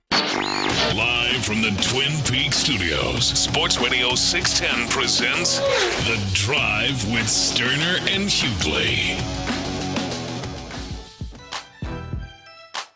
I got a question here for you two on one of the most concerning things I would believe on the team for the Houston Texans, on a team that you should feel absolutely great about. Real quick, though, I think I'm going to have to do it, fellas. I think we leave here, man. I feel like if you don't pay to that fat craving in you sometimes. You got to cave every now and then, don't you? I think you got to cave. I think I'm going to leave here and go to Dairy Queen and get that animal cookie blizzard I've seen there. Been wanting to try that, man. Have you seen that? You got to report back because I'm very I just saw the interested. commercial again, man. I think I'm gonna do it. I mean, I love blizzards. Sorry, Red. I love I love those animal. The animal crack, little pink and the white ones. Mm-hmm, those the were sprinkles. Those were two. Those were one of my sneaky favorites. Oh yeah. Wait, say it again. I'm not. You two. Do you remember? Let me pull them up. No, I know what animal cracker is. know what I I'm know talking what they about, are. The ones with the icing on. The icing on it. Yeah. So, but they've got Dairy Queen's got a blizzard now, and that does it for you. I've seen it too many times, and I think I'm gonna get a real small though. I'm gonna get a real small. I'm gonna fire that up. I got to. So you're gonna cave, but you're only gonna cave a little bit with the small. Just cave a little bit, right? I think that's. Well, you think I should just go with my normal large, and add caramel to it? Well, I mean, look, what I think you should do is I think you should just get whatever the hell you want and don't do it again for a couple weeks. You know what? And You're be done right. with it. You're right. This is why I bring these things up to you. I mean, just go for it. Just go all in. Just go all in. Consider it your cheat day this week, your cheat meal this week, yes. and don't do it again. I can't wait. And you may want to get you an extra 30 minutes of cardio in tonight before you go to bed. Hit that. So if Red does happen to be listening, you can say, yeah, big dog. Tomorrow's cardio day. Yeah, you got to do more than just his cardio though. If you're gonna eat, I'm gonna bang out that. Yeah. I got it. I keep seeing that commercial. That thing gets me every time. I think I'm gonna leave here and hit that bad boy. I'm gonna have to do that. Please report back. I will. I for real have been eyeing that thing. Whew. And I'm gonna make them turn it upside down. I didn't even know it was a thing. I'm gonna make them turn it upside down so I see if it doesn't fall. I've never had to make them. They always just do it right there. You know, I've gone to a couple of inner city ones that just look like they're just trying to hold it together. they ain't trying to turn it over and give you a free one, Chief. You're getting lazy. All right, turn that thing up. Turn that thing upside. Actually, man, let me just hold on. Let me just hold on to that bad boy. But no, where does the left guard / Kenyon Green situation, where does that rank in terms of your concern with this team? I know we've talked a lot about defensive tackle. I know that's high on you. I know for me, corner is kind of an odd thing. But where does that left guard, Kenyon Green? Because right now, on almost every single depth chart, I see him slotted as the starter. Where is that ranked? Well, that's the part that concerns me. I'm not overly concerned about the left guard position. I think with the interior, like with Juice Scruggs as part of the equation, I feel like you can have answers at center guard, whichever. That is an interesting dynamic because center is physically easier to play than guard, but you got to be able to communicate. Anyway, I think they've got guys that can get in there with Juice Scruggs in the conversation. I feel like you got guys in there that can be really, really good at the NFL level, that can play guard or center, and I think they figured the other one out opposite Juice Scruggs. My concern is that you waste time with Kenyon Green. This should be with Kenyon Green. This should be, hey, man, if at any point in time you're not completely bought in, you're not completely committed to being a pro, and you're not, 100% like football's the number one priority and being our left guard is then we got to move on. Like you talking about early? early on. Early on, like at any point from right now on. Like I'm through with Kenyon Green talking about, oh well, boy, he fought through this injury and this and that. Like I'm through. For me, if I'm D'Amico Ryans, I'm through with all of that. Like you are physically more gifted than any guard that we have that's going to get run at left guard. Clearly, Shaq Mason is the right guard. I'm not talking about him. I'm talking about the center guard. He is as physically gifted as anybody. At some point, if he's not going to maximize those gifts and play at or above his ceiling, we got to move on from him. And so for me, it's my only concern is I hope they don't spend too much time, waste too much time on Kenyon Green, and you end up 3, 4, 5 games in, and you got the same old stuff out of him, and now you're potentially have taken reps from somebody else that's going to end up having to finish the season for you.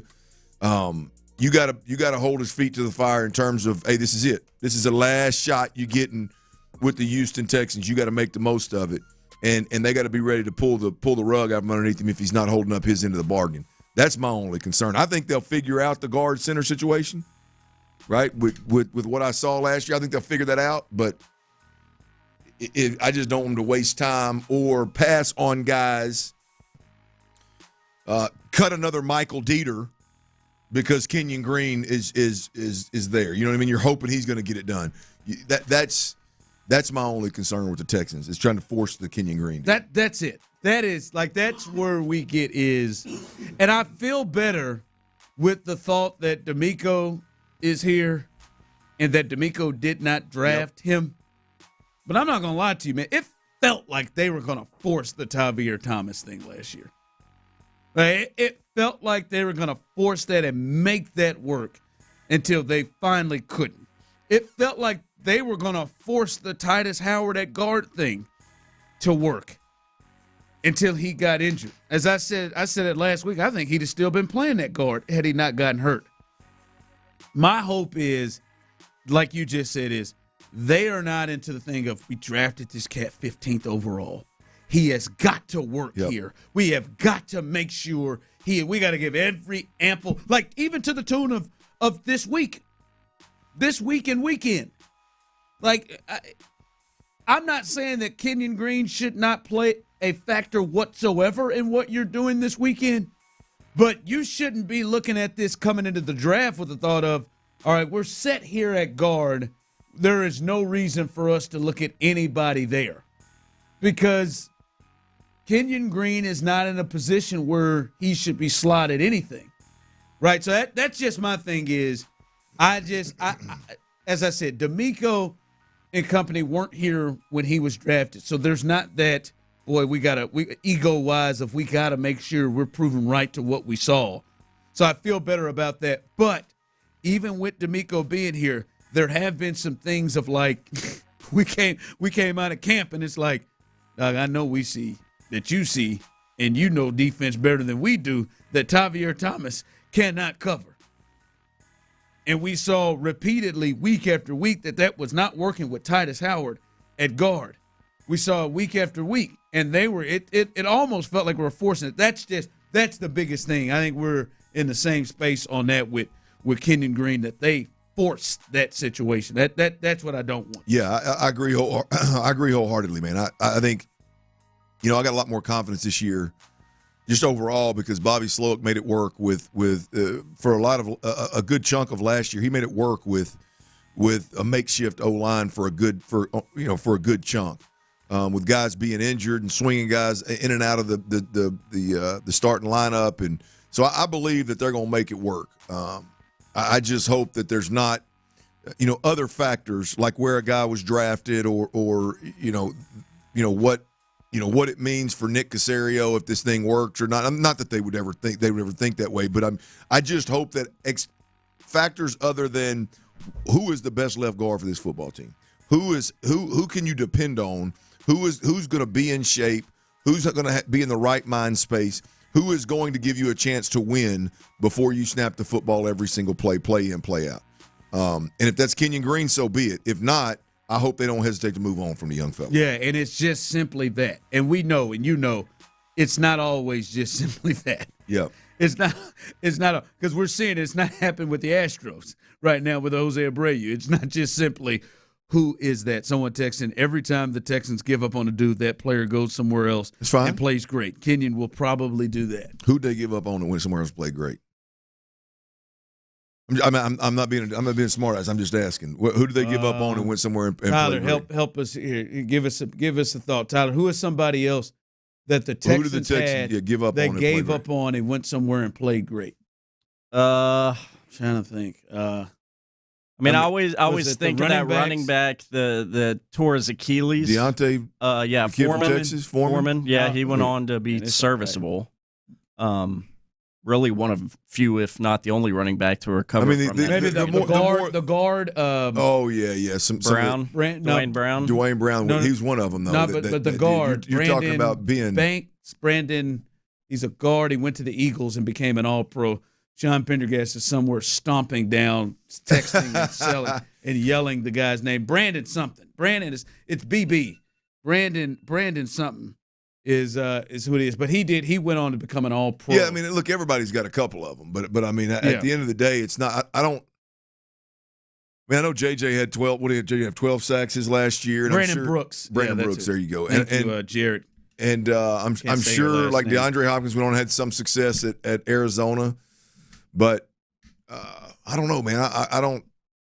I mean, Jadeveon Clowney, they moved on from him. I don't know that he went any. I mean, he's going to end up having a good NFL career, but nobody wants to commit to him long term. DJ Reader, and I don't think that's a give up. I think that was just financial. Yeah. But I mean, yeah. All right, what you got coming up? We'll see. Sean Bajani's texting in. He's ready. Bajani's ready. Huh? Brooks Reed, Brandon Brooks. What'd they go on and do? What'd Brooks Reed go on and do? I'm not being a smartass either. I'm sincerely asking. Brooks Reed had some good years with Atlanta, I believe. Did he? Mm-hmm. Was he a linebacker? Like some good years that made you wonder why. Like, well, I wish he was still here, kind of deal. Maybe Duke Ellington. I don't know. The receiver. What you got coming up? Well, look here. We got to talk about these boys up north a little bit, man. I love the way Jerry is handling Dak Prescott. I don't know if it's gonna last. I don't know if Jerry's gonna hold tight or if Dak's folks are gonna win out. But I love the way he's handling Dak Prescott up north. We'll talk about that. I'll explain to you. Have a little audio from Dak Prescott, what he's had to say most recently about what's going on in Dallas and where he wants to be and how he feels about it all. We'll talk about that next right here on Sports Radio 610. Before we do that, I got to tell you about QC Kinetics, man. This is absolutely the worst.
insider access, exclusive content. The Texans play here. Always live on the free Odyssey app. Sports Radio 610 presents The Drive with Stoerner and Hughley. Dive into the mind of former NFL quarterback Clint Stoerner. I like a good time. I like to have a party. I know you do. It's Dirty's Daily. All right, Dirty's Daily. We're going to head up north to Dallas, y'all.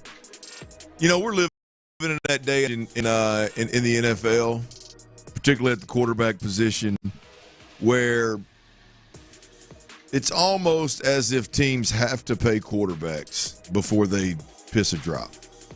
Just if a guy plays well, doesn't matter if he wins in the playoffs or not, but if he plays well and shows a little bit of promise, we just going to make him the highest paid player in the league.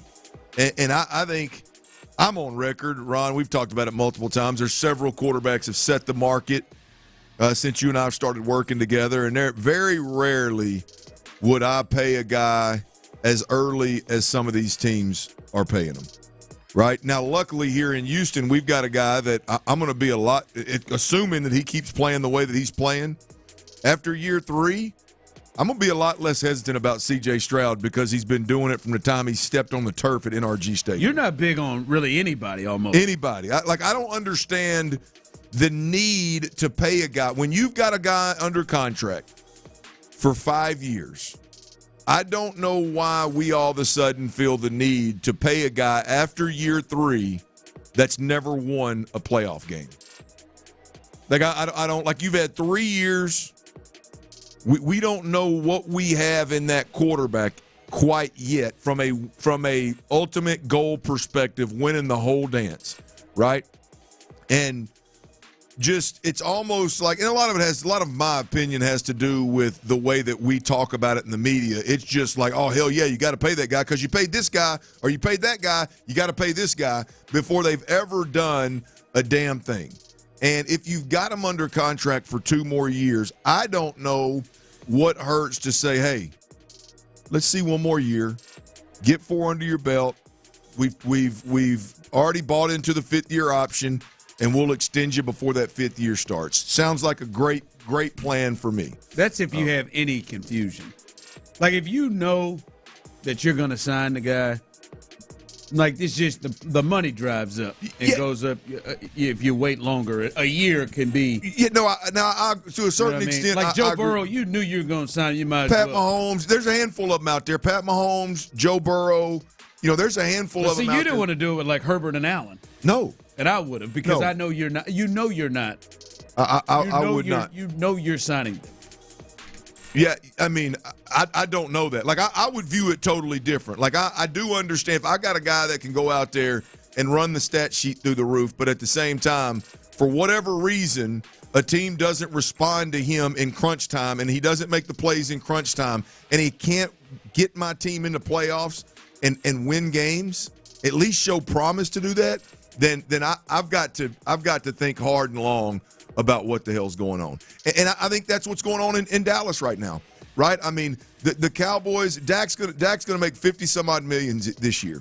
He's already I don't know if he set the market. I think is he one of the guys that set the market? I know he got broke off. He came under Mahomes when he did. But that's right. He was right after Mahomes. But he played a year under the franchise tag. Right. He got 40-something for 1 year. Right. And at the end of the day, I'm not saying this is the way it should be done every time with every quarterback. But when it's all said and done, I feel like we're living in an era where it's just like, yep, you drafted him in the top 5. Yep, he's played well. Not great. Hadn't won the playoffs. You got to pay this guy. You got to pay him now. What if he holds out? Yada, yada, yada.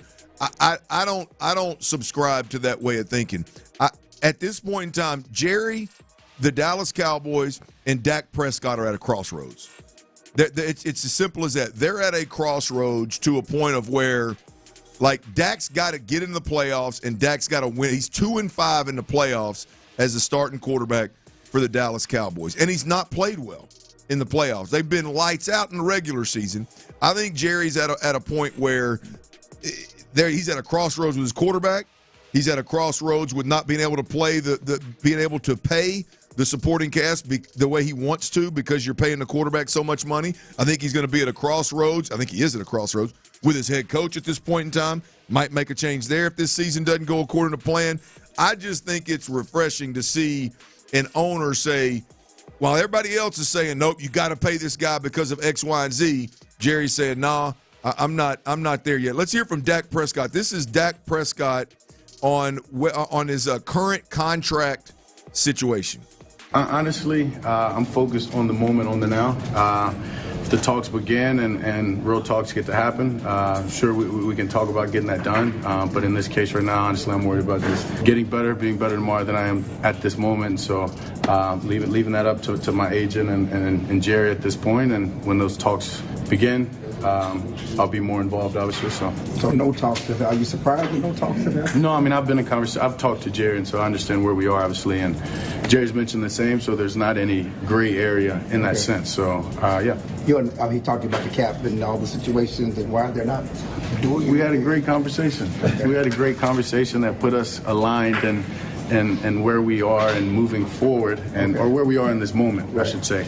And we'll address moving forward as that comes about. I love that this is not just about Jerry not paying Dak for me. It's also about Jerry communicating to Dak. Jerry has clearly communicated to Dak. Now, whether he appreciates it or not, or his agent appreciates it or not, this isn't one of those deals which, again, we see so often of owners and the player not speaking, so then everybody's disgruntled and you don't get it, and it ends up being drama. It ends up being a mess. I appreciate the way that Jerry appears. According to Dak, I appreciate the way that Jerry appears to be handling the contract situation, at least discussions at this point as well. I am absolutely, and I feel like when I say this, from people listening, and I think even a lot of people, even not listening, just people who are NFL fans, I am shocked and floored that Dak Prescott is in this situation and doesn't have a new contract. I am flabbergasted. I mean, if you just say it out loud, and I know your feelings about him and his playoff performances, and I know what many people say about Dak. Dak is 30 years old.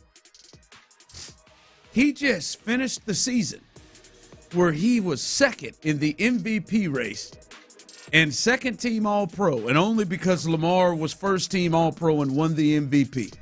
And there are many people who would say, if you just talk about in terms of quarterback play, from the throwing perspective, obviously Lamar adds another element to it, that he may have had the best year of anybody, just from the quarterbacking, not taking the legs of the element, which makes Lamar just absolutely special. But for him to be 30 years old, to have that year, and then also to understand, like, this isn't the first time that he just came on the scene with a great season. He has done this before. At 30, with that, and understanding that he knows exactly how to handle being the quarterback of that team, which, as you know, everybody can't handle that. All of the outside stuff he handles well. He handles Jerry's craziness. He handles all that. At 30 years old, that they're like, yeah, we're going to play this thing out. And if I'm him, I got to take it as a sign of disrespect. Like, I know some of you may not feel that way, but basically Jerry is saying you go be a free agent after you just did this year upon other years. I am like, you just don't see that. 30 years old, second in the MVP, second team All-Pro. Nah, man. Yeah. Hey, man, we're gonna roll the dice because where are they going next? I think that's the question. I think if he doesn't play well, they're going to end up going elsewhere. Ultimately, if he can't win playoff games, and I mean, look, it was Kellen Moore last time while it was just regular season success. Now Kellen moves on. It's got to be somebody at some point. It has to land at Dak's feet. Ultimately, the lack of success in the playoffs, and so all the points you just made, Ron, are exactly why. Like, I think I respect Jerry for sticking to his guns at this point in time. I respect him for communicating with Dak. I respect Dak for saying, "Hey, man, cool, let's move forward." Here's Dak Prescott on the simple fact that he's not real worried about his NFL future, whether it's in Dallas or not. I don't have any fears. So you believe you'll be here forever? playing based on your conversations with Jerry? I'm not going to say I fear being here or not. I don't fear either situation, to be candid with you. I love this game and love to play and love to better myself as a player and my teammates around me. Right now it's with the Dallas Cowboys. It's where I want to be, and that's where I am, and that's the focus. And after the season, we'll see where we're at, and if the future holds that, then if not, we'll go from there. I hope it ends up where I love Dak. I love the way that they drafted him. I loved him in college. I hope it ends up working out for him, but him and McCarthy just simply got to win in the playoffs. I think if Jerry's going to stay on this train. They got to win. I just like right now his game plan is, and we know the age of Jerry. Right now Jerry's game plan is Trey Lance is the backup. Yeah. Is the young guy there. Like someone just texted in, let's relax on giving Jerry credit. I doubt any GM or owner is willing to pay Dak Prescott. He's just not that good. Wait till Dak. I mean, Jerry was willing to. Jerry's going to pay him $55 million this year. Wait till Dak comes free next year. I don't have time. Like when you say he's not just that good, sir, ma'am, he finished second in the MVP race. Glory hole. Like, yes, I mean, they had a very disappointing all around. That defense that was supposed to be something stunk in that game. Yes, he was outplayed by Jordan Love. But, I mean, you say he ain't that good. I mean, they've won 12 games, 3 years in a row. No, they've been – hell, I mean, I don't know that anybody's won more regular season games unless it's Kansas City. Maybe. I mean, I don't know exactly. But to your point, this is strictly about winning playoff games because there's no other point to be made about Dak. I mean, he has put regular seasons together, spinning the rock around the park as good as anybody in the league. I mean, he is as impressive as anybody in the regular season, and we can get hung up on certain, turning the ball over here or there, but ultimately this is about the lack of playoff wins, Jerry's sense of urgency to try to get that done, to your point, his age, get that done before he runs out of time. And I just think him and I think at some point in time, Dak Prescott and Mike McCarthy, it's going to fall at their feet. We'll see. See, it may look Ron from the text line. I can't stand the Cowboys, but for you to say you don't understand him not having a contract hurts your credibility. That guy has done nothing for his team playoff wise. Who cares about the regular season? That's like saying getting rid of Peyton Manning until he finally started winning in the regular season. That's stupid. It isn't on my schedule. He's 30. I don't know if Jerry's going to hold up to it or not. He may not. But don't say like it hurts credibility. Like we've not. So you mean to tell me if the Texans go to the playoffs the next 2 years and have 12-win seasons and C.J. Stroud doesn't win in the playoffs, you're like, get rid of him. Who cares about regular season? Get the hell out of here. Get out of here. He's 30.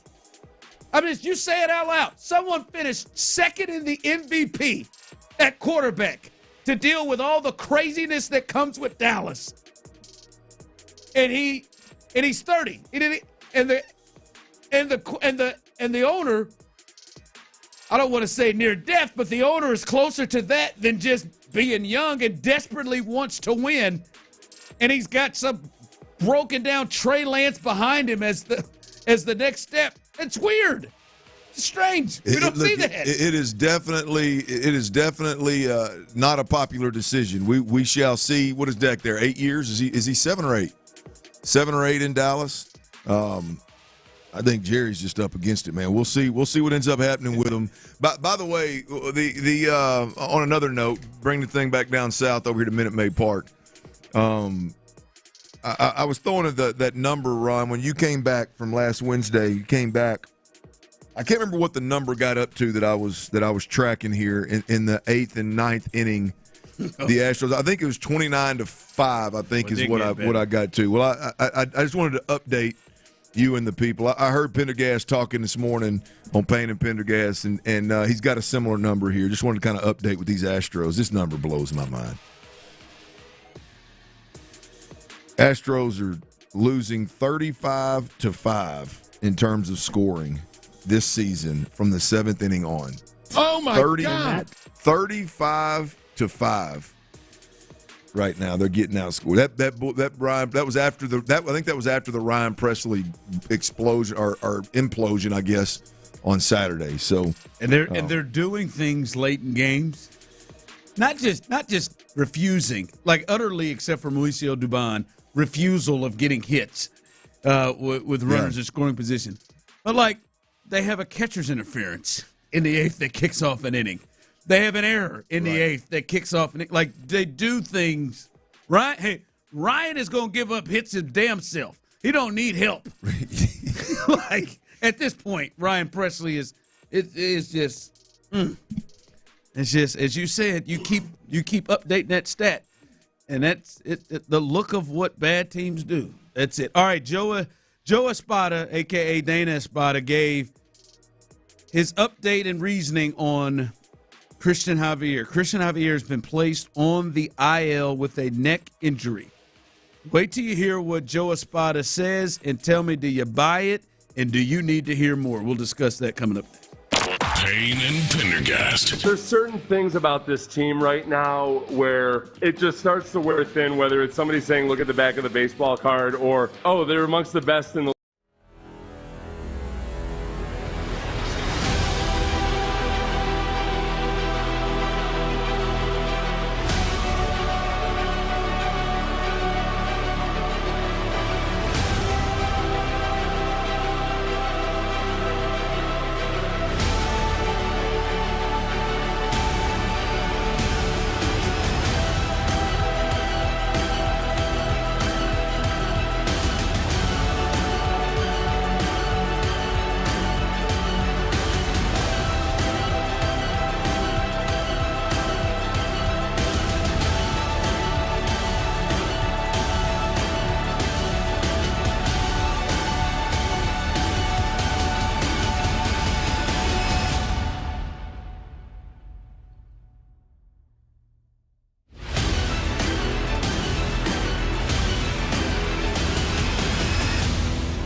don't miss a minute of the conversation. Houston's sports leader. Sports Radio 610. Sports Radio 610 presents The Drive with Stoerner and Hughley.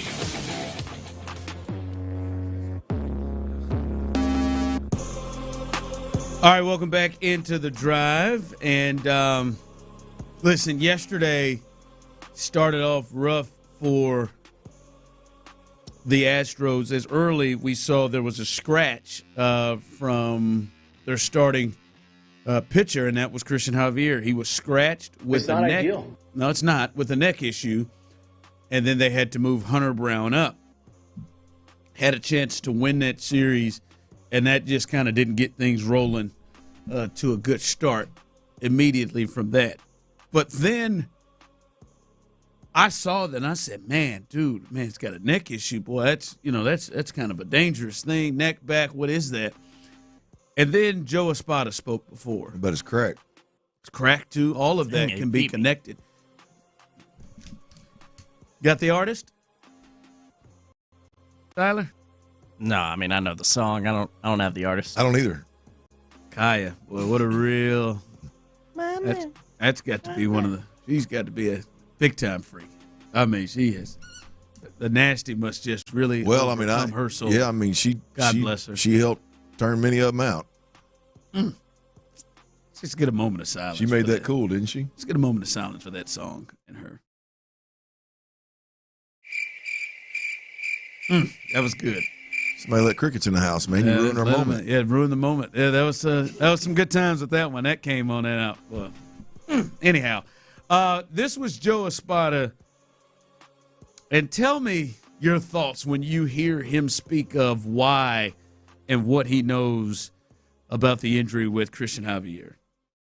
So we'll see. This kind of just came out of nowhere, so we're going to see what happened here. But we are see how he progressed, but we're going to put him on the IL since he's got to obviously work through this, and we're going to need a starter in Chicago. So we're going to get Spencer Arrighetti to come up and take his spot. No, we don't know. Could have been on the plane, could have been slept badly. We just don't know. So the most important thing is trying to get Javier feeling better. I have so many questions.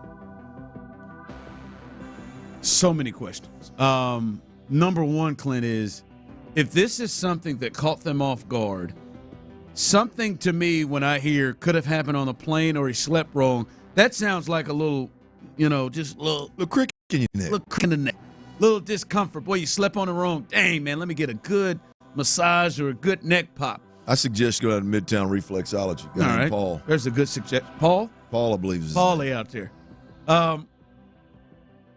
But then, all right, he's going to miss a start. Okay, maybe, and damn, this thing is bad. My man can't really turn his neck. He's not feeling good. Moving down to his shoulder. But to already determine based off this happening that potentially could have been on the plane in his sleep, a crick in the neck, that don't then move, hey, man, we got to put him on the IL. Because he's got to miss 15 days. It's not ideal. What is this thing going to be retroactive to yesterday? They put him on yesterday? I mean, good. It's got to be retroactive back to his last start, right? Is it? God, I hope. It's the only way it makes sense. If it just came out of nowhere, can you cheat the system like that? Oh, yeah. You can push it back. They pushed, who was that most recent one that was on Did they come out and tell you it just happened on that day? Was retro. Yeah, Frombers was retro a couple days. Anyway, Ron, to your point, like it's... That just don't sound like something that puts you on the 15-day IL. Well, it just don't sound like... It doesn't... Like, the part that doesn't jive is the manager not knowing what happened, not knowing really what to call it, not knowing what the plan is, but it's serious enough for him to be on the IL. It's not ideal. Like, that's the part that don't add up to me. Like, if you're... As a manager, if I'm going to announce player X is going on the IL, like, I'm going to have some level of certainty in my report of what the hell is wrong. And neck injury doesn't seem to... I mean, I guess they don't owe the public anything. They don't owe the media anything. But boy, you would think they'd have their ducks in a row a little bit better than that. I've said this to you, Clint. I rarely ever try to say, that dude need to play through that. That dude, he should get on. I leave that to you. I say it quite a bit. Well, but I think it makes sense when you say it. You played at the highest level.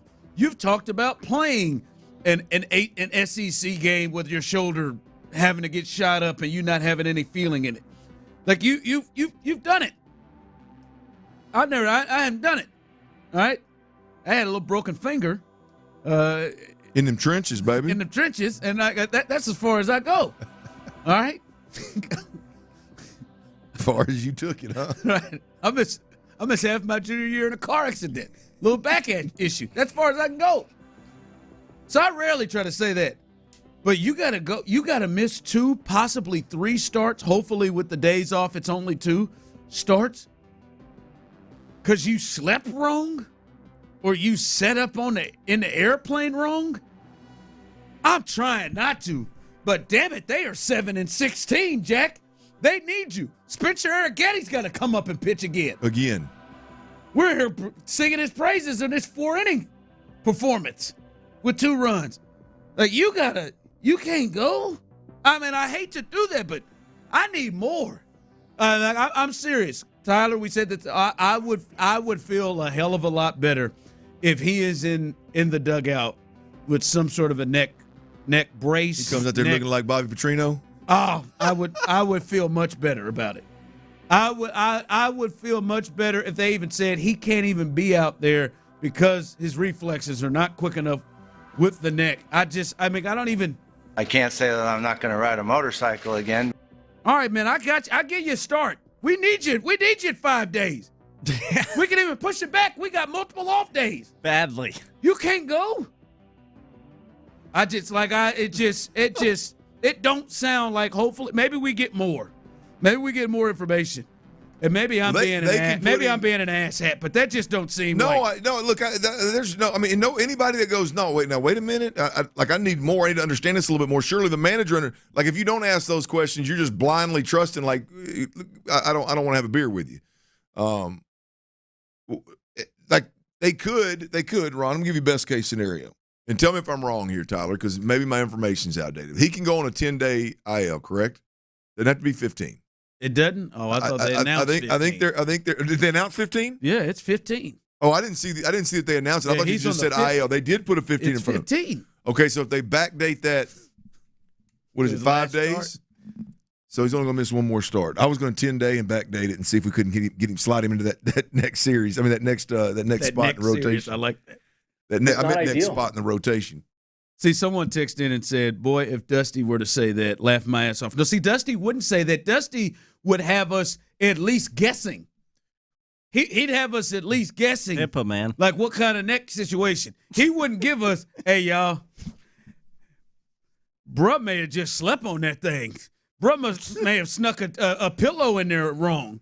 Or he was on the plane sleeping sideways and hurt. He wouldn't have given us that. He would have said, fellas, yeah, man, just. Surely somebody would have woke him up. Something with the neck. Y'all ever see me sleeping where you think I'm going to get a crick in my neck? Go and wake me up. Tap me on the shoulder. With your hand. Updates would you like? With your hand, please. From the text line, you're assuming the Astros are being truthful for what is bothering Christian. Well, they are making him look bad. Well, if you're saying it's a crick in the neck, which is what you're describing, and he's got to go and miss 15 games, you're making him look bad. 7-16, man. My man slept on it wrong. Man, he can't go. What? I need some more information. I'm sorry. I agree. I need a neck. Yeah, I need what you said, Bobby Petrino. No, he can't show up looking like Bobby Petrino, man. Give me a neck roll. Jim Cornette in wrestling used to have a neck roll. Give me one of them things. At least what Laurinaitis used to wear. Give me something.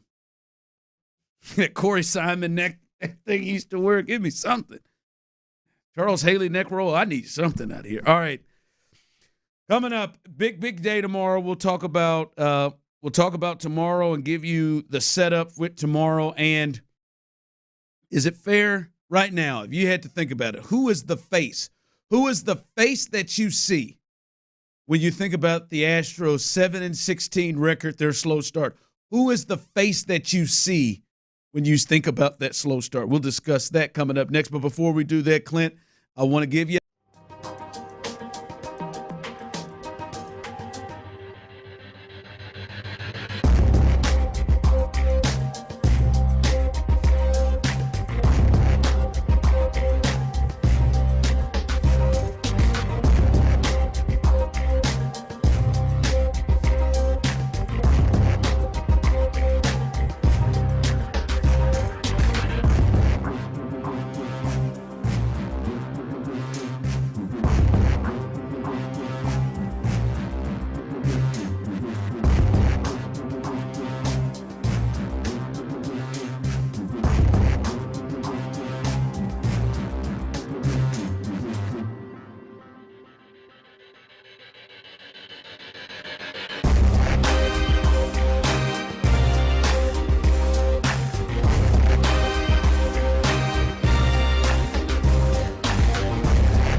savings, pension, home, and even your Social Security check. Call 800-485-7220 to see if you qualify. That's 800-485-7220.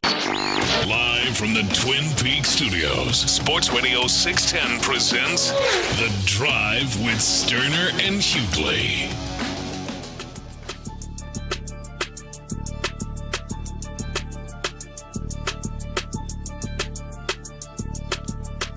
All right, as we will get you set up here in just a second for the big day tomorrow, text line coming in. I had a crick in my neck for 2 weeks, and it was no joke. Even Aladdin, even the genie in Aladdin, was able to perform after 10,000 years of a crick in her neck. I ain't going to lie to you. Courtney woke up yesterday with just in terrible back pain. I mean, awful back pain. I think she slept on it wrong. Back pain. One of the kids slid in on us, storm the night before. And, I mean, it's all she wrote when they get in the bed. Okay. She woke up. I mean, she was struggling. Struggling all the way through church, all the way throughout the day. Had some football games yesterday. She was able to make it through. And then she came in, started feeling closer to 100% towards the end of the day. She completed her task. Started to feel closer to 100%. Like, I hadn't checked in with her on the back. Or, this morning she said she was much better. And I just don't think she had to go 15-day IL, though. Well, if you think about it, what she would have been able to do by about 8 o'clock, I don't know what time she got up, but what she would have been able to get an adjustment from a chiropractor, and she would have been able to get a massage. Yes, she would have been able to get somebody to release whatever tension. This was just tension. just a little ice she put on. Yeah. No. That's all she did. Think about how she could have mothered her way through Sunday. By about 9:30, she had the attention of a couple of different medical professionals to get that back right. Oh, she'd have mothered the heck out of all with around the clock trying to get her right. No question. That's the wild part about this is, look, I'm no doctor. I've never in my career, and I played a lot longer than I should have, but in my career since college on, a total of probably 14 years, all different levels, different leagues. I've never seen somebody walk in with a crick in their neck and not be able to practice or play that day. Now, there's a lot of work gets done on it. Like, I've never seen somebody straight up pinch a nerve while they're sleeping. Now, I've seen guys getting out and about and maybe getting a tad bit inebriated and getting a little tussle or something. Next thing you know, they strained a little too difficult for one reason or another, and there may be a pinched nerve or a hernia or a pulled hamstring. There may be a little something. But you're as many plane rides as you've been on, you hadn't seen Not one. I can't tell you how many plane rides I've been on with 80 dudes. And ain't one of them woke up and said, cricket in that, can't play. Not that it can't happen. I'm just saying. The next 15 days. Sure seems like there's a lot more to the story. Especially if Joe Espada just found out about it. Yeah, I hope so. Because that makes him look, it looks bad. Like, I don't think the guy is, but someone said if this is true, he's gutless. Javier. Like, it makes him, it makes him look bad. It's just weird. Well, I doubt very seriously that if it is something as weak as a crick in his neck, I doubt very seriously he walked in and said, I can't go tonight. I can't go, yeah. Like, usually on an IL, like when you put somebody on the IL, the team decides that, hey, it's in his best interest for his health that we rest him for 15 days, if that's what it is, or however, whatever it turns out to be. I don't think he had a crick in his neck and walked in and said, well, I can't go tonight, so give me 15. There's more to the story somehow, some way. Joe Espada needs to get his ass updated before he goes talk to the media again. Just not say anything. Please. To put him in that thing. All right. Hey, tomorrow's big day. Not only is Tyler going to get a new tattoo, he's going to get that H on the helmet that was leaked. Tyler's going to get a new tattoo somewhere on his arm. Tomorrow. But stay tuned right here on Sports Radio 610. Right here on In the Loop. The owners, the McNairs, Cal, and Hannah will join In the Loop. And at 10 a.m., the new jerseys, all of the new jerseys, will be unveiled not leaked anymore, unveiled, and you'll get to see all of the jerseys and the helmets that the Houston Texans will now move towards, and then people like Tyler will have the opportunity to go buy them all. So that happens tomorrow. You know what jerseys you're getting? You're getting a Stroud, I would assume. Do you have a Stroud yet? I do not. You're getting a Stroud. You got to get on that. You can't have a Mills. Well, you got to get get Stroud. Yeah. Well, now the new ones are coming. He feels like he'll get a Stroud and a tank. Those are solid. Those are solid options to have. But uniforms tomorrow. I'm stoked about these unis dropping, boys. Even though we've already seen the white home. Is it home or away? Which one's the away? The whites. Away. The whites would be the away. Who decided that, by the way? That whites are away, and your uni colors are home. Well, dark colors are home and whites are away. I don't know who decided. That's what the whites used to do. Yeah, I feel like I'm getting rooked here. Probably somebody white. It's probably some white guys. I would guess somebody white. Get the colors at home and the whites on the road. Yeah. Colored jerseys and the white jerseys. I would just guess, but that was a sign. Oh, boy, we could have some fun with this conversation. I don't know everybody as well as I know Ron. Yeah. Fun is a word, yeah. It's the other ones. I'm not like I really, really like the home and aways. I really, really like those more than most folks. But when you start looking at the H on the side of the helmet, I love the concept. I think it's a little bit busy, little. The alternate helmet. The H that's already leaked, yeah. I need to see it with the uni to see if I like it or not. That fourth helmet, though, is really, really got me. It's the fourth because they're going to have the regular blue one. They'll have a red one. Look like there was a little candy paint on that face mask. What I saw. I don't know if this. Yeah. And then the blue one that you're talking about with the H on it, and then potentially a fourth. I think the fourth. I think there's a chance. And by the way, I hadn't seen anything legit, straight up. I ain't seen nothing. But I do think there's a chance that fourth helmet I think folks may like. Because I think there's even the traditional fans I think they love the logo, but they like to see something a little different too.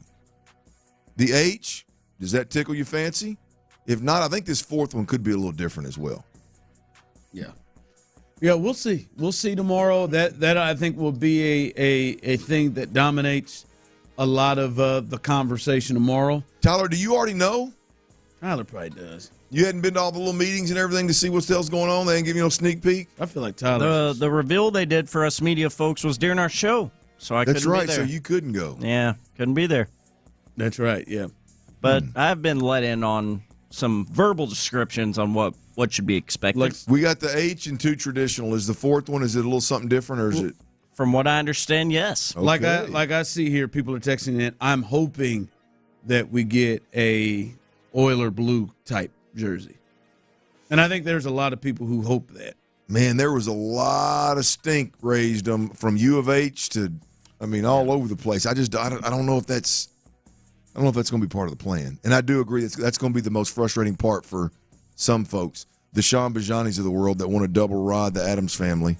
Hey. Middle fingers, y'all. Oh, wow. Fingers. Yeah, that guy right there. Middle fingers to the Adams. I think they're going to be a little disappointed, Ron. Someone texted and said, I got a solid $500 to spend on unis tomorrow. 500, huh? Go for it. You go get it. That's a solid 3 unis, ain't it? I'm excited just, too, about the gear. The jerseys are going to be awesome, and it's going to be really cool to buy those, but just, the gear that's going to come with this, I think has potential to be they always pretty that damn up. good. Let me ask you something. Not the Texans, just in general people, not the Texans. Because we did get to see that one. It doesn't feel like they're this uniform change is going to be when the Broncos changed from that D and the no, it doesn't or the Bucks. It doesn't feel like it's going to be a massive shift in change. I wonder how different it is going to. That's the thing that is in my mind. How different it's going to look from the one that we have seen. Well, we've already seen the jerseys that we're going to that we're going to see 14 times next year. The alternates are the ones that are going to be. We'll see how often they wear them. I haven't seen the blue one.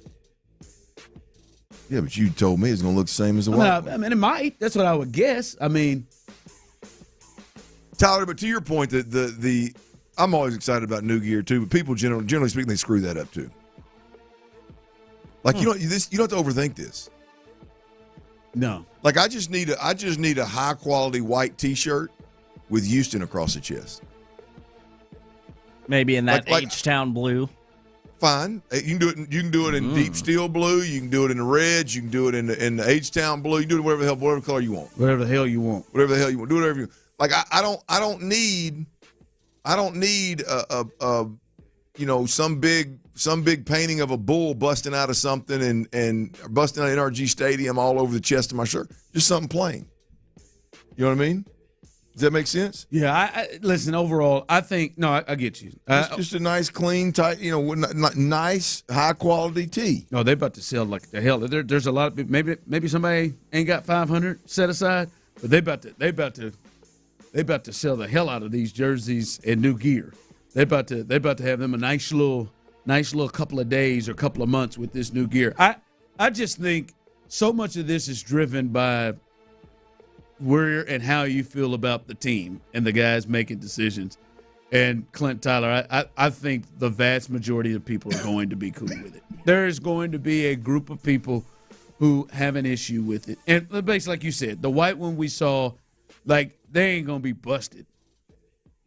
Like, they're not about to come out here and just be gross.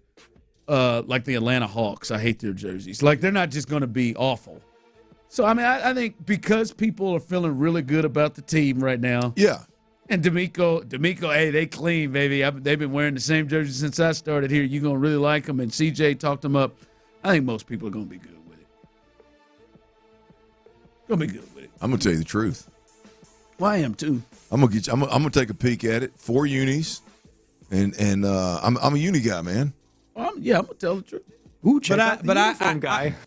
I'm gonna tell the truth. I will be shocked if I have to come in here tomorrow, and the truth is, you softened in your old age a bit. I'm just saying. I'm like, based off what we've seen, I'm shocked. I'll be shocked if I have to come in here and say they need to go back to the drawing board. They need. Oh, yeah, I agree. I'll be shocked if I have to do that. Now, I'll be honest. I mean, look, I heard old Doug Vosick talking about it. I mean, the goal is for each person to like one or two of them, not all of them. Yeah. I think that's going to happen. Hell, it's already happened. Try to get a lot of input from the fan base and different people. Yeah, they put a lot of thoughts. We'll see how that works. See how that works out for them. Coming up, the Astros are off, but we will get you prepared for another series. Hopefully they can get back on track. And many of you had the Astros go on a certain record in this 8-game road trip. Now that they've lost 2 of 3 to the Nationals, have you adjusted that? We'll discuss that. And some news coming out of the NFL in terms of a trade. A quarterback is on the move, and the NBA playoffs get going again tonight. Big Game 2's coming up. We'll discuss that and get you ready for all of that coming up at 5 o'clock. Fire next on the drive. All right, it's truck season in Texas, y'all, and it's truck season at Ron Kraft Show.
Texans play here. Always live on the free Odyssey app. Welcome to 5 o'clock fire. Sports Radio 610 presents The Drive with Stoerner and Hughley. It's the 5 o'clock fire. It is 5 o'clock. Congratulations. Hopefully you're off work. Luckily for you, old dirty and the DILF. The big DILF. And Psycho T / T-Mill have the latest for you. The latest is 5 o'clock fire is brought to you by Kirk Holmes and the Astros, which, boy, it feels like a much-needed day off. How about it? Get your Monday off in the shy. What's the temperature out there today? I wonder what it is in Chicago. It's been a little cool. Probably a little chilly. You got chilly. That vest weather down here, so it's probably a little cool up there in Chi. Up there in Chicago. But still a great spot to have a little day off there, and for them to kind of clear their minds as they, Lord knows, they need to. It look 65 currently. A little cloudy, 65 currently, but nice little day off there. But Clint, the probable, and we better say probable starters for the Astros. Never know these days. Yeah, you never know. Tomorrow will be J.P. France, who pitched pretty well. Check that. Pitched better in his last start, and then Spencer Arrighetti, who comes up with Christian Javier going to the IL, will pitch Wednesday, and Verlander will get his second start coming off of his win and great start against the Washington Nationals. Out. All right, we discussed this Friday. I felt 5-3 on this road trip. They got 8 games, 5-3 on this road trip. We both agreed when we looked at the 3 starters that the Astros had going in that series that's one they need to win. But they play the Cubs for 3, and then they get the Rockies for 2 more. Well, for them to hit the 6-2 that you hoped for, Clint, they got to win out. Are you adjusting this? Are you adjusting this now? Yeah, with no. the loss Look, of Christian Javier? the 6-2 was what do they need to do on this road trip? That was not what I expected. That's what they needed to do. Yeah. I'm at a point where my expectations are them go get 3 of 5, be 3 and 5. These next 5, 3 of 5. No. To be after 8 games, 3. After the 8 games go 3 and 5. Yes, that's what I expect. I expect them to get one of these right here, and then I expect them to split with them old Rockies. Hey, you don't think they're gonna take? You gonna take the 2 against the Rockies? Verlander can't pitch. Verlander ain't pitching. Verlander ain't pitching. Look, I mean, we still haven't heard about Fromber. The thought was that Fromber could potentially return on this road trip, which this road trip is in Chicago, and then a day off, and they go down to Mexico City for 2 against Colorado. So maybe we get him back and we get a little spark there. But yeah, right now, man, based on what we've seen, there's no reason for me to expect this is correct me if I'm wrong, but I mean, we're back to teams with winning records now. Yeah, the Cubs have a winning record. Yeah, okay. they I think last I saw they were 12 and 8. So yeah, they have a winning record. So yeah, this isn't a sub 500 team, but the Rockies are awful. Well, I know there's a lot of people that were waiting for those sub 500 teams, and we just had one and we dropped 2 or 3 to them. So, I mean, I know there were some folks who were looking for the schedule to soften up a bit, but to come to a conclusion of what they're watching, but it's didn't seem to hold up for you. We'll see, man. This is again at some point they gotta get something going. Yeah, to me, 5-3 on the road trip would have been big for them. They can still do that, but it does seem harder because, as you said, man, Verlander and Blanco can't pitch every game. Blanco will get one of them starts against the Cubs, and then against the Rockies, and then I would assume Hunter Brown gets the other one. They've got some off days to play with. Maybe they do something where they're able to hide things, but yeah, man, they got to make a move here. It'd be nice if they could win this series. It'd be nice if they could take 2 of 3 from the Cubs and win this series, and maybe get off to a right start, because at some point they got to make a run.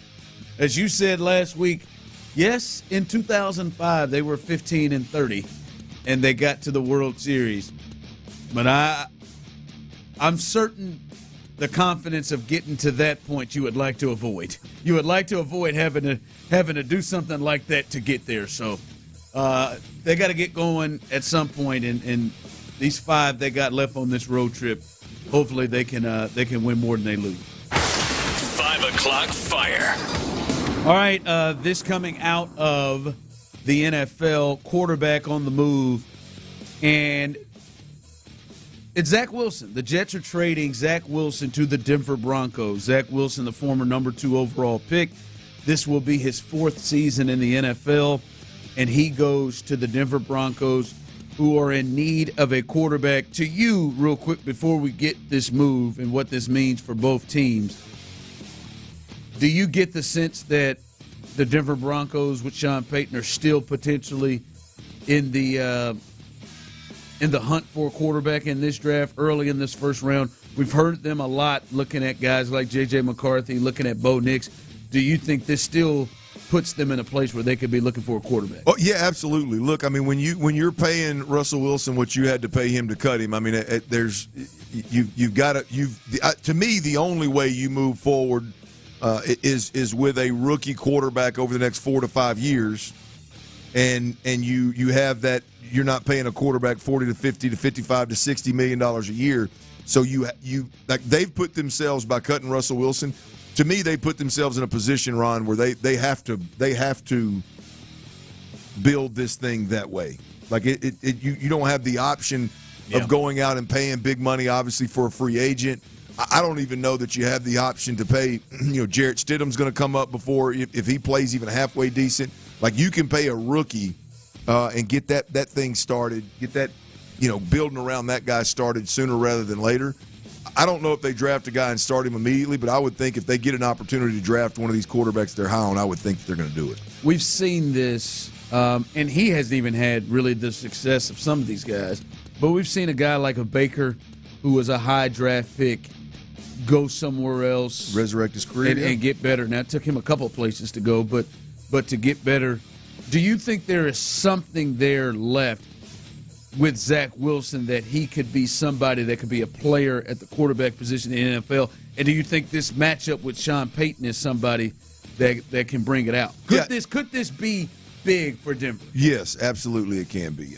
Here's the thing is I'm not real high on Zach Wilson, but at the end of the day, the dude has some tangibles and can spin the ball around the park. Now, he's going to be coached significantly better than he's ever been coached at the NFL level with Sean Payton.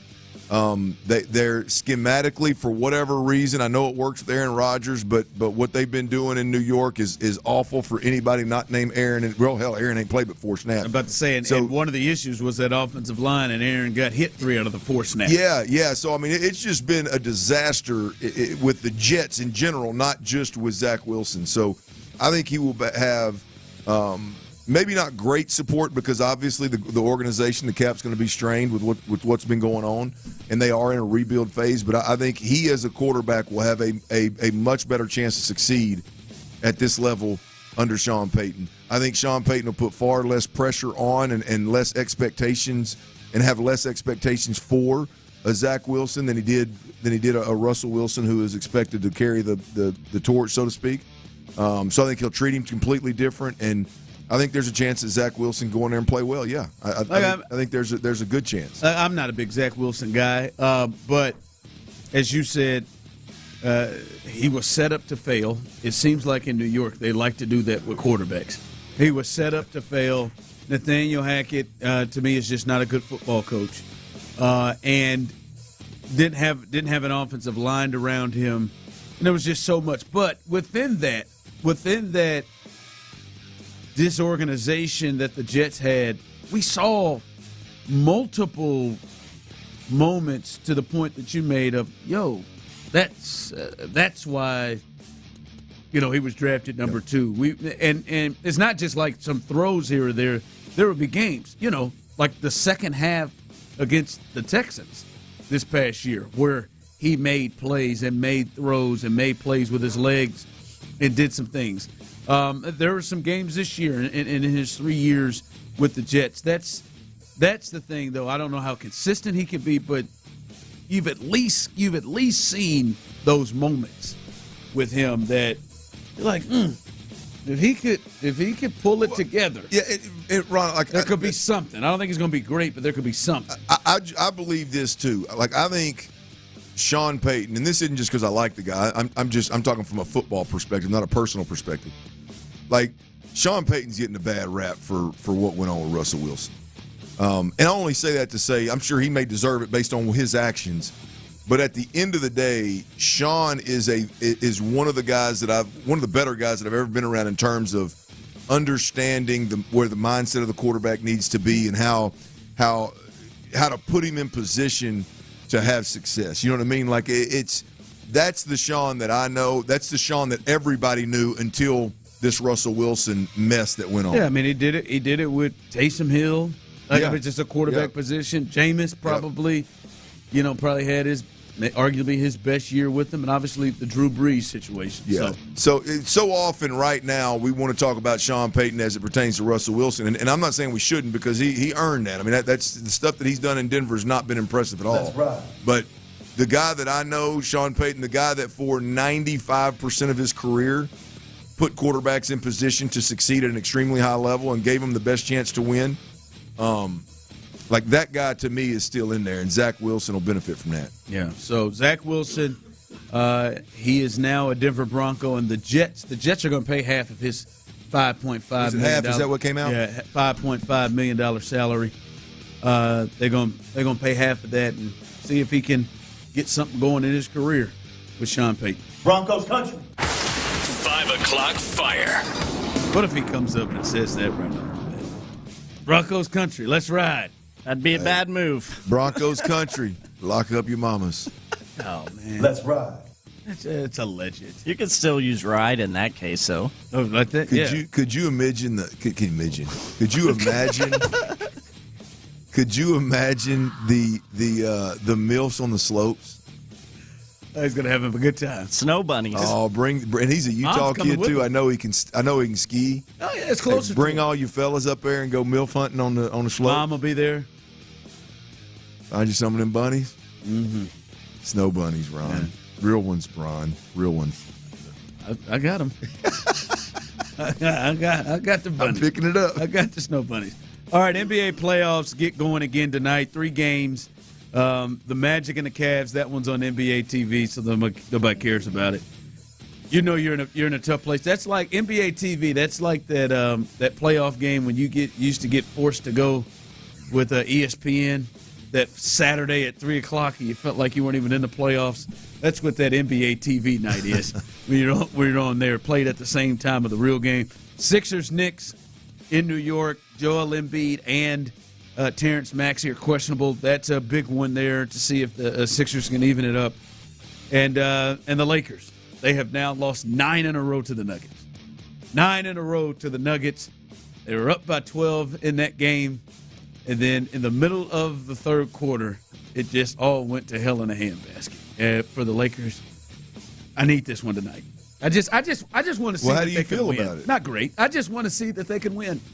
You just need one? I just like that's where I am right now. Don't get swept. Now they win this one, it changes the whole thing, right? Hey, you stole one, you got home court in L.A. I don't know if they believe they can beat them. I mean, and listen, AD can't play much better. He outplayed Jokic, and they still were down by. I think it got to 20 in the fourth. It got to 20 in the fourth. Yeah, it was. It was. I don't know. You put money on this? It's usually you've been betting. Yeah, he's been betting opposite the Lakers just for you. I'm sure he has. I'm sure he's got some bets in. I'm actually on the Lakers plus 7.5 tonight. Really? Mm-hmm. Well, it sounds like an excruciating watch. If this, I mean, Jokic it's something to watch. There's no baseball Jokic tonight. can just slowly suffocate you. No, he is. He does. It was that second half. Others.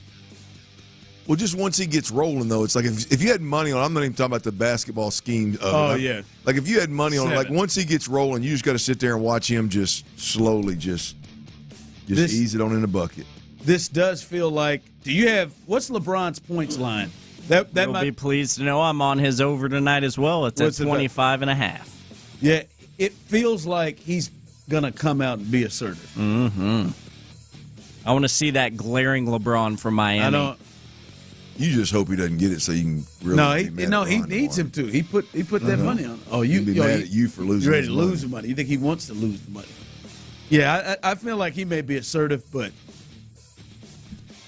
I don't know, man. I ain't gonna lie to you. 25.5. You feel good about that? Yeah, I don't think they could have anybody to stop. I mean, he got 27 in that last game, and he was. I mean, virtually he wasn't even in it in the fourth quarter. I mean, he wasn't even. He was just kind of, trying to be a facilitator, playmaker. And if AD can play like that, it's the others. I just can't believe they just got out. All right, coming up. I think a lot of people have fair, at least, concerns about Kenyon Green potentially being the starter at guard. But, Clinton Tyler, I've got good news. Sometimes you just got to start off feeling good about things. And I think Kenyon Green has done something to at least make you feel good that he's off and on the right track. We'll discuss that, and I'll tell you what that is coming up next. Houston Texans 1-0! Sports Radio 610 presents The Texans GM Nick Caserio on the team's plan heading into the draft. We have 9 picks. We'll see if that changes or stays static. Just given our history, it'll probably change at some point. Try to add the right people with the right mindset that, we think can help us win football games. Insider access. Exclusive content.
next to Planet Fitness, home of the judgment-free zone. Sports Radio 610 presents The Drive with Stoerner and Hughley. Hey, listen. I'll be honest with you. I got a certain level of concern about that left guard spot with Kenyon Green. Clint, I think you probably have a certain level of concern. Tyler, I would imagine you got a little certain level of concern with Kenyon Green.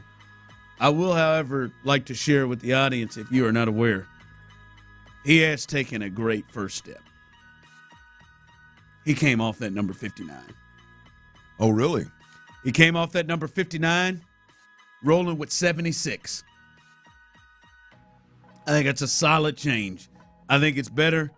Listen, D'Amico carried the hell out of that 59, and maybe no one should get 59 while D'Amico's the coach here. I don't think that's a great number.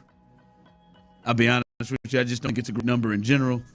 And damn sure I don't think it was for Kenyon. Get the hell up out of that. I like 76. 76, a solid offensive tackle number.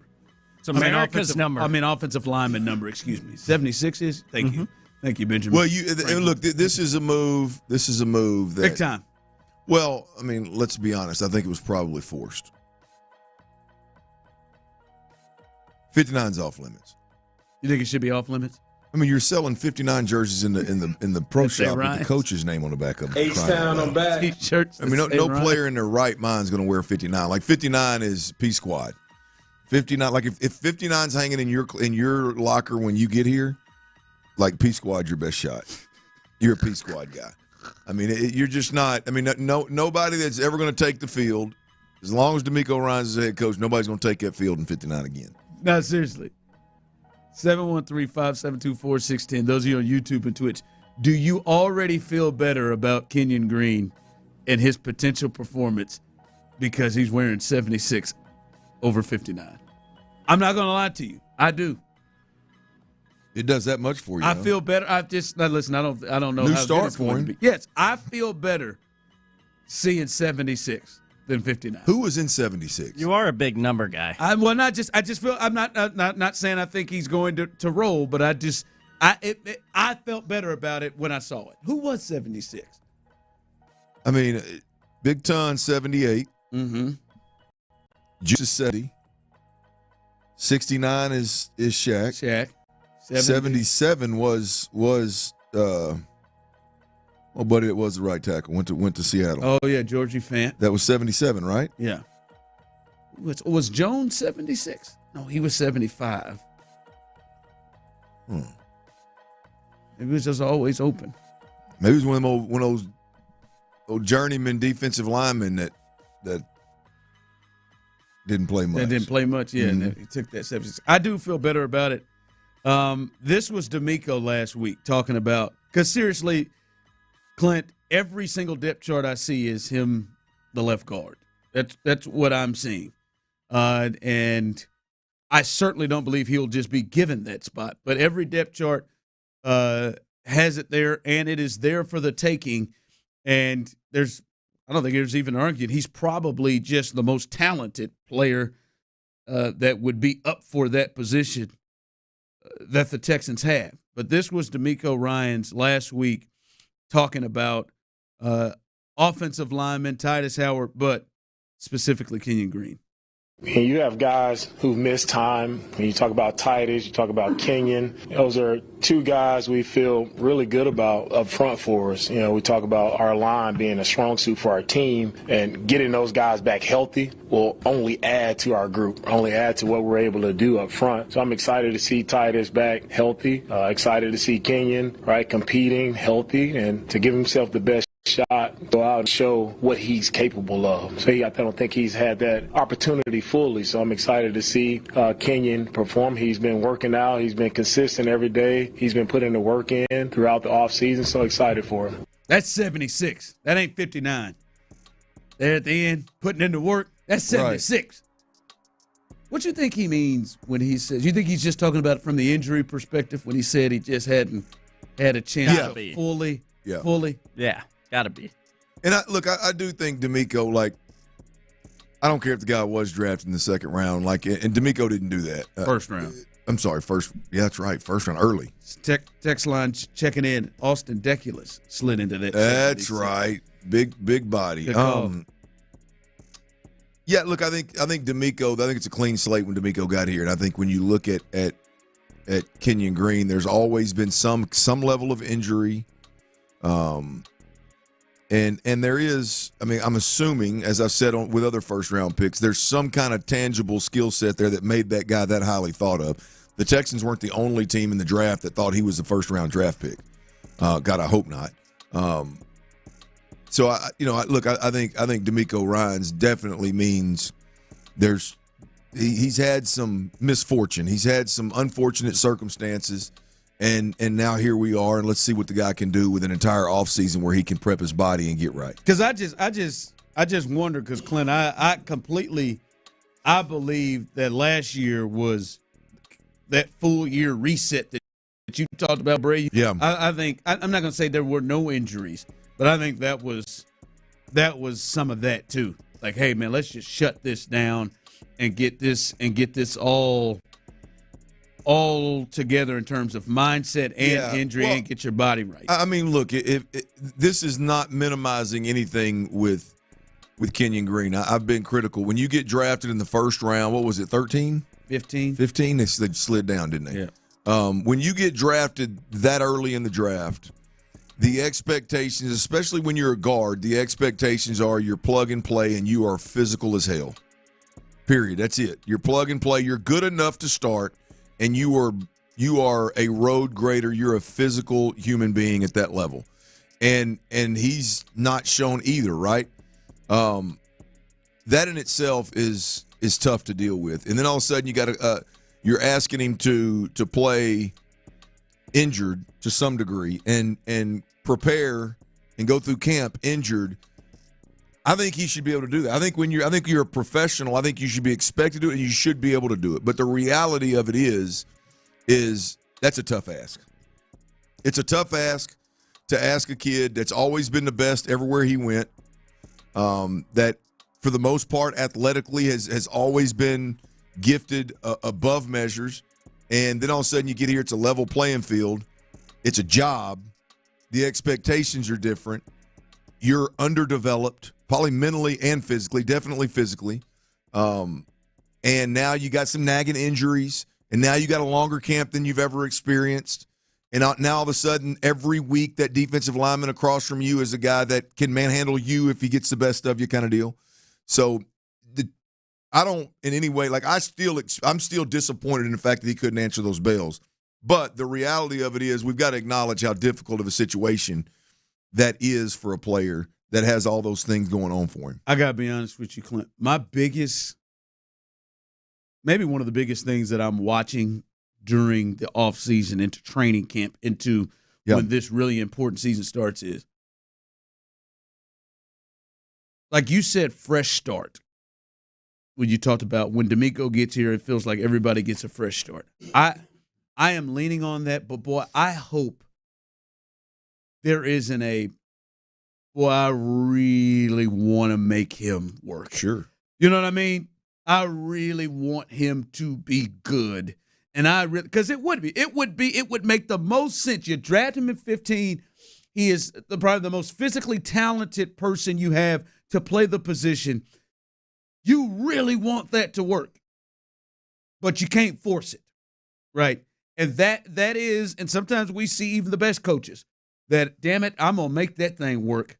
I'm gonna make it work. Yeah. I mean, we've seen the best. You think of the best coaches, they've done it. I'm gonna make it work, and that's my concern. Is like hey, chalk it up. If it's an L, it's an L. Like, you've built up enough grace. That's just my thing, Clint. Is I only get concerns of how bad.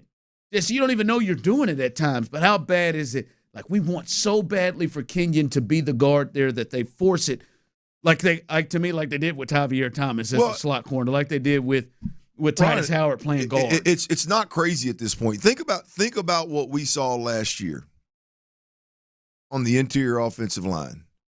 They let Michael Dieter walk.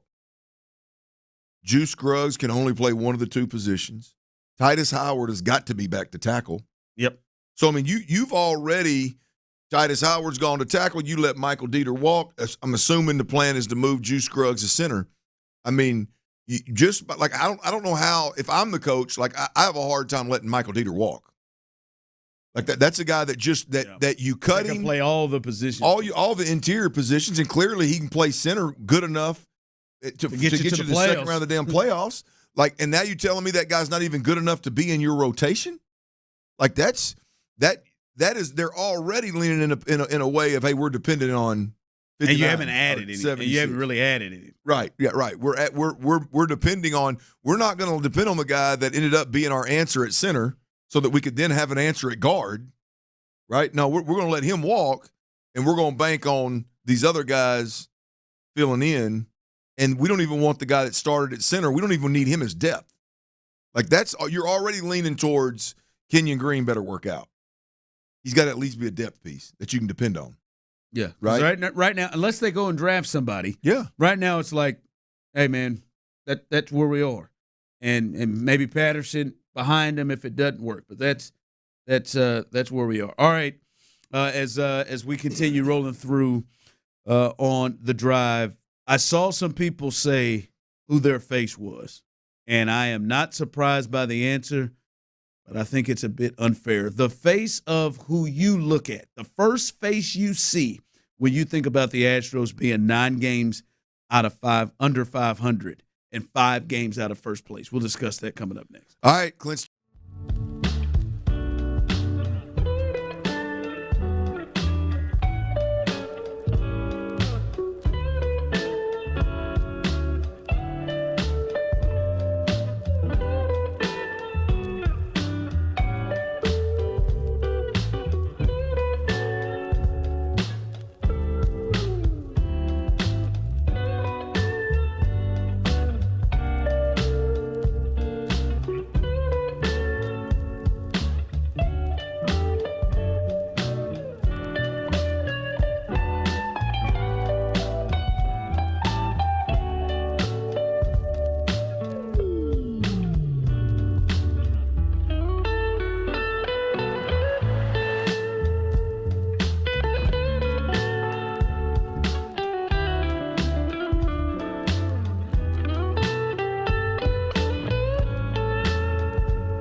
Free confidential consultation. 800-499-5165. 800-499-5165. 800-499-5165.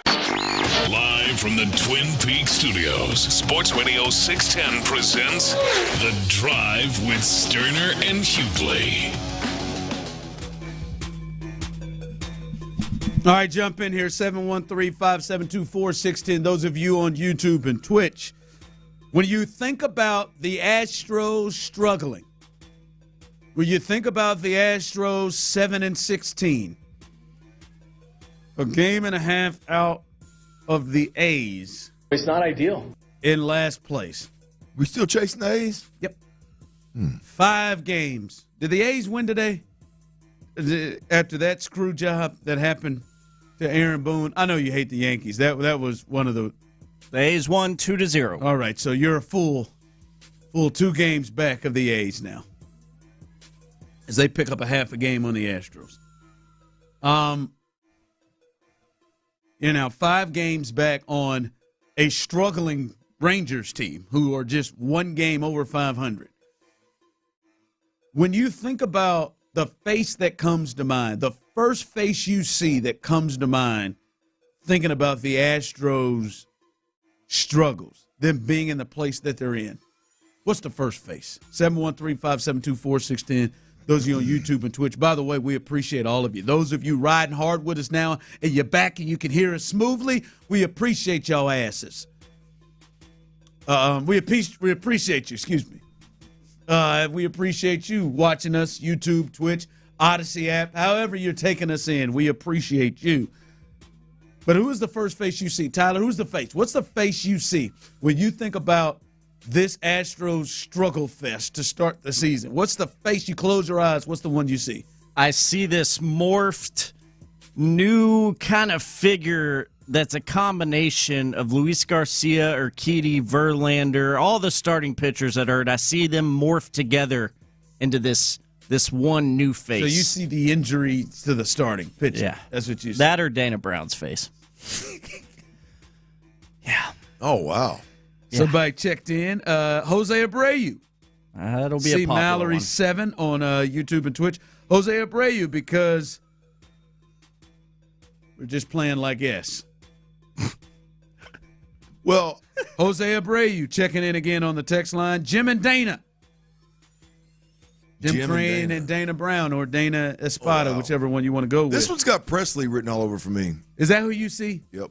You know what? I applaud you for that. This one's got Presley written all over for me. I mean, It's becoming hard to watch. Yeah, it is. The Abreu thing is low-hanging fruit simply because that's the one move that you can see just has to be made because there's no answer. He's broken. I mean, it's just done. The money shouldn't slow it down. He's done. Is Ryan? But Ryan, well, I think he's broken at least to the point you said. I think he needs a hard reset. I think he needs 2-week vacay. Paid. Yes, the Astros should pay for it. Send a private jet. No, you have to send it. Hell, they're here. Just get it out. Get the pilots. Get it warmed up. Hate you, Tyler. Now everybody's mixing in faces. And get it out of here. But you could see like where I was coming from, though. I wasn't just picking some random players Mixing and putting in them faces. together.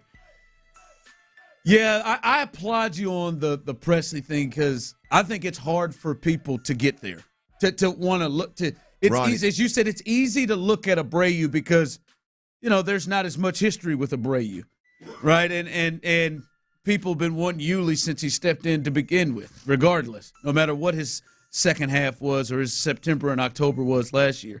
My man Tommy here, I give you Presley / Abreu morphing as well there. I give you that because. But Ryan Presley, I will argue. I mean, hell, right now, to be honest, this cat's been batting 8th in Abreu, and he's playing half the damn games. To be frank with you, he's not even playing as much. Ryan Presley is killing you 10 times, 15 times more than Jose Abreu is. Yeah, I mean, here's the deal, man. Ryan Presley has given up an earned run or more in 5 of his 10 outings this year as a setup guy. Like you just can't. You just can't do it. You can't have it. I mean, and to me, it looks like Ryan Presley. Like I said the other day, I wasn't watching in this most recent one. Look, I understand there's been errors behind him. I get it. But two outings ago, I think it was, not this last one, but two. Like the one of the pitching coaches comes out there and he's not even. He don't even look at him. He's not even. He's talking to him. He's not even looking at him. He's not. He just seems to be defeated. He doesn't. I'll put it this way. I think this is safe. I think this is fair. He's not clear-minded. He's not going out there. He certainly don't appear to be in a good space. Right. He is not towing the rubber going, get up there, let's dance. I mean, it's not. He needs a hard reset. And at this point in time, when an eighth inning guy has given up runs in half of his outings, 10 outings into the season, we've got to reset this thing. And to me, you've got the ability to do it with Brian Abreu, with Montero, with Dubin, with these guys that are look, even if they don't say they're not as I'm not saying they're going to be an upgrade, but you've got answers. Like you're not strained. Like I don't think you're straining the team when you say Abreu has started to pitch a little bit better. His ERA is still nearing 6, but right. it started. Well, but a lot of it too. It's like Hader's been bad too, but he's still in the 8s. But Ron, when I see those guys pitch, like I don't see a guy that's frustrated before he ever throws a pitch. I don't. I feel, honest to God, when Presley comes out, and I know maybe this has to do with me, not having that natural fan, feeling towards Ryan Presley. Tyler, I've got the same level of confidence, damn near, maybe a smidge more, in Ryan Presley when he's on the mound than I do with Jose Abreu when he's at the plate. Like this year, right now, when he comes out, like when he got up there in that 8th, I'm like, because it feels like, hey, everything go right to start. Everything of it, if he can get the first out, bam. And then as soon as adversity hits, it feels like, oh, God. Oh God. Somewhere he's going to miss. He's going to do something. They're going to be all over it. And it was. From the text line, I see Bagwell. I see Dusty because they need to bring him back. I see Espada. I see Dana and Espada. Dana Espada is what I call him. I ain't going to lie, fellas. I see Jim Crane. Like, I don't want to – I'm not going to cheat it and start morphing faces together like many of you have taken Tyler's lead. I see Jim Crane because, to me, a lot of this has started with a big thing for me. And I know you said on the field, but I think, like, even overall, I think they are really struggling with a leadership deal. And I think it's just because they got too many dudes in there that have some sort of authority or feel that is more than just suggestions. Like, they just got too many damn cooks in there. You got Reggie. Up there. I'm just saying, that's the first part. You got Reggie. You got Jeff. You got Craig Biggio now that we found out. You got Dana. You got Dana, because I don't think Espada's making any calls. I really don't. Not very many. Like, there's just too many guys throwing here out, here. Let's do this. Let's do this. Let's do that. And they have slowly, and now the last year and a half, picked up with speed to get away from what got them to be the type of team that they have been. Right? And then I think that now kind of trickles down to now Dusty's gone. And you all make the decision for a team that you think's a World Series team to have somebody who ain't never, ever had experience doing it before. And, hey, let's go big game hunting to get Hader. And let's go. Like, Abreu, he's a part of a lot of these decisions. I look at Jim right now because I just feel like the lack of concrete plan of what it is that we're going to do, and too many people, with decision-making power. It feels like they've gone from suggestion makers to everybody's got 25% of what they think should happen. And then they're out there doing it. Like, so Jim to me is the man at the top that I'm just like, yo.